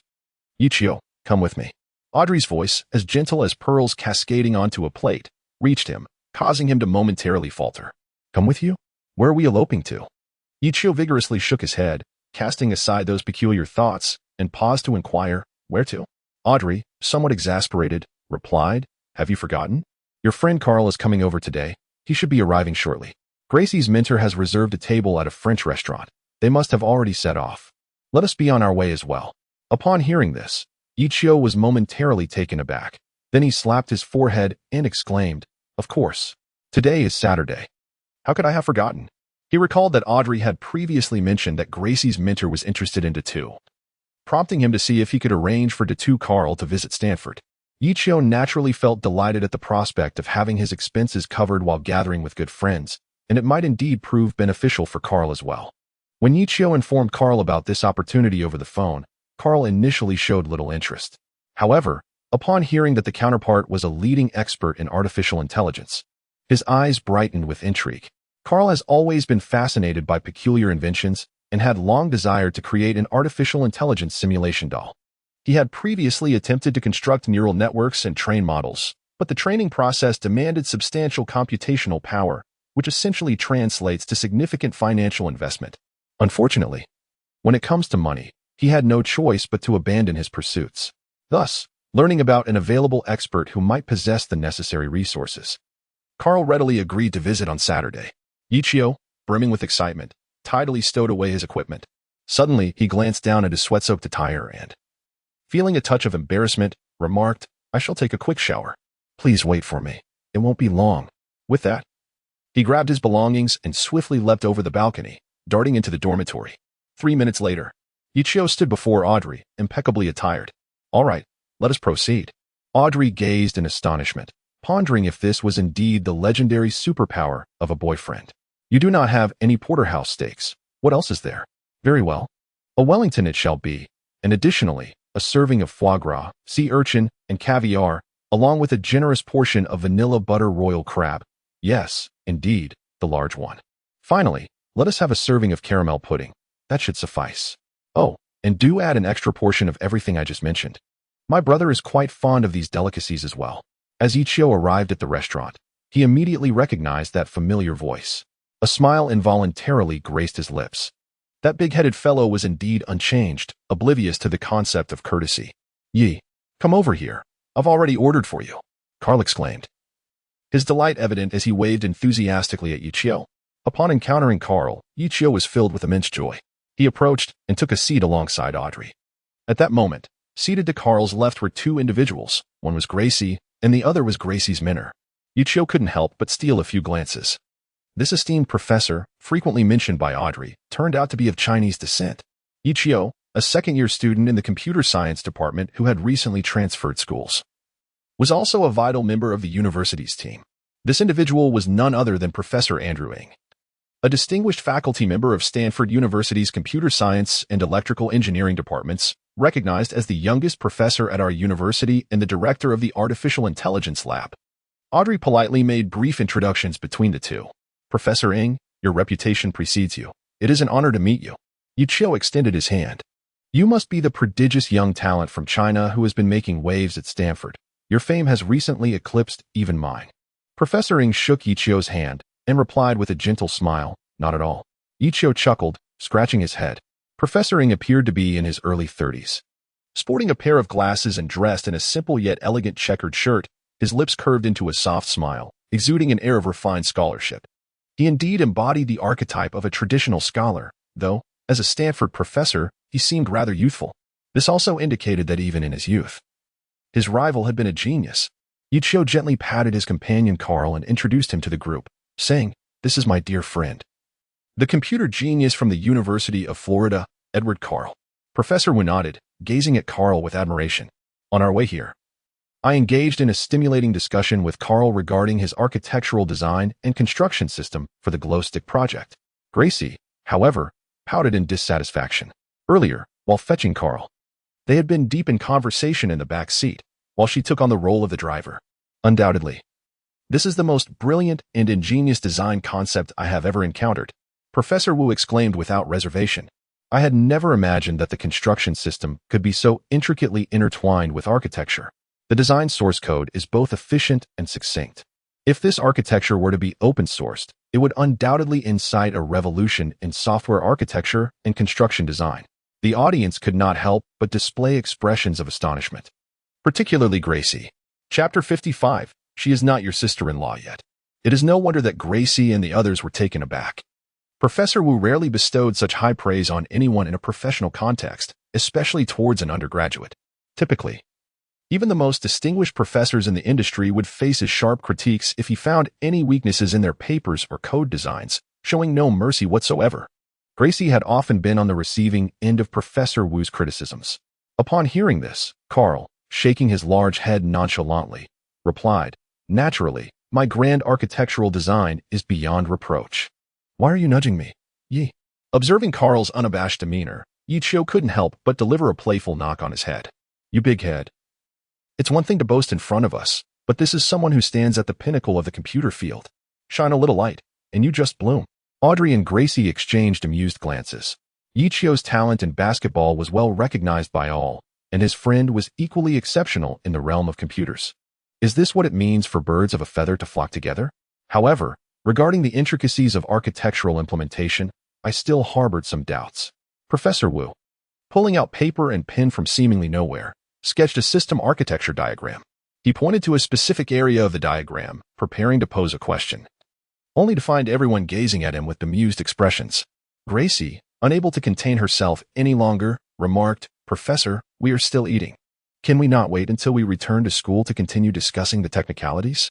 Professor Wu rubbed his nose, feeling somewhat embarrassed and about to respond, when Carl boldly waved his hand and said, "No worries, Professor Wu, please continue." Ye Qiu, witnessing this peculiar situation, could not help but express his astonishment. It appeared that Carl had developed a newfound respect for his mentors. How strange. Thus, an unusual yet harmonious scene unfolded. Ye Qiu and his companions were dining, while Professor Wu and Carl were fervently engrossed in a discussion about technology. "I will step away for a moment," Carl remarked, seemingly unable to contain himself, as he rose hurriedly and departed. Meanwhile, Professor Wu remained lost in thought, as if still processing the insights Carl had just shared. To his surprise, he realized that Carl possessed not only extraordinary talent and proficiency in software architecture, but also remarkably unique perspectives in the realm of artificial intelligence. In the construction and training of neural network models, Carl, relying solely on his own understanding and contemplation, had nearly reached the pinnacle of the current industry research direction. Was this truly achievable through self-study alone? Audrey and Gracie, having finished their meal, now regarded the contemplative professor with expressions of curiosity. Ye Qiu smiled silently, accustomed to the expression that had become second nature to him.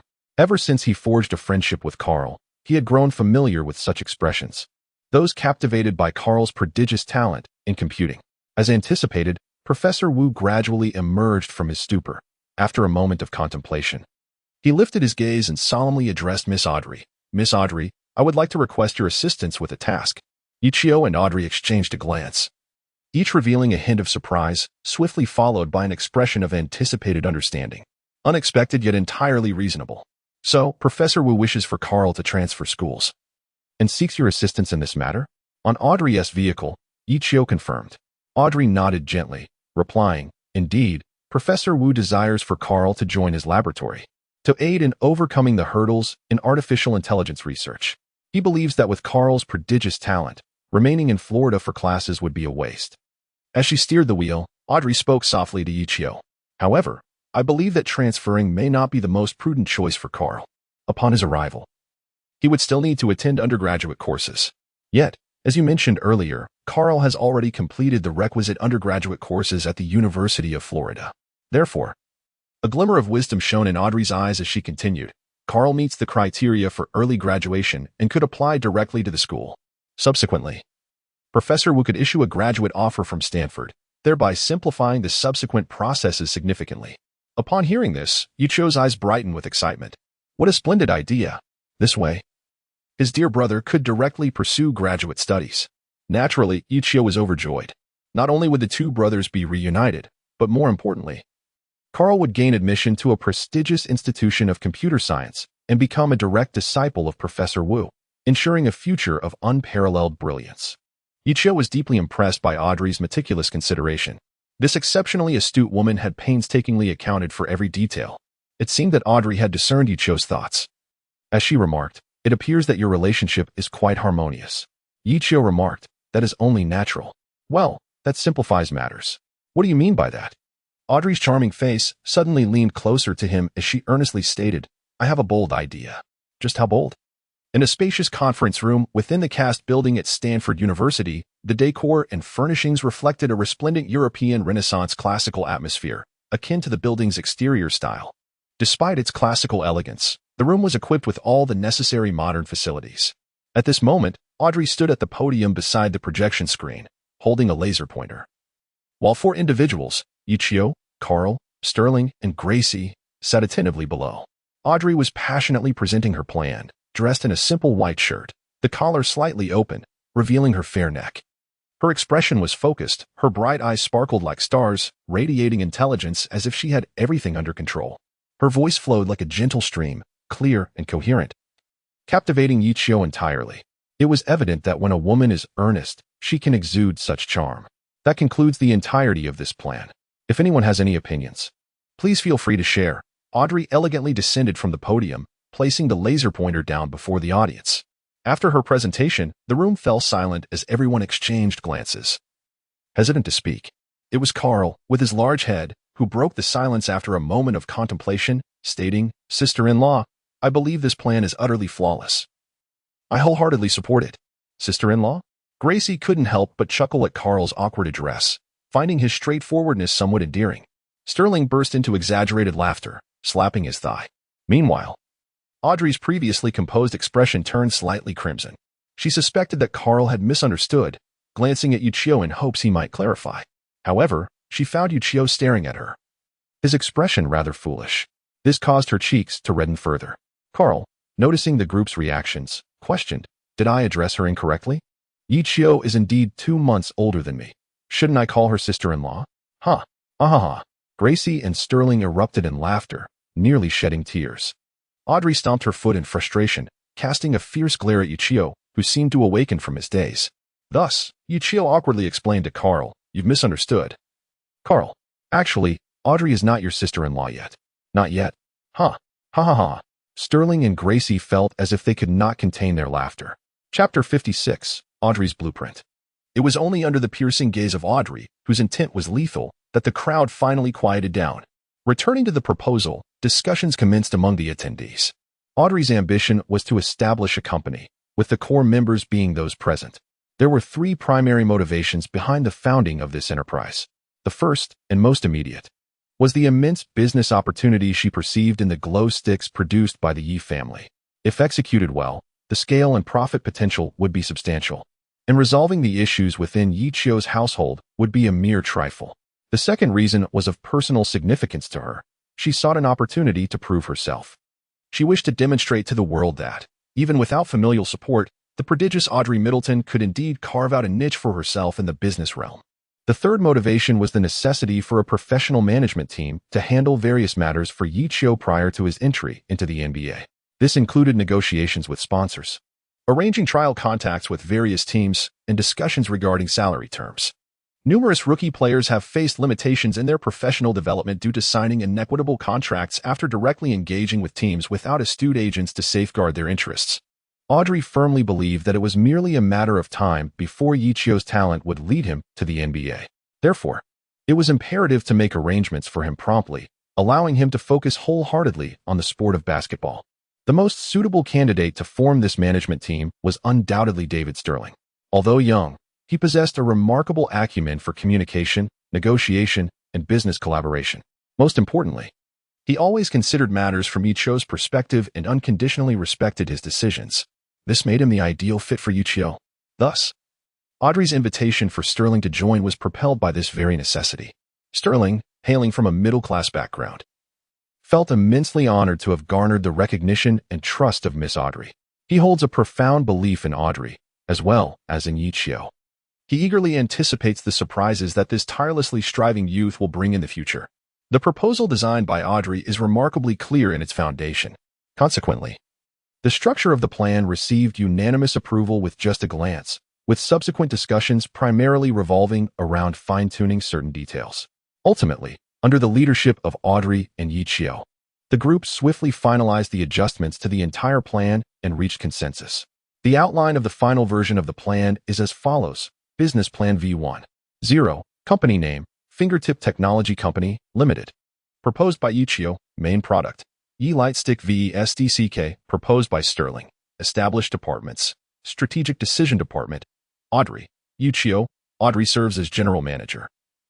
Concurrently acting as Business and Investment Advisor. Technical Product Department. Carl, Computer Technology RD Team.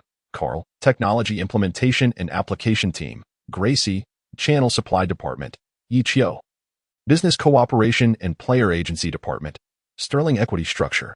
Ye Qiu serves as the Corporate Legal Representative and Chairman. Holding 65, Ye Qiu proposed. Reducing from 65 to 55, Audrey and Gracie serve as directors. Collectively holding 15, Ye Qiu proposed. Increasing from 15 to 20, Gracie's shares are held on behalf of Audrey. Carl serves as director. Holding 12, Ye Qiu proposed. Increasing from 12 to 15, Sterling serves as director. Holding 8, Ye Qiu proposed. Increasing from 8 to 10, voting rights structure. Original structure. Same shares, same rights. Ye Qiu, 55, Audrey, 20, Carl, 15. Sterling, 10, delegation explanation. Carl voluntarily delegates 15 voting rights to Ye Qiu. Sterling voluntarily delegates 10 voting rights to Ye Qiu. Ye Qiu voluntarily delegates 31 voting rights to Audrey. Structure post-delegation. Audrey, 51. Ye Qiu, 49. Evidently, under this equity structure, Ye Qiu's intention to assume a hands-off role is unmistakable. With the agreement reached among all, Audrey began to assign specific tasks to everyone. Her plan is to establish the company within a week, aiming to produce and deliver the first batch of Ye Light Sticks before the commencement of the divisional championship, thereby solidifying the reputation of Ye Light Sticks through the NCAA championship. Isaiah, why do I feel your shooting speed has accelerated? Previously, you occasionally missed or hit the board, but now every shot is pure. Your accuracy is nearly rivaling that of Battier. In the evening, at the outdoor basketball court of Stanford University, Frank slumped to the ground, gasping for breath, casually remarking. Isaiah gulped down half a bottle of energy drink, struggling to catch his breath as he replied, I don't know what's going on. Somehow, my movements have become smoother during practice, and my touch has softened. He continued, enough about me.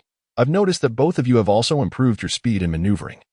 Your layup techniques are far more polished than before. And Oliver, if I'm not mistaken, that last move was a powerful dunk, wasn't it? I swear you nearly touched the rim with your head on that jump. Oliver grinned in response. I was really getting into it earlier. I wanted to emulate James and pull off something spectacular. I didn't expect to actually dunk it. It seems that we have all made progress. This training has proven quite effective, Frank observed. Indeed, we've only been practicing for a little over a week. If we keep this up, I actually believe we stand a chance against the University of Connecticut. Forget about UConn. Let's focus on overcoming the University of Arizona and that fellow named James Harden first. Came the retort. Exactly. I watched a video of Harden's game a few days ago, and that guy is incredibly difficult to defend against. He can drive, shoot.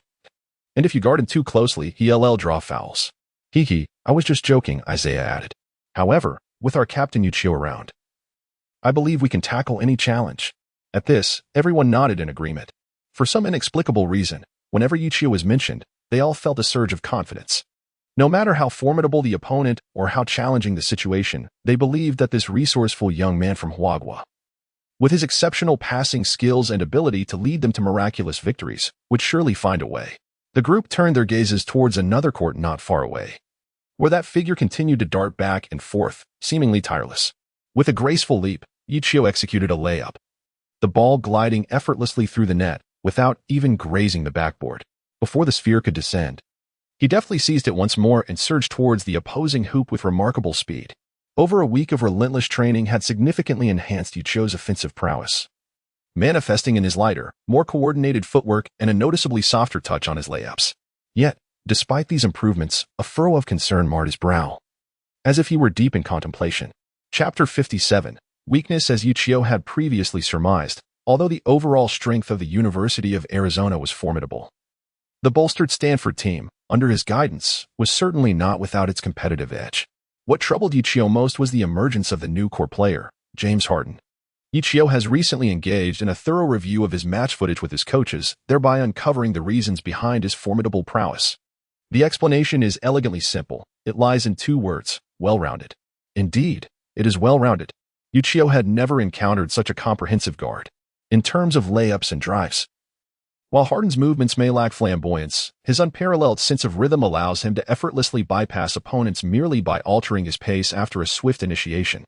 Coupled with his nearly 100-kilogram frame, there are few guards capable of thwarting him. When it comes to shooting, Harden not only boasts a high mid-range shooting percentage, but also possesses a formidable long-range three-point shot. With his agile footwork, he frequently creates his own shooting opportunities. Particularly notable is his step-back three-pointer, which often leaves defenders utterly helpless. What is even more alarming is that if defenders attempt to close in for tight coverage, they might inadvertently fall victim to his deft hand movements, leading to easy fouls. In the previous match, Ye Qiu recalled that out of his 33 points, 12 were garnered from free throws due to fouls committed by opponents. Frankly, Ye Qiu had never seen a player so adept at drawing fouls. However, he does not equate this skill with flopping. After all, skillfully navigating the rules of competition and converting them into personal advantages is a form of prowess in itself. While it may not appear as heroic as dazzling crossovers or thunderous dunks, it remains an effective means of securing victory. Thus, against Harden, one cannot afford to relax their defense, yet pressing too closely is equally perilous. Even more astonishing is Harden's formidable one-on-one prowess, which does not translate into selfishness. His average of 11 assists per game attests to his exceptional passing ability. If one were to pinpoint a weakness, it might be his occasional laxity on defense and lack of enthusiasm. Nonetheless, this does not imply that he lacks defensive capability. On the contrary, Harden's reaction speed and vertical leap are top tier. Considering the overwhelming score differentials in the previous two games, it is somewhat understandable for him to exhibit a lackadaisical defensive effort. This is the source of Ye Qiu's frustration. Harden is unlike DeRozan or even Thomas. He is inherently a scoring machine while also serving as the engine of the team, capable of seamlessly switching between point guard and shooting guard roles. He is nearly indefensible. Yet, Ye Qiu firmly believes that perfection does not exist. As long as one is human, vulnerabilities will inevitably arise. Clang. Ye Qiu gracefully completed another Euro step layup, effortlessly scooping up the ball and swiftly retreating. Through extensive training, he had reached a point where his movements were instinctual, allowing him to repeat the drills without conscious thought. Consequently, he often found himself contemplating while training. At this moment, his mind was flooded with memories of the actions and demeanor exhibited by Harden during games. As he sought to uncover any subtle clues, suddenly, a particular detail emerged in his recollection. It was from a game when Harden was still coming off the bench. During the final offensive play of the first half, with the team trailing by a point, Harden initiated the play with a series of crossovers before unexpectedly attempting a step-back three-pointer, which unfortunately did not find its mark. His teammate, Andy, fought valiantly to secure the offensive rebound, subsequently passing the ball back to Harden beyond the three-point line. Despite having ample space for a shot, Harden refrained from taking it, choosing instead to pass to his fellow point guard. This ultimately led to his teammate being double-teamed, resulting in a forced and errant shot. This detail seemed to serve as a catalyst, intricately intertwining myriad threads, all leading toward a singular conclusion. Ye Qiu endeavored to connect this clue with some of Harden's peculiar performances, leaving no stone unturned in his investigation. His lackluster defense, reluctance to take crucial shots, occasional display of indifference towards victory, erratic rhythm of play, penchant for drawing fouls, and deliberate maintenance of diverse offensive strategies all seemed to weave a complex tapestry. Suddenly, Ye Qiu came to a halt, his form and training ceasing abruptly. He understood. He comprehended entirely. All of these behaviors were mere facades, pointing towards a fundamental issue, the profound insecurity residing within James Harden's heart. Insecurity is a subconscious element, often concealed in the deepest recesses of one's being. The underlying cause lies in a lack of self-acceptance, leading such individuals to frequently evade confrontation. The lack of defensive zeal, the hesitance to seize pivotal moments, the apparent absence of competitive spirit, the capricious rhythm of play, the inclination to draw fouls, and the intentional variety in offensive maneuvers. All these are manifestations of avoidance, reflections of underlying insecurity. This, indeed, is his greatest weakness. Understanding this vulnerability opens the door to strategy. Dealing with an insecure adversary requires simplicity in approach, instill the belief that victory is beyond his grasp. Through various overt and subtle suggestions, he must be made to feel that Stanford University is invincible, that Ye Qiu is also invincible. This necessitates a multifaceted approach to showcase strength to Harden, with the paramount aspect being the demonstration of Ye Qiu's prowess. Ye Qiu, much like himself, emerged onto the scene rather unexpectedly. In contrast to his fellow Stanford players, the unpredictable Ye Qiu undoubtedly represents the greatest variable. This time, he is determined to demonstrate a more formidable strength and attitude, making Harden realize that Stanford University is indeed the ultimate dark horse, and he, Ye Qiu, is the most powerful guard. Having discerned the appropriate strategy, Ye Qiu promptly adjusted his training regimen. Fortuitously, the current days coincide with the school's public holiday, leaving him without classes during the day. Ye Qiu plunged wholeheartedly into training, believing there was still time, with just a week remaining. In addition to honing his skills as a point guard and shooting guard, he dedicated considerable time to enhancing another attribute. Time slipped away quietly, and the grueling training at Stanford had unknowingly persisted for half a month. Initially, the only sensations experienced by the group were pain and more pain. However, as time progressed, they began to perceive the tangible improvements brought about by their training. Gradually, no one made excuses to slack off, nor did anyone utter a word of complaint. The team trained with greater diligence, striving to execute their movements with precision and correctness. Some coaches even noted that certain players were secretly intensifying their training. Consequently, their responsibilities expanded to include monitoring and preventing unauthorized increases in training volume. While Ye Qiu and his companions toiled for the upcoming competition, Audrey made significant strides on her end as well. Within a mere week, her enterprise was in its nascent stages. Audrey not only possessed remarkable commercial acumen but also displayed extraordinary talent in business management. Under her guidance, everything became systematic and orderly. Sterling had commenced collecting orders, while Carl and Gracie had begun customizing code effects for these orders. Meanwhile, Ye Jiangwo's team had received a portion of the orders and codes, and as per Carl's instructions, they dispatched the codes to the glow sticks, embarking on the production of the first batch of Ye glow sticks. However, with the Stanford competition looming and considering logistical time constraints, the required Ye glow sticks would be produced from the inventory that had already arrived in the United States. Naturally, these subsequent orders would entail a fee, to be handled by Mr. Elon on behalf of Stanford University and procuring from Finger Technology. As for the other schools that had placed orders, they would have to wait until Ye Jiangwo's first shipment arrived. Chapter 58, all set in the evening. Audrey reclined on the balcony, her delicate fingers gently tending to the potted plant before her. Gazing at the slender branches and verdant leaves, her mind wandered. Through the gaps in the foliage, she could faintly discern a figure, a silhouette that darted back and forth, seemingly tireless. Audrey furrowed her brow in concern. After so many days of intense training, even the most resilient would surely be exhausted. If she remembered correctly, since the commencement of the public holiday, this individual had recklessly extended his training hours from 8 to an astonishing 15 each day. What would happen if he succumbed to fatigue and collapsed under the strain? Such thoughts sent her mind into a tumult. She could hardly fathom what the team would be like without him. Nor could she envision the fate of her fledgling enterprise without his presence. Overcome with worry, Audrey found herself rising to her feet. She felt it was necessary to remind him not to excessively strain his body.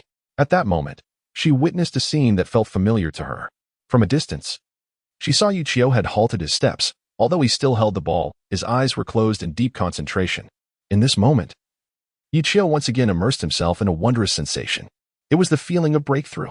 Clearly, through relentless training, his exceptional skills had finally surpassed the crucial threshold of 70. This time, he was determined to seize this hard-won sensation. Striving to comprehend more techniques and principles amidst his breakthroughs, Ye Qiu's form began to shift. just as before. He closed his eyes and executed a series of fundamental dribbling maneuvers, cycling through them repeatedly. At that moment, countless images surged into his mind. Although the scenes varied and the characters differed, they all converged upon a singular action. Suddenly, Ye Qiu opened his eyes, a glimmer of brilliance flashing within them. He broke free from his position, swiftly dribbling towards the three-point line. Then, he abruptly halted, feigning a shot. A flicker of curiosity crossed Audrey's eyes. A sudden stop for a trailing three-pointer? When had he acquired this skill? Just as Audrey pondered this, Ye Qiu's hand, which was poised to shoot, hesitated. As if a defender were lunging towards him, Ye Qiu was waiting for that very moment. After a brief pause, he sprang into action again, adjusting the angle of his right hand before pushing the ball forward to the side, then quickly darting away from his original spot. A Buddha's palm crossover. Audrey was taken aback. She had witnessed this move during the last game against Washington, where Isaiah Thomas utilized it several times with great success. How had Ye Qiu mastered it in such a short span? With a resounding thud, Ye Qiu effortlessly banked the ball in, concluding this offensive play. The peculiar sensation in his mind gradually dissipated. Once he regained his composure, Ye Qiu eagerly sat down, closed his eyes, and accessed the system. Arriving at his personal attribute panel. The latest data displayed was basic attributes: speed, 66, increased by 6 over 16 days, strength, 50, stamina, 57, increased by 2 over 16 days, jumping, 50, technical attributes: passing, 100, dribbling, 70-15, increased by 15 over 16 days. Buddha's palm crossover 5, ball control, 76, increased by 6 over 16 days. Speed reduced by half after breaking through 70. Defense, 56, increased by 6 over 7 days, temporary training. Interior scoring, 60-10, increased by 8 over 16 days. Enlightenment 2, 2-point shooting, 50, 3-point shooting, 50, rebounding, 50, psychological attributes, leadership, 50, confidence, 50, team awareness, 50, signature attributes, Allen Iverson's signature move, crossover, advanced, dribbling 10, Allen Iverson's signature move, interior stop and pop, advanced, interior scoring 10, Larry Williams' signature move. Buddha's palm crossover, minor achievement, dribbling 5. Newly comprehended skill, overall rating, 60, increased by 3 over 16 days. Upon seeing the attribute panel, Ye Qiu could not help but feel elated. The rewards from this training session were indeed abundant. The most notable enhancement this time is undoubtedly in the realm of dribbling. Under the formidable influence of his skills, Ye Qiu's dribbling prowess surged from 55 to a remarkable 70, reaching the pinnacle of the first stage. In a moment of enlightenment, he also comprehended a new signature move, the Buddha dribble, which granted him an additional 5 points. Consequently, his dribbling ability soared to an astonishing 85, eclipsing his ball control and becoming his most formidable attribute. What does an 85 in dribbling signify? He recalls that in NBA 2K, Rudy Gay, the star of the Memphis Grizzlies, boasts a dribbling rating of 85. Furthermore, last year's first overall pick, the highly sought-after Chicago Bulls sensation, Derrick Rose, had a dribbling score of only 85 in his rookie year. These are veritable superstars of the NBA. However, Ye Qiu understands that their star status is not solely due to individual skills, but rather their overall high ratings. His meager total score of 60 pales in comparison to those renowned players. Yet, he remains patient, knowing that the journey is long and arduous, and progress is gradual. Besides, with his impressive dribbling and maxed-out passing skills, Ye Qiu is confident that, barring encounters with exceptionally formidable opponents, he can navigate the NCAA with relative ease. Of course, LeBron James and James Harden are considered formidable adversaries. Additionally, Ye Qiu's ball control improved by 6 points, reaching 76, which is also a commendable advancement. His scoring ability in the paint increased by 8 points, with an additional 2 points from his epiphany, culminating in a score of 70, bolstered by the ability to execute a quick-stop jump shot. In terms of fundamental attributes, his speed and stamina have risen by 6 and 2 points, respectively, which is satisfactory. He senses a notable improvement in his acceleration and initial burst, while he may not yet match the speed of the lightning-fast Isaiah Thomas. He believes he can keep up with and defend against the likes of Doug Christie. Lastly, he has dedicated extra practice to defense, a secret weapon he has specifically prepared for countering James Harden. For this purpose, he even sought the assistance of a competent coach from Brandon to serve as a sparring partner. The efficacy of this training will only be revealed on the court. Unbeknownst to him, Only 2 days remain until the game. All players, including Ye Qiu, have ceased the series of skill training and, under Brandon's organization, are engaging in tactical drills and adjustments. The coaching staff has been diligently preparing, formulating 2 lineups and 7 strategies tailored to the characteristics of the University of Arizona, with today specifically designated for final rehearsals. On the eve of the competition, Ye Qiu proposed a day of rest for the entire team, allowing everyone to rejuvenate both physically and mentally before the match. Consequently, this penultimate day became the busiest for them all. The Stanford team was diligently making final preparations for the championship. As night fell, a freight bus laden with thousands of luminous sticks slowly arrived at Stanford, coming to a quiet halt at the entrance of the Baylor Stadium. Everything was in readiness. Chapter 59. Herb Sendek the day before the match. Within the confines of the Arizona University's Redbird Gymnasium, their team was also engaged in final training. McMillan, stay close. Yes, exactly. Stick to him like glue. Treat him as if he were Stanford's number 2, the Chinese player, shouted a tall, robust veteran coach with a commanding voice. Standing over 2 meters tall and appearing to be in his 60s, his physique was remarkably fit for his age. Despite his white hair, it was neatly combed, and his serious, focused expression conveyed an air of authority as he spoke with a resonant tone. He was Herb Sendek, the head coach of the Arizona University men's basketball team, renowned for his tactical ingenuity. Having once played in the NBA, Sendek returned to his hometown after retirement, accepting an invitation to coach at the university. Initially approached with a sense of cautious optimism, the school was taken aback when Sendek propelled the team to new heights. Over the past few years, Arizona's performance had soared, and with the recent return of James Harden from injury, the team had gained formidable strength, poised to challenge for supremacy alongside Connecticut. As a result, the affairs of the team were largely dictated by this commanding coach, with the administration rarely intervening. At this moment, he was orchestrating the final drills for his squad. As the mastermind who had elevated Arizona from a 10th-place finish in their division to their current 2nd-place standing, Sendek was acutely aware of the dangers of underestimating the opposition, unlike Romar. He meticulously analyzed Stanford's recent game against Washington, focusing exclusively on this matchup, as it truly reflected Stanford's current prowess. After thorough examination, he arrived at 2 conclusions. First, Stanford was by no means a weak team, and second, their strength stemmed primarily from the newcomer, Ye Qiu, wearing the number 2 jersey. Echoing Brandon's analysis, he believed that Stanford's current capabilities were on par with those of Washington.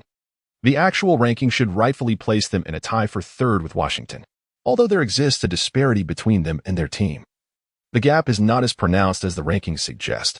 Thus, he must possess a profound understanding of both himself and his adversary in order to formulate an appropriate strategy for confrontation.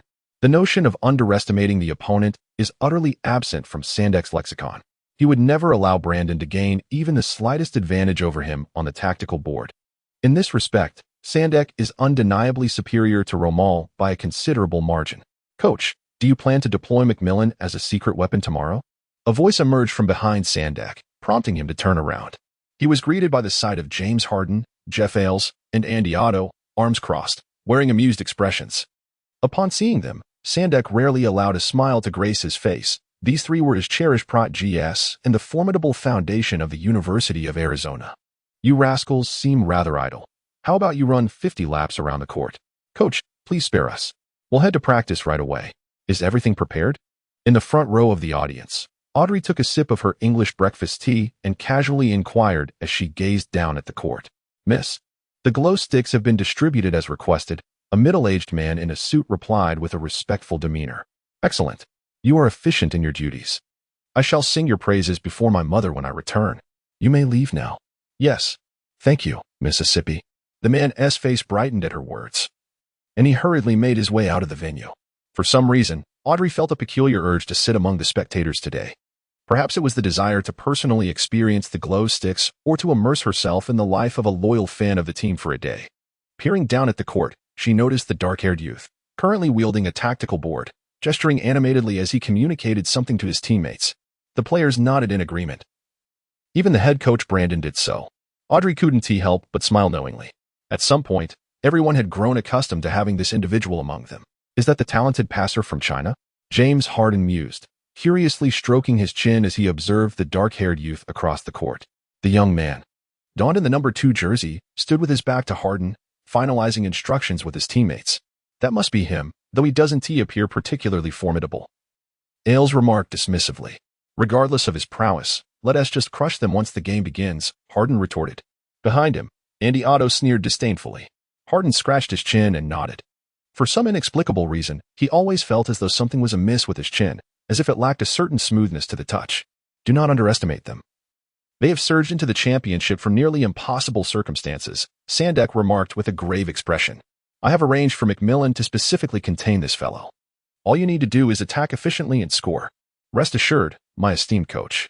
As long as we take the lead from the outset, I can continue to expand our advantage until the final whistle, Harden replied with confidence. Sandek furrowed his brow at his words, choosing to remain silent. Although he had a plan in mind, he was displeased with Harden's demeanor. No truly formidable team emerges victorious merely by playing in favorable conditions. Rather, it is the astonishing strength that some teams exhibit when pushed to the brink that is truly awe-inspiring. He focused intently on Brandon across the way, who, arms crossed, was also listening to Ye Qiu speak. Brandon seemed to sense something, glancing over to meet his gaze. Their eyes locked, as if their shared glance exchanged hundreds of unspoken words in the air. Brandon offered a slight smile before turning away. Sandek narrowed his eyes and returned to the coaching bench. That concludes my remarks. Does anyone have any questions? After Ye Qiu finished speaking, he turned to the crowd and inquired. That's all. However, boss, Harden, and the others are watching you intently. Liam timidly pointed towards Ye Qiu's back. Upon hearing the words, Ye Qiu could not help but turn his gaze. There, in the players' bench of the University of Arizona, 3 imposing figures stood with their arms crossed, engaged in conversation while intently observing him. The foremost among them stood approximately 195 meters tall, with thick, well-groomed eyebrows and a proportionate physique. His muscular contours both pronounced and agile, exuding a sense of explosive power. This individual, scratching his chin, fixed his penetrating gaze upon Ye Qiu, as if attempting to see through him. He was undoubtedly the core of the team, the legendary James Harden. Flanking him were 2 even taller and more robust figures, who regarded Ye Qiu with disdainful smirks, clearly not individuals to be trifled with. The trio loomed like 3 towering hills, steadfastly obstructing Ye Qiu's path. Ye Qiu glanced once more at Frank and Isaiah by his side, each of them wearing a solemn expression. Indeed, this battle would not be easily won. Chapter 60. The Great War, on the verge of eruption. Yet, since embarking on the journey to pursue his basketball dreams, has there ever been a battle that was simple? Each game has proven to be an arduous struggle. Has he ever paused or sought to evade this challenge? Never, not once. Each formidable opponent has transformed into a whetstone, sharpening his blade. These towering peaks have become the stepping stones upon which he ascends. Inexplicable fervor surged within Ye Qiu, igniting an unquenchable spirit of battle. His fighting intent ascended like a whirlwind, piercing through the air with a tangible ferocity directed at Harden and his companions. Sensing the overwhelming aura emanating from Ye Qiu and the flames of determination burning in his eyes, Harden and the others instinctively narrowed their pupils. As they perceived Ye Qiu's audacious energy and martial zeal, their smiles gradually faded, and their dismissive attitudes were replaced with solemnity. Frank and the others could deeply comprehend Ye Qiu's resolve and fighting spirit. Indeed, what does it matter if the adversary is formidable? All those arduous days of relentless training were for this very moment. They possessed the advantage of playing on home turf, supported by countless enthusiastic fans, and above all, their leader, Ye Qiu. The expressions of the Stanford players transitioned from tension to unwavering resolve, and then to fervent zeal. Let us engage in battle. Brandon arched an eyebrow, keenly observing the demeanor of his teammates. It appeared that no pre-battle rallying was necessary today. This was simply a matter of rallying the wolves. The players from both teams took to the court. The starting lineup for Stanford consisted of Ye Qiu, the point guard, Frank, the shooting guard, Liam, the swingman, Oliver, the center, and Alberto, the power forward. Upon seeing the lineup, Sandek's gaze sharpened. This formation had never been employed by Stanford before. Was it recently fine-tuned for their benefit? Meanwhile, Arizona's starting lineup consisted of James Harden as the point guard, McMillan as the backup guard, Els as the small forward, Andy as the power forward, and Albert as the center. Brandon couldn't help but raise an eyebrow. He was familiar with the other players, but what was McMillan's role? Neither a shooting guard nor a point guard. Was he merely a bystander? No, that old fox Sandek wouldn't be so straightforward. A sense of conjecture began to form in his mind. Yet upon observing Ye Qiu's calm and composed visage, he felt reassured. What do I have to fear? I have Ye Qiu. I shall adapt to any challenge. In the stands, the fans erupted into enthusiastic cheers as the players took to the court. Many shouted Stanford's slogan, while a greater number chanted Ye Qiu's name. Just before the tip-off, Ye Qiu pulled Oliver and Isaiah aside for a brief, hushed conversation. Both teams lined up, and the referee prepared for the jump ball, with Oliver facing Andy. Observing the goofy grin on Oliver's face, Andy frowned in disdain, questioning whether Stanford had no one else to send out but this fool of a substitute. As the referee tossed the ball high into the air, Andy reacted first, leaping with vigor to seize the ball. Unexpectedly, a massive shadow loomed over him like a dark cloud. Oliver had unexpectedly soared higher than Andy, effortlessly tipping the ball towards Ye Qiu. McMillan, noticing this, quickly rushed toward Ye Qiu. Sandak couldn't help but smile in satisfaction. Acknowledging McMillan's swift defensive response, his training had not been in vain. However, that smile soon faded, as Ye Qiu's right hand made contact with the ball. He swiftly turned his arm and palm to generate force, sending the ball hurtling into the front court. The ball soared through the air in a stunning arc, speeding toward the bottom corner of Arizona's court. There, Isaiah had already anticipated the play, launching himself from the court to reach the corner in time to receive the pass. In the eyes of the astonished spectators, he executed a flawless three-point shooting form, and with a swift motion, it was done. Swish. 3 o'clock. Ye Qiu assisted Isaiah, and with a swift three-point fast break, the shot found its mark. To everyone's astonishment, Stanford took the lead just 7 seconds into the game. A moment of silence enveloped the arena before it erupted into thunderous applause. Oh, what a magnificent shot! That pass was simply exquisite. A splendid pass. A beautiful three-pointer. Ye Qiu, well done. The stands were alive with cheers. Facing a formidable opponent, they caught the rivals off guard right from the start. How could this not elate the crowd? Humph. Scoring just 1 point and reveling in it. Let us see if you can still smile later. Sandak glared at the smug Brandon across the court, snorting in disdain. Harden, observing Ye Qiu celebrating with his teammates, wore a look of grave concern. McMillan, what is going on? Why couldn't you contain that guy? Andy fumed, still vexed about losing the jump ball to Oliver, and now directing his ire at McMillan for allowing the opponent's three-pointer. McMillan's neck flushed crimson, yet he found himself unable to retort. That shot had been too swift. Anyone would have struggled to stop it. Harden quietly defended McMillan. Let us just get the ball back. On Arizona's side, McMillan passed the ball to Harden. As Harden dribbled past half court, he was met by the very Isaiah who had just scored. Harden surveyed his teammates, noticing they were running around and spreading out, seemingly unwilling to receive the ball. Clearly, they wanted their leader, Harden, to execute a dazzling move in response to that previous shot. It seemed inevitable. Harden's resolve solidified. Without any feints, he dribbled left and charged toward the paint. Isaiah, tasked with defense, quickly adjusted to guard him, aiming to prevent Harden from driving toward the middle while minimizing contact to avoid fouling. Isaiah's defensive skills were honed through rigorous training. He was like a simplified version of Battier, not an easy player to breach. Harden's eyes sparkled. That was commendable defense. However, that alone would not suffice to deter him. Suddenly, Harden accelerated, closing the gap to Isaiah. As Isaiah raised his arms and braced himself firmly to obstruct Harden, he made it clear he was not committing any fouls. Just when everyone presumed Harden would be thwarted, he abruptly halted his momentum, releasing the pressure on Isaiah. As Isaiah lost his balance, Harden created a distance with one hand.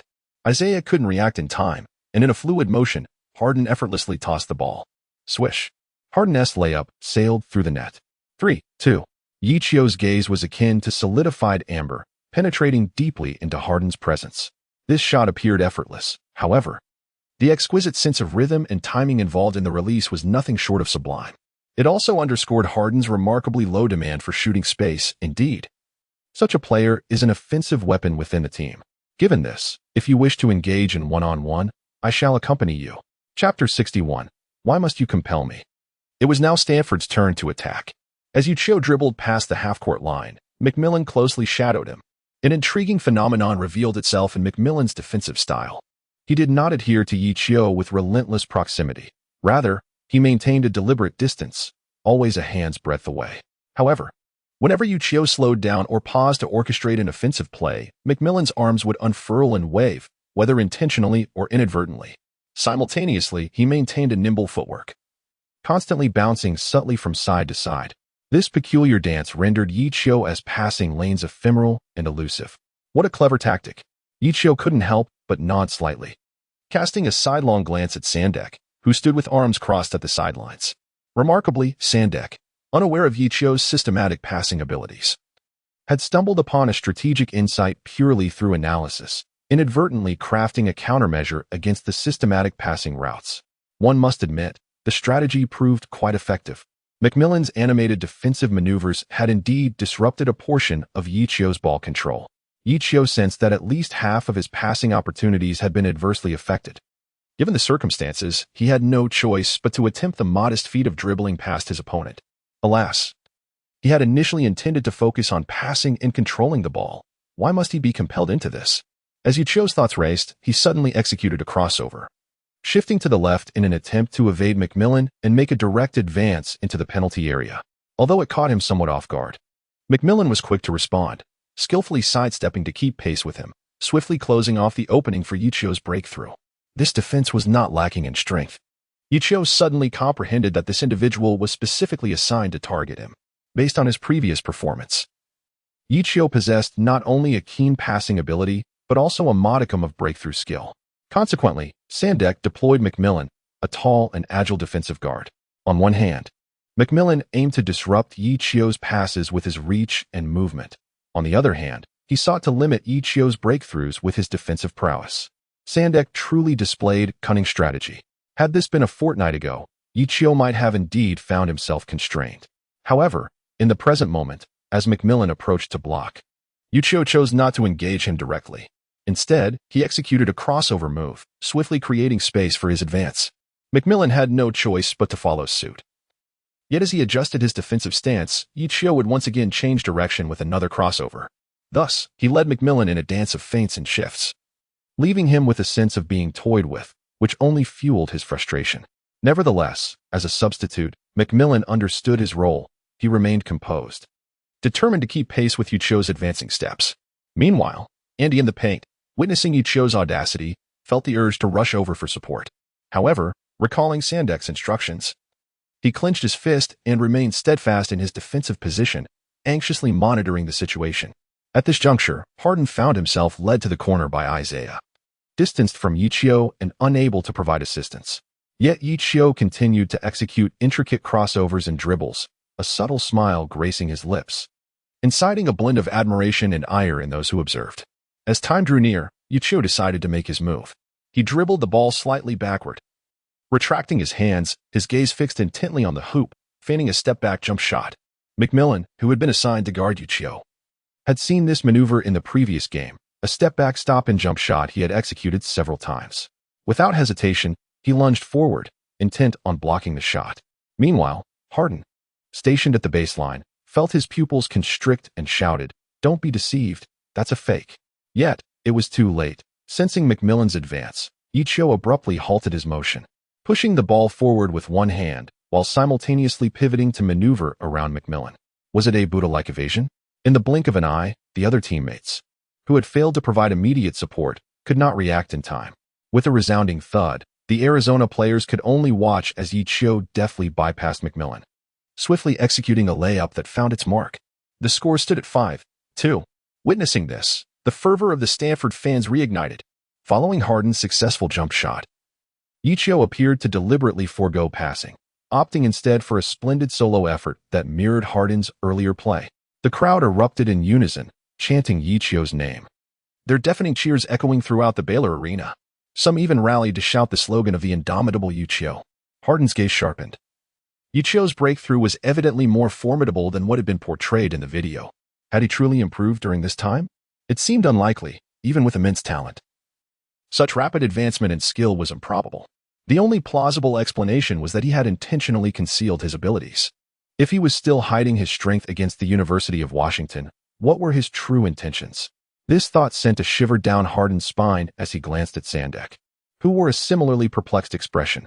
He recalled Ye Qiu's smile during the recent offensive play, further validating his suspicions. It appeared that Stanford had arrived well prepared for this match, and securing victory would prove to be a formidable challenge. Unbeknownst to Harden, the moment a person lacking confidence begins to seek excuses for potential defeat, such reasoning plants a seed within their heart, gradually taking root and sprouting. The rhythm of the game remained undisturbed by Ye Qiu's recent breakthrough. Conversely, Harden and Ye Qiu each scored in succession, igniting a fiery spirit among the players. Both teams exchanged offensive maneuvers, swiftly finding their rhythm. Arizona primarily relied on their trio of small giants, who took turns executing individual plays to secure points through sheer talent. Meanwhile, Stanford operated with Ye Qiu as the catalyst. When faced with interference, he would drive to the basket, and when closely guarded, he would distribute the ball, achieving commendable results. Underneath Ye Qiu's impressive dribbling skill rated at 85 and ball control at 76, McMillan found himself thoroughly outmaneuvered. On several occasions, Andy and Ears, unable to bear it any longer, stepped in to provide defensive support after McMillan was breached. Yet, Ye Qiu consistently managed to deliver exquisite passes just before being double-teamed, assisting Oliver and Liam in executing powerful dunks. After several attempts, Arizona's defense appeared somewhat hesitant, lacking the aggression to fully commit. In contrast, Harden continued to demonstrate his efficient and remarkable performance. Leveraging his formidable individual prowess, his success rate in one-on-one situations was notably high. Additionally, he anticipated plays, securing 2 rebounds and stealing the ball from Isaiah to score on a fast break. Typically, the scoring efficiency of individual plays does not match that of orchestrated team plays. However, Harden maintained an impressive shooting percentage of 69 in the first half, making the scoreline closely contested. The two head coaches on the sidelines appeared composed and unruffled. Yet internally, they were gripped by uncertainty. Goodness, they are indeed formidable. If we hadn't prepared adequately, we might have faced defeat. Simultaneously, Brandon felt a surge of pride witnessing his team hold their ground against their opponents. The enhancement of Ye Qiu's skills could only be described as extraordinary. He also noted Isaiah's swift and precise three-point shooting, Liam's increasingly lethal mid-range shots and layups, as well as Oliver's astonishing jumping ability and dunks. Unbeknownst to them, Stanford had begun to rival Arizona, a notion that was unfathomable just half a month prior. All of this was made possible by that young prodigy from Huagua. With a swish, Harden's step-back three-pointer found the net, bringing the score to 31-32. As the match reached the 17th minute, Arizona once again reclaimed the lead. Ye Qiu's gaze sharpened. Indeed, if the formidable James Harden remained unchecked, Stanford would perpetually struggle to gain the upper hand and widen the score gap. Thus, it seemed that he had no choice but to take action. Chapter 62, Oliver's Brilliance. The Axe Dunk. Beep. Responding to Ye Qiu's subtle cue, Brandon decisively called for a timeout. This marked the first timeout called by Stanford since Ye Qiu's arrival. Sandek glanced at Brandon, a smirk forming in his heart. Old man, can you not restrain yourself any longer? Coach, I believe it is time to utilize the second lineup. Ye Qiu wiped the sweat from his brow and spoke to Brandon. Brandon nodded in agreement and instructed, I concur. When Isaiah, Aiden, and Liam arrive, Frank will take the position of shooting guard. Alberto and Sanchez will also come on, primarily to defend against Andy and Earls, while Alberto can collaborate closely with Ye Qiu. The spotlight is on you, Ye Qiu. As the timeout concluded, Arizona retained Harden, Andy, Earls, and McMillan, substituting their starting center for a breather. It was evident that Sandek intended for his starters to maintain and even extend their advantage. In contrast, Stanford executed a significant reshuffle. Aside from the vigorous Ye Qiu and Oliver, the other three players were replaced by Frank, Alberto, and Sanchez. This adjustment transformed Stanford's lineup into a configuration of 3 bigs and 2 guards, emphasizing a strategy focused on ground play and defense. Sandek, observing the shift, could not suppress a cold snort, dismissing Stanford's changes. Brandon, you old trickster, do you think substituting a few fresh legs will restrain us? Not a chance. As the game resumed, Stanford initiated the play. Frank dribbled past half-court, closely guarded by Harden, while Ye Qiu remained shadowed by McMillan. Noticing that Ye Qiu was no longer in control of the ball, McMillan astutely adjusted his strategy, sticking tightly to Ye Qiu to prevent him from receiving an easy pass. However, Frank seemed resolute in his intent to deliver the ball to Ye Qiu. I'll simply dribble right up to Ye Qiu and pass it to him. What can you do about that? After passing the ball, Frank positioned himself in front of Ye Qiu, setting a small screen. Ye Qiu deftly maneuvered around McMillan, following Frank's screen. Reluctantly, Harden was compelled to provide temporary defense against Ye Qiu. However, in doing so, Harden did not closely press him, nor did he take any measures to interfere, leaving a considerable gap between them. For Ye Qiu, that distance was more than adequate. Consequently, he executed a one-handed bounce pass, the ball swiftly threading through the narrow space between Hardin and Macmillan. Alberto, having keenly anticipated the moment, cut into the paint with perfect timing and received the ball precisely. Without waiting for a reaction from the opposing team, he executed a hook shot. Clang! The hook hit the backboard and found its mark. 33-32. Stanford reclaimed the lead once more. The crowd erupted in cheers and applause. Throughout the match thus far, the contest had been fiercely competitive and intense, with both teams trading leads back and forth, never allowing either side to establish a comfortable margin. Although Stanford fans felt a tinge of regret at not being able to maintain a consistent lead, the thrilling ebb and flow of the game undoubtedly heightened its entertainment value, leaving many spectators exhilarated. Furthermore, considering that Stanford had fought valiantly from ninth place in their division to reach the tournament, facing off against the second-ranked Arizona, the fact that they were competing evenly was remarkable. What more could one desire? Thus, the fans joined in unison to sing the school anthem, rallying support for their team. As it was Arizona's turn to inbound, Hardin dribbled across half-court. To his surprise, he found himself being guarded by none other than Ye Qiu. From previous data and footage, Ye Qiu's defensive prowess seemed rather modest. Yet, at that moment, the opponent had deliberately switched to confront him directly. Could it be that he had concealed his defensive capabilities? Hardin hesitated. Consequently, he opted against a one-on-one play and sought an opportunity to pass the ball to Els. The instant Els received the pass, he faced the advancing Alberto. He dribbled twice, then chose to pull up for a shot. However, the towering Alberto leaped to obstruct his line of sight and shooting range. The ball ricocheted off the rim, missing its target. Aiden fought valiantly for the defensive rebound and handed it to Frank, who wasted no time and swiftly pushed the ball up court. At that moment, Ye Qiu had already sprinted to the opponent's three-point line. Without hesitation, Frank forcefully passed the ball to Ye Qiu. Upon receiving the pass, Ye Qiu stood resolutely on the three-point line. He then fixed his gaze upon the hoop, bent his knees, raised his hands, and feigned a jump, seemingly preparing to attempt a three-point shot. Does he truly possess the capability for a three-pointer? Hardin's pupils constricted as he hastened towards Ye Qiu's position, simultaneously exclaiming to Macmillan, "He is going for the three, guard him." Without hesitation, Macmillan rushed over, launching himself into action. Yet Ye Qiu appeared to be biding his time for Macmillan. As Macmillan lunged at him, Ye Qiu once again set the ball down and deftly pushed it forward to the side, simultaneously sidestepping past Macmillan. Another dazzling maneuver, a three-point shot. And yet he evaded the defender. No one anticipated Ye Qiu's intention to launch a three-pointer, nor did they foresee his decision to refrain from shooting. A trickster. Hardin's expression shifted, and he accelerated, determined to thwart Ye Qiu and prevent him from extending the lead. In a remarkable display of speed, Hardin successfully returned just in time to obstruct Ye Qiu's entry into the paint, positioning himself directly in front of him. Macmillan also arrived, and together they formed a formidable blockade on either side of Ye Qiu. What will you do now? A hint of smugness finally crept onto Macmillan's face. However, Ye Qiu paid no heed to either of them. Instead, with his right hand, he dribbled the ball behind his back and struck it forcefully against the floor. The ball traversed through an exceedingly narrow gap between Hardin and Macmillan at an exceptionally tricky angle. This is bad. Hardin realized the situation too late. Oliver surged into the paint, receiving Ye Qiu's bounce pass before soaring into the air. At the apex of his leap, Oliver grasped the ball with one hand, raising it high above his head, and then, in a display of sheer dominance, he brought it crashing down towards the hoop amidst the astonished gazes of the crowd.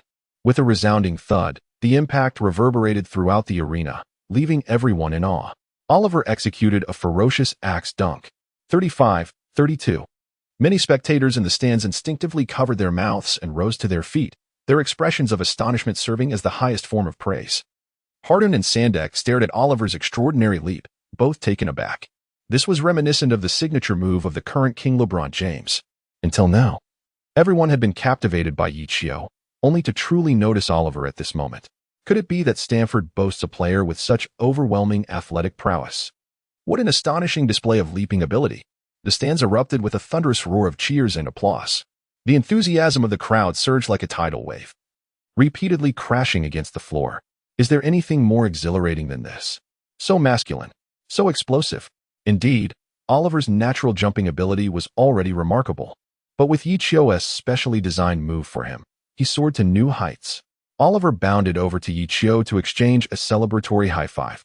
Exhilarated by his recent success, the axe dunk required not only vertical leap but also a degree of dunking finesse, which he had secretly practiced for a long time.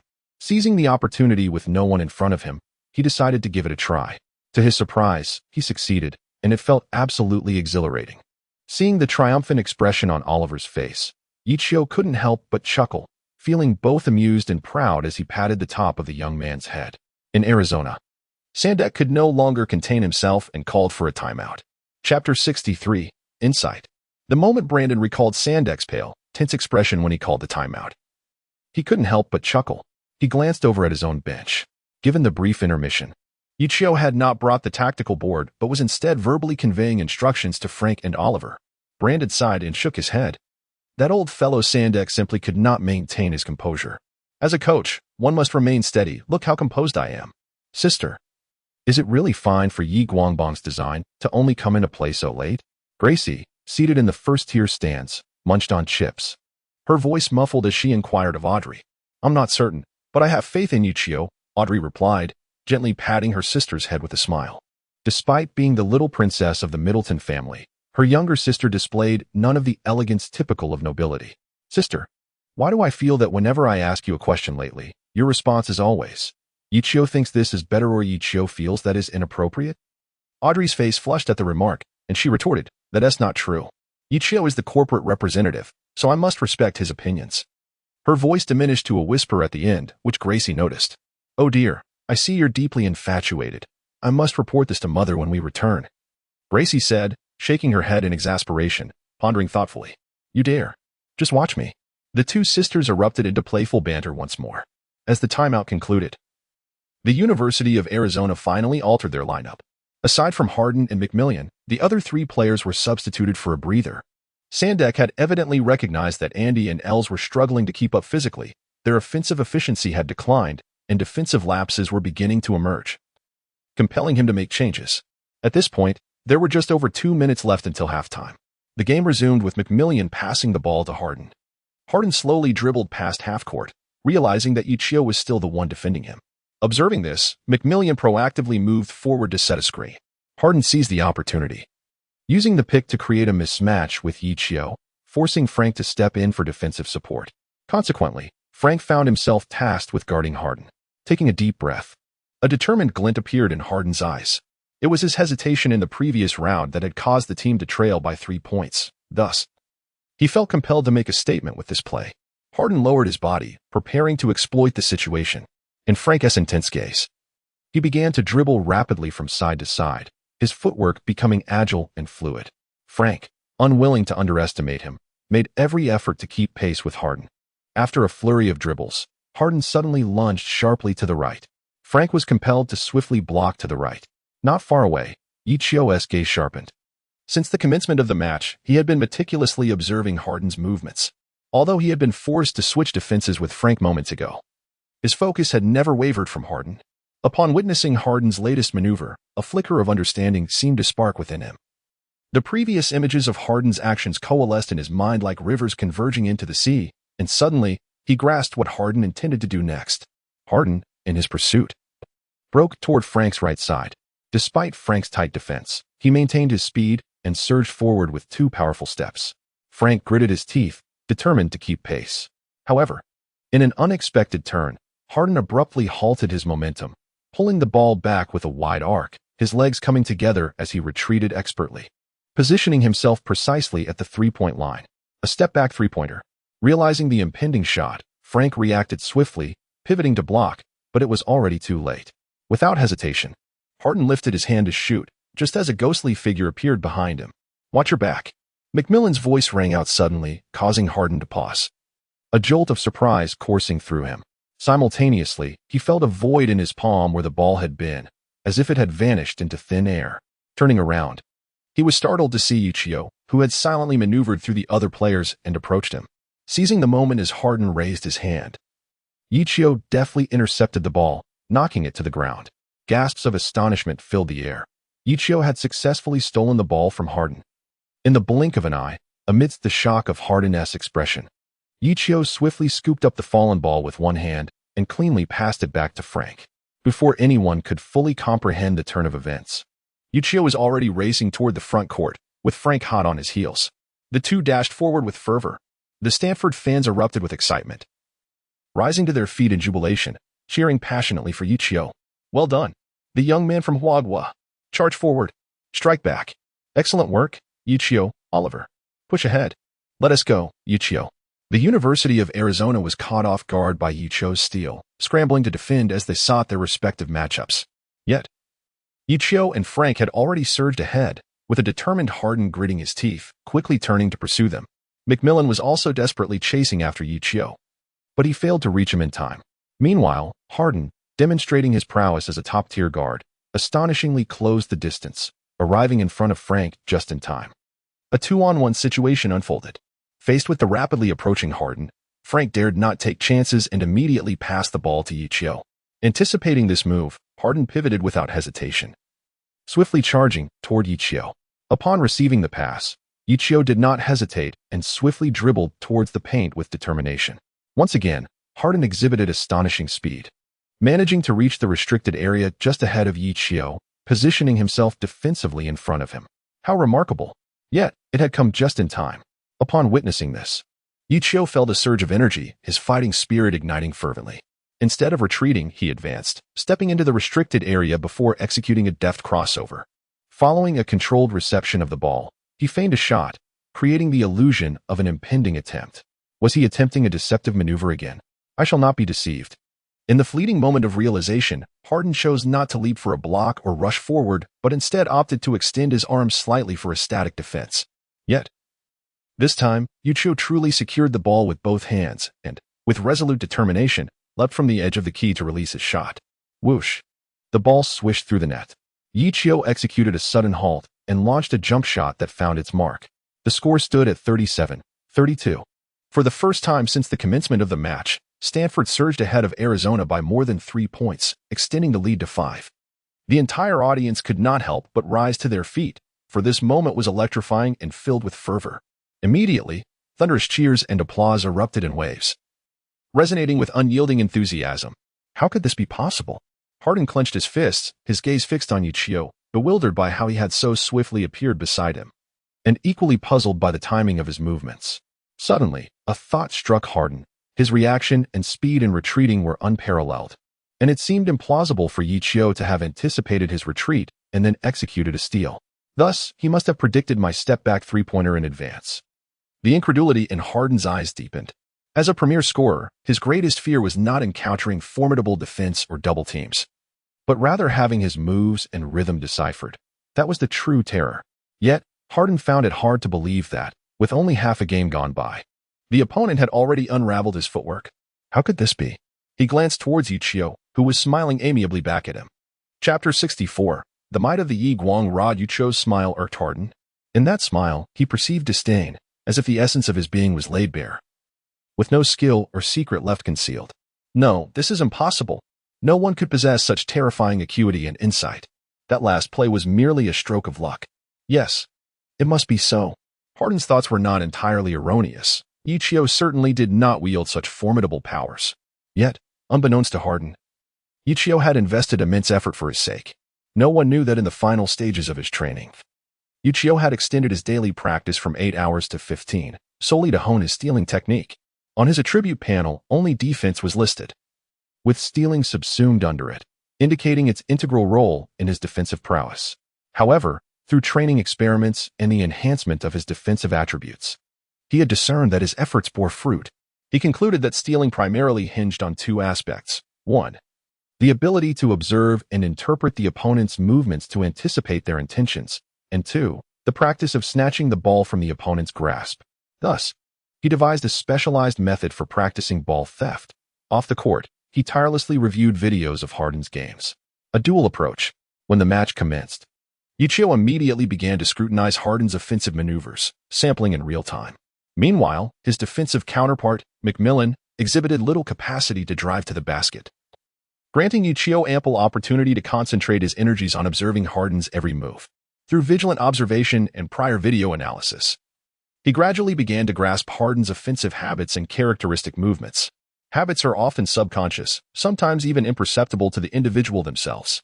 For instance, Ye Qiu noted that before Harden retreated, he would always take a significant step forward, while simultaneously diminishing the amplitude of his dribbling. An uninformed observer might assume Harden was gearing up to accelerate past him, but Ye Qiu understood that this was merely the prelude to his retreat. Thus, he intended to take a shot to test his insight, unexpectedly succeeding in his endeavor. Just as Harden's irritation with Ye Qiu reached its peak, he suddenly perceived something shimmering brightly before him. He instinctively looked up. What was that? A sea of glowing sticks? The entire Stanford stands were awash with a multitude of glowing sticks, waving in unison. While these illuminated sticks displayed a harmonious array of text and images. Image: Stanford logo, Stanford victory. Image: Ye Qiu's likeness, Ye Qiu triumphs. Image: Arizona crushed beneath Stanford, Arizona defeated. Image: the diminutive Harden gazing up at the towering Ye Qiu, Harden defeated. The magnificent and synchronized display of lights seemed to transform into towering waves, relentlessly crashing against the tender and fragile hearts of the Arizona players. What on earth is happening? Harden's face turned ashen, and the other Arizona players mirrored his expression. Seeing this, Sandek felt an overwhelming tide of frustration surging within him. He gripped the tactical board tightly, causing it to crack ominously, while casting a furious glare at the grinning Brandon across the way. Tony Brandon, you have gone too far. In that moment, he truly understood the exasperation that Romar felt upon witnessing the light sticks. Clearly, he had underestimated the situation. As a competent coach, one must not overlook any potential factors that could lead to the team's downfall. While he loathed Brandon, he also began to engage in self-reflection. Sandek had indeed seen such props in a video before, but there were only 2,000 sticks then, a mere fraction of the current display. Moreover, due to the camera angles, the video had failed to capture the full grandeur of the light sticks. Without experiencing it firsthand, he had not given it due consideration. Now, however, he was reaping the bitter consequences. Audrey and Gracie sat in the stands, gazing in awe at the overwhelming sea of light sticks that seemed poised to lift the very dome above them, even though they had mentally prepared themselves. The spectacle was still profoundly shocking. One can only imagine the sense of despair felt by the Arizona team, who were the targets of this display. Sister, I must say, you are truly a genius, Gracie murmured, transfixed by the overwhelming cascade of light. Audrey couldn't help but smile wryly. To be honest, I didn't anticipate it would be this breathtaking. Initially, I thought 5,000 would suffice, but it was Ye Qiu who insisted on using 10,000, and indeed, he was right. I suddenly feel a pang of sympathy for the University of Arizona. They are quite unfortunate, Gracie said with a tone of pity. Pfft. Audrey chuckled at her words, gently patting Gracie's head, her expression radiating a sense of calm assurance. The light stick has been activated. She and Sterling are likely to be quite busy now. On the court, Harden is striving to calm his emotions. Did he think that just because he managed to steal the ball once and showcase those worthless trinkets in the stands, he could dominate me? I shall see how many times he can thwart me. Harden glanced at Ye Qiu, a flicker of determination flashing in his eyes. He turned to Macmillan, who was staring blankly at the stands, and shouted, "What are you dawdling for? Let us get the ball in play." Arizona initiated the play, and Harden advanced past the half-court, once again facing Ye Qiu. He gestured to Macmillan and the others to refrain from setting screens, resolutely deciding to confront Ye Qiu head-on. As the leader of the team, he understood that only by scoring decisively could he rejuvenate the team's spirit. It was the only way to dispel the doubts and fears festering within him. At this moment, as Harden stood before Ye Qiu, he spread his hands apart. Macmillan and the others instinctively created space. Everyone on the court comprehended that Harden was prepared for a direct confrontation with Ye Qiu. Core against core. What a thrilling and exhilarating scene this was. Those who had just settled into their seats in the stands rose once more, riveted, anxious not to miss this spectacular moment. Facing Harden directly, Ye Qiu was equally focused. This was his first time defending against the opponent in such a manner. As the team's point guard, he had often been assigned lighter defensive duties to conserve his stamina and energy for offensive plays, ensuring a formidable presence. Yet this time, Ye Qiu took the initiative to defend Harden, naturally leaving Brandon to handle other duties. However, deep down, Ye Qiu harbored uncertainty. Against this formidable offensive player unleashing his full potential, Ye Qiu could not guarantee he would successfully defend. Nonetheless, his journey in basketball had never been smooth or without challenges. The phoenix rises through flames. Ye Qiu too needed to embrace the trials posed by formidable adversaries. Come on, Harden. Let us battle. Chapter 65, The Core Showdown. Harden vs. Ye Qiu. Harden gazed at Ye Qiu, who had assumed a defensive stance and was fixated on him. Sensing the fierce flame burning in Ye Qiu's eyes and his unwavering resolve, for some reason, a hint of tension crept into him. Undoubtedly, their duel had become the focal point of the entire arena. To be honest, he had never particularly enjoyed being the center of attention, but this time, bearing the weight of the team, there was no retreat. And so, Harden hesitated no more. He focused intently, lowered his center of gravity, and began executing rapid low dribbles right in front of him. The ball bounced swiftly and erratically between Harden's hand and the floor as he dribbled closer to Ye Qiu. Ye Qiu could not even discern the faint traces of the ball's trajectory, let alone track its path. What an impressive height the ball reached. What astounding speed it possessed. At this moment, Ye Qiu was enveloped in a profound seriousness. He realized that he had perhaps overestimated his capabilities. If one were to quantify Harden's ball handling skills, they would undoubtedly exceed 80. Previously, he had been able to keep pace with Harden's movements only because the latter had not exerted himself to the fullest.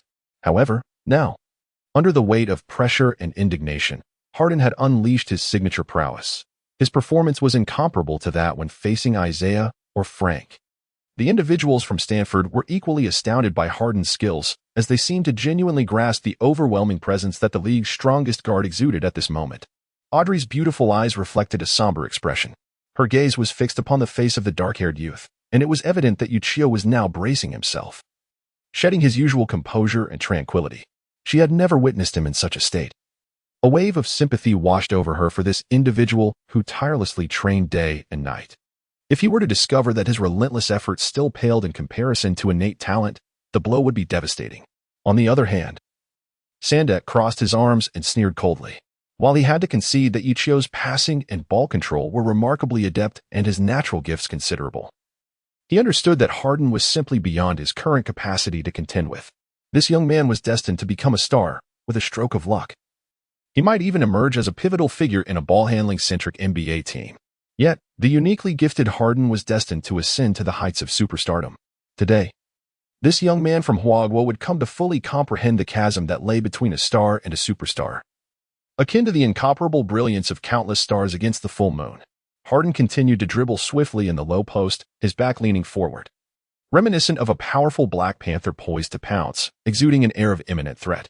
The teammates near Ye Qiu, sensing the situation, felt a surge of urgency and were inclined to converge and assist him in defense. However, Ye Qiu signaled them to stand down. The message was clear. This is a matter between me and Harden. You all disperse. Harden, noticing his gesture, could not help but cast an approving glance at Ye Qiu. A true man. Thus, he hesitated no longer and abruptly initiated a crossover, executing a dramatic lateral shift from right to left with exaggerated motion. Here he comes. A glimmer of brilliance flashed in Ye Qiu's eyes. This was one of the advanced signature moves he had comprehended, yet at that moment, Harden executed it with a force that was by no means inferior to his own. Moreover, due to his sheer strength, Harden's version was even more ferocious and expansive. Nevertheless, Ye Qiu was well aware of how to counter this maneuver. He mirrored Harden's lateral step, albeit with a smaller range, effectively blocking Harden's path. Taken by surprise that Ye Qiu would employ a similar crossover technique to thwart him, Harden had no intention of halting his advance. Instead, after being momentarily obstructed by Ye Qiu, he pressed forward, accelerating towards Ye Qiu's left side in a determined breakthrough. Ye Qiu swiftly retreated, positioning himself sideways to intercept. This is an effective method of defending against rapid breakthroughs. After all, the defender has their back to the basket and cannot match the speed of the offensive player approaching the hoop. However, by sidestepping and retreating, he could contract towards the paint, effectively enlarging his defensive range while seizing greater control of the situation. Yet, under the relentless assault of Harden, there were subtle indications that Ye Qiu might soon succumb to a breakthrough. The reason was simple. Harden's speed was extraordinary and his strength formidable. Harden's agility allowed him to gain a half-step advantage over Ye Qiu, while his power enabled him to bulldoze through, executing either a Eurostep or a three-step layup. As he observed Harden advancing, Ye Qiu had no choice but to continuously sidestep and retreat, one arm raised high and the other spread wide, attempting to thwart Harden's sudden stop-and-shoot or layup. However, Ye Qiu understood that if this continued, he would be unable to withstand Harden's prowess. Based on his assessment of Harden's movements, he was certain that Harden was poised to perform a slight Eurostep layup. with no hope of matching the opponent's strength. He would be directly pushed beneath the basket by Harden. Then, with a quick stop, Harden would create a half-hand's distance, allowing him to either lay the ball up or toss it in, both of which would easily find their way into the net. Ye Qiu surmised that the likelihood of a layup was greater. Therefore, he could not simply be overpowered beneath the basket. He needed to strike at that moment to intercept Harden's ball. The opportunity would arise when Harden took his final step during a three-step layup. Just as he lifted his hand, there would only be one chance.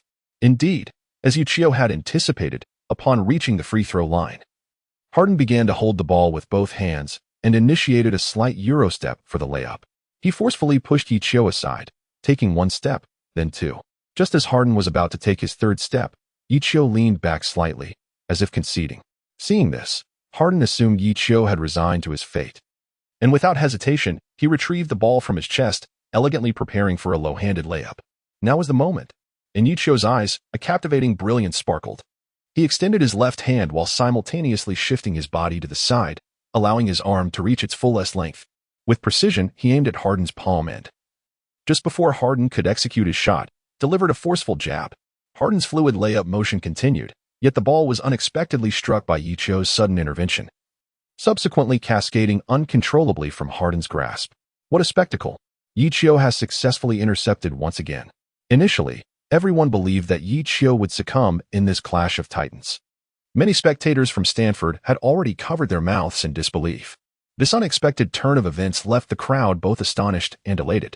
Harden gazed incredulously at the rolling basketball, his pupils dilating with shock. He could never have anticipated that Ye Qiu would execute a decisive strike at the very last moment. Had Ye Qiu truly deciphered his intentions? Desperately, he scrambled to retrieve the ball, but it was too late. Before anyone could react, Ye Qiu, having knocked the ball away, let out a triumphant roar. Oliver. In a swift motion, he bent down to reclaim the ball, sidestepping Harden and taking a step forward, revealing a crimson-hued pass that seemed to shimmer with intensity before his eyes. Ye Qiu did not hesitate.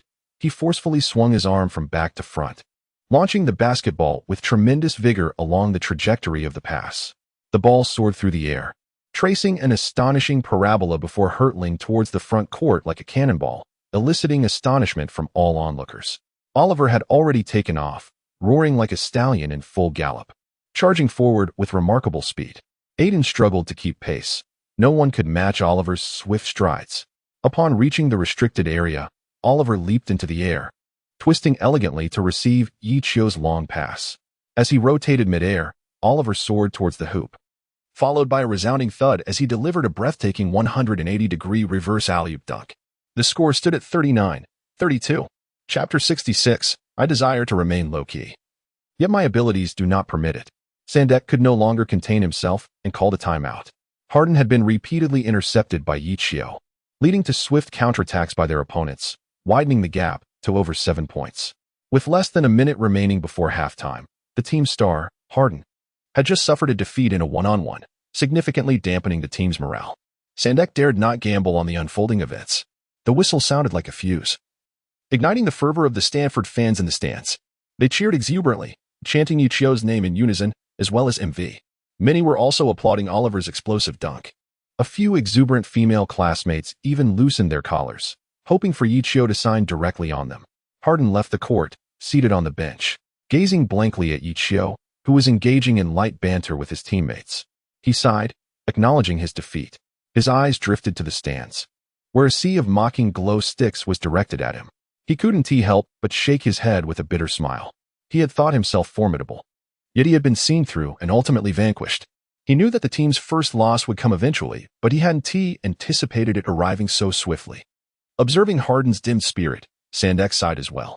He understood his prized player. Harden's skills were beyond reproach, yet his competitive mindset required further refinement. In contrast, he couldn't help but glance at the black-haired youth, number 2, on the opposing team. That young man seemed as if he had emerged from the depths of despair, with a gaze that was terrifyingly resolute. Behind Ye Qiu's performance, Sandek sensed an extraordinary tenacity and an attitude that thrived in adversity. Sandek conceded that he had misjudged this young talent from Huagua, and he would reassess the growth potential of this remarkable player. As the timeout concluded, Harden's lackluster performance loomed large.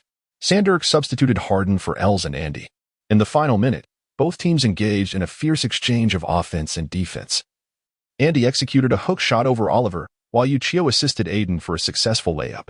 Stanford concluded the first half with a score of 41-34, maintaining a 7-point lead. During halftime, players exited the court. The Arizona University team appeared somewhat dejected, with Andy and Els displaying traces of dissatisfaction on their faces. In contrast, the Stanford bench was alive with laughter and camaraderie, with players embracing one another. The Stanford fans in the stands radiated joy and enthusiasm, celebrating a rare moment of happiness. It seemed that victory had gradually become a luxury over time. At this moment, everyone was engrossed in animated discussions about the highlights of the first half. As Ye Qiu walked through the player tunnel, throngs of fans eagerly surged to the sides. Male supporters reached out desperately to high-five him, while female fans screamed his name in excitement. There was no denying that this young talent from Huagua had brought immense joy to them all. They were collectively ecstatic and proud to have such a star player representing Stanford. Ye Qiu, filled with exhilaration, dashed about, exchanging high-fives with everyone. For it was the first time he truly experienced the sensation of being the center of attention. This moment served as the ultimate reward for his relentless efforts and a spur for his future endeavors. "Boss, you need to pull yourself together." Andy and several other players urged Harden in the Arizona locker room, their voices overlapping in a chorus of encouragement. "That kid from Huagua was just lucky to have caught you off guard. You'll crush him next time." "Indeed, boss, that fortunate fellow is no match for you." They had undoubtedly noticed their leader's despondent demeanor and were somewhat familiar with his temperament. As Harden felt the unwavering confidence of his teammates, a warmth blossomed within him. He nodded, yet with a bittersweet smile. He shook his head, saying, "I understand what you're saying, but it's not that simple. It feels as though Ye Qiu has seen right through me, and the energy from the stands is simply overwhelming." Hearing this, Sandek nodded in agreement, stating, "This is my responsibility. I underestimated that boy from Huagua and overlooked those dazzling elements." However, he continued, placing a reassuring hand on Harden's shoulder. "Harden, in all my years of coaching, I have never encountered a guard as formidable as you. You must believe in yourself." Andy echoed, "Absolutely, boss. When has Arizona ever backed down? I believe you are currently the most potent and elusive offensive force in the NCAA." Harden lifted his gaze to Andy and his teammates, their faces brimming with anticipation and trust. A surge of strength welled up within him. His resolve solidified, and he nodded firmly, saying, "Coach, lay out the strategy. We will come back stronger in the second half." Sandek nodded, satisfied, and patted Harden's shoulder once more before picking up the tactical board again. To be honest, that last play involved quite a bit of luck. However, Harden's confidence has taken a hit, and in the second half, his approach to offense may be somewhat cautious. I wonder if they will introduce any new strategies. Regardless, our task is to create as much disruption as possible, aiming to affect his shooting percentage. But remember, do not apply too much pressure, especially avoid fouling. As for the others, we will maintain our original approach. In the Stanford locker room, Ye Qiu sat at the center of his teammates, passionately outlining strategies with the tactical board in hand. After finishing his speech, Ye Qiu took a sip of his energy drink, only to notice the intense gazes of his teammates fixed upon him. A hint of confusion washed over him. "What's the matter? Do you have more questions?" "It's nothing really," Frank replied with a hint of admiration. "We just think you're absolutely incredible, boss. That one-on-one against Harden earlier, when we all wanted to come in for support, your expression and stance stopping us was simply magnificent. In that moment, I felt as though I was witnessing Kobe on the court. Indeed, boss, your passing skills are impressive enough, but your ability to dominate in isolation is astonishing. And even more remarkable was how you managed to steal the ball from Harden twice in succession. Truly, you are extraordinary. I'm firmly following you from now on." At these words, the players began to chatter animatedly, their eyes filled with admiration as they regarded Ye Qiu. Seeing their reaction, Ye Qiu couldn't help but smile. He then shrugged his shoulders, feigning a sense of helplessness. What can I say? I wish I could be more low-key, but my abilities simply won't allow it." The others paused momentarily before bursting into hearty laughter. Having spent considerable time with Ye Qiu, they were well aware that this was not his typical humble demeanor. However, today he seemed in high spirits, displaying an unexpectedly humorous side. "But it's not just me. Haven't you all noticed your own improvements? Isaiah's three-pointers, Frank's layups, Liam's jump shots, and Oliver's contributions are commendable as well. It's impossible for us to have such a significant lead relying solely on my efforts. Basketball has always been a team sport. Through our collective endeavors, the scales of victory have begun to tip in our favor. Now, All we must do is strive to maintain that lead. Chapter 67. The contest of horses. Upon returning from the intermission, Arizona reinstated its original starting lineup, naturally aiming for a vigorous pursuit of victory. Stanford, too, made adjustments, fielding a lineup consisting of Ye Qiu, Frank, Isaiah, Liam, and Oliver. This configuration, featuring 4 smaller players and 1 larger, provided a swifter pace, albeit at the cost of diminished defensive capability in a stationary battle. Sandberg, somewhat perplexed by this arrangement, nonetheless chose to place his trust in his starters and his strategy. Arizona initiated the play. Harden dribbled across half-court, guarded by Ye Qiu. Just as onlookers anticipated another confrontation between the two, McMillan arrived just in time, positioning himself decisively in Harden's left front to create a screen. Harden swiftly maneuvered around McMillan, effectively pushing Ye Qiu aside. Consequently, Isaiah had no choice but to switch onto Harden. They executed the same tactic, allowing Ears to block Isaiah. Thus, the defender facing Harden transformed into Frank. Subsequently, the Arizona players began to create space. Once the space was established, Harden decisively initiated a one-on-one against Frank. With a quick step, he evaded Frank, followed by a sudden stop and a bank shot that found its mark. The score narrowed to 41-36, with the gap reduced to 5 points. Upon witnessing this, Ye Qiu appeared to be deep in thought. It was now Stanford's turn to serve. As Ye Qiu dribbled past the half-court, he disregarded his surroundings and, fueled by his stamina, opted for a one-on-one against McMillan, for there was no one capable of thwarting him. During this solo endeavor, he noticed Liam positioning himself and executed a simple yet effective drive-in dish, assisting Liam in making a mid-range shot. The score stood at 44-37, with the margin once again reverting to 7 points. Thus, both teams exchanged plays, each adhering to their respective strategies to unleash their offensive prowess. Arizona's strategy was particularly unique, primarily revolving around incessant screens and switches, allowing Harden, Andy, and Earl to take on Frank, Isaiah, and Liam in individual matchups. The objective was to circumvent Ye Qiu and Oliver, attempting to capitalize on the principle of overpowering the weak with strength. This approach, commonly referred to as big overpowering small, yielded commendable results. On the other hand, Stanford predominantly relied on Ye Qiu to initiate quick transitions and dynamic play. With a lineup of 4 smaller players and 1 big, complemented by Oliver's athleticism as a center, the team's pace was elevated to its zenith. Often, as Arizona concluded their offensive foray, 1 or 2 players from Stanford would stealthily spring into action, seizing the opportunity to dash forward with fervor.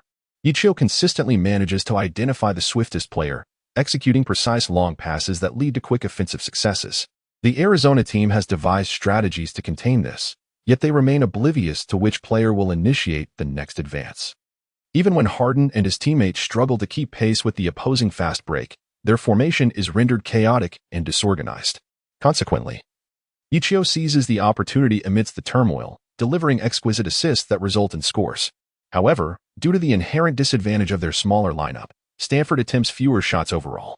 This leads to a delicate equilibrium between both sides, with neither able to gain a definitive upper hand. As the second half unfolds, 5 minutes pass, and the point differential remains steadfast between 6 and 7 points, neither expanding nor contracting.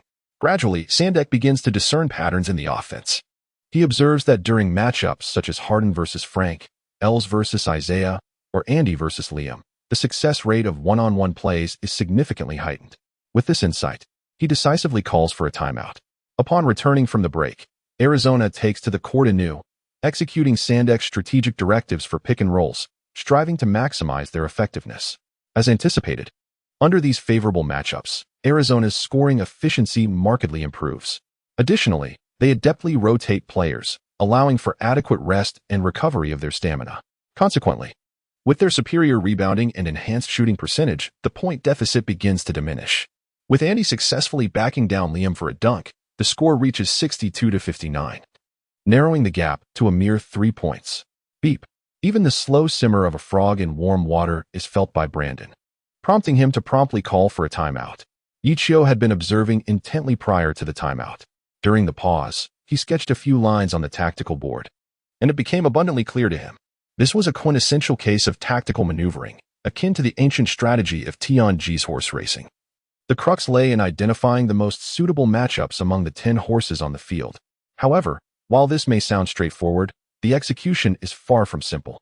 It necessitates a profound understanding of the player's characteristics on the court, and the sequence of screens must not be chaotic. The fact that Sandek could devise a strategy in such a short span and continually optimize it through observation during implementation speaks to his mastery in personnel management. Upon returning from the timeout, both teams maintained their original formations. Stanford initiated an offensive play. Isaiah attempted a three-pointer from the baseline, which missed and was anticipated by Harden, who secured the rebound. Harden swiftly dribbled across half-court and directly passed the ball to Andy. He then executed a screen for Andy, effectively substituting Ye Qiu for Oliver, who was guarding Andy. Subsequently, Els approached to replicate the same tactic. After a series of maneuvers, Arizona once again reshaped Stanford's formation to their desired configuration. They then reverted to their familiar strategy of spreading the floor. Seeing the moment ripe, Andy began to post up against Liam. At that moment, however, Harden noticed that Oliver's positioning was somewhat amiss. Although he appeared to be defending their center, he was subtly inching closer to Andy. Yet, Oliver wore an expression of indifference, his gaze not directed toward Andy. Something was amiss. Before Harden could voice a warning, Andy had already backed Liam into the paint. He spun around and forcefully took a jump shot. Just then, a tall figure unexpectedly emerged from behind Andy. Rising high, he swatted the ball with a resounding slap just as Andy released it. Oliver had arrived from the blind spot of Andy's vision, delivering a spectacular block. A stunning rejection. Before the Arizona players could react, Frank retrieved the ball that had fallen from the block and promptly passed it forward to Ye Qiu. In the stands, the fans erupted, unable to contain their excitement, cheering and applauding for Oliver's remarkable block. It was indeed a timely intervention. Upon receiving the ball, Ye Qiu noticed the path ahead was utterly unoccupied, prompting him to dash forward with fervor, dribbling the ball with remarkable agility. Harden and his companions swiftly turned to give chase, yet it was too late. Ye Qiu initiated the play prematurely, swiftly distancing himself from the others, and effortlessly executed a layup that found its mark. The score now stands at 64-59, as the margin extends once more to 5 points. Ye Qiu's dazzling performance once again elicited waves of cheers and applause. Sandek's expression shifted back and forth, yet he refrained from calling a timeout. With only 2 timeouts remaining for Arizona and trailing in the score, he had to conserve them wisely. Instead, he loudly cautioned his team to remain vigilant against Oliver and gestured for Els to move forward to receive the ball. Sandek, undeterred, continued to implement screens, creating opportunities for Els to take on his opponent one-on-one. However, Stanford proved to be even more resolute. As soon as Els made his move, Ye Qiu chose to abandon McMillan and double-team him instead. With the shot clock winding down, Els had no choice but to hastily leap and attempt a shot, which unfortunately missed its mark. Oliver seized the rebound and swiftly passed it to Ye Qiu. Ye Qiu received the pass and once again found himself one-on-one with the goalkeeper. McMillan hurriedly rushed to intercept. Ye Qiu swiftly maneuvered past him in a series of crossovers, making a decisive breakthrough. He could not be allowed to succeed any further. Observing this, IRC and others promptly converged to encircle him. Ye Qiu, undeterred, swiftly identified a pathway just as the 3 defenders closed in, deftly delivering the ball into the hands of Isaiah. Without hesitation, Isaiah leaped, executing a flawless shot. Whoosh! This time, he did not disappoint Ye Qiu's exquisite pass, as the ball soared through the air, striking the target with precision. 67-59. In the span of a mere minute, the deficit had suddenly expanded to 8 points. Beep. Chapter 68. The eruption of conflict. Sandek, feeling helpless, called for a timeout. With just over 5 minutes remaining in the match, the Stanford fans could no longer contain their excitement.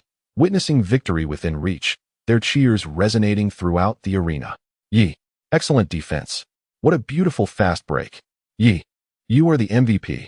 Go, Stanford. During the timeout, Sandek patted Harden on the shoulder, remarking, soon, everyone will pass the ball to you and execute effective screens. The others nodded in agreement, and Harden offered a slight nod in response. However, as he gazed at the scoreboard and the confident Stanford players across the court, he noticed the sea of glowing light sticks. The unwavering gaze of that Chinese player resurfaced in his mind, igniting a lingering question within him. Is this team truly capable of being defeated? Upon returning from the timeout, Arizona substituted McMillan for the backup point guard, Jones. Meanwhile, Stanford made no alterations. Arizona initiated the play, with Jones dribbling the ball past half court. He then passed it to Harden and set a screen. shifting Harden's defender from Ye Qiu to Frank. Still coming? Ye Qiu mused with a faint smile. After the screen was set, Harden prepared to attack. Yet, he soon realized that Ye Qiu was deliberately inching closer, mirroring the posture and expression of Oliver from the previous play. Suddenly, it dawned on Harden. Oliver's block was no mere coincidence, it was a calculated move by the opposing team. Stanford had discerned their screen strategy and devised countermeasures specifically targeting him. With Andy and Els coordinating appropriate support strategies, Harden sought to test the waters and attempted to drive past Frank. He noticed Ye Qiu approaching leisurely, gradually closing the distance to within 2 arms lengths. Just as he suspected, hesitant, Harden momentarily faltered but chose to play it safe and passed the ball to Jones, who stood at the 3-point line. Sandek on the sidelines frowned, evidently displeased that Harden had not adhered strictly to the strategy. Jones, somewhat perplexed, wondered, "Weren't we supposed to let our captain take the shot?" However, now that the ball was in his hands and Ye Qiu was at a distance, he decided to take a shot from beyond the arc clang. The sound of the buzzer echoed, and the basketball veered to the right. Liam was poised to seize the rebound when Andy, witnessing his team's failure to score, felt a surge of frustration. In a sudden outburst, he surged ahead, snatching the ball high above Liam's reach. After claiming the offensive rebound, Andy wasted no time and directly confronted Liam with a fierce attack. He dribbled swiftly, penetrating the paint with such momentum that he forced Liam back a step, then leaped into the air. Andy audaciously aimed to dunk over Liam. Sandek observed with an appreciative glimmer in his eyes, nodding with a smile. It was crucial for someone on the team to step up in this pivotal moment. However, his amusement was short-lived. Meanwhile, Ye Qiu smirked and gestured to Frank, who promptly understood the signal. As Andy prepared for his thunderous dunk, a towering figure rushed in from behind him. This individual leaped with an even greater elevation than Andy, and to the astonishment of all, he delivered a resounding block on the ball. Unable to maintain his grip, Andy was struck squarely in the face by the ricocheting ball. Andy fell to the ground, clutching his face in agony, leaving the crowd in shock. Oliver had executed yet another spectacular block. However, upon seeing Andy sprawled on the floor, Oliver appeared somewhat flustered.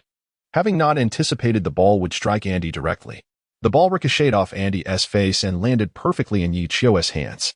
With no timeout called and the referee remaining silent, Ye Qiu seized the moment, launching a long pass to Frank. Aware of Ye Qiu's cue, Frank sprang into action, sprinting ahead and creating space from his defender. As he approached the paint, he received Ye Qiu's pass and executed a Eurostep layup, scoring off the backboard. 69-59, the lead widened to 10 points. With just over 4 minutes remaining in the game, Sandek was compelled to grit his teeth and call his final timeout. Meanwhile, Andy, sporting a bruise on his face, rose to his feet, fully aware that the opposing team had scored again. And his irritation intensified upon seeing the insufferable Oliver standing before him. Unable to contain himself, he charged forward and forcefully shoved Oliver, caught off guard. Oliver quickly retaliated with a shove of his own. Beep, beep, beep. The referee, noticing the escalating conflict between the players, hurriedly blew the whistle and rushed to intervene. The others, sensing the brewing tension, swiftly moved to separate the two. Ye Qiu and his companions arrived promptly, just in time to witness Andy charging towards Oliver with clenched fists. Without a moment's hesitation, he stepped forward, positioning himself protectively in front of Oliver. Standing tall with his chest out and shoulders down, Ye Qiu bent his knees slightly, rotating his arms to elevate them, effectively blocking Andy's punch. Before Andy could react, Ye Qiu swiftly extended and pulled his arm, applying a subtle yet powerful force that sent Andy staggering backward. Andy reeled back 2 steps. A look of bewilderment etched across his face as he stared at Ye Qiu. What kind of skill was this? Ye Qiu slowly lowered his hand, standing tall as he narrowed his eyes, fixating intently on Andy. Under such scrutiny, Andy was instantly beset by a chilling sensation, despite Ye Qiu being a full head shorter. The intensity of his gaze made Andy feel as if he were facing a ferocious beast. It was as if any slight misstep on his part would result in merciless annihilation. In the blink of an eye, the events that had just transpired flashed through his mind. Aside from Oliver, who clearly discerned that it was Ye Qiu who had deftly repelled Andy, the others only witnessed Ye Qiu standing protectively in front of Oliver, subsequently taking a punch from Andy. The crowd from Stanford erupted in discontent. The fans voiced their outrage with fervent curses. Many even attempted to leap from the stands into the arena, only to be thwarted by the vigilant security personnel. Audrey sprang to her feet, her beautiful eyes gleaming with a frigid intensity as she swiftly made her way toward the arena below. Gracie, noticing her resolve, promptly followed suit. Frank, Liam, and the others were ablaze with fury, and without a moment's hesitation, they charged toward Andy, fists raised in defiance. What kind of absurdity was this? Ye Qiu is now the treasure gem in our hearts. Let anyone dare to lay a finger on him, and see if I don't make them pay dearly. However, at this moment, the judges and coaching staff finally arrived, and with great effort, they managed to separate the two groups. Ye Qiu, are you all right? Where are you hurt? Audrey exclaimed as she emerged from the crowd, pulling Ye Qiu out and immediately circling him twice, searching for any signs of injury on his body. Ye Qiu scratched his head and explained, actually, I'm fine. You claim to be unscathed, yet I clearly witnessed him strike you. Was it on your arm? Let me have a look. Without allowing for any argument, she seized Ye Qiu's right hand and meticulously inspected it, checking over and over again. Once she confirmed there was no injury, Audrey let out a sigh of relief. Thank goodness you were unharmed. Otherwise, I would have been furious. She then raised her head, her expression turning serious as she addressed Ye Qiu. In the future, should such situations arise, do not act the hero and rush into danger. Those players are tall and burly. What if a scuffle ensued and you got hurt? Do you have any idea how vital you are to me and our team at this moment? Audrey, I assure you, I am truly fine, for I am capable of. Ye Qiu attempted to withdraw his arm, ready to explain himself. However, he noticed Audrey frowning slightly. Her brows knitted in concern as she gazed at him with an expression so captivating that it was impossible to refuse. A warmth spread through his heart. The words lingered on the tip of his tongue, yet he found himself unable to voice them. Sighing inwardly, he lamented the undeniable truth. It is indeed the most challenging endeavor to bear the grace of a beautiful woman. Very well, I shall acquiesce to your wishes. From now on, I shall refrain from stepping into the limelight, if that pleases you. Ye Qiu could only respond with resignation. This is more like it. Audrey's demeanor shifted from cloudy to sunny, a hint of pride illuminating her face. At that moment, she realized that at some point, her hands had tightly entwined around Ye Qiu's arm, while Gracie observed with great amusement, a knowing smile dancing on her lips. Ah! She couldn't help but exclaim softly. Quickly releasing her grip and turning her head away, a blush rising swiftly to her cheeks as she said, just be careful behind you. Good luck, I'm off. After speaking, she hurriedly exited the inner arena, her fluster evident. Gracie, witnessing this, couldn't suppress a chuckle, and then regarded Ye Qiu with keen interest, nodding in satisfaction. Finally, she cast a lingering glance at Ye Qiu, before swiftly following Audrey out, leaving Ye Qiu bewildered. Chapter 69, Breaking the Spell. Advancement. After such a commotion, the competition was forced to take an official pause. The referee ruled that both Andy and Oliver had engaged in physical altercations, resulting in each receiving a technical foul. Due to initiating the conflict and delivering a second strike, Andy was expelled from the match. Before departing, Andy turned to cast a deep look at Ye Qiu, then shook his head with a sigh, turning away to enter the player's tunnel. Ye Qiu gazed at Andy's departing figure, feeling a tinge of melancholy. Andy possessed both the skill and the acumen necessary for greatness. Prior to Hardin's return, he was undoubtedly the undisputed leader of the team. Alas, his temper was rather volatile. With Andy's expulsion, the morale of the University of Arizona plummeted to an all-time low. On the defensive end, they struggled to cope under the relentless onslaught initiated by Ye Qiu, having lost Andy. Although Hardin could outmaneuver Frank with his exceptional technique, Ye Qiu and Oliver consistently provided timely assistance, thwarting Hardin's attempts at isolation plays. After several consecutive missed shots, Hardin's inner conviction for victory was ultimately extinguished. Subsequently, as he dribbled past the halfway line, he would promptly pass the ball to Ears and Jones. However, Ears had his own challenges, as Isaiah, now emboldened in his defense, closely shadowed him. Isaiah's footwork became more agile, his focus unwavering, always staying right on Ears, rendering him unable to take a shot with ease. Ye Qiu marveled at the unexpected prowess of Isaiah's defense, which had surprisingly managed to make a breakthrough during the match. Under Isaiah's relentless guard, Ears could only muster a disappointing 1 out of 3 attempts. Conversely, the newly introduced Jones, after missing his initial shot, astonishingly sank 2 long-range three-pointers in the critical moments, showcasing an unexpected rhythm. This revelation left Sandek in deep regret. Had he known, he would have deployed the young player much earlier. However, it was too late now.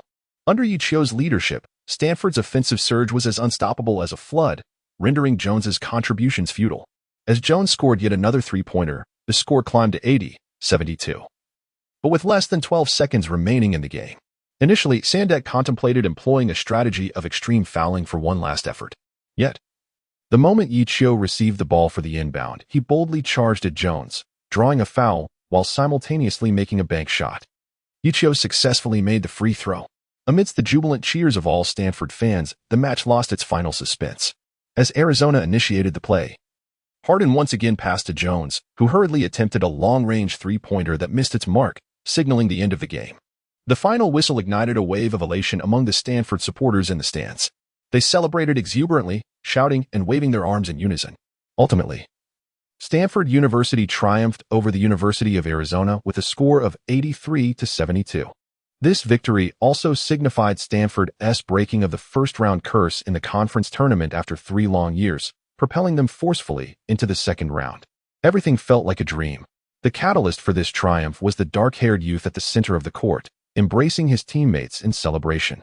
Through his talent and dedication, he earned the admiration and affection of every fan present. The crowd once again chanted Ye Qiu's name along with the MV slogan. With fervent passion, they bestowed upon him the honor he rightfully deserved. At this moment, Harden sat silently on the bench, utterly devoid of words. Like the other Arizona players, the despondency was unmistakably etched on his face. He paid no heed to anyone who attempted to speak with him, as he lacked the inclination to engage in conversation. Suddenly, a hand gently patted his shoulder. "Hey, don't bother me. If you have questions, go find someone else," he responded with a hint of annoyance, waving his hand dismissively. Yet, upon lifting his gaze, he was greeted by a familiar face he hadn't seen in years. "DeRozan, what brings you here?" Harden exclaimed in astonishment. Recognizing his long-lost friend, the star player from the University of Southern California, DeMar DeRozan. "What, is it not permissible for me to attend my brother's game?" DeRozan smiled back, revealing a set of pearly white teeth.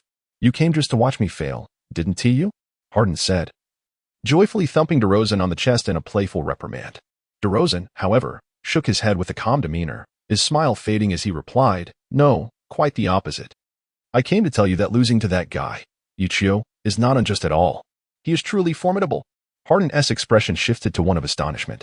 Such words of acknowledgement for an opponent were almost unimaginable from his typically reserved friend.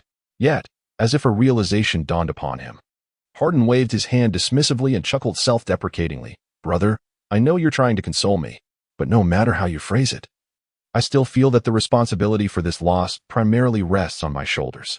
"You're not grasping my point," DeRozan interjected as he settled beside Harden, gazing across at Ye Qiu. "The strength of that Chinese player lies not only in his extraordinary ball control, but also in his remarkable pre-game analysis and tactical planning." As Harden, filled with curiosity, attempted to interject, DeRozan gestured to silence him and continued, "I revisited all of this fellow's games, piecing together his tactical intentions, and I uncovered some astonishing revelations." Ignoring Harden's perplexed expression, DeRozan conveyed his findings in detail. Thus, it became clear that Washington's consecutive defeats were not mere coincidences, but rather the result of an incredible plan orchestrated by that individual from China. Harden listened in disbelief. "If my analysis is correct, the likelihood is indeed as such." DeRozan took a sip from the functional beverage he had taken from Harden and, maintaining his calm demeanor, added, "My words have illuminated the situation for you." If this were the case, then the events of today's game came rushing back to Harden's mind, revealing many points of confusion that suddenly became crystal clear. The court was rife with traps specifically designed against him, leading to a gradual erosion of his confidence. What a terrifying scheme. He shivered involuntarily. At that moment, DeRozan abruptly rose to his feet. Harden looked up to see DeRozan gazing intently ahead, as if facing an imminent threat. When Harden surveyed the scene, he noticed a figure clad in a number 2 Stanford jersey, smiling as he approached them. For reasons unknown, a wave of anxiety washed over Harden. What was his purpose? To mock the defeated adversary? As the individual drew closer, Harden clenched his fists and stood up. DeRozan stepped forward, expressionless, raising his fist towards Ye Qiu. Harden's eyes widened. Assuming DeRozan intended to defend his honor, he hurriedly exclaimed, "DeRozan, don't act impulsively." However, to Harden's astonishment, DeRozan and Ye Qiu exchanged playful fist bumps, then embraced each other with one arm. "DeRozan, I knew you would come. So, you and Harden are friends, huh? Why not introduce me?" Chapter 70, Potential Rivals. It was truly unexpected that James Harden and his team had lost. In the stands of the Stanford Baylor Arena, a seemingly inconspicuous row of seats erupted in jubilant cheers from the crowd. Yet, three young individuals, varying in height yet exuding an extraordinary presence, remained seated, appearing distinctly out of place. Initially, they had anticipated a matchup in the conference finals, only to find their rivals ineffectively defeated by a mediocre team. Consequently, Coach Cahun had dispatched them to observe the game live. How would they explain this? One towering figure, standing at 2.06 meters, chuckled mockingly. Do not underestimate them, Robinson. This Stanford team is formidable. A steady voice emerged beside the tall figure. He was a more imposing figure, standing an impressive 2.21 meters tall and seemingly weighing over 120 kilograms. He gazed into the distance at Harden, who was conversing with Ye Qiu and the others. And mused, since Harden has already been defeated, the intelligence regarding him in Arizona can be disregarded. Now, I find myself intrigued by Stanford, this unexpected dark horse. Particularly the Chinese player known as Ye Qiu, who wears the number 2 jersey. Boss, how do you assess Stanford's current strength? The sturdy man turned to a youth beside him, who was notably shorter by 2 heads.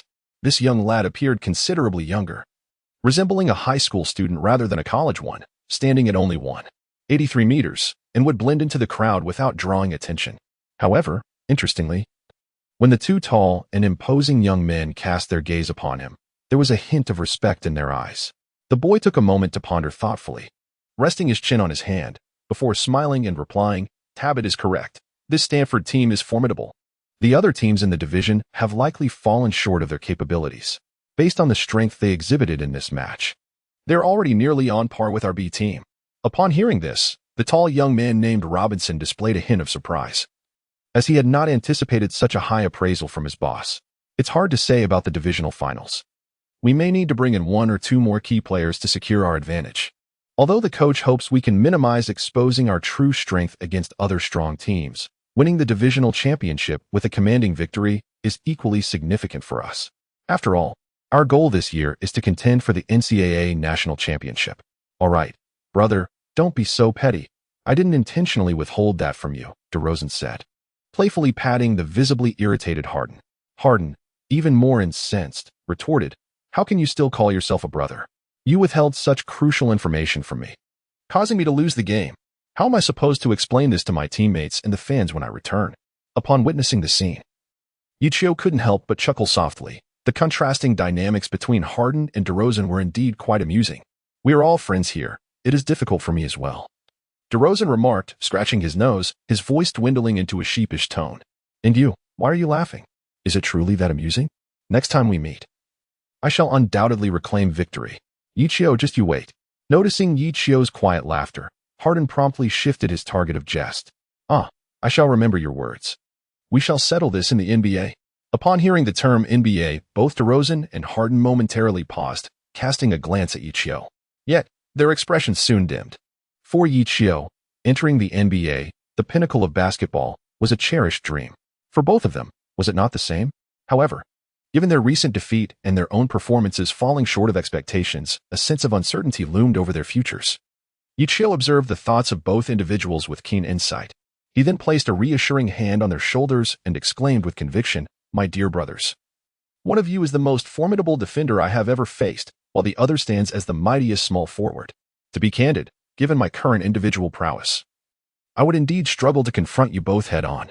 Thus, in order to conquer you, I have exhausted my intellect beyond measure. Therefore, I implore you, strive to bring forth your extraordinary talents to the NBA, and at that moment, I shall engage you in a direct confrontation to determine our fates. Ye Qiu spoke from the heart. Were it not for his teammates, a reliable coaching staff, and the advantage of playing on home turf, he would find himself nearly powerless, relying solely on his own abilities. In contrast, Harden and DeRozan possessed the extraordinary talent to single-handedly alter the course of a game. How fortunate it is to be endowed with such gifts. Ye Qiu couldn't help but feel a twinge of envy towards them, igniting within him an even greater desire to improve. Upon hearing his words, both Harden and DeRozan displayed expressions of excitement. What could be more exhilarating on the court than the sincere praise and recognition from formidable opponents? Indeed, Ye Qiu had fought tooth and nail to reach this point. There was no reason for him to feel disheartened given his innate abilities. Their gazes brightened, and the gloom that had previously enveloped them dissipated. Ha ha ha, excellent. Ye Qiu, just you wait. Hardin, will one day avenge this arrow of humiliation. Hardin's buoyant personality allowed him to be the first to recover, declaring with a hearty laugh, "So will I? Ye Qiu, don't rejoice too soon. I have many exclusive skills yet to unveil, and you will soon experience their might." DeRozan maintained his typically serious demeanor, his tone calm, yet with a hint of a smirk as he issued a bold statement. "Ha ha ha ha, splendid. Ye Qiu. Eagerly await your challenges." Ye Qiu laughed heartily. What could be more delightful than encountering like-minded companions on the path of dreams, who were both rivals and friends? As night descended, a white Porsche glided to a halt in front of an opulent seafood restaurant. The door swung open, revealing a pair of long, fair legs. And Audrey emerged gracefully in a white dress. At that moment, a waiter hurried over, taking Audrey's car keys and politely announcing, "Miss Audrey, they are all in the top-floor banquet suite and have begun dining." "Very well," Audrey nodded, casually handing the waiter a few dollars, which brought a bright smile to his face. Just then, her peripheral vision caught sight of a red Beetle parked across the street. As her gaze ascended, she beheld a captivatingly beautiful woman clad in a black dress that accentuated her curves exquisitely. Leaning against the Beetle, the woman glanced at her watch as if awaiting someone. It seemed she sensed Audrey's gaze and lifted her head in response. Their eyes met, and a shared thought blossomed within them. What a beautiful woman! Both found the other stunning, their allure and charm highlighting qualities they themselves lacked. Hannah momentarily lost her train of thought, then tossed her hair back with her right hand and flashed a seductive smile at Audrey. In return, Audrey offered a slight nod and an elegant smile before turning to enter the restaurant with a graceful stride. Chapter 71. Late arrival? Are you saying Ye Qiu left ahead of time? Audrey inquired, her brows slightly furrowing as she addressed Isaiah, who was busy gnawing on a lobster. Yes. Just moments ago, he left right before you arrived," Isaiah replied, his mouth full of lobster meat, rendering his words somewhat indistinct. "Oh, I see." A shadow of disappointment crossed Audrey's features. It was understandable, as she had indeed arrived a bit late. Today marked a significant victory for the team, and Audrey had generously organized a celebratory dinner to reward the entire squad. However, just before her departure, she received a call from Sterling, informing her of an overwhelming influx of inquiries and orders regarding the Ye Light Stick. The inquiries came not only from prestigious universities but also from professional leagues, including NBA teams. Despite her preparation, the popularity of the Ye Light Stick far exceeded her expectations. Naturally, Audrey was filled with immense joy and immediately immersed herself in work. She instructed the team to begin dining while she remained behind with Sterling, Gracie, and others to manage the workload. Due to an extraordinary influx of orders, Audrey did not finish processing them until 9 p.m. This experience illuminated for her the pressing necessity of augmenting the company's workforce. Consequently, upon her arrival at the restaurant, she found that aside from a few food enthusiasts like Frank, Oliver, and Isaiah, the others had already dined and were engaged in conversation, while Ye Qiu had already left. She had originally intended to surprise Ye Qiu with the results of the first match of the Leaf Light Stick and share her future plans with him. It appeared, however, that she would have to wait until tomorrow. Curiously, she wondered what urgent matters had compelled him to leave so hastily. Unaccountably, an alluring figure from downstairs suddenly crossed her mind. She seemed to be waiting for someone. Could it be? "Sister, what are you daydreaming about? Would you like some ice cream?" Gracie, appearing from nowhere, was enjoying a cone and offered one to Audrey. Realizing her wandering thoughts, Audrey lightly tapped her head and accepted the ice cream. What was she musing about? Hannah glanced at her watch again, irritated. Why was he always late? It was truly vexing. Since their last parting, Hannah had been reassigned by Seattle Airlines to a different route. This new flight, necessitated by the company's demands, was particularly busy, keeping her occupied and preventing her from seeing Ye Qiu for more than half a month. Who could understand the agony of longing? What annoyed her further was that this rascal had not reached out to her in the interim. As the flower of Seattle, she had never endured such distress or loss. Yet the more she fumed, the more her thoughts spiraled into frustration. Today, however, she had finally been reassigned back to her original flight. As soon as the plane landed, she angrily called Ye Qiu, intending to confront him about whether he truly thought of her. Yet, upon hearing his bright and cherished voice on the other end, gently saying, "Hannah, I miss you," all her accumulated grievances and irritations seemed to dissipate in an instant. The questions she had prepared to confront him with, along with her scripted attempts at feigned sulking, vanished in that moment. All she could recall was responding impulsively, "I miss you too. Where are you?" And thus, she found herself here. Yet this infuriating fellow, who had promised to meet her at 9:30 p.m., was nowhere to be seen. She had been waiting for nearly half an hour, and the time was now 9:28. Would he truly wait until the appointed hour to descend? Could he not have anticipated her early arrival? That rascal. Wow, what a sexy girl. Indeed, this upscale establishment was unlike any other. The women's figures were simply exquisite. Just then, a murmur from behind Hannah caught her attention, prompting her to turn around. She found herself surrounded by a mere handful of scruffy street thugs, their eyes glinting with lascivious intent as they appraised her from head to toe. Hannah, known as the Flower of Seattle for her striking beauty, was clad in a form-fitting black dress that accentuated her captivating allure, stirring the deepest desires within their hearts. Initially taken aback, the thugs soon displayed expressions of unrestrained greed. The leader, nearly salivating, stammered, "Hey beautiful, are you waiting for someone?" Hannah's face contorted in disgust at their audacity, prompting her to ignore them. Undeterred, the ringleader pressed on. "Gorgeous, why not come have some fun with us? Waiting here is so dull." As he advanced towards her, reaching out with intent, she recoiled in horror, her voice rising in defiance. "Get away from me, you filthy creep." As the thug lunged, Hannah's expression turned pale with fear, and she retreated while shouting, "Back off. You perverts. Do you want to end up in jail?" Her sweet, melodic voice seemed to invigorate the thugs, who now bore the ravenous glint of wolves encircling their prey. "Jail? We know that place well. How about we show you?" They laughed raucously. "Don't be scared, beautiful. We just want to have a little fun." Panic surged within Hannah, prompting her to turn and dash towards the hotel across the street. However, a scraggly white thug, resembling a drug addict, swiftly intercepted her, seizing her wrist. "Where do you think you're going? Don't run away, stay and play with us," he leered, pulling her forcefully towards him. In a desperate bid for freedom, Hannah swung her handbag with all her might, striking the thug's face with the metal chain, leaving 2 crimson lines across his skin. He howled in pain, but before he could recover, she landed a fierce kick to his groin.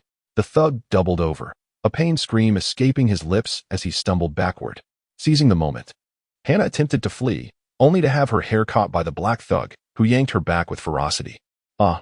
she cried out, clutching her head in agony. Paralyzed by fear. "You little bitch, run again, and I'll make you regret it. You dare to hurt my brother? I'll make sure you pay." With a menacing expression, the thug raised his hand, poised to strike her. Yet, in a sudden twist of fate, his hand froze mid-air, as if ensnared by an iron grip. No amount of strength could free it. Before he could comprehend the situation, his arm was forcefully twisted behind his back. "Ah!" A heart-wrenching cry pierced the air, causing the African-American thug to collapse to his knees in pain. His other hand instinctively released Hannah. At that moment, a gentle voice emerged, "I apologize for my tardiness." Chapter 72. You all can go together. I am in a hurry. Upon seeing the newcomer, Hannah felt a tumult of emotions, joy mingled with irritation. "You, wretched soul, have finally arrived. If you had delayed any longer, I would have..." She instinctively quickened her pace, darting to the person's side like a wronged little kitten, incessantly lamenting. "It is my fault. Are you hurt?"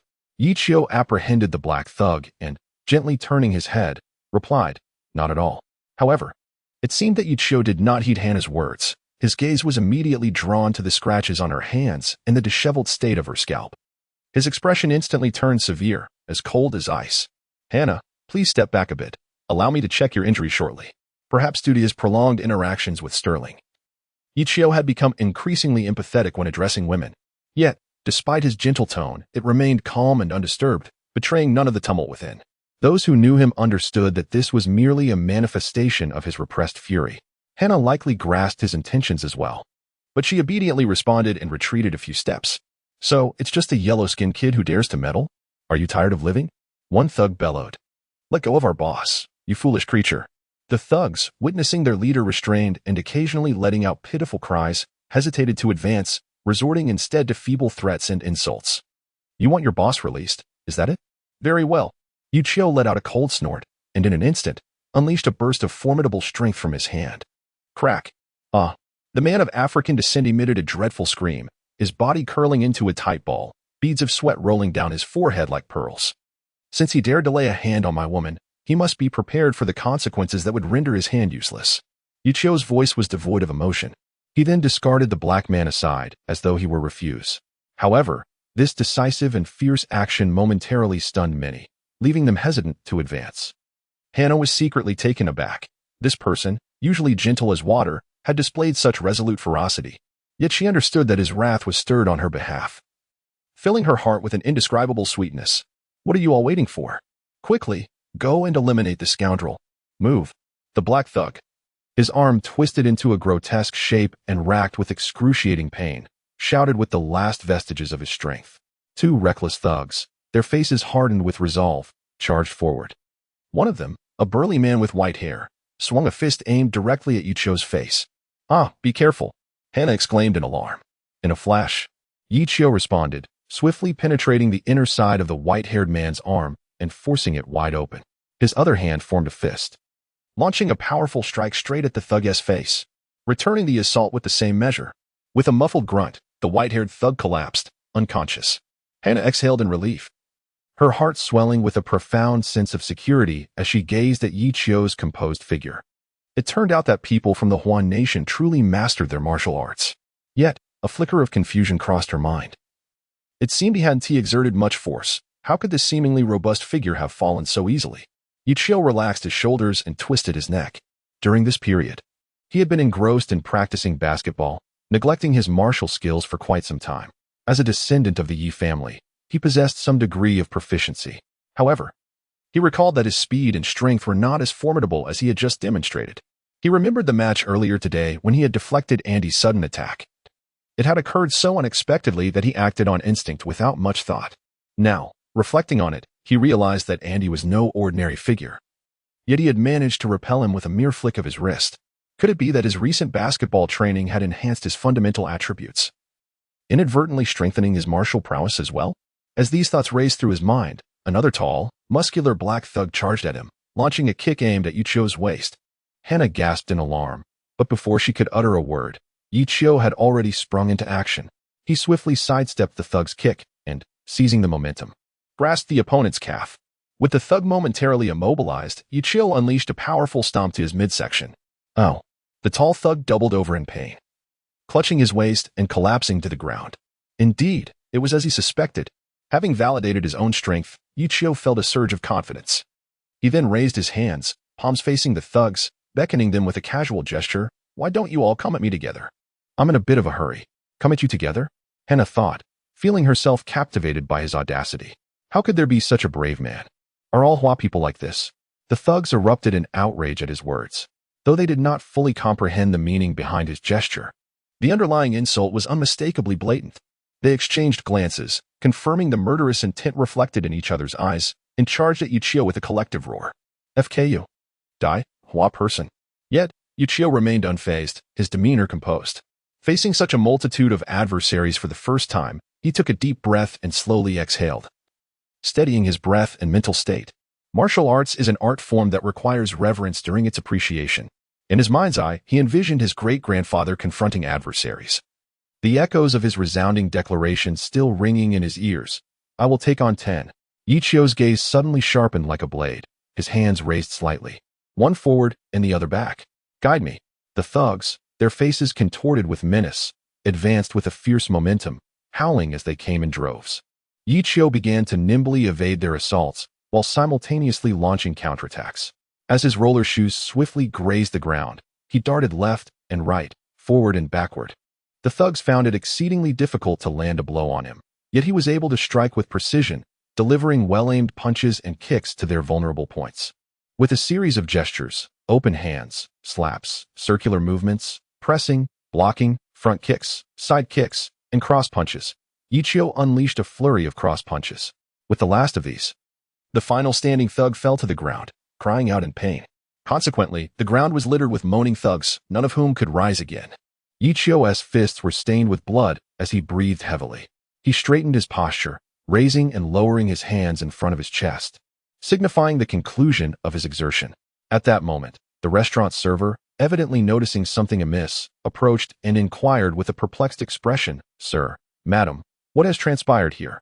Before Ye Qiu had the opportunity to speak, Hannah stepped forward and stated, "It is as follows. This group of ruffians, upon seeing me, became overly familiar and attempted to lay their hands on me. It was this dashing gentleman who intervened and halted their advances." The waiter, upon hearing this, furrowed his brow and replied, "Shall I contact the police to handle the matter?" Upon hearing this, Ye Qiu could not help but smile bitterly. He had enjoyed the moment. yet it seemed he had stirred up trouble. At that moment, upon hearing the word police, some of the ruffians began to struggle to their feet, assisting their companions in a hasty attempt to escape. Under the astonished gaze of Ye Qiu and the waiter, the gang vanished in no time at all. Surely, there was no need to call the police now. Hannah smiled triumphantly and pulled the somewhat bewildered Ye Qiu into the car. Chapter 73, Dave McNeil. The day following the match, in the morning, at Stanford University's Bellerive Stadium, within the players' meeting room. After reviewing the game footage, "I invite everyone to share their thoughts," Brandon announced as he pressed the pause button on the projector, looking around the room. At that moment, an assistant coach raised his hand and stood up, glancing through his notes. From the game video, it is evident that our next opponent, California State University, Northridge, is a team exceptionally skilled in defense. Apart from Arizona, other teams typically struggle to score more than 60 points against them. They excel particularly in zone defense, with every player, from starters to substitutes, demonstrating solid defensive fundamentals and effective support.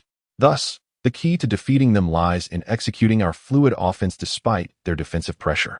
As for their offensive capabilities, we might want to consult our team's playmaking core, Ye Qiu, for his insights. The assistant coach closed his notebook, smiled, and tossed the ball to Ye Qiu before sitting down. Brandon nodded in acknowledgement and then turned his attention to Ye Qiu. "Ye, what are your thoughts on Northridge's offense?" Instantly, all eyes turned to Ye Qiu, who merely wore a slight smile, as if savoring some delightful memory, seemingly oblivious to Brandon's inquiry. Brandon's expression shifted from sunny to cloudy. Although this lad was a core player, his frequent distractions during crucial tactical meetings were troubling. Audrey also furrowed her brow. It appeared Ye Qiu had not returned the previous night and had come straight to the meeting this morning. Where had he been last night that left him in such a reverie? Seeing this, Sterling could only shake his head in resignation. Truly, he was a handful. He gently tapped Ye Qiu on the back and whispered, "Ye, the offense." Upon hearing this, Ye Qiu instinctively replied, "The offensive is remarkably fierce and overwhelming." "Overwhelming?" Brandon remarked. Perplexed, "Do you genuinely believe that, Ye?" "I find the intensity of Billing's attack rather mediocre." Audrey shot him an exasperated glance, noting that he was hardly paying attention to the meeting. Upon hearing this, Sterling displayed a peculiar expression on his face.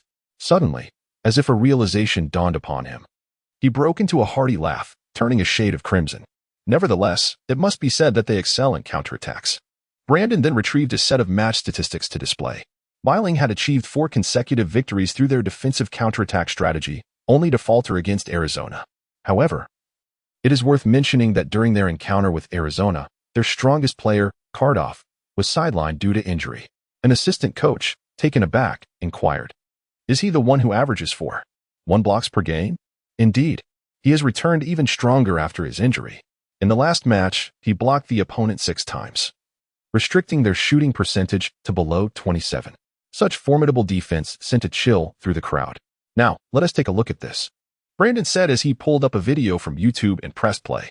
The footage showcased Cardoff executing several spectacular blocks and dunks. During a post-match interview, he audaciously proclaimed his intent to limit Stanford's score to below 50 points, while boldly asserting that he would make Ye Qiu question his very existence. Humph. Such bravado. Frank clenched his fists and slammed the table. Exactly. The group displayed traces of indignation on their faces. "Boss, you must show him what you're made of," Oliver exclaimed, springing to his feet and turning to Ye Qiu. Ye Qiu pondered for a moment before responding with a smile. "This is quite understandable, as our rise has been remarkably swift, and many teams still view us through the lens of the past." To numerous observers, our recent victories in the last couple of matches seem to possess an element of fortune. Nevertheless, given this perspective, this upcoming match presents an opportunity. Ye Qiu, having spoken, slowly rose to his feet, articulating each word with resounding clarity. "This is an opportunity to demonstrate before everyone that we are a top-tier team. Next, I have a straightforward training plan. In Florida, on Royal Palm Avenue, within the Grand Palm building, a tall, impeccably dressed middle-aged man with golden hair paced back and forth in a spacious office, his brow furrowed, exuding an undeniable aura of authority. The man, in his early 40s, bore a slight resemblance to Martin McNeil. Recently, he had been troubled by the impact of a new type of glow stick on their family's flagship product, the multicolored glow stick. Although the current influence was minimal, his intuition warned him that if this product were allowed to flourish unchecked, it would inevitably threaten the market share of their primary offering. At that moment, A strikingly attractive female secretary knocked and entered to report. Mr. Dave, we have clarified the origins of the Ye glow stick. Without turning around, the man, referred to as Dave, replied, proceed. The Ye glow stick is a product launched by a company named Finger Technology, which is currently their sole offering. The supplier for this company is a Chinese enterprise called Jiangwo Electronics, providing materials that primarily consist of glow sticks featuring a new type of motherboard. Upon hearing this, disbelief flickered in Dave's eyes as he fixed his gaze on the secretary and asked, "Is it the company owned by Ye Jiangwo?" "Indeed," she confirmed. Dave's expression shifted between contemplation and irritation before he coldly chuckled. I invested considerable effort into my last scheme, yet Ye Jiangwo did not face immediate bankruptcy. These Chinese individuals are like centipedes, alive even when seemingly dead. Very well, I shall seek another opportunity. It is merely a small factory. Just an ant that I can crush at any moment. Please continue. With a casual wave of his hand, he dismissed her concerns. The secretary nodded and continued. The legal representative of Finger Technology is indeed Ye Jiangwo's son, named Ye Qiu, who is currently a sophomore.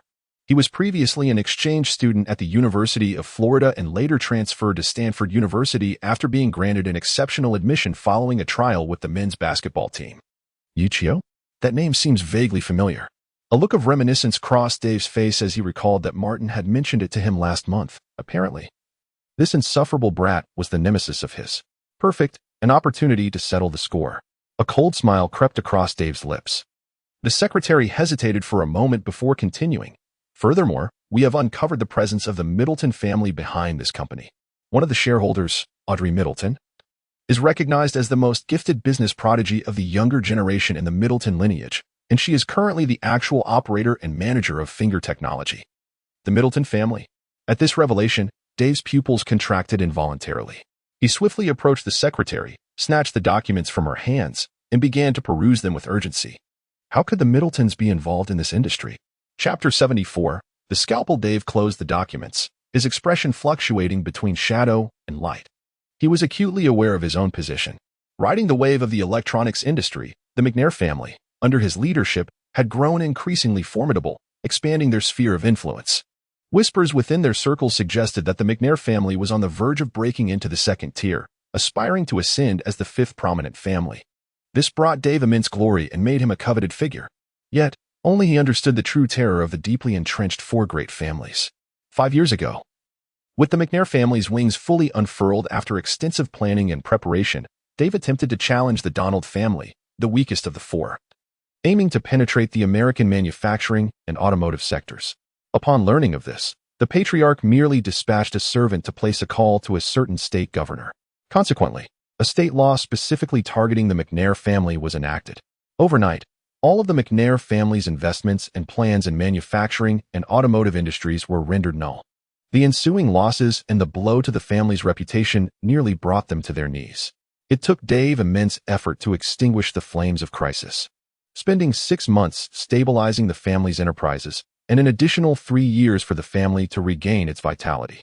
In the aftermath, the servant had only sent him an email containing a single word, warning. This minor warning had nearly led the family to catastrophe, severely wounding their vitality. Dave understood that the adversary had indeed shown restraint. Otherwise, with their capabilities, obliterating the family would have been but a fleeting moment's task. Thus, even with the family's recent growth and current prominence, Dave would not be so arrogant as to believe he could challenge the four great families head-on. Rubbing his temples, Dave instructed, "Issue an announcement. All channels will see a 10% reduction in wholesale prices. For clients who have already made purchases, greater subsidies will be provided for future orders." "Understood, Mr. Dave." The secretary, somewhat perplexed, nonetheless nodded obediently. Just as she was about to turn away, she received a phone call. Her expression shifted dramatically as she listened. And upon hanging up, she cautiously remarked, "Mr. Dave, the Ministry of Commerce has just informed us that over 80 universities and 50 professional teams have actively requested." "Requested what?" A sudden pang of foreboding struck Dave. "They wish to terminate our long-term supply contract for the multicolored glow sticks." Before the secretary could finish her sentence, Dave slammed the documents he held onto the floor, causing her to step back in shock. "A bunch of fair-weather friends. Go tell them that if they breach the contract, our legal team will pursue litigation against them, and they shall be liable to pay triple the deposit as penalty."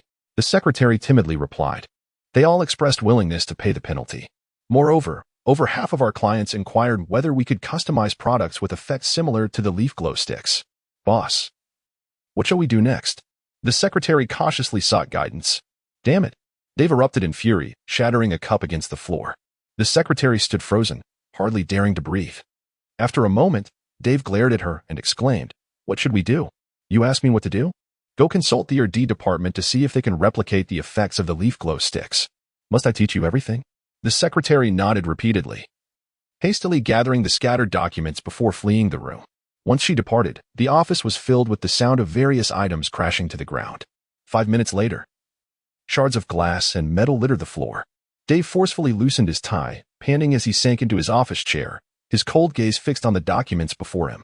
Ye Qiu, that you've managed to resurrect yourself by clinging to the Middleton family. If you think you can turn against the McNair family, you are gravely mistaken. Ye Qiu, we shall see. Crash. A 3-point shot ricocheted off the rim. Ye Qiu remained indifferent, swiftly retreating on defense while adjusting his position along the perimeter. Observing this, the assistant coach retrieved another ball from the rack and passed it to Ye Qiu.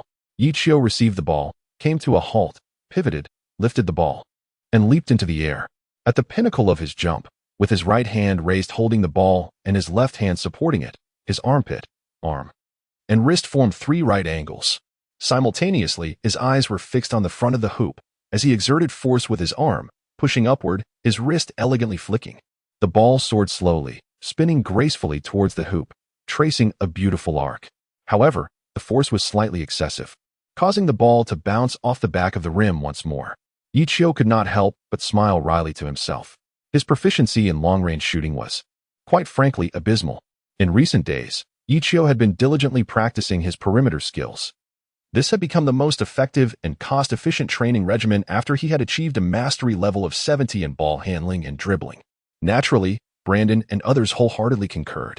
Ye Qiu's ball control is astonishingly exceptional, complemented by his impressive dribbling skills.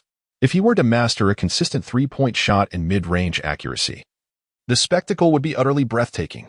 Consequently, Brandon arranged for 2 assistant coaches to train alongside Ye Qiu, which left Isaiah, who had to retrieve his own basketballs after shooting, filled with envy. However, unlike Isaiah, Ye Qiu did not engage in shooting practice based on his previous foundation.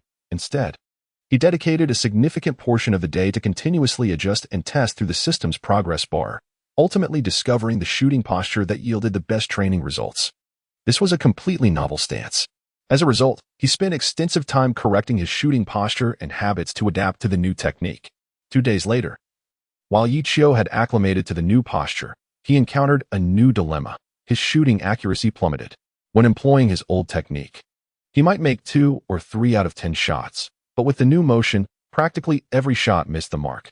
If it weren't for the progress bar on the system panel steadily increasing, he would have doubted the efficacy of training with this new posture. Nonetheless, he chose to place his trust in the system. He understood that shooting training differs fundamentally from ball control and dribbling. It was a process of completely eradicating bad habits and cultivating the correct shooting feel. As the saying goes, one must break before they can establish. Any incorrect or non-standard detail in movement could taint muscle memory, becoming a ceiling for precision and stability in the later stages of development. Patience is key. So Ye Qiu diligently strived to perfect his shooting form with utmost precision. On the other side of the court, Frank, Isaiah, and other players were engaged in their own training regimen, also assigned by Brandon. They dedicated half of their time to their respective specialties, while the other half was spent on collective training focused on passing. This passing training method was not devised by Ye Qiu, as he had already reached full proficiency and could not discover any new passing techniques. Instead, it was formulated by head coach Brandon and training master Bai Qiuan. The approach was straightforward. After Bai Qiuan taught everyone several fundamental passing techniques, Brandon instructed the players to engage in competitive drills centered around passing. Under conditions that either prohibited or minimally allowed ball control, players could only score through passing, shooting, layups, or dunks. Ye Qiu participated in the collective training for only half an hour each day, which was also Brandon's intention. Even without Ye Qiu, he hoped the team would exhibit fluid, artistic passing. As he observed the training, a glimmer of excitement shone in Brandon's eyes.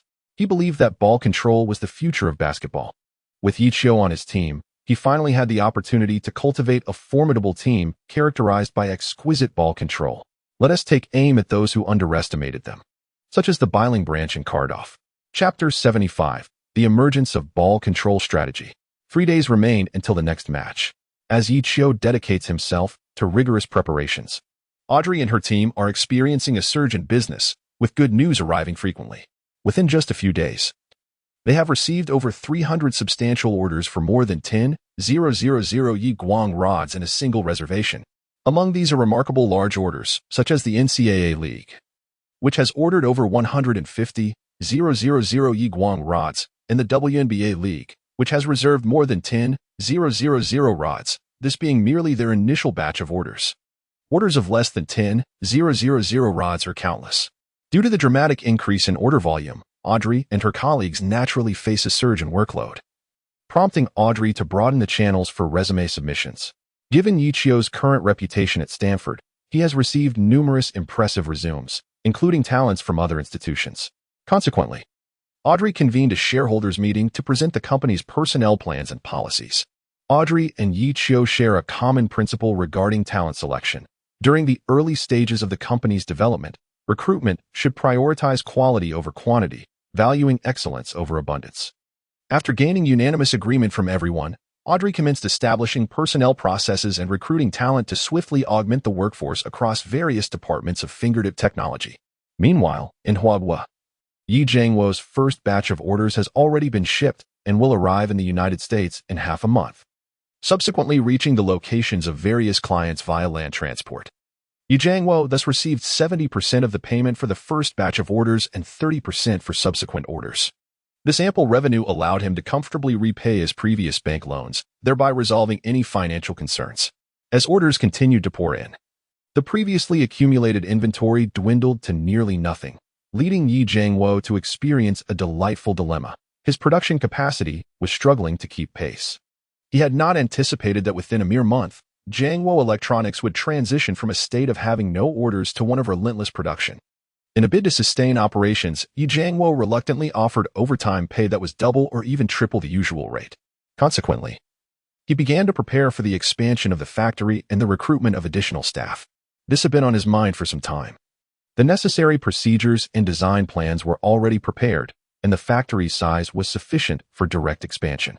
Given the extraordinary infrastructure capabilities and abundant human resources in Huaguo, as long as funding was secured, these issues could be easily addressed. Within less than a week, the first phase of the factory expansion project for Jiangwo Electronics commenced, with the second phase already outlined in design plans. Simultaneously, Ye Jiangwo, with foresight, began scouting locations for a second factory. Additionally, due to the surge in order volume, the workload for Carl and Gracie in programming had significantly increased. Although they had recruited some capable students from Stanford's computer science department, their numbers were insufficient compared to the skyrocketing business demands. Continuing in this manner was not sustainable. Therefore, Carl proposed a next-generation technical architecture. Under this new framework, the following could be achieved: a visual front-end interface for designing lighting effects, thereby replacing the manual programming conducted by the technical department, allowing anyone to create lighting designs without the need for programmers. The designed effects could be remotely coded and dispatched in bulk, eliminating the need for individual wiring. This would significantly reduce the manpower required for code deployment. The new architecture was highly appealing, but it required at least a month of dedicated research and development from Carl and Gracie. The dilemma arose. Both were currently overwhelmed with complex programming tasks related to orders, leaving them no time to develop the new architecture. In response to this challenge, Audrey proposed a brilliant idea: to establish an independent computer team in Huaguo. Carl and Gracie would primarily focus on the development, upgrading, and maintenance of the core technical architecture, while the specific programming of customized effects and code deployment would be entrusted to the Huaguo computer team. This proposal garnered widespread admiration and approval, even earning Carl's deep respect, as it exemplified the principle of separating operations from research and development in software engineering. Meanwhile, Ye Qiu recalled a group of particularly suitable candidates, his classmates who had exchanged from Huaguo Institute of Technology to the University of Florida. Last time, Ye Qiu had them assist Carl with code deployment. Among them was a student named Wu Xiaowei, who is exceptionally reliable, possesses solid technical skills, and demonstrates a strong sense of responsibility, along with some organizational leadership abilities. He is particularly well-suited to be the initiator of this independent computer team. Ye Qiu promptly reached out to the other party, expressing his intention to collaborate. Wu Xiaowei, a person with a profound pursuit of technology, found an immediate resonance with Ye Qiu upon their meeting. During Ye Qiu's last visit for assistance, he was profoundly impressed by Carl's extraordinary architecture and charisma, harboring a deep admiration and a desire to engage in further discussions about this technological domain. Unfortunately, with his imminent return to his home country, the likelihood of future interactions seemed bleak. However, now that the opportunity had presented itself, why not seize the moment? Ye Qiu indicated that Finger Technology would provide initial funding and equipment support in exchange for a minor equity stake, while the two parties would subsequently collaborate through a software service model. Student Wu would take the responsibility of assembling classmates willing to join, thereby forming a startup team. He also suggested that they should coordinate with Carl before their return to their home country, allowing Carl to guide them hands-on in custom programming, thus alleviating some initial communication costs associated with remote collaboration. As time passed, amidst the rigorous training sessions at Stanford and the diligent business endeavors of the company, moments slipped away. On the morning before the competition, Ye Qiu trained alone, and with a satisfying swish, he successfully made a three-pointer. Elated, he continued to move, retrieving the ball for another shot. Over the course of these 5 days of training, his three-point shooting improved from 50 to 56, his two-point shooting from 50 to 53, his speed from 66 to 68, his defense from 56 to 58, and his stamina from 57 to 58. Although the overall progress was modest due to the limited time frame, it represented the utmost he could achieve. What delighted him even more was the improvement in his shooting touch and accuracy following a change in his shooting form. He was confident that with further training, a qualitative breakthrough was imminent. Meanwhile, on the team front, the effects of the recent ball control training were remarkably evident. During a training session yesterday afternoon, Ye Qiu was pleasantly surprised to discover that, even without his direct involvement, the team could execute some commendable plays and clever passes. Once he joined in, their style of play became even more fluid and seamless. Observing Brandon's triumphant demeanor, Ye Qiu couldn't help but smile. It seemed that Stanford's possession-based game was beginning to bear fruit, just waiting for the opportunity to be validated on the court. Chapter 76, A Resounding Slap. On February 23 at 3 p.m., the Stanford University team bus slowly entered the gates of Northridge Secondary School. This time, they were on the road for an away game, marking Ye Qiu's first experience in such a setting. As Ye Qiu and his companions emerged from the players' tunnel, guided by Brandon, they were immediately enveloped by the fervent enthusiasm of the fans. The supporters flanking the tunnel greeted them with loud taunts, urging them to return to Stanford. Meanwhile, the spectators in the stands fervently rallied behind their home team, their resounding cheers and chants cascading like a tidal wave, momentarily drowning the entire stadium in a cacophony of sound. The fierce spirit of Biling was palpable, with a multitude of greetings emerging from the throngs of over 10,000 spectators, many of which were shockingly vulgar. In such an away game, Ye Guangbong found himself bereft of his usual support, compelled to withstand the pressure from the opposing crowd with inner resolve. Frank and Isaiah, witnessing the scene, could not help but change their expressions in response. Ye Qiu also helplessly shook his head. Today he has personally experienced the mentality of his previous adversaries. But what does that matter in comparison to the disdain, contempt, and humiliation that Ye Qiu had endured in the past? Such an atmosphere in the away game was merely child's play. As they arrived at the players' bench, Ye Qiu instinctively picked up the tactical board, and Frank and the others gathered around him as a matter of habit. Ye Qiu opened a tactical map, intending to make arrangements. When he noticed the expressions of his team members shift slightly, their gazes fixated intently on the opposing side, Ye Qiu felt a twinge of confusion and instinctively turned his head. Before him stood a towering Caucasian man, approximately 15 meters tall, with a robust and imposing physique, who regarded him with a mocking gaze. This must be the formidable interior player, Kardov. Upon noticing Ye Qiu's glance, Kardov brazenly flashed him a sneer, raised his middle finger, and then made a slashing motion across his throat. Ye Qiu's gaze sharpened. The look in the other person's eyes was one he had encountered before, reminiscent of Martin McNeil's gaze directed towards him. Old grievances and new enmities surged within him, yet Ye Qiu merely smiled faintly, choosing silence while casting a menacing glance at Kardov. The burly man noticed, his smile faltering, but he waved dismissively and turned away. This scene did not escape the watchful eyes of several onlookers, igniting a fervor among them. Return to Stanford, you computer nerds. Don't come crying to your mothers later. You pitiful beings. Today you shall face a crushing defeat. The chorus of jeers and boos rapidly intensified. Ye Qiu slowly turned around, and the onlookers witnessed him tear the paper from the tactical board before casually discarding it aside. In the midst of their bewildered gazes, Ye Qiu clapped his hands and smiled at everyone, declaring, "Today, I do not intend to devise any opening tactics. Upon reflection, I find it unnecessary. What we must do now is to take the court directly and deliver resounding slaps to the faces of the 10,000 spectators. The louder, the better." Upon hearing this, the team members turned their attention to Ye Qiu's eyes. Their leader from Huagua, known for his humility and low profile, had never uttered such audacious words. Yet, there was no hint of turmoil in his gaze, as if he were merely recounting an impending reality. Those who knew him understood that Ye Qiu was angered, and the consequences could be quite severe. Such a calm, yet grandiose proclamation, combined with Ye Qiu's character, only heightened his charisma. An invigorating wave of excitement surged through the crowd, rushing to their heads. Yes, let us strike them a resounding blow.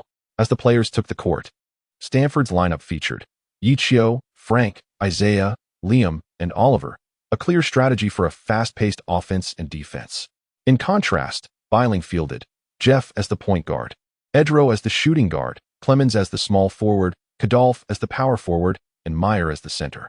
This was also Biling's standard starting lineup, characterized by robust and steady players, primarily focusing on a defensive ground game. At that moment, Brandon glanced around, puzzled as to why Biling's head coach, Reggie Chua, was absent. Upon inquiry, he learned that the renowned coach, who had previously led NBA teams, was hospitalized due to a recurring ailment, leaving assistant coach Lockery to take over. Upon receiving this news, Brandon couldn't help but feel a sense of delight. If that old man Reggie were present, this match might have posed some challenges. Now, however, he felt a sense of ease. As the match was about to commence, the jump ball was between Kadolf and Oliver. Kadolf shot a provocative glance at Oliver, who, however, was completely engrossed in the ball, oblivious to Kadolf's expression. Feeling disregarded, Kadolf's irritation flared, and he let out a cold huff. As the referee tossed the ball high into the air, Kadolf leaped with fervor, his hand reaching for the ball as if to pluck a star from the sky. Just as he touched the ball, he noticed a colossal figure descending upon him. Although Oliver was a fraction late, his astonishing vertical leap propelled him ahead, and he effortlessly knocked the ball from Kadolf's grasp, directing it towards Ye Qiu. Ye Qiu leaped into the air, seizing the ball with remarkable agility. He afforded Biling no opportunity to react. Before even touching the ground, he exerted force in midair, propelling the ball deftly forward. The basketball soared through the air like a comet racing towards its celestial destination. There, the spectators beheld Frank, who had inexplicably activated his speed, sprinting furiously towards the front court. Frank, already possessing considerable velocity, now, bolstered by his training in the art of guard and forward maneuvers, dashed like a wild stallion, effortlessly evading Biling's defenders. He took a couple of swift strides, caught the ball just before the key, and executed an unusual, yet powerful European step, culminating in a thunderous dunk. The score stood at 0-2. Stanford University had taken the lead with a spectacular long pass followed by a stunning dunk. Cardiff shot Ye Qiu a look of sheer frustration. Ye Qiu met his gaze, offering a subtle smile as he made a discreet gesture reminiscent of a throat-cutting motion. This provoked Cardiff, who, feeling a surge of anger, snorted coldly before turning to initiate the play. He passed the ball to Jeff. Just as Jeff intended to advance the ball past half court, he was intercepted by Frank, who had just scored. Jeff attempted to maneuver left and right, but Frank shadowed him closely, refusing to yield an inch. As the countdown approached the 8-second mark, Jeff, unwilling to take unnecessary risks, sought out Cardiff and passed the ball laterally. Unexpectedly, Ye Qiu emerged from behind Cardiff, intercepting the ball with decisive swiftness, thwarting Jeff's pass. Frank simultaneously sprang into action, prompting Jeff to hastily retreat on defense. Yet, in a 2-on-1 situation, Ye Qiu, while driving toward the basket, made a split-second decision to pass. Frank received the ball and effortlessly scored. The score stood at 0-4. Before the spectators could fully comprehend the unfolding events, Ye Qiu, in full view of the audience, raised his hand and mimicked striking himself 3 times across the face. It was as if 3 resounding slaps had been delivered to the faces of the fans. The crowd erupted in uproar. It was evident to all what had transpired. leading to an outpouring of harsh insults and boos that reverberated throughout the arena. The players from Biling wore expressions of grim discontent. Ye Qiu reveled in this sensation, relishing the feeling of being disliked yet utterly untouchable. In a word, exhilarating. Chapter 77. Basketball is a game of 5. Caught off guard by 2 consecutive plays, Lockley had no choice but to call a timeout. Although Jeff and Cardoff were infuriated by Ye Qiu's arrogance, they couldn't help but feel a sense of trepidation, if they had not misjudged. That move was indeed a steal from Card's vision, as Ye Qiu seized the opportunity when no one was watching. He cleverly utilized the bodies of Frank and Cardoff to obstruct Jeff's line of sight. He then urged Frank to advance, forcing Jeff to become lax regarding the passing lane, compelling him to make a pass. At that moment, Ye Qiu focused intently on Jeff's release of the ball and swiftly dashed forward to intercept it.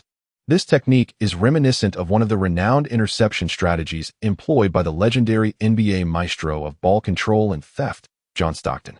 Although technically it may not be considered an extraordinary skill, it demands an exceptional understanding of the overall game, positioning, and keen observation. This exemplifies the remarkable extent of Ye Qiu's vision and insight. On the sidelines, at Biling, Lockley and the others meticulously devised their tactics. Yet Cardoff was too preoccupied to pay attention. His focus was solely on Ye Qiu and his companions across the court. He observed that the opposing team was not engaged in strategizing or discussing anything. They merely sipped water and wiped their sweat. Such behavior could only stem from either immense confidence or blatant disdain. Cardoff, seething with anger, felt helpless and resolved to reclaim his dominance on the court. After the timeout, neither side made adjustments, and Biling initiated the throw-in.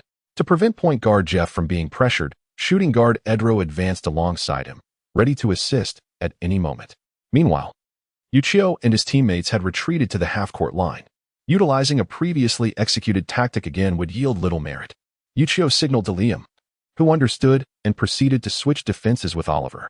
As Jeff crossed half-court, he noticed Cardoff already positioned near the paint, with Liam defending him. Thus, he confidently lobbed the ball to Cardoff. Cardoff received the pass, his back to Liam, and began to execute a post-up move.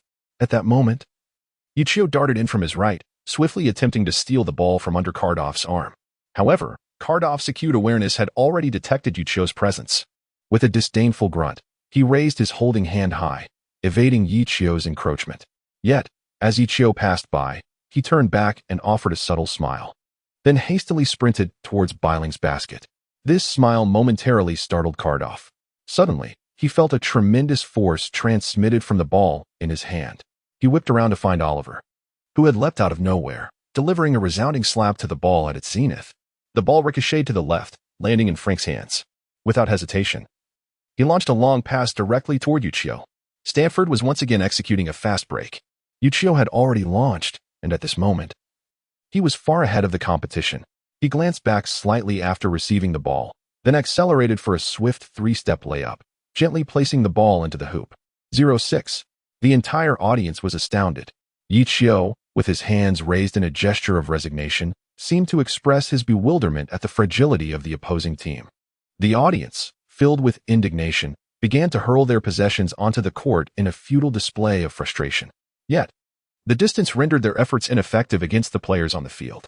Cardiff's expression turned ashen. The match continued. In the ensuing moments, it appeared as though Biling was ensnared.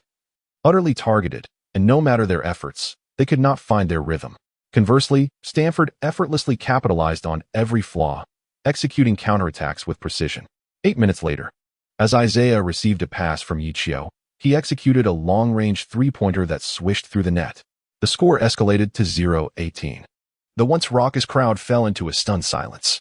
In the face of such a score, even the most boisterous spectators were rendered mute, replaced instead by a pervasive sense of despair and dejection. Beep. Rockley, his complexion pallid, called for a timeout. In the opening 10 minutes, Biling had yet to score a single point. The now subdued audience began to stir restlessly.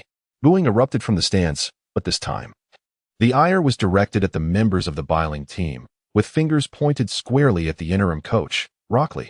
Discontent boiled over as spectators attributed the team's dismal performance to Rockley's poor tactical arrangements.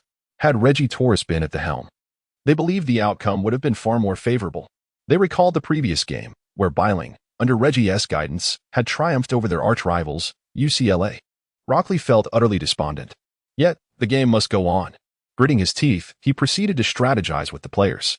As the timeout concluded, Biling made personnel adjustments, substituting 2 guards for 2 sharpshooters. Stanford, on the other hand, opted for a simple shift, resting the fatigued Ye Qiu and Oliver. In the ensuing minutes, Biling's offensive efforts began to show signs of improvement, gradually accumulating points following the introduction of the shooters.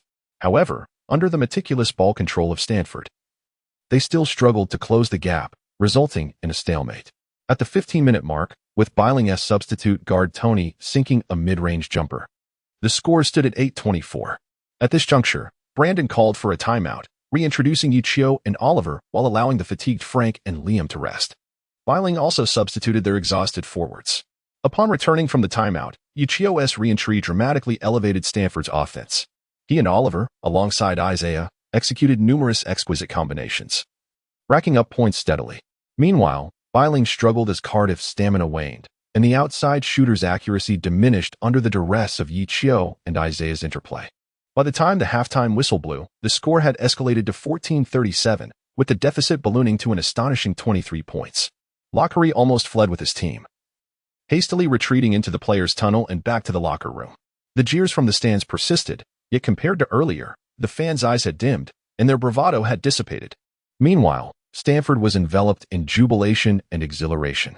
Brandon led the team into the locker room for a thorough debriefing, seeking to understand the reasons behind their remarkable performance. This may appear somewhat ostentatious, but truth be told, no one at Stanford had anticipated such a triumphant outcome. They were now effortlessly trampling upon Northridge, a team they had previously only aspired to emulate. A dreamlike scenario had unfolded before them. After careful analysis, Brandon reached 2 conclusions. First, that every player, including Ye Qiu, had significantly enhanced their individual skills following rigorous training. Second, that the recent focus on ball control and passing had truly united the team, achieving a synergy where 1 + 1 surpassed 2. After all, basketball is a game played by 5. Chapter 78, The Massacre. As the halftime intermission concluded, both teams resumed play with renewed vigor. Northridge made substantial adjustments to their lineup. Apart from Cardiff, the remaining 4 showed commendable mobility and shooting capabilities.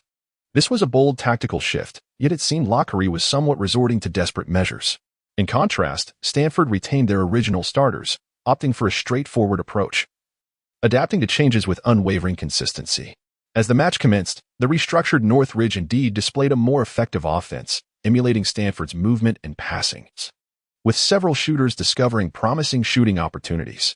However, due to the hastily assembled lineup, the lack of adequate cohesion and practice resulted in persistent minor errors, adversely affecting their scoring efficiency.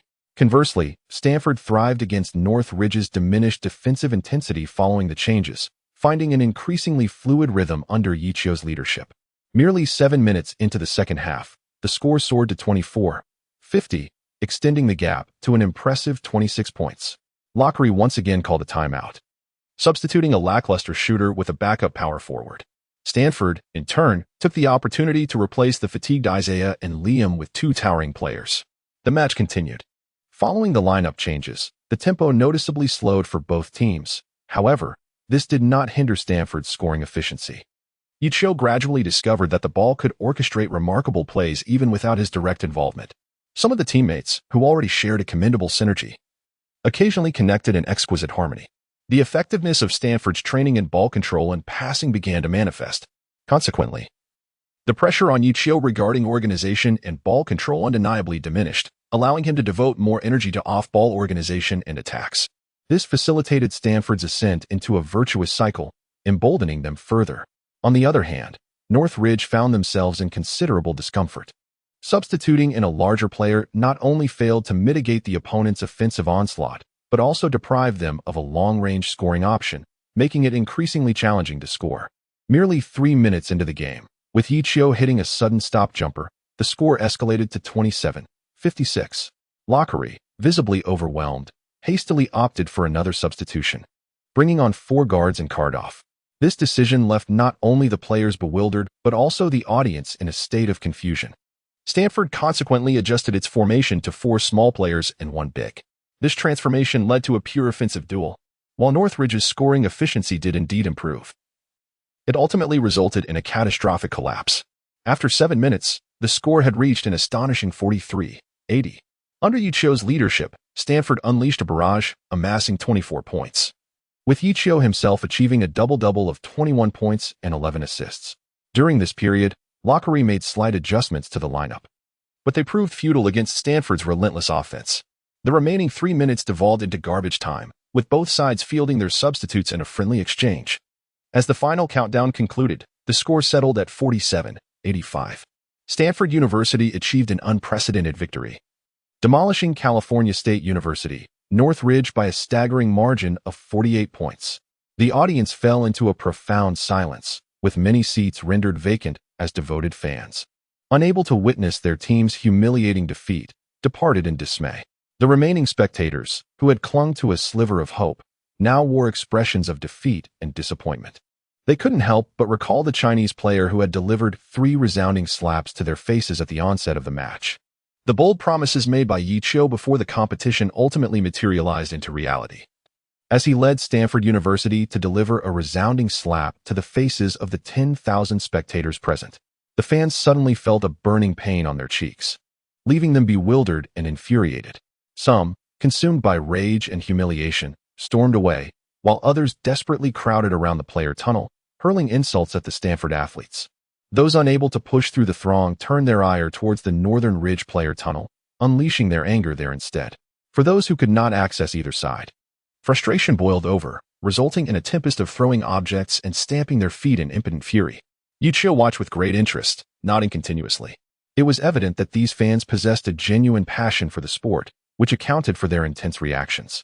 Upon returning to the locker room, everyone was filled with joy and exuberance, celebrating a significant victory while also proving their prowess. What could be more delightful than this? After the festivities, they prepared to shower and change before boarding the bus home. However, Ye Qiu pondered a question and then inquired of the group. In your country, have there been instances where fans, unable to accept defeat, intercepted the opposing team's bus? Upon hearing this, the atmosphere shifted. Indeed, such occurrences had transpired, not only in the NBA, but also frequently within the NCAA. At that moment, Liam timidly remarked, not to mention other schools, just here at Northridge. There were 2 incidents last year alone. I recall the last time, they lost by over 30 points. A collective gasp escaped the group. How fierce the school spirit was. The joy from their recent victory began to wane, replaced by a sense of concern. The exhilaration of delivering slaps earlier would likely be matched by the repercussions they might face later. Ye Qiu pondered for a moment before dialing Audrey's number. Shortly thereafter, Audrey entered the changing room, pushing a cart filled with pink garments. She instructed the players, change into these, and then follow me. Ye Qiu and the others exchanged bewildered glances, while Frank hurriedly stepped forward, unfolding a piece of clothing with a peculiar expression. Cheerleader uniforms? He inquired. Indeed. For the time being, these are all we could find. I also brought along some wigs. Enough of the chatter, quickly change, Audrey urged. Isaiah hesitated. Is it possible for us to wear something else? There is no time, Audrey replied, pulling out her phone to reveal a photograph. The image starkly depicted a throng of Northern Ridge fans, tightly encircling the Players' tunnel, unwilling to disperse. If we don't act swiftly, the Team's passage will be overwhelmed, and you can expect a beating. The players exchanged glances, and Ye Qiu couldn't help but smile wryly, asking, the vehicles outside are arranged, right? Yes, I've arranged several Buick vans. They're sufficient to take you back, she confirmed. What about Brandon and the others? As soon as the match concluded, the coaching staff left the stadium early and have already boarded the vans. How ungrateful, the players exclaimed in unison. Will you wear them or not? Audrey glanced at her watch, her brow furrowed. Ye Qiu glanced at the attire, gritted his teeth, and declared, let us wear it. A gentleman does not stand beneath a precarious wall. We shall change our clothes. With that, he boldly seized a set of garments and entered the changing room. Observing this, the other players engaged in a brief internal struggle, ultimately gritting their teeth and each taking a set of clothing. Before long, a rather voluptuous cheerleading squad materialized before Audrey's eyes. They appeared quite alluring, particularly Ye Qiu, who exuded a flavor of youthful innocence. Click. Upon witnessing this, Audrey could not help but smile, raising her hand to capture a photograph of the group. The players' faces flushed even deeper as they hastily donned wigs and masks. Thus, Audrey led them out of the passageway with an air of confidence. That was close. Had we boarded the team bus, we would have been unable to escape, Oliver remarked. Seated in the slowly departing business vehicle, gazing apprehensively at the besieged team bus outside, Ye Qiu and his companions were momentarily stunned, gazing at the encircled bus. Before quietly nodding in acknowledgement. Chapter 79. Kimball Walker at the Gamble Pavilion of the University of Connecticut. The countdown displayed 0000. While the scoreboard revealed University of Connecticut versus University of California, Berkeley, with the score frozen at 80-57. Clearly, this venue had just witnessed a match devoid of suspense. The stands erupted with fervent cheers as spectators raised their hands in a gesture of profound admiration, a unique celebration of UConn. On the sidelines, a petite figure, standing at 183 meters, squinted his eyes in satisfaction, relishing the celebratory display orchestrated by the fans. Facing the audience, he slowly extended his arms, prompting an even more frenzied chorus from the crowd, punctuated by the enthusiastic shrieks of exuberant female supporters. Kimball Walker, I love you. Walker, you are the MVP. Walker, sign this for me. At that moment, head coach Jim Calhoun approached, patting his shoulder with a grin. All right, Walker, hurry and change your clothes. I need to discuss Stanford's situation with you at the celebration banquet. Oh, the diminutive player, known as Walker, turned around with curiosity. This implied that Stanford had also advanced. As expected, Northridge was no longer their match. The foolish bravado of Card off on social media had only led to his own humiliation. Jim nodded, smiling. Can you guess the point differential? Haha, coach, since when did you become so cryptic? Let me think. I would estimate around 20 to 25 points. 30 isn't out of the question either. Jim, however, shook his head mysteriously, raising 4 fingers. The final score was 85-47, a staggering 48-point margin. Moreover, that Chinese player, Ye Qiu, similarly achieved a double-double with ease. Oh, Walker's eyes widened in surprise, followed by a glimmer of heightened interest. Despite Northridge's coach stepping down due to illness, their defense should not have been so vulnerable. They had fought their way from the brink of elimination to become a contender capable of challenging US. I must commend them. Impressive. Brothers, let us go change. We need to review their game footage in the conference room. My curiosity about this dark horse team is only growing. A fierce determination flashed in Walker's eyes. And with a wave of his hand, he led the group into the players' tunnel without a backward glance, his authority unquestioned. That rascal, Jim chuckled, shaking his head at the sight of his protege ignited with competitive spirit. Well, the celebration banquet will have to be postponed. Coach, we've at least secured a resounding victory. Although we are not discussing a celebratory banquet, surely we cannot be reduced to consuming instant noodles. Frank remarked with a furrowed brow as he gazed at the steaming bowl of sauerkraut beef noodles before him. I must say, I find this Chinese instant noodle quite delectable. Oliver exclaimed, slurping heartily, his face alight with delight. Indeed, the fusion of the flavor of Chinese sauerkraut with the richness of beef is particularly appetizing. Ye, do you have any left? I would love to have 2 more bowls, Isaiah inquired, stretching his neck towards Ye Qiu.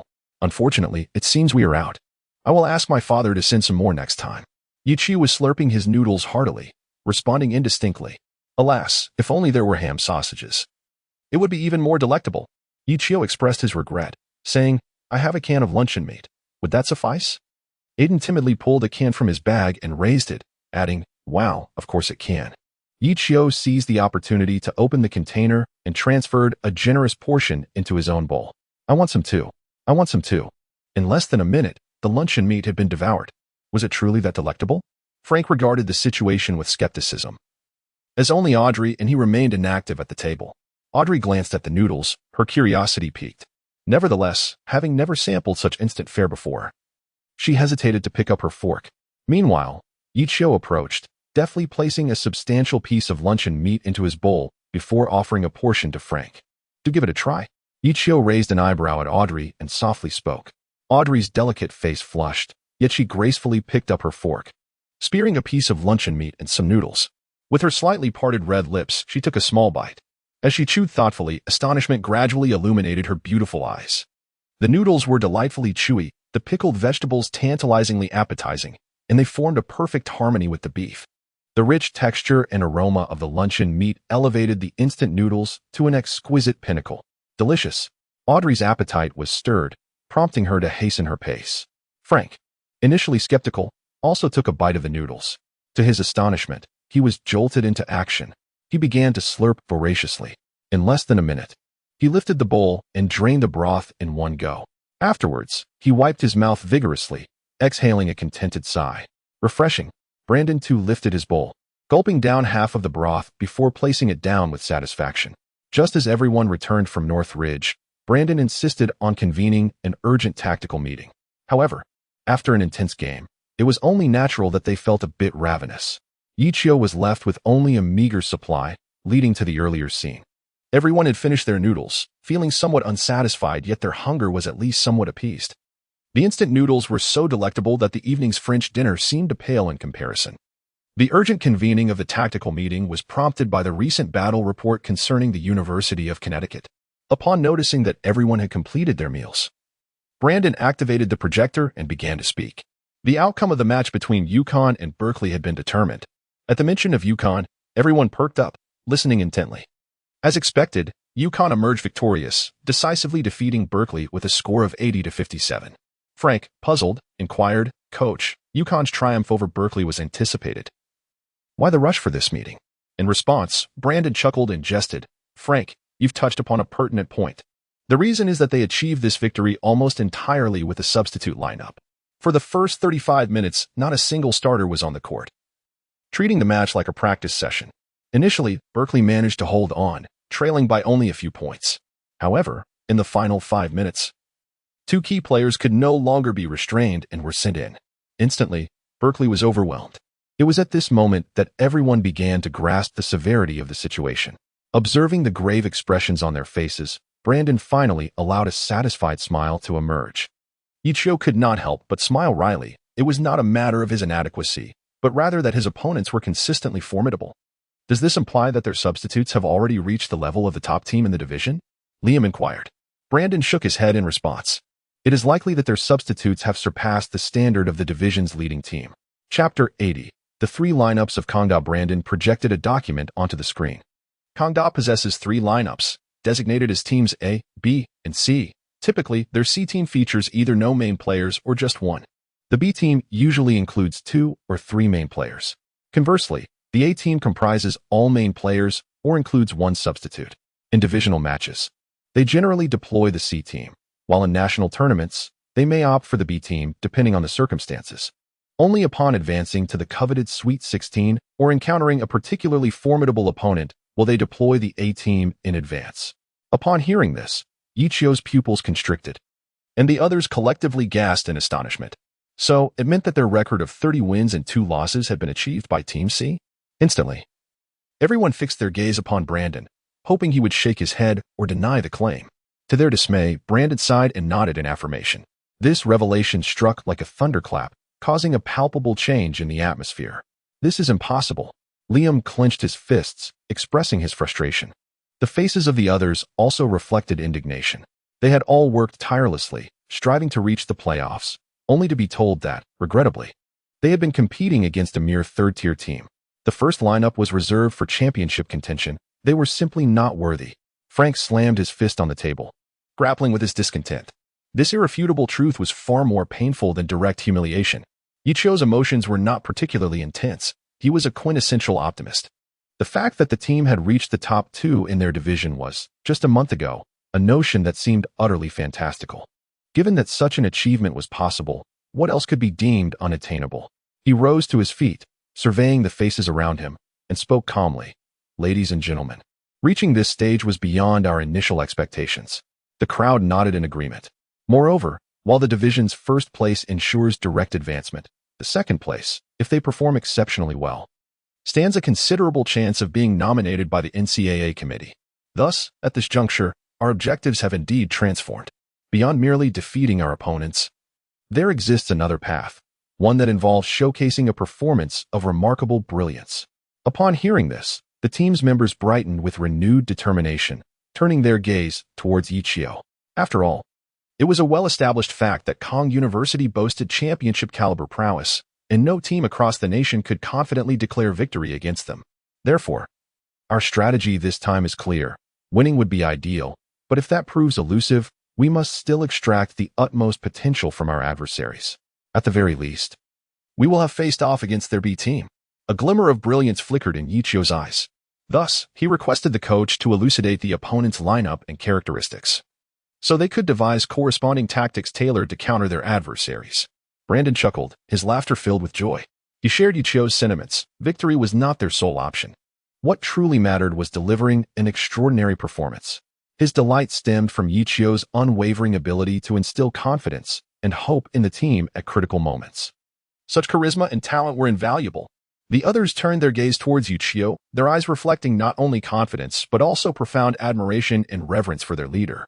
Ye Qiu sat down, suddenly sensing something profound, as he heard a chime resonate within his consciousness. Ding! System reward activated. The role of a leader within a team is always indispensable and irreplaceable. An exceptional leader consistently instills confidence and courage within the team during times of adversity. Furthermore, they are capable of providing practical solutions, guiding the team out of distress. Since the host embarked on the NCAA journey, he has repeatedly stepped forward, assisting the team in navigating perilous situations, earning recognition from the system. System reward. Under psychological attributes, leadership 10, rising to 60, confidence 10, rising to 60, team awareness 10, rising to 60, final comprehensive score 3, rising to 64. The system encourages the host to continue striving, leading the team, integrating with the team, and relying on the team to achieve dreams. As the system's notification sound ceased, Ye Qiu found himself momentarily dazed, taking a while to regain his composure. The unexpected nature of this system reward caught him off guard, leaving him pondering the implications of the increase in leadership attributes. Meanwhile, on stage, Brandon had already begun to introduce the personnel configuration of the University of Connecticut. There was nothing Ye Qiu could do but take his time to reflect later. The head coach of Connecticut is Jim Calhoun, also known as the King of Victories. Under his guidance, both the number of victories and the win-loss percentage of Connecticut rank first in the NCAA league. He led Connecticut to NCAA championships in 1999 and 2004.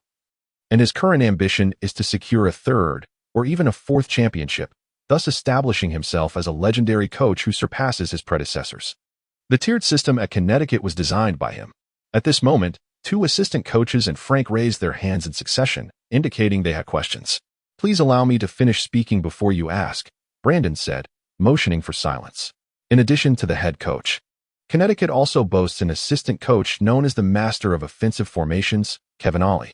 Kevin Ollie graduated from Connecticut and later played as a point guard for several NBA teams. After retiring, driven by his affection for his alma mater and admiration for Jim Calhoun, he returned to Connecticut as an assistant coach. During his playing career, he was renowned for his ability to orchestrate the team's offense, and as a coach, his style has become even more pronounced. Currently, the offensive formations at Connecticut are all products of his design and training. A hint of bitterness crossed Brandon's face. To be honest, with his capabilities, he could easily serve as the head coach of an NCAA team. Yet this individual willingly chose to be an assistant coach, which subtly reflects the deep-rooted heritage and strength of Connecticut. Next, the focus would shift to the player's situation. Upon hearing this, the audience straightened their posture with heightened seriousness. While the coaching staff undeniably plays a crucial role, it is the players that the opposing team currently possesses that truly define their strength. Foremost among them is their star player, Kemba Walker, standing at 183 meters and weighing 83 kilograms. His average statistics during the regular season reflect 18 points, 6 rebounds, 7 assists, 2 blocks, and 2 steals per game. However, his limited playing time during the regular season renders these figures less significant. In contrast, during the NCAA tournament, he boasts an impressive average of 21, 3 points, 9, 2 assists, 8, 4 rebounds, 2 blocks, and 7 steals per game. Everyone was astonished by the remarkable prowess of this 183-meter player. Although his regular season performance may not rival that of James Harden, his ability to achieve such statistics in the more demanding NCAA tournament is nothing short of terrifying. These figures, when placed alongside the elite players of the University of Connecticut, further underscore his formidable talent. In a tense atmosphere, Brandon shifted the presentation content to continue his introduction. Beyond Kemba Walker, the other key players from UConn are equally formidable. The shooting guard, A.J. Price, stands at 188 meters and weighs 88 kilograms, averaging 16, 9 points and 4, 8 assists over 27 minutes of play. He frequently leads the C team onto the court and is someone we must keenly observe. Frank could not help but swallow hard upon hearing this.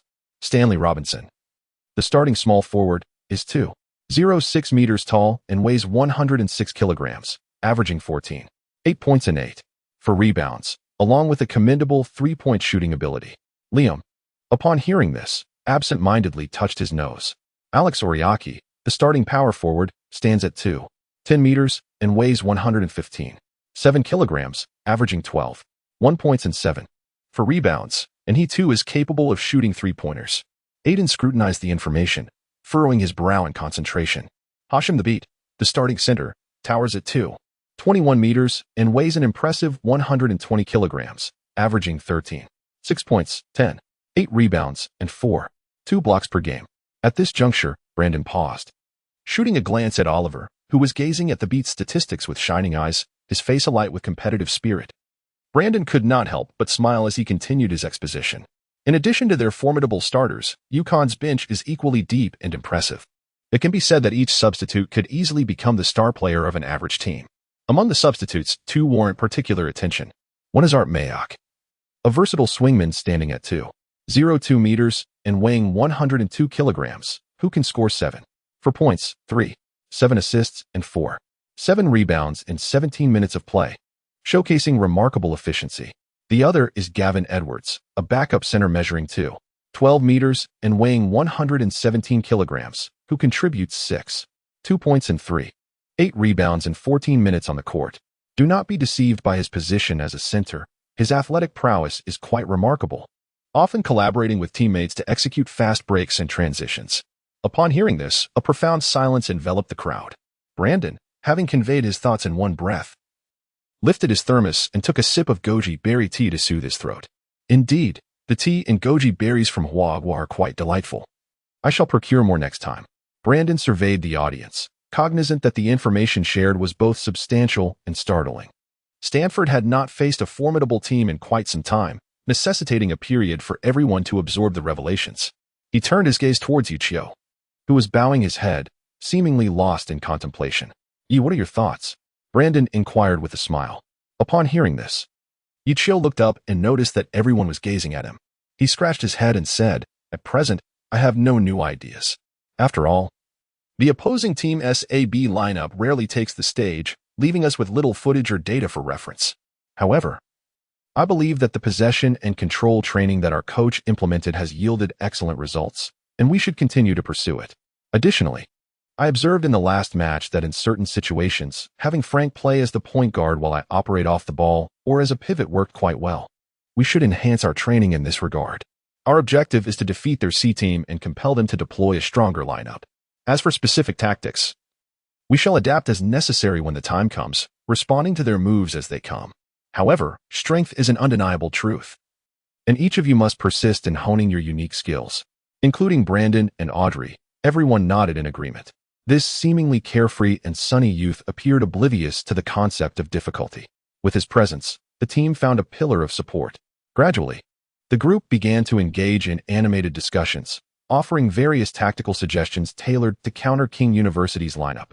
Ye Qiu raised his gaze towards the window, witnessing the sun's descent casting a golden hue throughout the conference room, rendering even the opponent on the projection screen somewhat indistinct.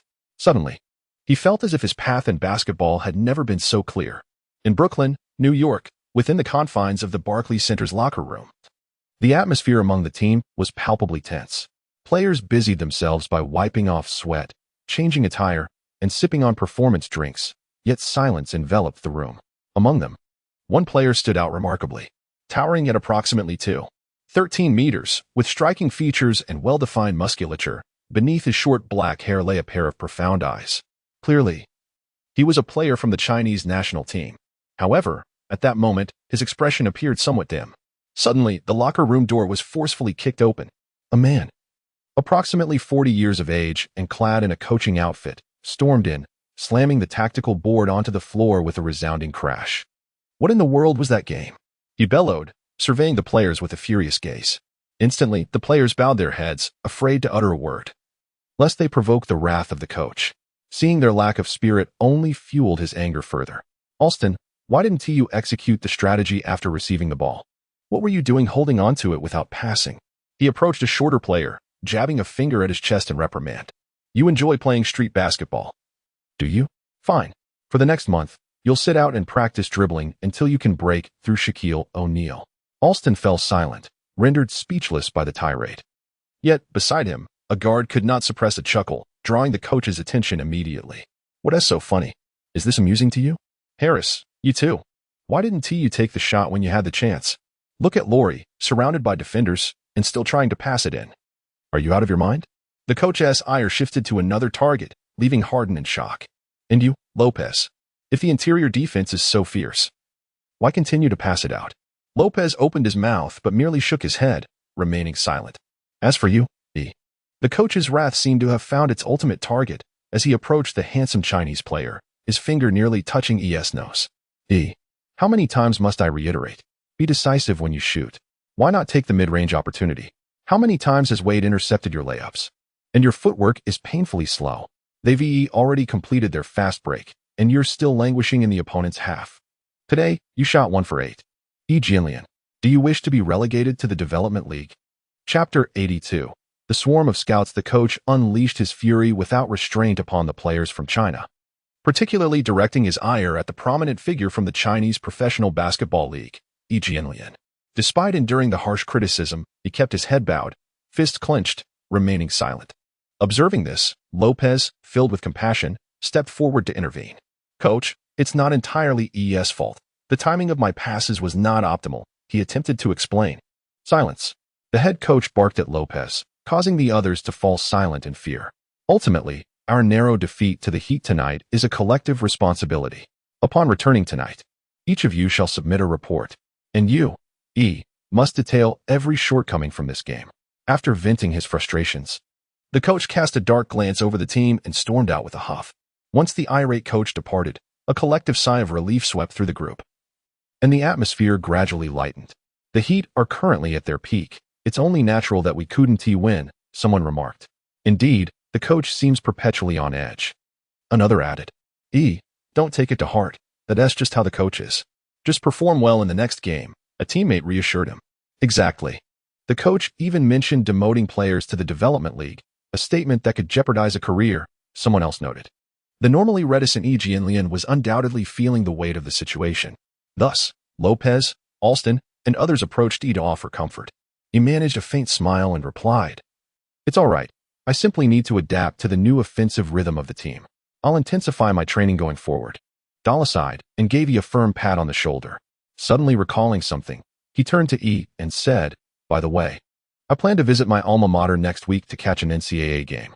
Since we have no commitments next week, would you like to join me? Watch a game? He inquired. Yes, it's the regional finals between Stanford University and the University of Connecticut. I never anticipated my alma mater would make it this far. It should be quite exciting. Oh, and there is someone you might find particularly interesting. Stanford was originally ranked 9th in the region, but they've miraculously advanced to the finals due to the addition of a newcomer last month. His name is Ye Qiu, and he is also from China. I've heard he possesses extraordinary passing skills. Dalla excitedly shared. Oh, there is a Chinese player in the NCAA? Even the usually reserved E couldn't help but show interest upon hearing this news. Yes, a native Chinese who was exceptionally recruited by Stanford. All right, I'll accompany you. In Oakland, California, at the Oracle Arena. Is this the young man from China you recommended, named Ye Qiu? Indeed, coach. A scout cautiously presented a dossier to the elderly gentleman before him, clasping his hands in respectful deference. The elder, clad in a coaching uniform and approximately 70 years of age, stood tall and exuded vitality. He took the document and began to peruse its contents with great care. Remarkably adept at orchestrating possession play, the player possessed an extraordinary talent for delivering sublime passes, which allowed the team's offensive rhythm to flow seamlessly. The more the elder read, the brighter his expression became, nodding continuously in approval. To connect a team as dismal as Stanford and lead them to the conference finals, challenging the likes of Cornell, was no small feat. The scout, upon hearing this, displayed a look of delight and tentatively inquired, Coach Nelson, does that mean when is their game against Cornell? The scout was momentarily taken aback, but then his heart soared with excitement as he exclaimed, on the afternoon of February 26th, at Stanford University's Beggar Gymnasium. The elder, known as Nelson, carefully tucked away the dossier and replied with a smile, Excellent. There are no matches during that period, and it's conveniently nearby. Please call Brandon for me. Let us attend the game together. Certainly, I will do so immediately. He responded eagerly. Ha ha ha, you old rascal, you're coming too? To catch up with old friends? Ha ha. I sense your ulterior motives. Ha ha, indeed. As long as you, Don Nelson, have spoken, I shall reserve a few seats for you. Very well, ensure your timely arrival. I shall treat you to dinner that evening. Within the confines of Stanford University's Castor Hall, Brandon hung up yet another call, letting out a weary sigh. Beside him, Sterling offered a gentle smile, saying, "What troubles you, my head coach? Is it not a good thing that NBA teams are showing interest in us?" Brandon shot a disapproving glance at Sterling. Sterling, don't feign ignorance. You know very well why these teams are here. It's one thing for Lopez to return to his alma mater, but now scouts from the Brooklyn Nets are following suit. Who doesn't he know they are in desperate need of a superstar point guard to unify their team? And the Kings, the Magic, and even old Nelson's Warriors, each one is calling, arriving in droves. They claim to be here for nostalgia and to catch a game, but who is unaware of their intentions? These teams are all constructed around a fast-paced possession style, particularly that old Nelson, who is clearly fixated on Ye Qiu. Observing Brandon's glum expression, Sterling couldn't help but chuckle. He remarked with a smile, "Coach, I sense you are quite fond of Ye Qiu." Brandon's face flushed with embarrassment, but then he adopted a resolute demeanor, lifting his teacup and retorting, "Yes, I am indeed reluctant to part with Ye Qiu. Who wouldn't he cherish such a gem of a player? He is only a sophomore, and our team's system has only just begun to take shape. He can still compete in the NCAA for at least 2 more seasons.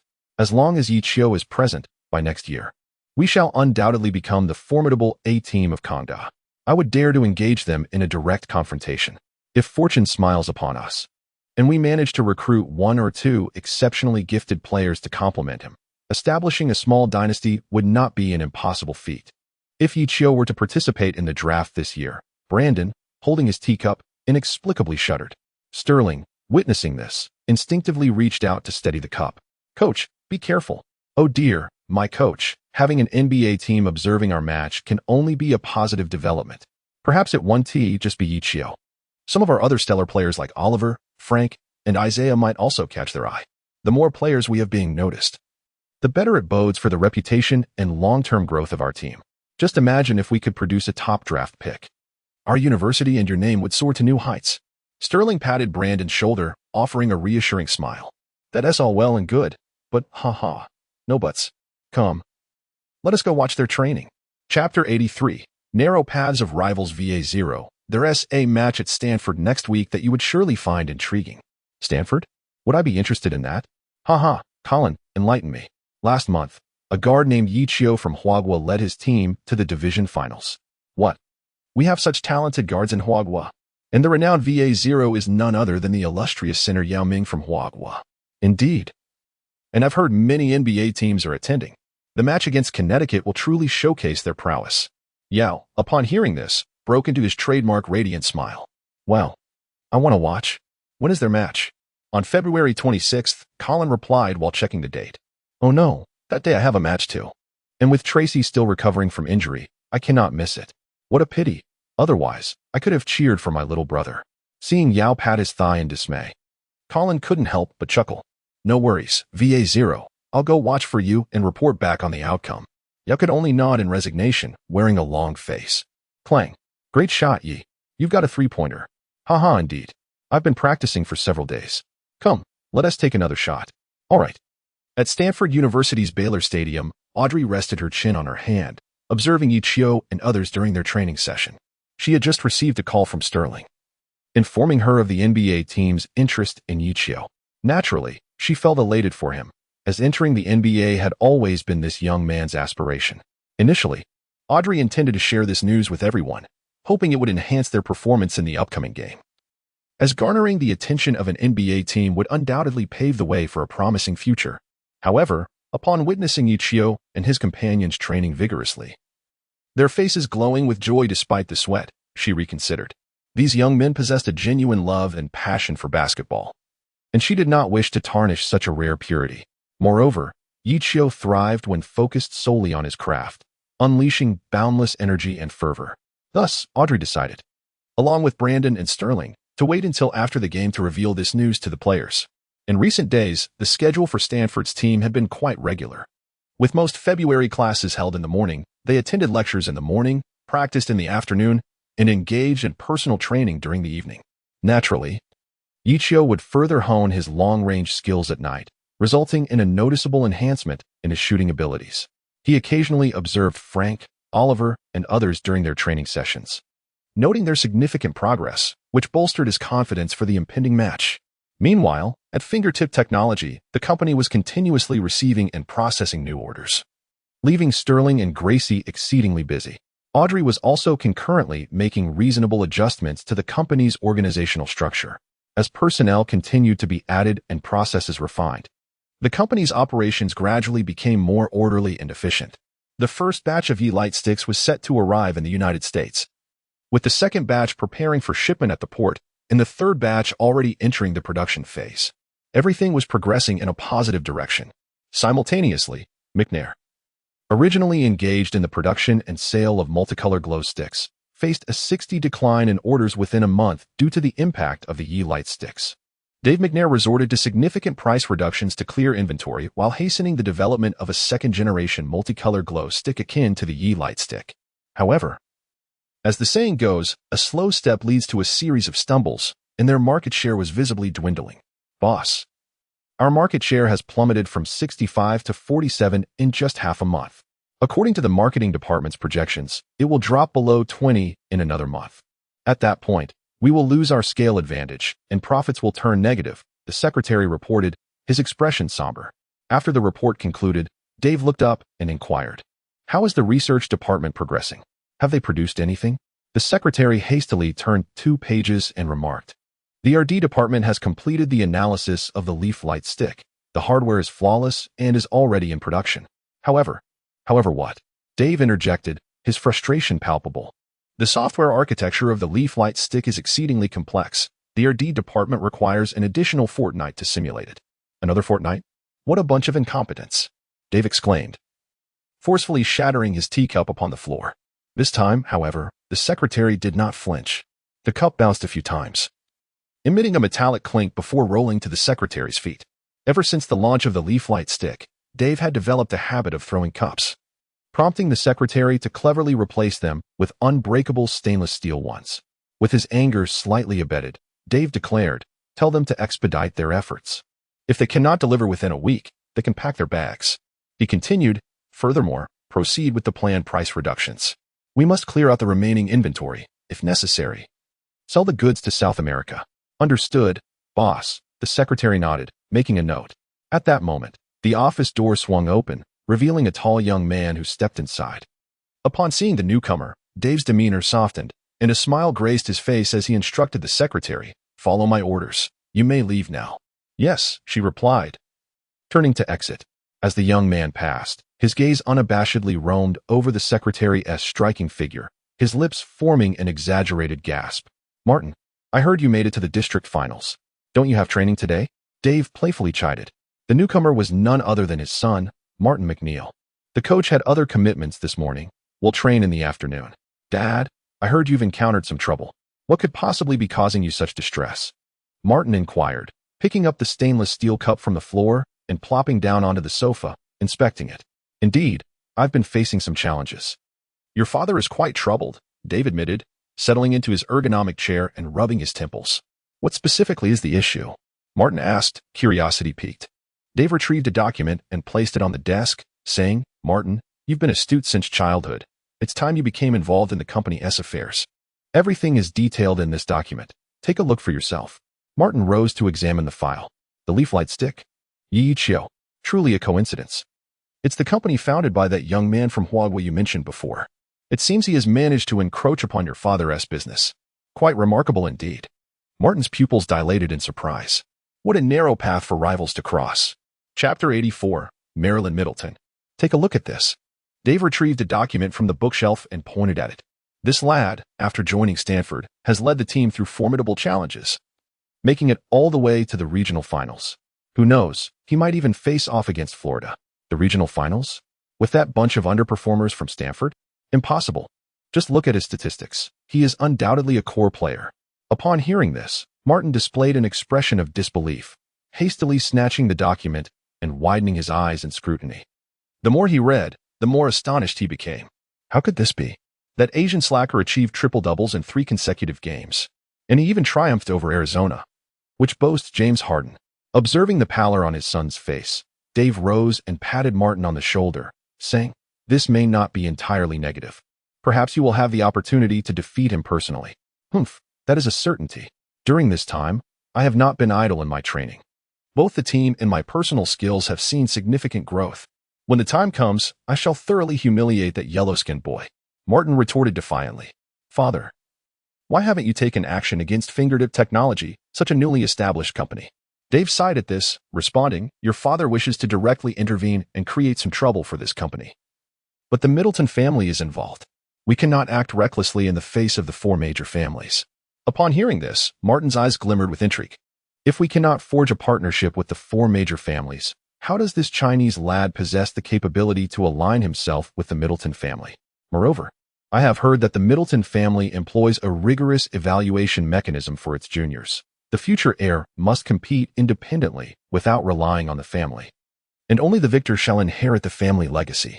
Therefore, Father, why don't we first investigate the status and circumstances of this woman named Audrey within the family, and simultaneously seek to understand their stance on this matter? Perhaps they are indifferent to it." Martin's eyes sparkled with enthusiasm as he spoke to Dave. Upon hearing this, Dave's face brightened. Indeed, this may not necessarily reflect the intentions of the Middleton family. It could merely be family members engaging in minor disputes externally. Furthermore, Audrey has a cousin who is her rival. If all else fails, we still have options. The more Dave pondered, the more promising it seemed. He couldn't help but pat Martin on the shoulder, praising, "Well done, my boy. You are already alleviating your father's burdens. Once you finish this season's games, spend less time chasing girls and more time at the company. Your father will guide you in the intricacies of business management." Upon hearing this, Martin initially displayed a reluctance. But soon, recalling the numerous striking female employees within the company, he nodded towards Dave. In the Rancho Mirage area of California, there exists an expansive estate exceeding 300 acres. This estate is adorned with numerous ancient edifices that exude the essence of the European Renaissance, reminiscent of the architectural elegance found in Stanford University's Castellan Hall. At the heart of the estate stands a grand structure, akin to a castle, encircled by other buildings like stars surrounding a luminous moon, clearly distinguishing itself in both size and stature as the main edifice of this vast estate. By the floor-to-ceiling windows of this principal building, a beautiful woman stands. Draped in an exquisite classical gown that radiates an air of mystery and grace, her emerald-hued eyes sparkling with intelligence. At first glance, she bears a striking resemblance to Audrey, sharing perhaps 6 or 7 similarities.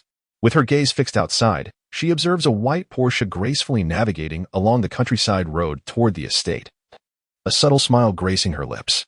At this moment, a middle-aged man, impeccably clad in a tailored suit adorned with a golden owl emblem at his collar, approaches her and bows slightly, saying, "Madam Marilyn, I have investigated the matter you requested.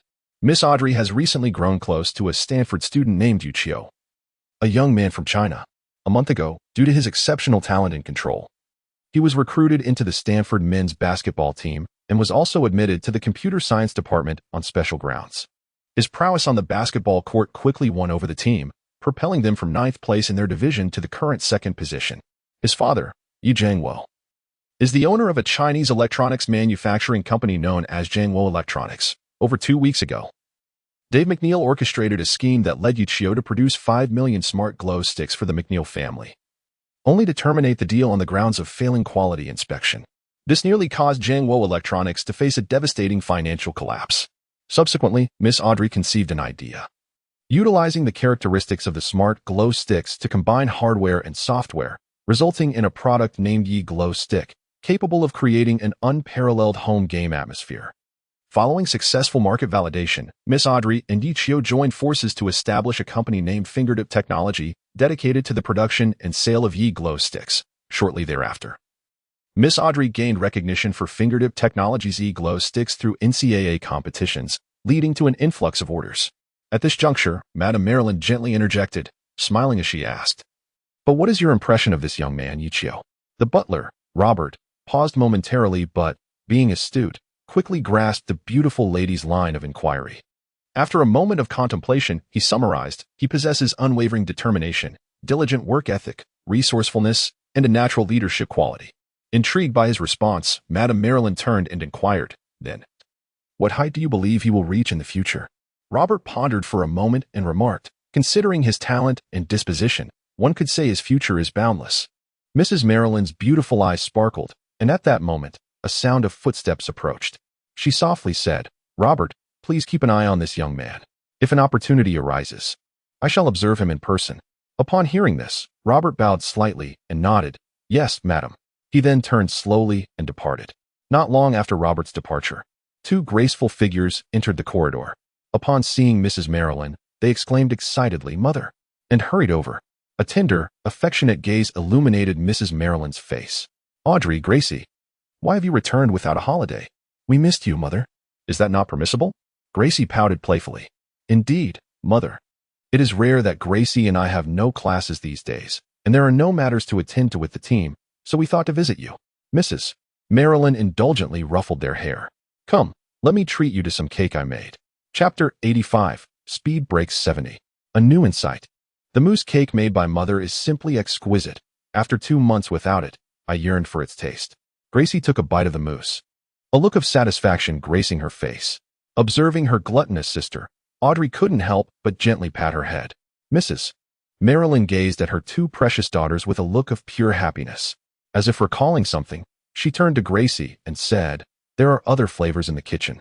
Gracie, go and fetch some more. You rarely return. You must savor your mother's culinary skills." Gracie's eyes sparkled with delight at the mention of different flavors. "I shall go immediately," she exclaimed, rising joyfully to dash toward the kitchen.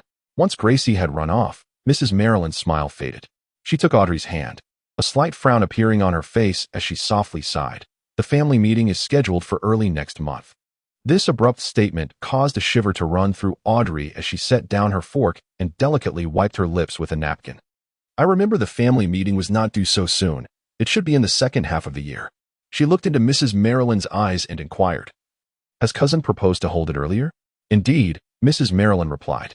Audrey's expression shifted several times, and then a surge of anger flushed her face as she exclaimed, "Why should that be? Just because he is male, must we relinquish our position in the family?" Lady Marilyn, upon witnessing the scene, gently grasped Audrey's hand, cradling it tenderly as she spoke. "My dear daughter, do not harbor anger. It is solely my inadequacy to blame. My lack of acumen in business has rendered me incapable of sustaining such a vast family. Entrusting the family to your cousin is, in fact, a fortuitous decision. His recent demonstrations of commercial prowess rival that of your father. Should we continue to resist relinquishing our position to allow your brother to consolidate our family resources, we risk rapidly descending to the bottom among the 4 prominent families. In a few years, it may even become conceivable for us to fall out of the ranks of the 4 families altogether. Yet, I cannot help but feel remorseful towards you. I see clearly that your business acumen far surpasses that of your father. Alas, it seems that time is no longer on our side." As Lady Marilyn spoke, tears welled in her eyes, casting a shadow over her countenance. Audrey, unable to bear the sight of her mother's sorrow, clenched her teeth and reassured her, "Mother, do not feel indebted to me. I harbor no sense of loss in my heart." "Foolish child, does your mother not know you? From a young age, you have strived to be the best in everything, excelling in all areas and emerging prominently. How could you not care? Have you not recently established a company called Fingertip Technology in partnership with a young man from Huagua?" Audrey was taken aback, her cheeks flushing crimson as she replied with a wry smile, "Nothing escapes your notice, mother. They say young men from Huagua are gentle and considerate, diligent and sincere. That young man seems quite commendable, does he not?" Lady Marilyn remarked, a hint of mischief gleaming in her mature demeanor as she glanced at Audrey. Audrey, flustered, retorted, "Mother, where are your thoughts wandering? My relationship with Ye Qiu is purely one of collaboration." Just then, Gracie re-entered the room, balancing a plate of cake, and upon overhearing their conversation, eagerly joined the fray. "Mother, you have no idea. Ever since she met Ye Qiu, my sister has been incessantly singing his praises. During the competition, just look at the expression on that boy's face. It's utterly entrancing." Audrey, alarmed by this, interjected, "Mother, please do not listen to her nonsense. I am not being overly dramatic. I merely pay more attention because Ye Qiu is the core of the team and a partner of both Gracie and me." "Gracie, if you continue to speak such folly, I shall tickle you," Audrey declared, adopting a mock expression of indignation to intimidate her. All right, I shall cease my prattle. Sister, Spare me. Under Audrey's playful threat, Gracie quickly fell silent, stifling her laughter as she indulged in the cake. Oh, to find someone who can capture our Audrey's heart is indeed a rare feat. Mother. Clatter. A three-point attempt ricocheted off the rim. On the morning before the game, at the Stanford outdoor court, Ye Qiu was diligently practicing his perimeter skills as usual. Although he had established a personal rule to refrain from training the day prior to a competition, opting instead for relaxation, he found himself grappling with his evolving attributes. Each time he approached the final day, he fell just short of a breakthrough, which was rather awkward. For instance, at this moment, his three-point shooting, stamina, and defense were all at 59.9, while his speed reached 69.9 and his two-point shooting stood at 54.9, all teetering on the brink of significant progress. Faced with formidable opponents, he resolved that any slight enhancement would be worthwhile. Half an hour later, except for his speed, his three-point shooting, stamina, defense, and two-point shooting all experienced a breakthrough. Without taking a moment's respite, Ye Qiu persisted with unwavering determination, diligently honing his skills as a point guard for an additional half hour. At last, following an intricate practice of high-low ball control, he experienced the long-lost sensation of a profound breakthrough. Ye Qiu hesitated not for a moment, closing his eyes right where he stood. This time, the figure that manifested in his mind was strikingly vivid. It was Dwayne Wade. That man, as swift as lightning. He flashed a slight smile at Ye Qiu, his lips curving upward, and said, Ye Qiu, mimic my movements. Let us see if you can match my speed. Though Ye Qiu understood that this was merely a projection conjured by the system within his mind, as a spirited young man, he could not allow himself to be provoked. If a challenge was presented, he would rise to it. Upon hearing Ye Qiu's resolve, Wade's expression reflected a smirk of disdain, and he swiftly picked up a basketball, dribbling it with an elegance akin to a butterfly flitting among flowers. Ye Qiu furrowed his brow and focused intently, mimicking Wade's movements in an effort to keep pace with his rhythm. Not too shabby, but it's time to accelerate, Wade remarked with a light chuckle as he observed Ye Qiu's actions. He then began to quicken both the frequency and speed of his dribbling, the pace escalating until he left behind a series of afterimages. Wade's velocity was astonishing, even for Ye Qiu, whose ball handling skills rated at 76. It was a considerable challenge to keep up. Nevertheless, he gritted his teeth and managed to stay in stride. Oh, you can keep up with this? Quite impressive. Wade's voice echoed in his mind with approval. Excellent. Next I will teach you the Euro step. Ye Qiu, I will demonstrate it only once, so pay close attention. Chapter 86, Mastering the Euro step. The Euro step. Wow, this is Wade's signature move, crafted from the original European step. To call it unparalleled would not be an exaggeration. Upon hearing this, Ye Qiu's spirits were instantly lifted. He focused intently on the figure before him, fearful of missing even the slightest movement. Suddenly, 5 defenders materialized before Wade. Ye Qiu could not help but display a look of astonishment.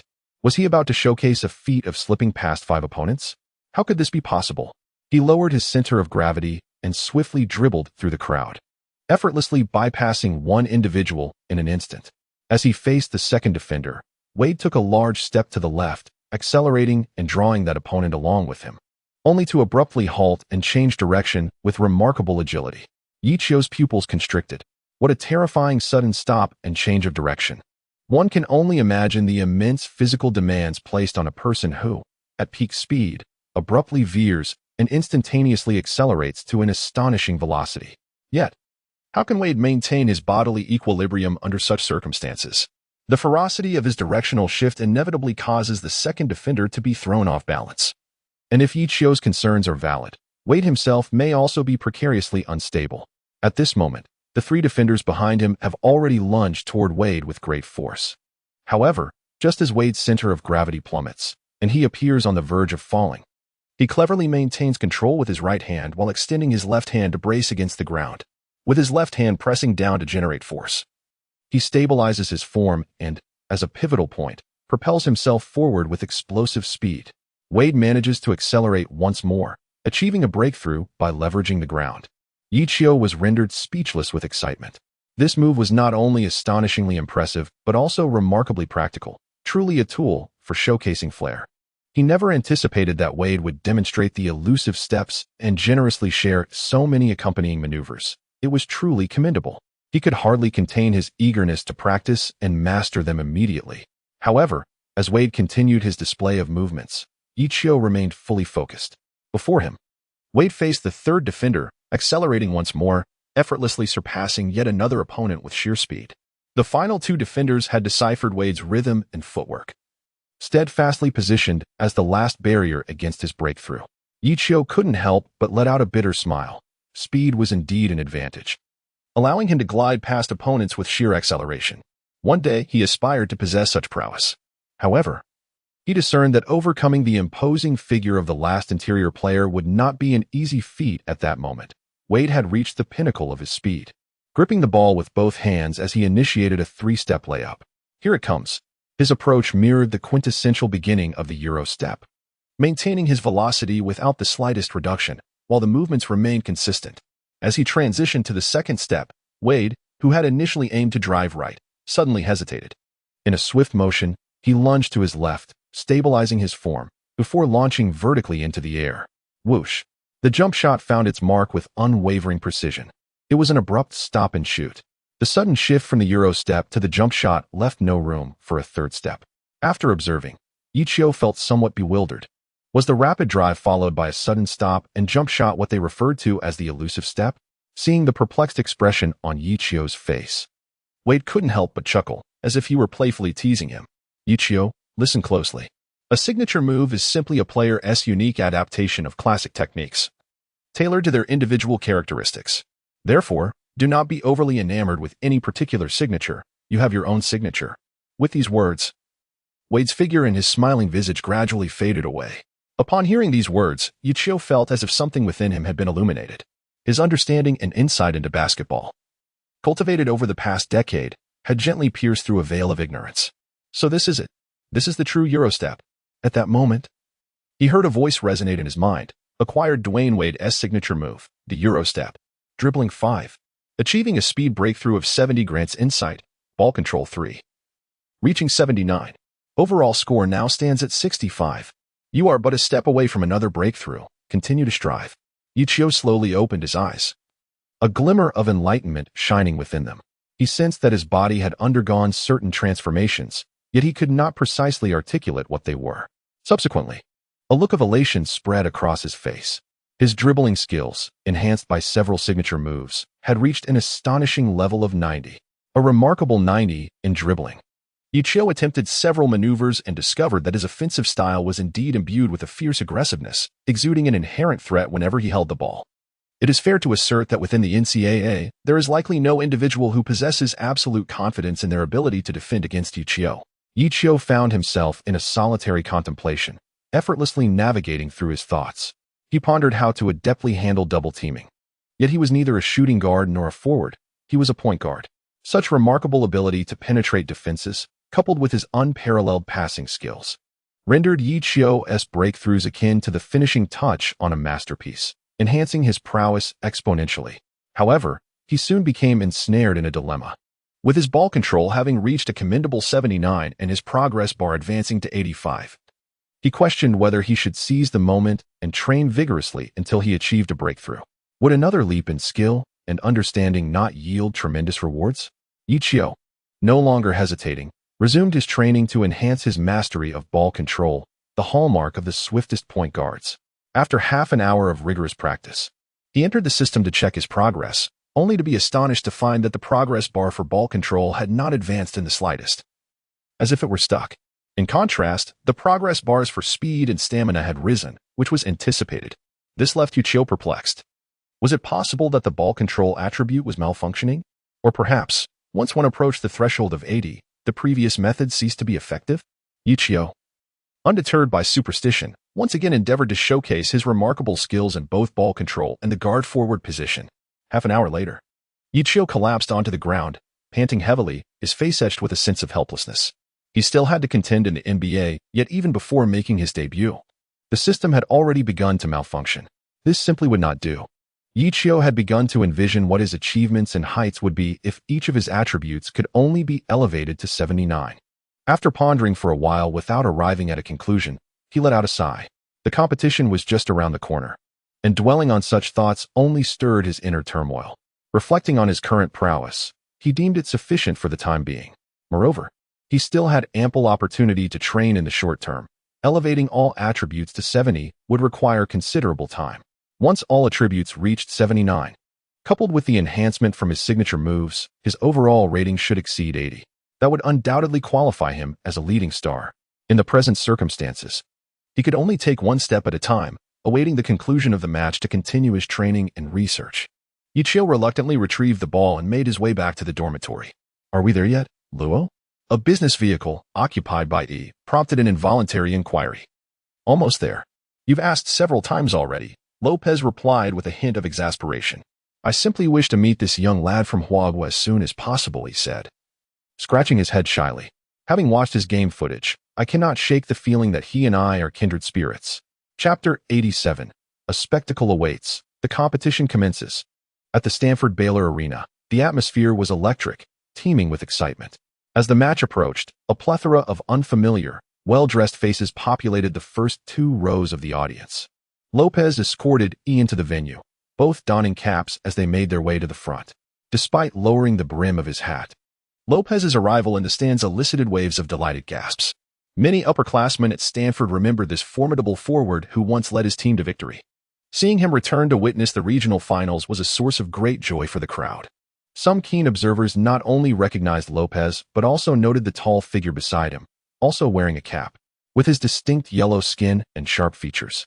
This individual arrived alongside Lopez. The crowd, connecting the dots, stifled their excitement, nearly gasping aloud. The identity of this person was on the verge of revelation. The speed with which news spread among the spectators was astonishing. Whispers of "Lopez is back," and the person beside him seems to be E, rippled through the audience, prompting many in the rear to rise and stretch to catch a glimpse. As Lopez, consistently lowering his hat and quietly greeting those around him while signaling for silence, drew attention, he could not help but inquire, "Luo, why must you maintain such a low profile upon returning to your alma mater?" Lopez, upon hearing this, smiled wryly and explained, "There's no choice in the matter. I just received a call from Coach Brandon, advising us to remain inconspicuous so as not to disrupt the players' performance." He nodded in understanding, recognizing the wisdom in the coach's counsel. Indeed, it is essential for the young lads to focus solely on their game. Thus, he suppressed his urge to greet them before the match, deciding instead to wait until after the competition to make introductions. Ye's gaze drifted onto the court, where he soon spotted the prominent figure wearing jersey number 2 amidst a cluster of players in uniforms. It was impossible to overlook Ye Qiu. As the Stanford players were gathered around him, attentively listening to his tactical instructions, the trust displayed by teammates and coaches alike suggested that this young lad possessed remarkable talent. He felt assured in his decision to attend, a hopeful expression gracing his face as he settled down beside Lopez. "Is that the young lad named Ye Qiu?" In close proximity to Alien, Nelson and the warrior scout, Krull, had already taken their seats and immediately noticed Ye Qiu, who was busy strategizing. Indeed, the coach observed. With his black hair and dark eyes, he was easily recognizable. As Nelson watched Ye Qiu's adept movements and the obedient demeanor of the Stanford players, he couldn't help but nod in approval. To his surprise, Ye Qiu exhibited not only tactical acumen, but also an innate leadership quality. Quite impressive. He then turned his gaze towards the opposing bench, where he spotted Jim Calhoun, who was also engaged in strategizing, along with several familiar figures positioned before him. The roster of UConn was truly enviable. It was no wonder they were a championship-contending team, boasting several promising talents. Nelson marveled at Kemba Walker and Tabit, particularly noting Kemba Walker, who, despite being only a freshman, had already emerged as the leader of the UConn team. Given some time, securing the number 1 draft pick was certainly within the realm of possibility. Unfortunately, it seemed he would not enter the draft this year, and his playing style did not align with our desired approach. Therefore, our primary focus should remain on understanding Ye Qiu better. If he proves to be a worthy prospect, we may seek an opportunity to engage with him, Nelson remarked, his eyes fixed intently on Ye Qiu. Understood, coach. Additionally, should we continue to pursue Stephen Curry from Davidson College, whom we previously monitored? Krull inquired respectfully. After a moment of contemplation, Nelson replied, "Certainly. We must prepare for all eventualities, as the outcome of the draft remains uncertain until its conclusion." Curry and Ye Qiu are similar types of players, yet when assessed comprehensively, Curry possesses a higher ceiling in terms of talent, excelling in both ball handling and scoring ability. However, Ye Qiu's exceptional passing skills are hard to overlook. We shall observe his performance today. After all, we likely have only one pick within the top 10 this year. Nelson shook his head in resignation, a smile gracing his lips. Due to their close proximity, Nelson's words were distinctly audible to Alien and Big Luo. Since the front row was predominantly composed of coaches and scouts, their discussions were almost entirely overheard by the two, all revolving around Ye Qiu. They exchanged surprised glances, astonished to hear the fervent calls for Ye Qiu echoing from the stands. It was merely February, with 4 months remaining until the draft, and here was his younger brother, already attracting such attention in his sophomore year. Big Luo couldn't help but chuckle wryly, reflecting on the disparity in their fortunes. He certainly hadn't enjoyed such popularity at that stage. Alien, on the other hand, wore a beaming expression, elated for a promising Chinese player with a bright future. Brandon, too, noticed the tall figures in the audience and the familiar faces clad in sharp suits. Some even waved or greeted him with raised canes. Brandon smiled in response, yet internally he seethed with frustration. Humph. These old folks, all they do is fixate on someone else's prized possession. Today, I shall keenly observe. And should they dare to covet my beloved treasure without due fortune, they shall find it impossible. Brandon thought fiercely. Frank, noticing Brandon's strained smile as he nodded towards the group of suited men in the stands, innocently inquired, Coach, who are they? I feel like I might have seen a few of them on television. Oh, those are my old friends from the senior community. Each one of them suffers from dementia yet wishes to witness a game. I cannot bear to deny them this small joy, Brandon explained with an edge of irritation. Nearby, Sterling and Audrey exchanged amused glances upon hearing this. Those men were renowned NBA coaches. Such a fabrication was hardly plausible. Brandon's protective instincts for his own were unmistakable. Oh, I see. They may appear distinguished, but it is rather pitiable, Isaiah remarked with a look of compassion upon overhearing. Indeed, it is quite tragic. Audrey, perhaps we should offer them some extra hot dogs later, she suggested. Upon hearing this, Ye Qiu nodded in agreement and addressed Audrey. Suddenly, Audrey could no longer contain herself, covering her mouth as she burst into a delicate laugh. Brandon and Sterling joined in with hearty guffaws. Observing the scene, Oliver approached, inquiring, What hot dog? Where's the hot dog? Enough with the hot dog. The game is about to commence. Let me onto the court. Brandon could not help but give Oliver's head a playful thump, scolding him. Coach, let me start.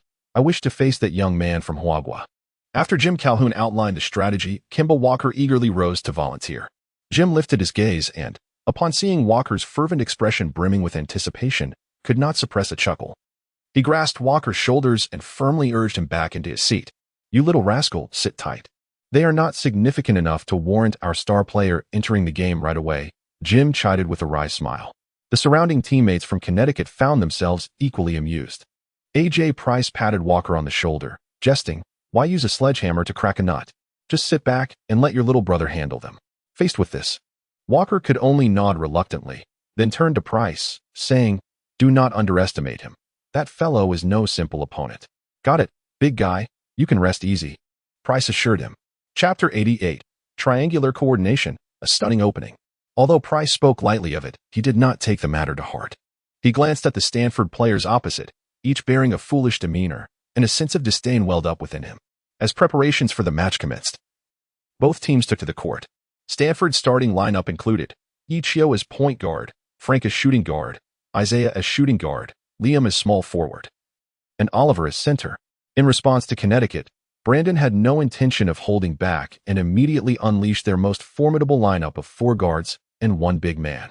The representatives from the University of Connecticut were A.J. Price as the main shooting guard, Alex Oriaki as the main power forward, Art Mayock as a swingman off the bench, Gavin Edwards as a backup center, and Mishues as a backup point guard. Upon seeing this lineup, Brandon's expression turned grave. Connecticut had bypassed the C team, directly deploying the B team as starters. This marked the first occurrence in the past 3 years of divisional play. A cold smile crept across his heart. Indeed, he was being taken too seriously. He glanced across the way, observing Jim Calhoun hand the tactical board to assistant coach Kevin O'Leary. This gesture from Jim signified that he intended to refrain from direct involvement in the game, opting instead to allow Kevin to take command, rather than a sense of relief. This action only deepened the frown on Brandon's face. While Jim Calhoun was undoubtedly a capable coach, his strengths lay in the realms of team development, training, and overarching strategic planning. However, when it came to in-game management, Kevin, with his expertise in offensive schemes and lineup adjustments, clearly surpassed him. Brandon subtly signaled ABTO Ye Qiu, mouthing a warning for him to remain vigilant. Ye Qiu nodded in understanding, then began to observe the opposing lineup. Two individuals captured his attention. One was the guard AJ Price, who possessed a commendable court vision and playmaking ability, alongside a respectable offensive skill set. Albeit with average capabilities against double teams, he could be likened to an enhanced version of Dantley. The other was the power forward Alex, who showcased a delicate approach to scoring in the paint and had a notably decent shooting touch. However, his foot speed was relatively sluggish, and his performance under the basket lacked tenacity. Subsequently, Ye Qiu whispered a few words to Isaiah, Frank, and Oliver. But this exchange did not escape the watchful eyes of Walker, who had been fixated on Ye Qiu from the sidelines. Observing the nonchalant expressions of Price and Alex, a smirk crept upon his lips as he murmured to himself, "It appears that Team B is destined for defeat." Despite his words, he displayed an air of indifference, as if this situation bore no consequence for him. As the match commenced, the tip-off was contested between Oliver and Edwards. When the referee tossed the ball high into the air, Oliver, displaying remarkable agility, leapt like a fierce tiger, snatching the ball with both hands amidst the astonished gazes of Edwards and his teammates. Upon securing the ball, Oliver feigned a pass to the left front, where Ye Qiu positioned himself. Price's heart raced with alarm, yet he quickly reacted, signaling a double team towards Ye Qiu, prompting his teammates to converge around him. Just as everyone presumed Oliver was to pass to Ye Qiu, his hand, poised mid-air, suddenly descended, and with a deft motion of his other hand, he controlled the ball and, without a glance, propelled it to the right front. In that direction was Frank, who had inexplicably begun his furious sprint. The onlookers were left astonished. Could it be that a center like Oliver could execute a fake pass? Although Oliver's movement was subtle, diminishing its deceptive quality. Ye Qiu's significance at Stanford had elevated expectations among his teammates, ultimately leading to their collective misjudgment. They could only watch helplessly as the ball hurtled towards the right front like a cannonball. One individual, however, was an exception, AJ Price, the cerebral force on the opposing team who had issued the double-team command. Thanks to the training and defensive awareness instilled at his university, he instinctively retreated towards his own paint while directing his teammates to converge. This invaluable awareness proved crucial at that moment, as Frank received the ball in full stride. Price was already less than 3 meters away at his side, charging towards him with determination. Frank, upon seeing this, wasted no time and charged directly towards the paint. Price, moving with remarkable speed, smirked inwardly at the sight. He was well acquainted with the strengths of every key player on the opposing team. Aware that Frank possessed a certain capacity for breakthroughs, yet he thought, to break past me? That is merely a dream.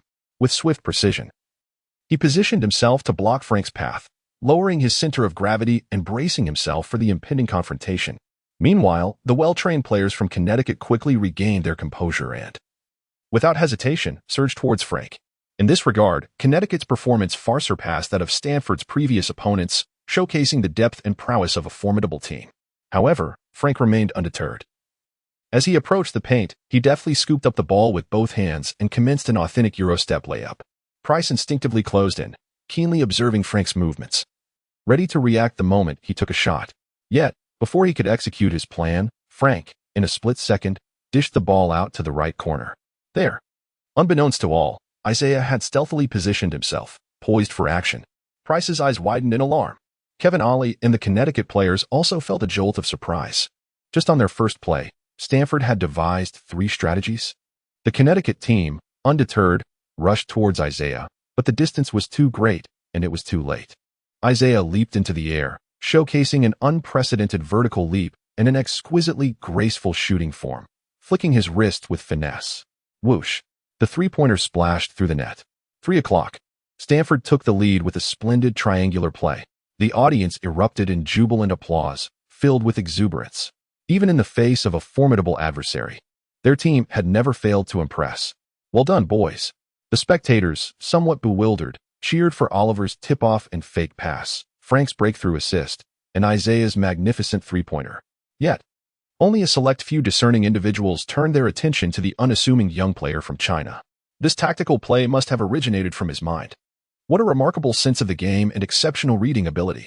Kevin Ollie wore a grave expression. Jim Calhoun, Kemba Walker, and Warriors coach Nelson nodded in unison. expressing their admiration and approval of Ye Qiu. Ye Jianlian and DeAndre Jordan's eyes widened in awe, their faces betraying a hint of pride. Look, that is our little brother, alumnus. What a splendid play. Chapter 89. The strength of the B team caught off guard. The proud contingent of Connecticut was naturally indignant. Price signaled for Edwards to quickly initiate the play. In order to uphold the dignity and honor of Connecticut, he was determined to retaliate swiftly and forcefully. Yet Ye Qiu seemed to have discerned Price's intentions. He subtly signaled to Isaiah and Frank, who immediately understood the cue. The trio appeared to be retreating slowly. But unbeknownst to them, they were strategically positioning themselves to encircle Price through their placement and the blind spots in his vision. Meanwhile, Walker below seemed to sense something amiss. A look of keen interest crossing his face. This Chinese player was quite intriguing. The moment Price received the ball, Ye Qiu made an upward gesture, and suddenly, Isaiah and Frank lunged simultaneously towards Price with great ferocity. Taken by surprise, Price stumbled backward, clutching the ball while rising on his toes, desperately searching for a teammate to pass to. Naturally, the closest option was Edwards, who had initially passed him the ball. As the encirclement was about to take shape, Price found himself with no alternatives and reluctantly tossed the ball to Edwards. At that very moment, as Price released the ball, Ye Qiu surged forth from the blind spot behind Edwards. In the astonished gaze of Edwards, Ye Qiu swiftly reached out, striking the incoming basketball forcefully towards the direction of Kangda. Ye Qiu executed a stunning interception. The spectators in the stands felt as if their hearts skipped a beat. Before they could even muster a cheer, Ye Qiu accelerated fiercely, charging towards the penalty area. Edwards gritted his teeth and lunged forward, positioning himself perfectly just a body length away from Ye Qiu, effectively obstructing his path in this rapid offensive advance. Ye Qiu paid no heed to him, and, mirroring Frank's previous play, seized the ball and initiated a Eurostep layup. Again, witnessing this eerily familiar scene, Price's eyes widened with alarm. He turned his head and saw Isaiah lurking once more near the baseline. Did he truly believe the same maneuver could be executed twice? Undeterred by his earlier misstep, Price immediately launched himself in pursuit of Isaiah. Indeed, as Ye Qiu completed the second step of his Euro step, he passed the ball to Isaiah, who had positioned himself perfectly along the baseline. Upon receiving the ball, Isaiah swiftly adjusted his posture and leaped into the air. However, this time, Price, having anticipated the play, lunged forward to contest Isaiah's shot. Just as the crowd held their collective breath, Isaiah reached the apex of his jump, prepared to release the ball, only to abruptly alter his motion, retracting the ball and hurling it to the right. That very spot was occupied by Frank, standing at the free throw line. Without a moment's hesitation, Frank sprang into action, ready to take a mid-range shot. At this moment, Edwards grit his teeth and charged towards Frank, extending his large hand in an attempt to block the shot. Meanwhile, the other players from Canada were not idle. They hurried towards their own paint to reinforce their defense.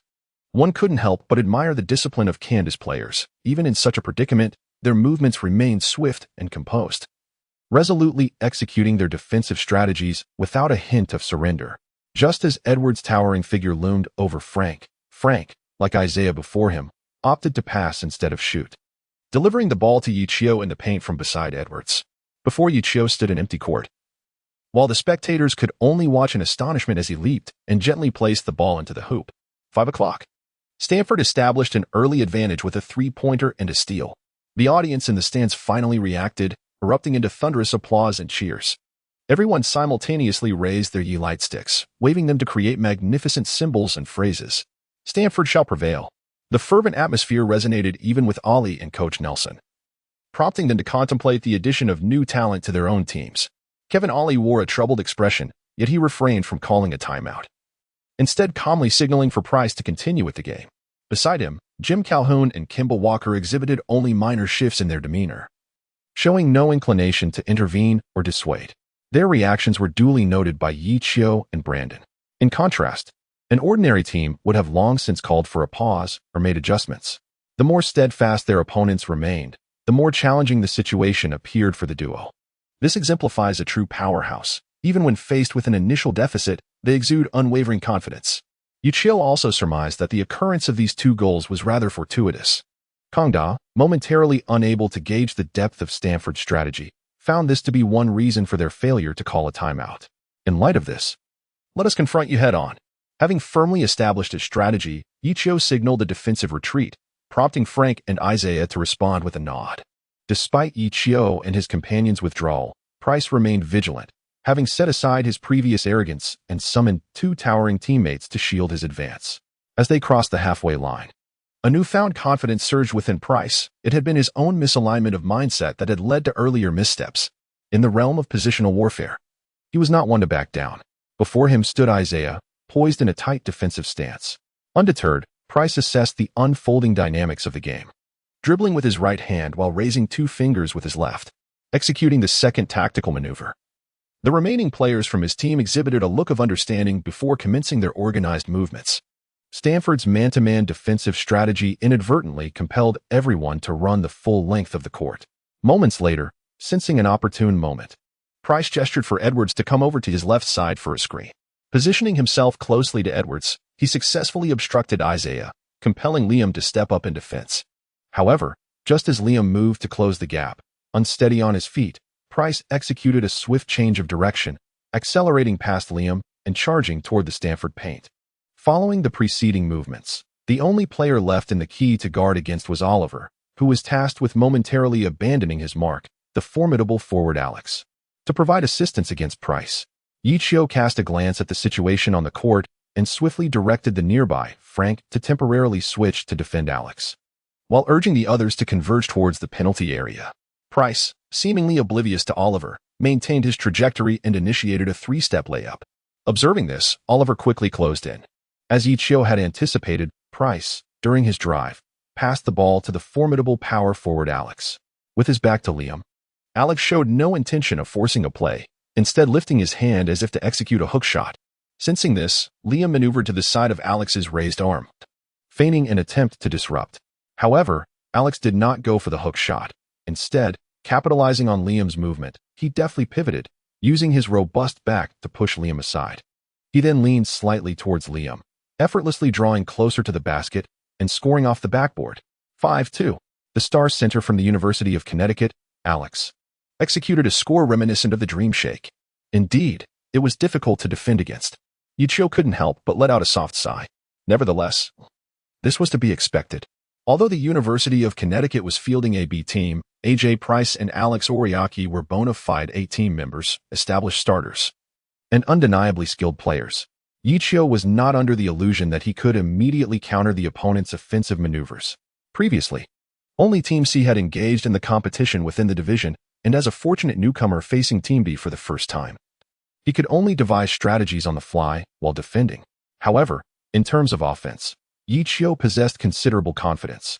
Seeing this as an opportune moment to validate the fruits of the team's training against Team B, Stanford initiated the kickoff.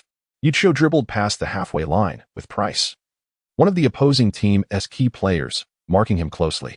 He contemplated whether to attempt a breakthrough when, suddenly, a crimson yet shadowy passing route materialized before him, emblazoned with the number 99. Following the trajectory, he noticed it led to the corner, yet there was no one in sight. At that moment, Isaiah emerged from the baseline, his defender inadvertently obstructed by Oliver and Liam, creating a miniature elevator door. Ye Qiu, without a moment's hesitation, gently executed a pass, perfectly delivering the ball into Isaiah's hands. Upon receiving the ball, Isaiah immediately pivoted towards the hoop, forgoing the preparatory movements he had previously employed, and leaped directly into the air. In a breathtaking display of agility, he adjusted his stance mid-flight, poised to release the ball at the pinnacle of his jump. As Ye Qiu's eyes sparkled with realization, he thought, "Is it truly possible to approach the game in such a manner?" At that moment, the defender had just managed to free himself from Oliver's grasp and leapt desperately towards Isaiah. Just as he was about to touch the ball in Isaiah's hands, Isaiah raised his arm slightly, brushing against the opponent's hand, and simultaneously released the ball. The sharp sound of the referee's whistle pierced the air. Yet, amidst the complex gazes of the audience, the ball traced a beautiful arc through the air, resolutely heading towards the hoop. Whoosh! The ball swished through the net. 8-2. Isaiah netted his second three-pointer while simultaneously drawing a foul from the opponent. Cheers erupted from the stands. A chorus of voices celebrating Isaiah's prowess echoed throughout. "Wow! This year's school team is impressive. This shooter's finesse rivals that of Miller and Ray Allen," exclaimed DeLuo, munching on a hot dog. Elian nodded in agreement. Yet his attention remained fixated on the diminutive player number 2, whose talent was evident from the onset of the game. Kevin Ollie, the assistant coach from the opposing team, clenched his teeth and scribbled some notes on the tactical board after glancing at Isaiah, yet he refrained from calling a timeout. Ye Qiu observed this keenly.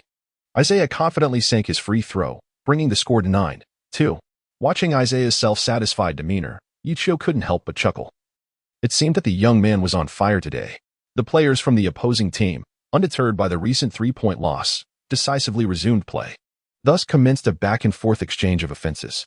On the side of the opposing team, they primarily relied on Price's penetrating layups and his ability to distribute the ball, either concluding the play himself or passing it to Alex. Price's speed was remarkable, and Ye Qiu estimated it to be on par with his own.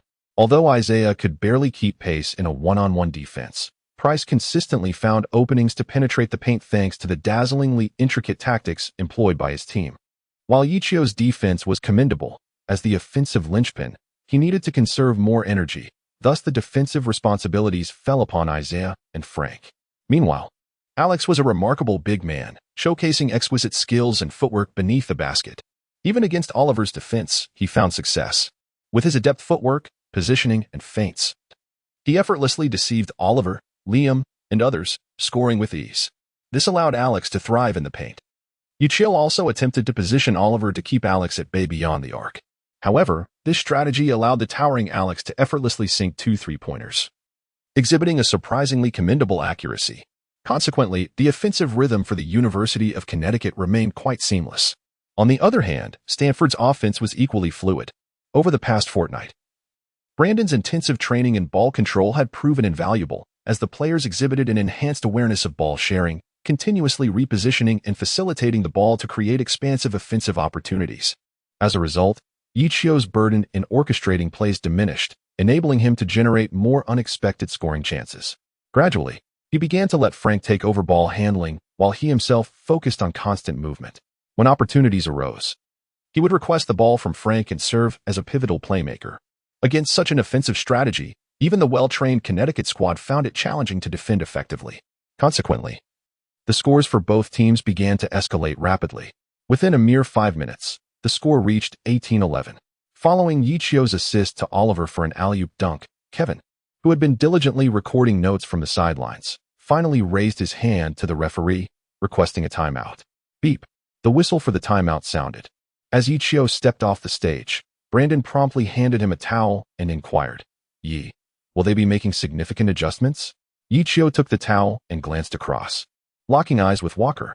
Walker remained languidly seated in his chair, showing no inclination to rise or warm up. Meanwhile, Kevin was assigning tasks to the members who had just arrived. As he had surmised, a mere 7-point deficit was insufficient to compel the opposing team to exert themselves fully. They were unlikely to deploy their A team. Adjustments would be made, yet it would still be the B team on the court. Witnessing their restraint, a flicker of cold determination crossed Ye Qiu's gaze. However, it would not be easy for them to score so effortlessly. He turned to Isaiah, patted him on the shoulder, and remarked, "Your shooting touch is on fire today. 3 three-pointers out of 3 attempts, plus a free throw. 10 points in just 5 minutes. Isaiah, feeling a bit bashful, scratched his head and replied, "I don't know what it is. It just feels like everything I shoot today goes in." Upon hearing this, Ye Qiu's eyes sparkled with determination as he swiftly grasped the tactical board. "Very well. Henceforth, I shall continuously feed you the ball until you can consume no more. Today, I shall elevate you to the status of the top scorer." As the timeout concluded, the University of Connecticut, aside from Price and Alex, made adjustments with the remaining 3 players transitioning to a lineup of 3 tall and 2 small, shifting towards a strategy that favored the interior and positional play. On the Stanford side, Frank and Liam took a breather, replaced by Aiden and Sanchez, also adopting a 3 tall and 2 small formation. As Connecticut prepared to inbound, Price dribbled past half-court only to find Ye Qiu unexpectedly guarding him. Confused, Price nonetheless raised 3 fingers in a signal. Meanwhile, Ye Qiu had already begun to decipher his patterns. The number of fingers was inconsequential. What mattered was who would provide the screen and who would receive the ball. Chapter 91. Team A takes the stage, starters against starters. Seeing Price's signal, the Connecticut players commenced their rapid movement and positioning as they had before. However, Stanford deviated from this norm. Aside from Ye Qiu, The others refrained from running and instead subtly adjusted their positions to execute a cooperative defense. Price furrowed his brow, but still gestured for a tall player to set a screen. Ye Qiu seemed to anticipate the situation. Upon noticing the opponent's interior player approaching, he decisively exchanged defensive responsibilities with Aiden. Consequently, Price lost the opportunity to exploit the defensive switches he had previously. Faced with the towering Aiden, it was evident that attempting to break through was not a favorable option. At this juncture, with half of the offensive time elapsed, he had no choice but to pass the ball to the interior player, Alex. Upon receiving the pass, Alex instinctively sensed the simultaneous encroachment of Oliver and Sanchez from behind. While Aiden, who was initially defending Price, subtly edged closer to him. He attempted to back down a couple of times, but the three giants effectively encircled him. With no alternatives left, he passed the ball to a substitute shooting guard positioned at the perimeter. With time running out, the substitute from Kanto took a three-point shot without hesitation. Clang! The ball ricocheted out, failing to find the net. Sanchez seized the rebound and promptly passed it to Ye Qiu, who immediately surged forward. The Kanto players hurriedly coordinated their defense, yet Ye Qiu, undeterred, charged towards the opponent's basket. Price arrived just in time, positioning himself to block Ye Qiu's path. Ye Qiu displayed no intention of attempting a breakthrough this time. Instead, he deftly passed the ball to the outer edge at a 45-degree angle. Isaiah received the ball 2 steps away from the three-point line. Confronted by a substitute forward from the opposing team, the defense was still manageable, and Price let out a slight sigh of relief. However, his eyes widened in disbelief as Isaiah showed no inclination to approach the three-point line. Instead, he leapt from his position and released the ball. It was an astonishing long-range three-pointer. The basketball traced a magnificent arc, plunging straight into the hoop. Whoosh! Isaiah's long-range three-pointer found its mark. The score was now 21-11. The audience erupted into cheers and applause, this time almost entirely directed towards Isaiah. What an impressive long-range three-pointer. Do we have such talent at Stanford? Coach Nelson of the Warriors raised an eyebrow. If the team could boast 1 or 2 formidable shooters, it would certainly be advantageous. Krull, make a note of this number 12 shooter, he instructed. Upon hearing this, Krull eagerly nodded and promptly began recording and researching information. Kevin felt a twinge of irritation, yet he took a few deep breaths and directed his team to continue their offensive strategy. The game progressed. And upon returning from a timeout, Price and Alex encountered evident targeting and joint defense, forcing them to pass the ball to other teammates for scoring. However, the scoring consistency of the remaining substitutes paled in comparison to the duo, resulting in a noticeable decline in the team's shooting percentage. On the other hand, Ye Qiu orchestrated the 3 big men to focus on creating open shots for Isaiah. Today, Isaiah seemed to be in an extraordinary rhythm. His shooting touch was frighteningly hot, becoming the primary scoring method for Stanford during the stretch. With 10 minutes into the game, Isaiah had already sunk 8 three-pointers and 1 mid-range shot, amassing a total of 27 points. The score had reached 37-21. In the interim, Kevin called another timeout to adjust the substitute lineup, yet the impact remained minimal. Ye Qiu's strategy was rather straightforward: eliminate the 2 main players while allowing the substitutes to shoot at will. As the match progressed to the 15-minute mark, Isaiah's shooting remained scorching hot. Under Ye Qiu's inventive passing, he made 13 out of 15 attempts, including 11 out of 13 from beyond the arc, accumulating an impressive 38 points. The score reached an astonishing 48-27. Beep. Jim Calhoun, the head coach of the opposing team, could no longer restrain himself and signaled for a timeout. Kevin Ollie appeared somewhat disheartened as he reluctantly handed the tactical board over to Jim. Jim, with a casual pat on Kevin's shoulder as a gesture of consolation, cast a sharp gaze toward Ye Qiu and Brandon. Brandon's expression tightened, while Ye Qiu merely smiled slyly. Was it finally time for serious competition? Upon returning from the timeout, it became evident that the opposing team had summoned all their main players. A portion of the audience erupted in astonishment. Were we truly able to force their starting lineup onto the court?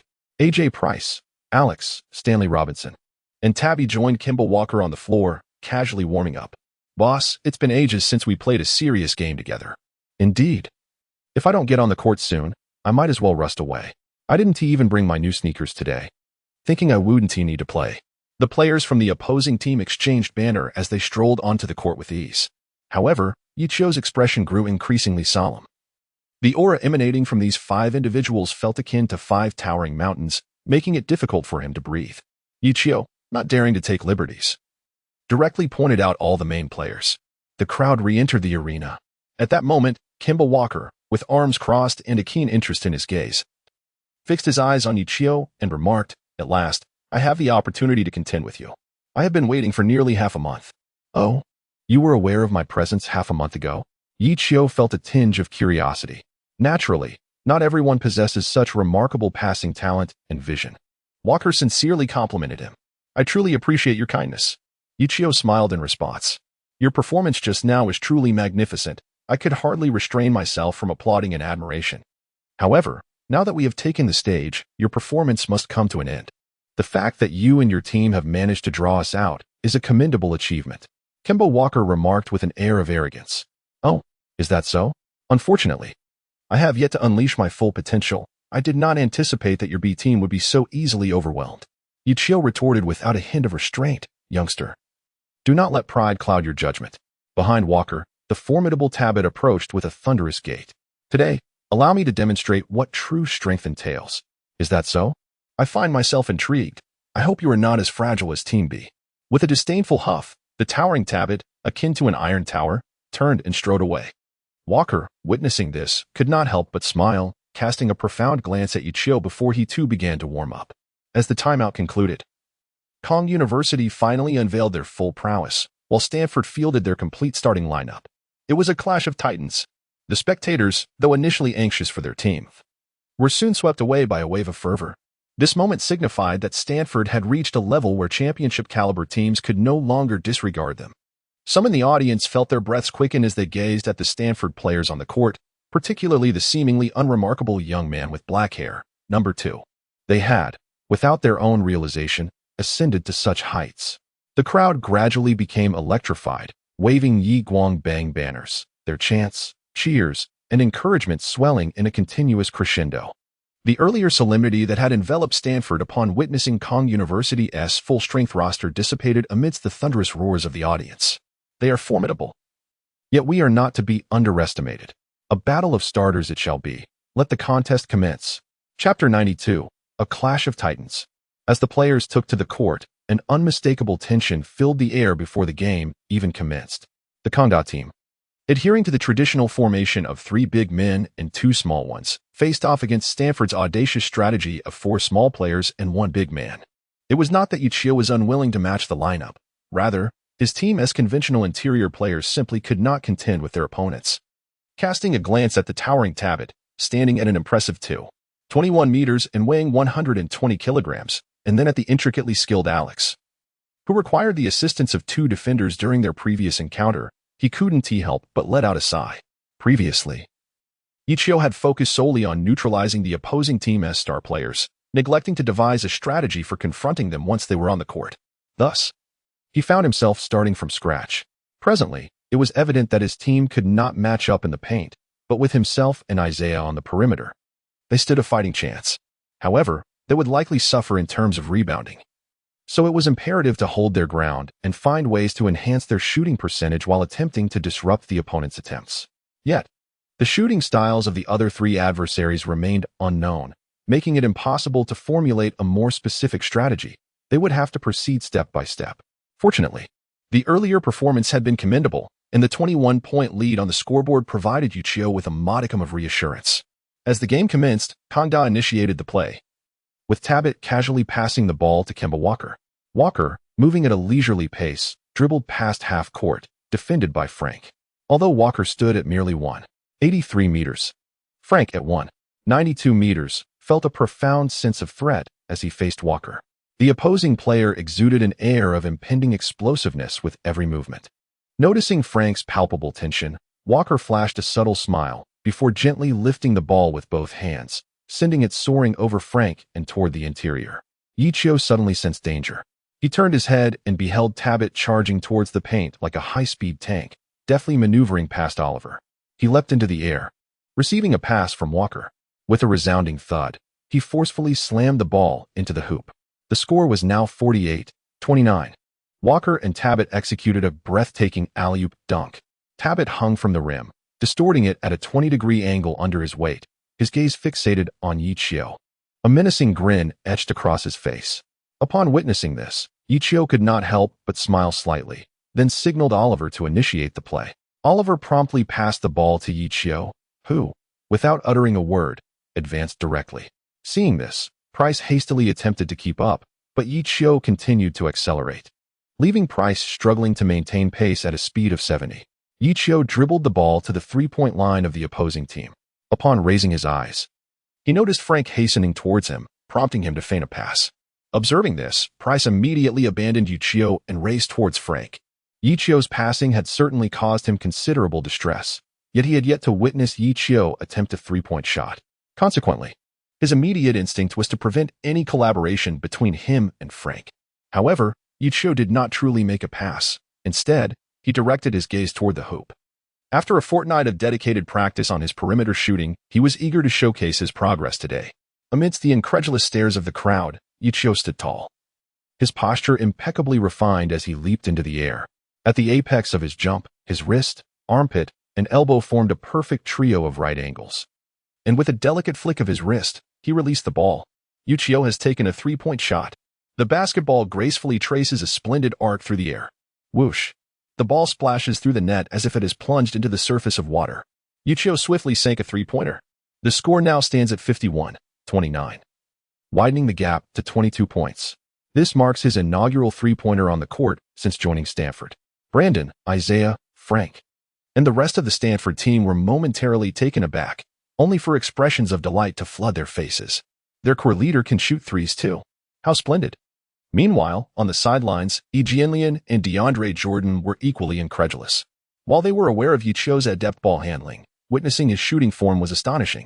The term promising future hardly suffices. This young man is destined to evolve into a multifaceted offensive threat. Warriors head coach Nelson rose to his feet, intently observing Ye Qiu. He recalled the elegance and precision of Ye Qiu's movements moments before. Undoubtedly, Ye Qiu is a perimeter shooter, at the very least, a player with immense potential. Coupled with his exceptional ball control, the offensive options for such a player on the court are boundless.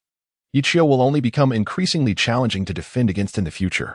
Walker and others displayed solemn expressions, as they had previously seen Ye Qiu primarily facilitating for Isaiah. Assuming he lacked a three-point shot, little did they know, Ye Qiu exceeded everyone's expectations. This shot, more than the 20-point deficit, presented a more daunting challenge for the fans. Intriguingly, it seems this fellow has yet to unleash his full potential. The fervor of battle surged within Walker. Unbeknownst to the others, Ye Qiu exhaled a sigh of relief within himself. He was acutely aware of his own circumstances. His recent practice of external shooting techniques had notably enhanced his three-point accuracy. Yet he still fell short of the precision exhibited by Isaiah. Based on his assessments during training, he estimated that under favorable shooting conditions, his success rate could reach approximately 40. However, when faced with even a modicum of defensive pressure, this percentage would plummet significantly. Nevertheless, due to his stringent self-discipline in training, he had cultivated a new shooting motion that was both refined and graceful. Thus, whenever he managed to score, the elegance of his technique would lead opponents to believe he possessed an enigmatic mastery of the three-point shot. As the pivotal playmaker, this also created an illusion that he was more adept at facilitating for teammates and creating opportunities. This perception was more than sufficient.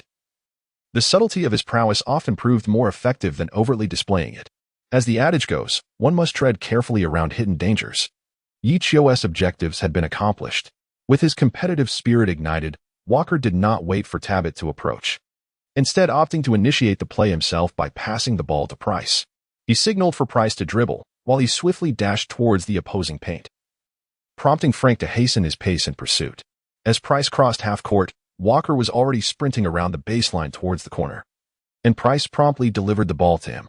The moment Walker received the pass, he leapt into the air, executing a mid-air spin and adjusting his shot.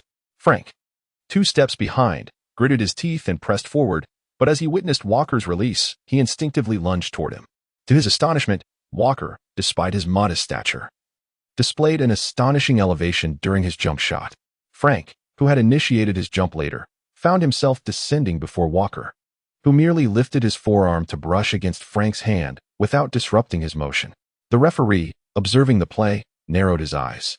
Blowing his whistle, he signaled a foul for hitting the hand. Yet, Walker had already released the shot, and under the helpless gaze of Frank and the others, The basketball soared towards their hoop. With a resounding clang, Walker's corner three ricocheted off the backboard and into the net.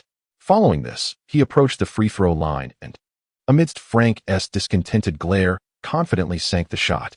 Walker completed a 3-1 play. The score stood at 51-33, narrowing the deficit to 18 points. As Ye Qiu received the opening pass from Ali and dribbled past the halfway line, he cast a glance at Walker, who wore a relaxed smile. Is this the prowess of a core player from a top-tier team? Chapter 93, Clash of Titans. Part 2, Ye Qiu was acutely aware that in such moments, it was imperative for him to rise and deliver a formidable counterattack. He inhaled deeply and passed the ball to Frank, signaling him to take control. While he himself commenced a series of off-ball movements, Price hastily followed suit, observing as Ye Qiu swiftly maneuvered along the baseline, reminiscent of a seasoned Walker. As he navigated past, he gently tapped Oliver and Liam, who immediately understood the cue. Subtly, they shifted their shoulders, effectively obstructing Price, who was in pursuit of Ye Qiu, thus creating a small elevator door. Subsequently, Ye Qiu directly called for the ball from Frank, who had already anticipated the play and directed the pass towards him. Ye Qiu received the ball, turned, and with a proud chest and bent knees, raised his hand. Price, momentarily obstructed, struggled free from the elevator doors. Upon seeing Ye Qiu poised to make his move, he hastily lunged forward, intent on retaliating with the very same tactic. However, this was futile. Meanwhile, Walker observed Ye Qiu's actions with keen interest. Suddenly, he realized something and shouted, "It's a feint. Don't let him deceive you." Yet, before his words could fully escape his lips, Ye Qiu, as Price lunged towards him, swiftly lowered his raised hand, sidestepped the airborne Price, and directly surged into the restricted area. A dazzling display of skill. Walker's pupils dilated in alarm as he immediately called out, "Robinson, provide support." Responding to the urgency, Robinson abandoned Liam to block Ye Qiu's path. Meanwhile, Walker himself rushed to assist Liam, signaling for Price to switch and cover Isaiah, all to prevent Ye Qiu from executing a breakthrough pass. Ye Qiu observed everything keenly. Thus, he dismissed all distractions, accelerating to his utmost. He dribbled the ball and surged towards Robinson's left side, executing a Euro step to penetrate and score. Ye Qiu moved with remarkable speed and unwavering determination. Faced with the core player from Stanford, Robinson dared not underestimate him and quickly retreated to his left rear. In that moment, Ye Qiu seized the opportunity of Robinson's backward movement, exerting tremendous force with his right foot as he halted his forward momentum, then took a significant step back to the right rear. In the ensuing dance of advance and retreat, they created a distance of over 2 meters between them. As Ye Qiu touched the ground, he did not pause to steady himself. Instead, he leapt directly into the air. A look of confusion crossed Walker's face. Was this a combination of the Euro step, a retreating step, and a sudden jump shot? Just as the thought crossed his mind, Ye Qiu had already ascended. Robinson, realizing the situation too late, found himself unable to react, while Price, who had been intently observing Ye Qiu, seized the opportunity and charged toward him from the left rear. As Ye Qiu leapt into the air, his peripheral vision caught sight of Price charging toward him, compelling him to adjust his hand slightly to the right for the shot. Yet, Price's remarkable wingspan allowed him to make contact with Ye Qiu's arm. And in that moment of extremity, Ye Qiu released the ball. The referee, keenly observant, detected the foul and promptly blew his whistle. A foul for Price. Meanwhile, all eyes were fixed on the basketball that had already been launched. Its trajectory appeared slightly off to the right. The ball struck the rim with a resounding clang, bouncing rhythmically against the hoop before ultimately slipping through the net. Ye Qiu executed a flawless jump shot, leaving the onlookers, including the esteemed coaches Alien, Big Low, and Nelson from the NBA, in awe. It was their first encounter witnessing Ye Qiu's remarkable ability to penetrate and score. To their astonishment, this individual, who had remained silent until now, unleashed a stunning performance, consistently breaching the collective defense of the opponents. The faces of the defenders reflected a newfound seriousness as they attempted to thwart his advances, yet Ye Qiu still managed to convert a 2-1 play. The spectators in the stands erupted with excitement, their cheers echoing joyfully. After waiting for so long, they were eager to witness the brilliance of their two beloved players. Although he demonstrated a keen sense of teamwork by sharing the ball with his comrades, as a fan, one naturally yearned to behold Ye Qiu's dazzling solo displays. Meanwhile, Ye Qiu ambled to the free throw line, subtly catching his breath to regain his composure. To the casual observer, his effortless scoring and drawing of a foul appeared seamless. However, only he understood the intricate maneuvers he employed: Buddhist prayer, phantom steps, and sudden jump shot, all executed under extreme pressure, culminating in a fortunate outcome. The entire process demanded peak performance, exhausting his energy reserves. Even with his stamina at 60, Ye Qiu felt the pressing need for a moment of recovery. Ye Qiu, standing at the free throw line, endeavored to perform an array of movements, dribbling the ball several times as he sought to replenish his stamina with every passing moment. Ye Qiu's score of 3-1 brought the tally to 54-33, extending the lead to a remarkable 21 points once more. The entire audience erupted in jubilant cheers, while a knowing smile played on Ye Qiu's lips, exuding an aura of confidence that suggested depths yet to be uncovered. Unbeknownst to them, he had exerted every ounce of his strength. Fortunately, with less than 2 minutes remaining until halftime, the forthcoming 15-minute intermission would provide him ample opportunity to recuperate, perhaps even devise a few tactical maneuvers. Ye Qiu released the ball with a measured grace, successfully sinking the free throw, and then gestured for everyone to retreat. He glanced at the clock. Only 1 minute and 38 seconds remained before halftime, allowing the opposing team 2 more offensive opportunities. If they could withstand these 2 assaults and score at least once themselves, the situation would remain stable. Entering the second half with a 20-point deficit, Ye Qiu felt confident that he could bring down the seemingly invincible Kong University. Ye Qiu gazed slowly at Frank and the others, offering no gestures or words.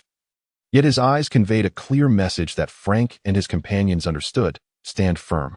Consequently, they all donned serious expressions, poised to await Walker's advance across half-court. Upon crossing the midline, Walker raised 3 fingers, signaling the execution of the third play. Robinson approached to set a screen for Walker, who deftly maneuvered past Frank. Isaiah rushed to provide timely defense but was quickly obstructed by Alex's screen. Liam instinctively shifted to defend, yet was still hindered by Tabit's ongoing screens. Ultimately, Walker found himself face-to-face with Oliver. Walker drew Oliver out and gently lofted the ball toward the paint. Suddenly, Alex sprang into action, weaving into the paint to catch Walker's pass. With a fluid flick of his wrist, the basketball spun from his hand, striking the backboard and ricocheting at an unusual angle toward the hoop. Clang! Alex's bank shot was successful, bringing the score to 54-35. Observing the opposing team's composed retreat after their offensive play, Ye Qiu felt a sense of helplessness for the first time. The tactics employed for that last shot had been executed with such casual ease by the opponents. While Ye Qiu could discern their intentions, it was a blatant strategy, and knowing it offered no remedy. No matter who was assigned to defend, Walker always found a way to navigate through with simple screens and positioning, while the soft-handed Alex required no more than a slight proximity for a shooting opportunity. Even if Ye Qiu devised a method to deter him from entering the restricted area, there remained Tabit, whose physical attributes rivaled those of Oliver, yet with the advantage of height and weight, coupled with more refined skills. Who could withstand him once he entered the paint? Even if these 2 were contained, there were still Robinson and Price, both formidable players in their own right. If all else failed, Walker could always opt for a solo play. Ye Qiu could strategize against a singular strong point. But what could be done when faced with 5 formidable adversaries? Ye Qiu clenched his fist. In light of the circumstances, the only recourse was to counterbalance through aggression. He received a pass from Oliver and gradually dribbled past the half-court line, subsequently handing the ball to Frank. He exchanged a glance with Isaiah before positioning himself to set a screen for Frank. As Frank maneuvered around Ye Qiu, he noticed that the defender had failed to keep pace, prompting him to leap and feign a mid-range shot. At that moment, Walker suddenly emerged from a blind spot, lunging towards Frank. Startled, Frank quickly retracted his shot and tossed the ball in Ye Qiu's direction. Simultaneously, Price, with remarkable instinct, began to position himself in the path of Frank's pass. As soon as Frank delivered the ball, Price dashed forward, intent on intercepting it. However, Ye Qiu was swifter, seizing the ball a fraction of a second earlier. Before Price could regain his balance, Ye Qiu commenced a series of crossovers, effortlessly bypassing him. Yet, the crowd reacted quickly. Robinson immediately moved to assist, but Ye Qiu executed a swift Buddha's palm maneuver, evading Robinson once more. Just then, Alex charged towards him, with Walker intentionally inching closer. A tightening circle of defenders began to close in on Ye Qiu. Chapter 94. Underhanded Tactics. Boss, are you all right? On the court, Frank and his teammates surrounded Ye Qiu, who sat on the ground with his arms wrapped around his legs, their brows furrowed in concern. Brandon hurriedly jogged over, calling out, "What are you waiting for? Go fetch the team doctor to check him out." At that moment, Ye Qiu was seen supporting his right foot with his hands, beads of cold sweat trickling down his forehead, and an unusual expression of pain etched on his face. This seems quite serious. Is our boss unable to play anymore? Isaiah lamented. Witnessing Ye Qiu's agony, Oliver turned to glare at the opposing team, exclaiming, that scoundrel must have deliberately tripped him. Damn it. I'll settle the score with him. Oliver's words ignited a fierce response among the team, as Frank and the others shot angry glares at the opponent. Yes. Let us hold them accountable. FK. As Oliver turned to confront them, a hand grasped his arm, and he turned to see Ye Qiu gritting his teeth. Enduring the pain as he addressed the group, don't act recklessly. The referee did not call a foul. It would be unreasonable to confront them now. But boss, no buts. If you call me boss, then you must heed my words. The Stanford players, begrudgingly, clenched their fists and glared at the opposing team. Ye Qiu took a deep breath and cast his gaze across the court. In the previous play, under the relentless defense of Kangda, he ultimately opted for a solo effort. With a series of crossovers and a deft maneuver, he skillfully evaded two defenders, culminating in a sudden jump shot that sealed the encounter. However, to his dismay, Robinson, whom he had just outmaneuvered, in a fit of rage, deliberately stepped under him as he landed. Consequently, Ye Qiu's right foot landed squarely on Robinson's foot, causing his ankle to twist violently inward, and he crashed heavily to the ground. Yet, the referee remained silent, failing to call a foul or halt the game, allowing Robinson to quickly pass the ball to Price, who seized the opportunity to score while Ye Qiu lay in agony. The crowd erupted in disbelief. Spectators rose in outrage, condemning Kangda's underhanded tactics, while simultaneously berating the referee's unjust decisions. Oliver, quick to react, charged forward in fury. He sprinted after Robinson and leaped high to swat the ball from Robinson's hands just as he was about to score. The audience erupted in cheers, and even Nelson stood in applause, commending Oliver's formidable display. As the first half concluded, Stanford's players encircled Ye Qiu, leading to the earlier scene. Eugene, DeAndre, and Nelson also rose, casting worried glances toward the figure seated at the sidelines. Coming from the NBA, they understood the profound impact of injuries on a player's career, especially those affecting critical areas like the ankle and joints, which could either diminish potential or even terminate a career. While they disapproved of Kangda's actions, they silently prayed for Ye Qiu's well-being. On the Kangda bench, Robinson, seated among his teammates, noticed the murderous glares from the Stanford players but paid them no mind. His earlier action had been subtle. Even with a review, it would be difficult to find fault. Most of Kangda's players appeared relaxed, except for Walker, Robinson, Price, and Tabbitt, who regarded Robinson with disdain. Walker furrowed his brow into a deep frown as he approached Robinson. After glancing at the visibly distressed Ye Qiu, he turned to Robinson and expressed his discontent. Why did you take matters into your own hands? Robinson, bewildered, replied, Boss, well, I acted out of urgency. Wasn't this part of our training? But you didn't discuss it with me beforehand. Although the referee had not called a foul, any fool could see the blatant intent behind such an action. A trace of anger flickered across Walker's face as he responded solemnly, This was my oversight. But come on. Isn't rendering that Huadwa kid ineffective a good strategy? This way, he won't pose a threat to us in the second half. Robinson wore a fawning expression. So, do you mean to say that if you do not take matters into your own hands, the other side will pose a threat? Or is it that I, Kimball Walker, simply cannot win? Boss, that is not what I meant, Robinson stammered, feeling somewhat awkward as he hastened to clarify. Walker let out a cold snort, interrupting him. Let this slide for now, but if you act on your own accord again, do not expect to remain on Team A. Today, I encountered an intriguing opponent. And before I could fully enjoy it, you ruined everything. Yes, I will never act on my own again, boss, Robinson replied. His forehead beaded with cold sweat as he nodded repeatedly. On the court, the team doctor finally arrived in haste. They carefully removed Ye Qiu's sneakers and conducted a thorough examination. Afterward, they looked up at the crowd and said, Given this situation, it is likely a ligament injury. It would be best to get an X-ray for a detailed assessment. As they spoke, the doctor signaled for a stretcher to be brought over, and several medical staff members lifted Ye Qiu onto it and began to carry him away. Boss, the members of the Stanford team, reluctant to part, jogged alongside the stretcher. Seeing this, Ye Qiu couldn't help but chuckle and said, Do not follow me.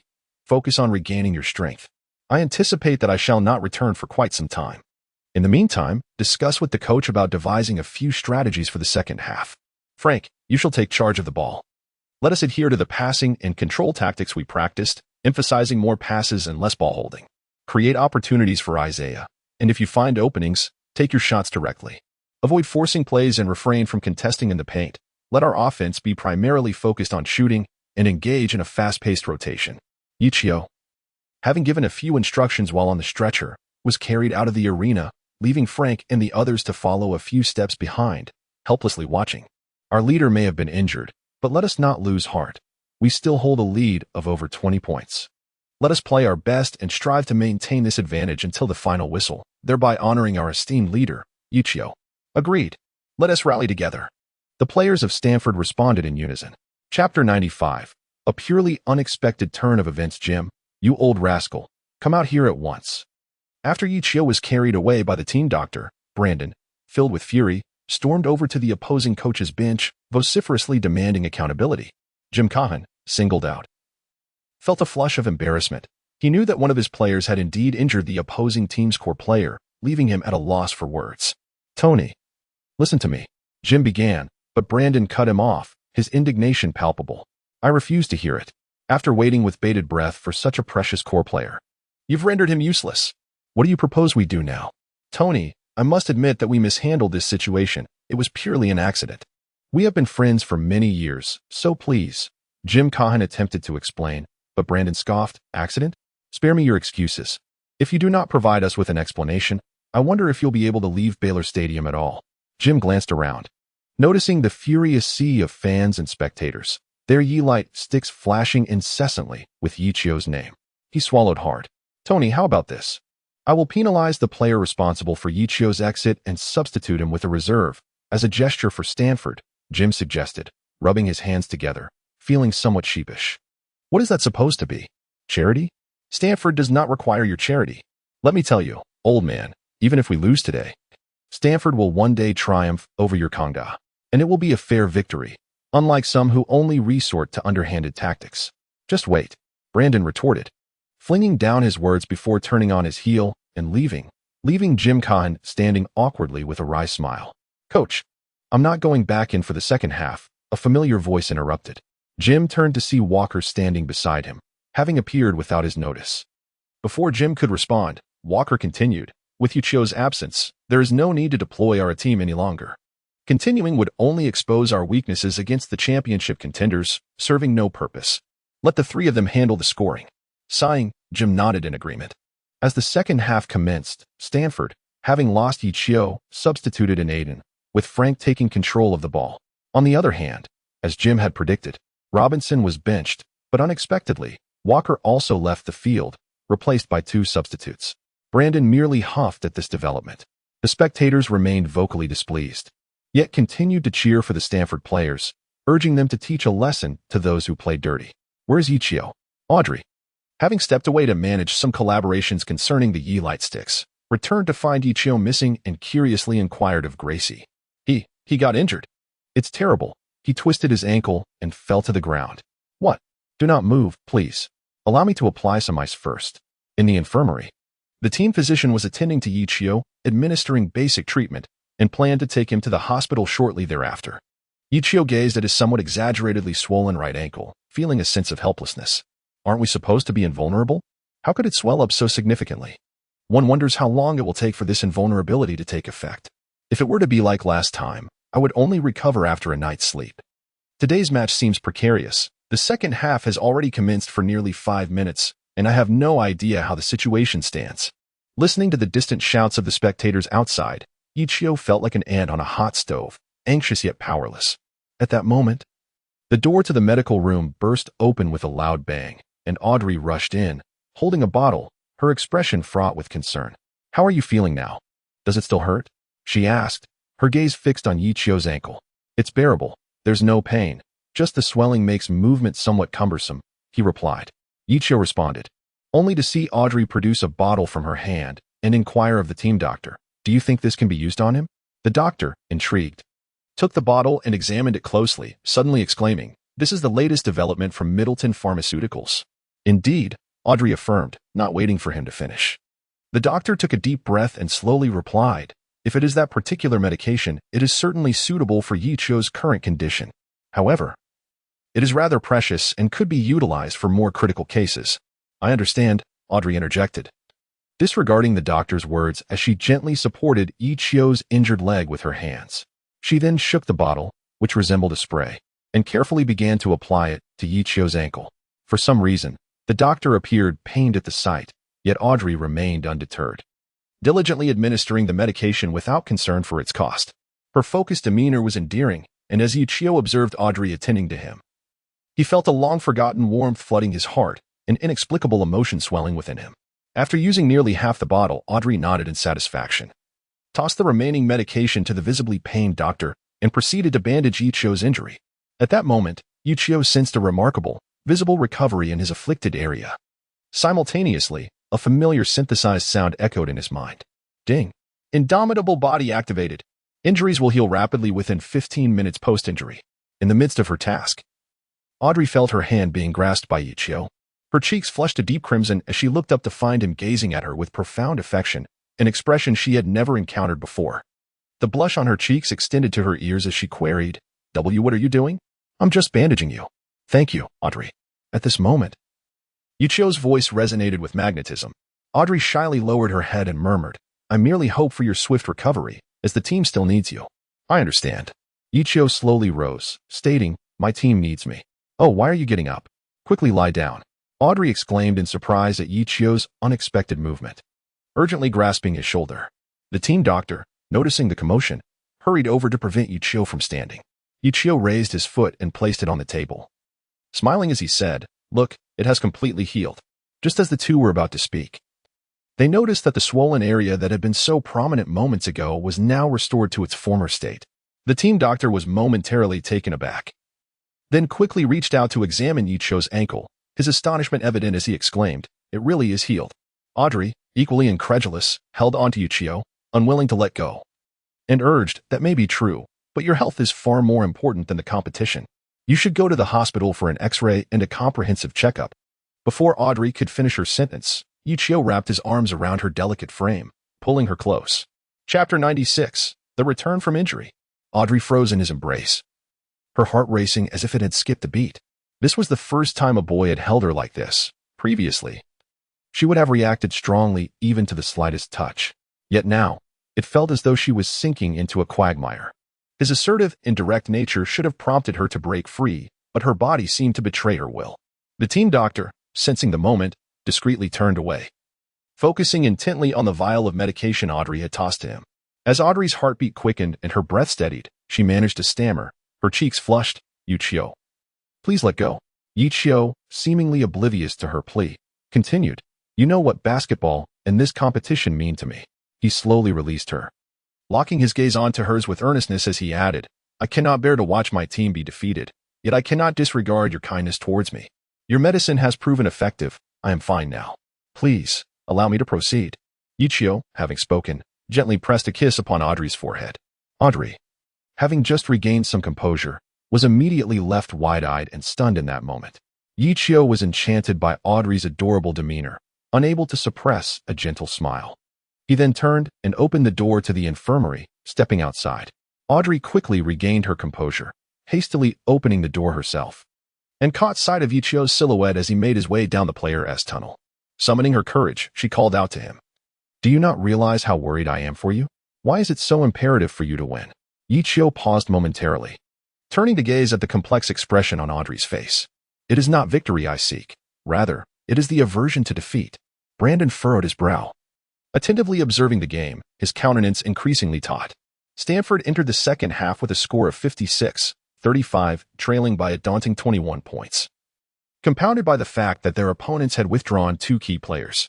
Under such circumstances, Brandon initially retained a flicker of hope. However, as the game progressed, he realized his optimism was misplaced.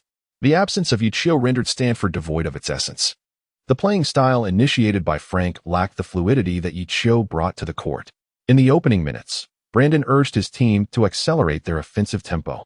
Yet this resulted in repeated errors, allowing their opponents to capitalize on opportunities and narrow the score by 6 points. Consequently, Brandon was compelled to alter his strategy, advocating for a slower pace, minimizing ball control, and encouraging more passing, fewer drives, and increased shooting. With Isaiah's hot hand still intact and both Aiden and Liam displaying some mid-range prowess, Stanford managed to stabilize the situation engaging in a competitive exchange with their adversaries. However, just 4 minutes into the second half, Jim Calhoun donned his coaching attire and, after assessing the court dynamics, called a timeout. Following adjustments, he focused on Isaiah's three-point defense while reinforcing the inside players to contest rebounds and enhance tactical execution. This shift curtailed Isaiah's shooting opportunities significantly, imposing considerable restrictions on Stanford's offense. They began to falter in rebounding, with Aiden being pushed out of the paint by the opposing substitutes and Oliver left to contend alone against the formidable duo of Tabit and Alex, appearing overwhelmed. Upon resuming play after the timeout, Stanford struggled offensively while their defense was consistently breached by the opponent's tactics. The situation began to deteriorate rapidly. As the 7th minute of the second half approached, Price's alley-oop pass to Tabit culminated in an emphatic dunk, narrowing the score to 67-58. The deficit had shrunk to a mere 9 points, no longer a double-digit margin. Witnessing the erosion of the hard-earned advantage established by Ye Qiu in the first half, Brandon clenched his tactical board, its sound echoing in the tense atmosphere. No, this advantage cannot be squandered in my hands. How could I face Ye Qiu, who suffered an injury? He raised his hand, prompting the referee to sound the timeout whistle. In the stands, Nelson shook his head in resignation, addressing Kroll. It appears the outcome of the game is no longer in doubt. Let us greet Brandon and then pay a visit to that young man from Huagua. At that moment, he felt a tap on his shoulder. Turning around, he was met with the smiling faces of Lopez and Ye Qiu seated behind him. Oh, Lopez, Ye Qiu. You've come as well. Despite their hats, Nelson instantly recognized them. Well, my alma mater is engaged in a significant match, so I certainly had to return. However, Coach Nelson, perhaps you need not leave just yet.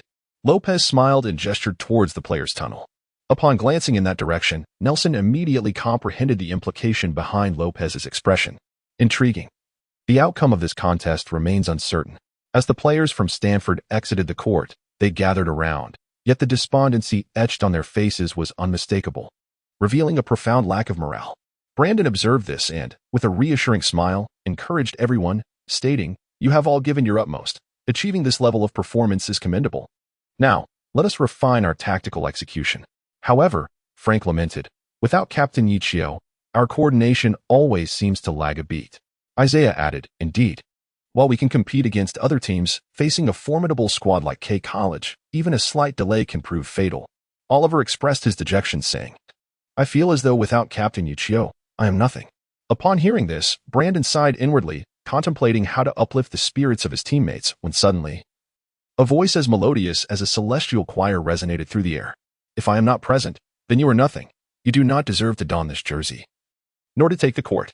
Everyone was momentarily taken aback, but their hearts soared with joy as they turned to see the familiar figure of the black-haired youth, smiling and striding confidently towards them. Captain, how did you return?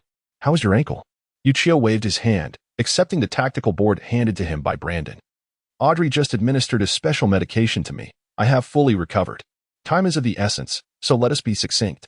Upon resuming, Kong University was astonished to see Ye Qiu back on the court, especially Robinson, who stared intently at Ye Qiu's ankle, detecting no signs of swelling whatsoever. How could this be possible? The audience in the stands also noticed this, swiftly transforming their anxiety into elation, rallying to cheer fervently for Ye Qiu. The deafening roar of applause surged in waves. Walker, too, observed Ye Qiu, seemingly unscathed, and displayed a look of intrigued interest. Simultaneously, Walker glanced at head coach Jim. Understanding the unspoken message, Jim decisively opted for a substitution, bringing Walker and Robinson back onto the court. The two pivotal players, Ye Qiu and Walker, re-entered the fray. Though the score had escalated to 67-58, with merely 13 minutes remaining. Chapter 97, Ye Qiu's Tianji's Horse Racing, Part 1. This time, Kong University deployed their full roster. On Stanford's side, Ye Qiu, Alberto, Oliver, Aiden, and Sanchez formed an unprecedented lineup of 4 big men and 1 small guard. Jim narrowed his eyes at the sight, recognizing that at least 3 substitutes were included in Stanford's formation, which seemed rather dismissive of Kong University's A-team. He resolved to impart a lesson, ensuring that Stanford comprehended the formidable prowess of Kong University.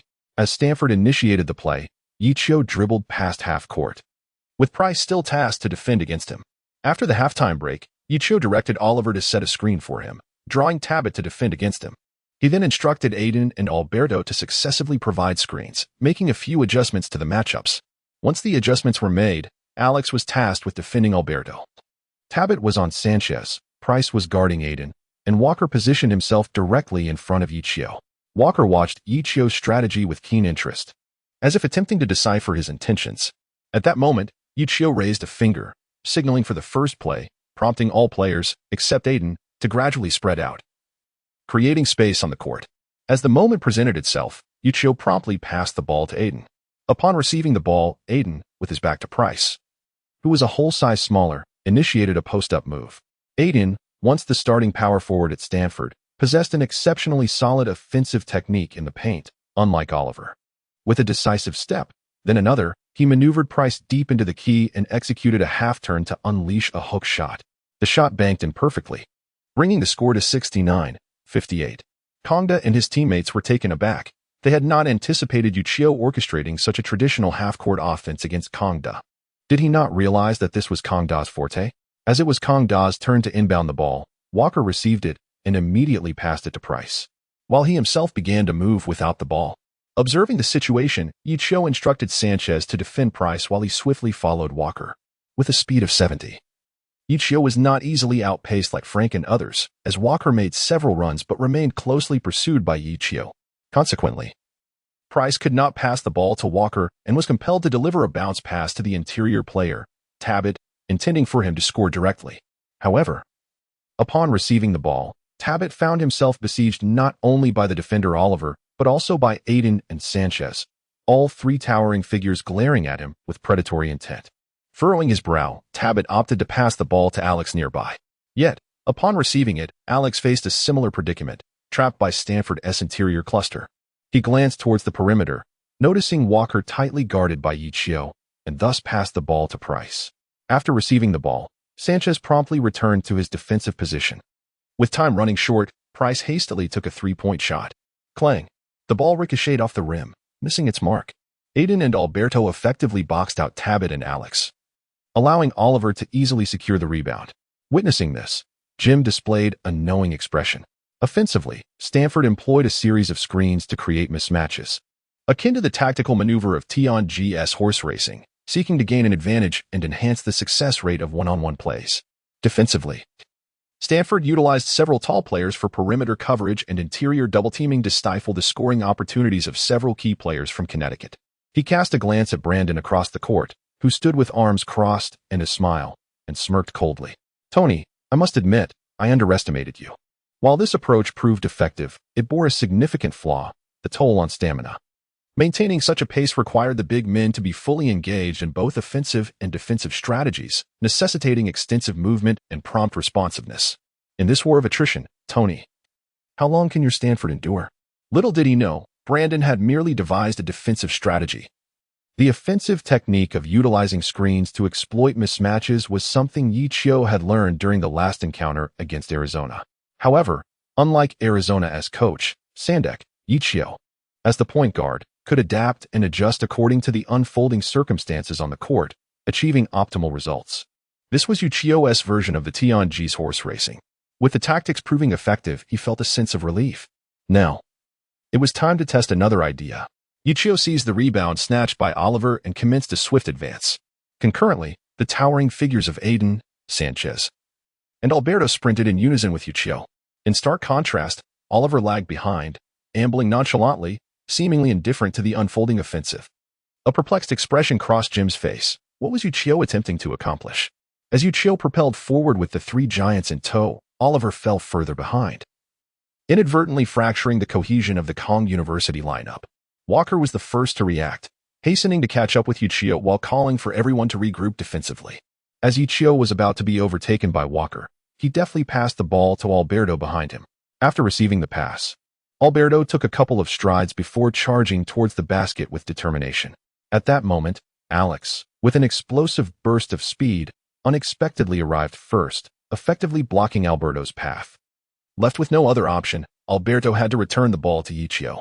By the time Ye Qiu received the ball, the majority of the opposing team had already retreated into position. Except for Walker, the others were slightly panting but had managed to catch up just in time. Upon witnessing the scene, Ye Qiu could not help but let out a faint sigh. The prowess of Team A from Kongda was truly formidable, despite initiating the play. They had still managed to catch up. Observing Ye Qiu, who appeared to be at a loss, Jim smiled subtly. In the face of overwhelming strength, any strategy would yield little effect. Yet, Ye Qiu's thoughts diverged. He had already accomplished his objective. As the fast break failed to materialize, he remained unperturbed and began to orchestrate a pick-and-roll, aiming to set up a one-on-one scenario between Sanchez and Price. However, Kongda was no ordinary team. They learned from their experiences. As Sanchez received the ball, Walker and the others swiftly converged upon him, unfazed by his predicament. Sanchez received the ball and forcefully backed down Price, pushing him inward. Unable to bear the sight, Walker and Alex lunged at Sanchez from either side.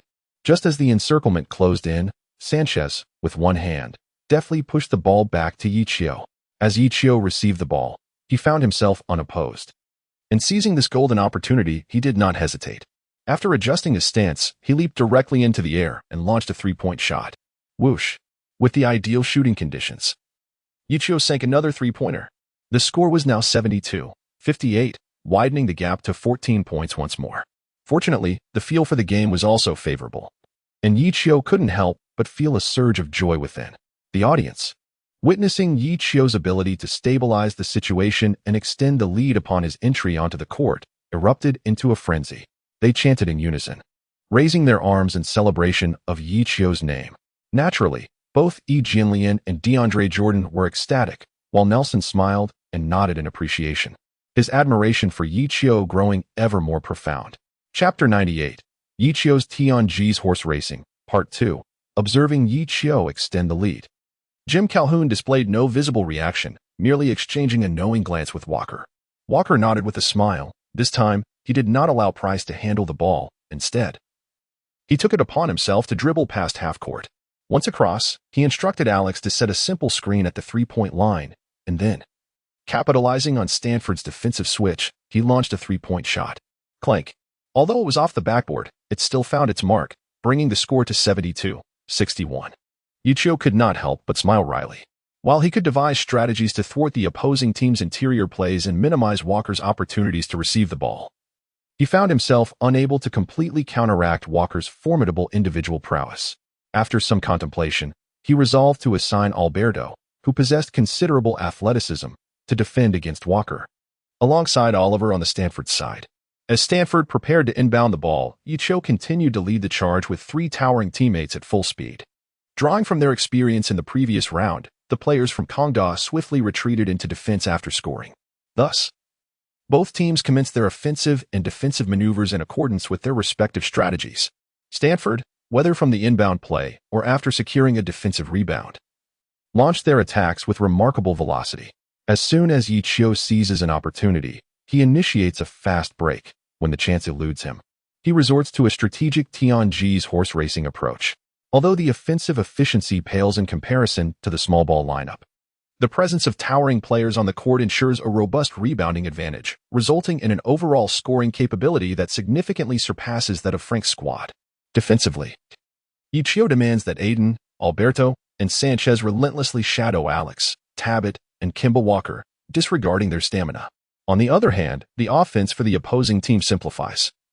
Once Tabit and Alex struggle with their inside attacks, the offensive focus gradually shifts to Walker and Price.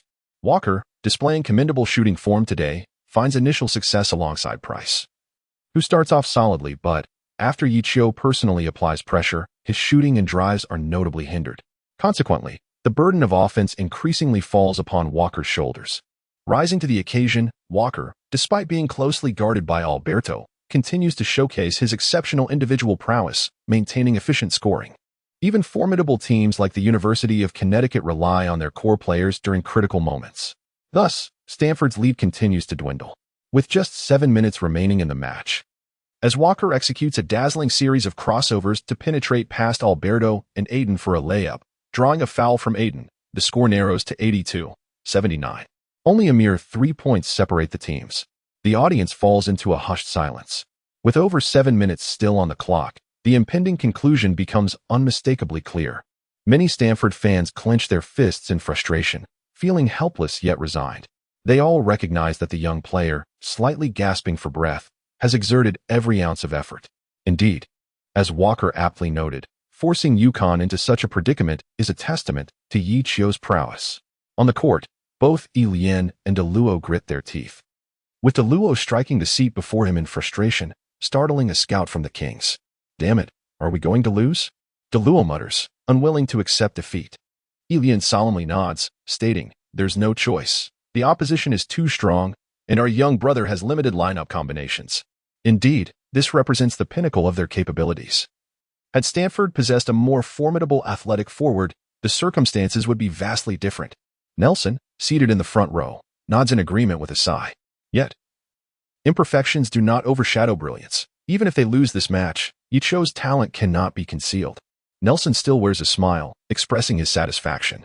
Victory and defeat hold little significance for this seasoned coach, yet talent remains as alluring as gold. "I must have a word with that old coot, Brandon." Ye Qiu's ankle injury cannot be overlooked. If the odds seem slim, it would be wiser to substitute him early. Upon hearing this, Lien and DeLuo nod in agreement. "Have we really been caught up to?" Ye Qiu breathed lightly, casting a glance at the score. Indeed, even though Aiden and his team exerted their utmost efforts, they could only achieve this level. Nevertheless, Ye Qiu glanced at Walker, who stood at the free throw line, drenched in sweat and breathing heavily, as he endeavored to slow down his free throw routine, hoping to gain a few precious moments for recovery. Ye Qiu observed the other main players of Kongda and found them all in a similar state. As for Price, it goes without saying. He had nearly played the entirety of the match and was now bent over, supporting himself on his knees as he gasped for breath. Likewise, the towering Tabit and Alex were also panting heavily, having been relentlessly pursued back and forth like defenders by Ye Qiu and his teammates, and at this moment, they were clearly struggling to keep up. Ye Qiu could not help but smile. They were merely one straw away from victory. Walker diligently steadied his breath and struck the ball a few times. Earlier, due to the team's inability to launch a successful offense, he had borne the brunt of the attacking responsibilities. Confronted by the relentless defense of Stanford's towering players, he exerted every ounce of effort with each breakthrough. After the offensive play, Ye Qiu afforded him no respite, and the fast-paced attack, the swiftest players consistently surged ahead to catch up with Ye Qiu. Otherwise, that fellow would indeed execute a seamless layup. The hard-won points would be lost once again, a notion he found intolerable. Thus, he resembled a wound-up mechanism, whirring back and forth at high speed, shouldering immense pressure on both offense and defense. Fortunately, through a combination of drives and shots, he managed to reclaim the score. If he could just sink this free throw, they would be merely 2 points away. A subsequent three-pointer would enable them to take the lead. Realizing time was of the essence, Walker gritted his teeth and took the free throw.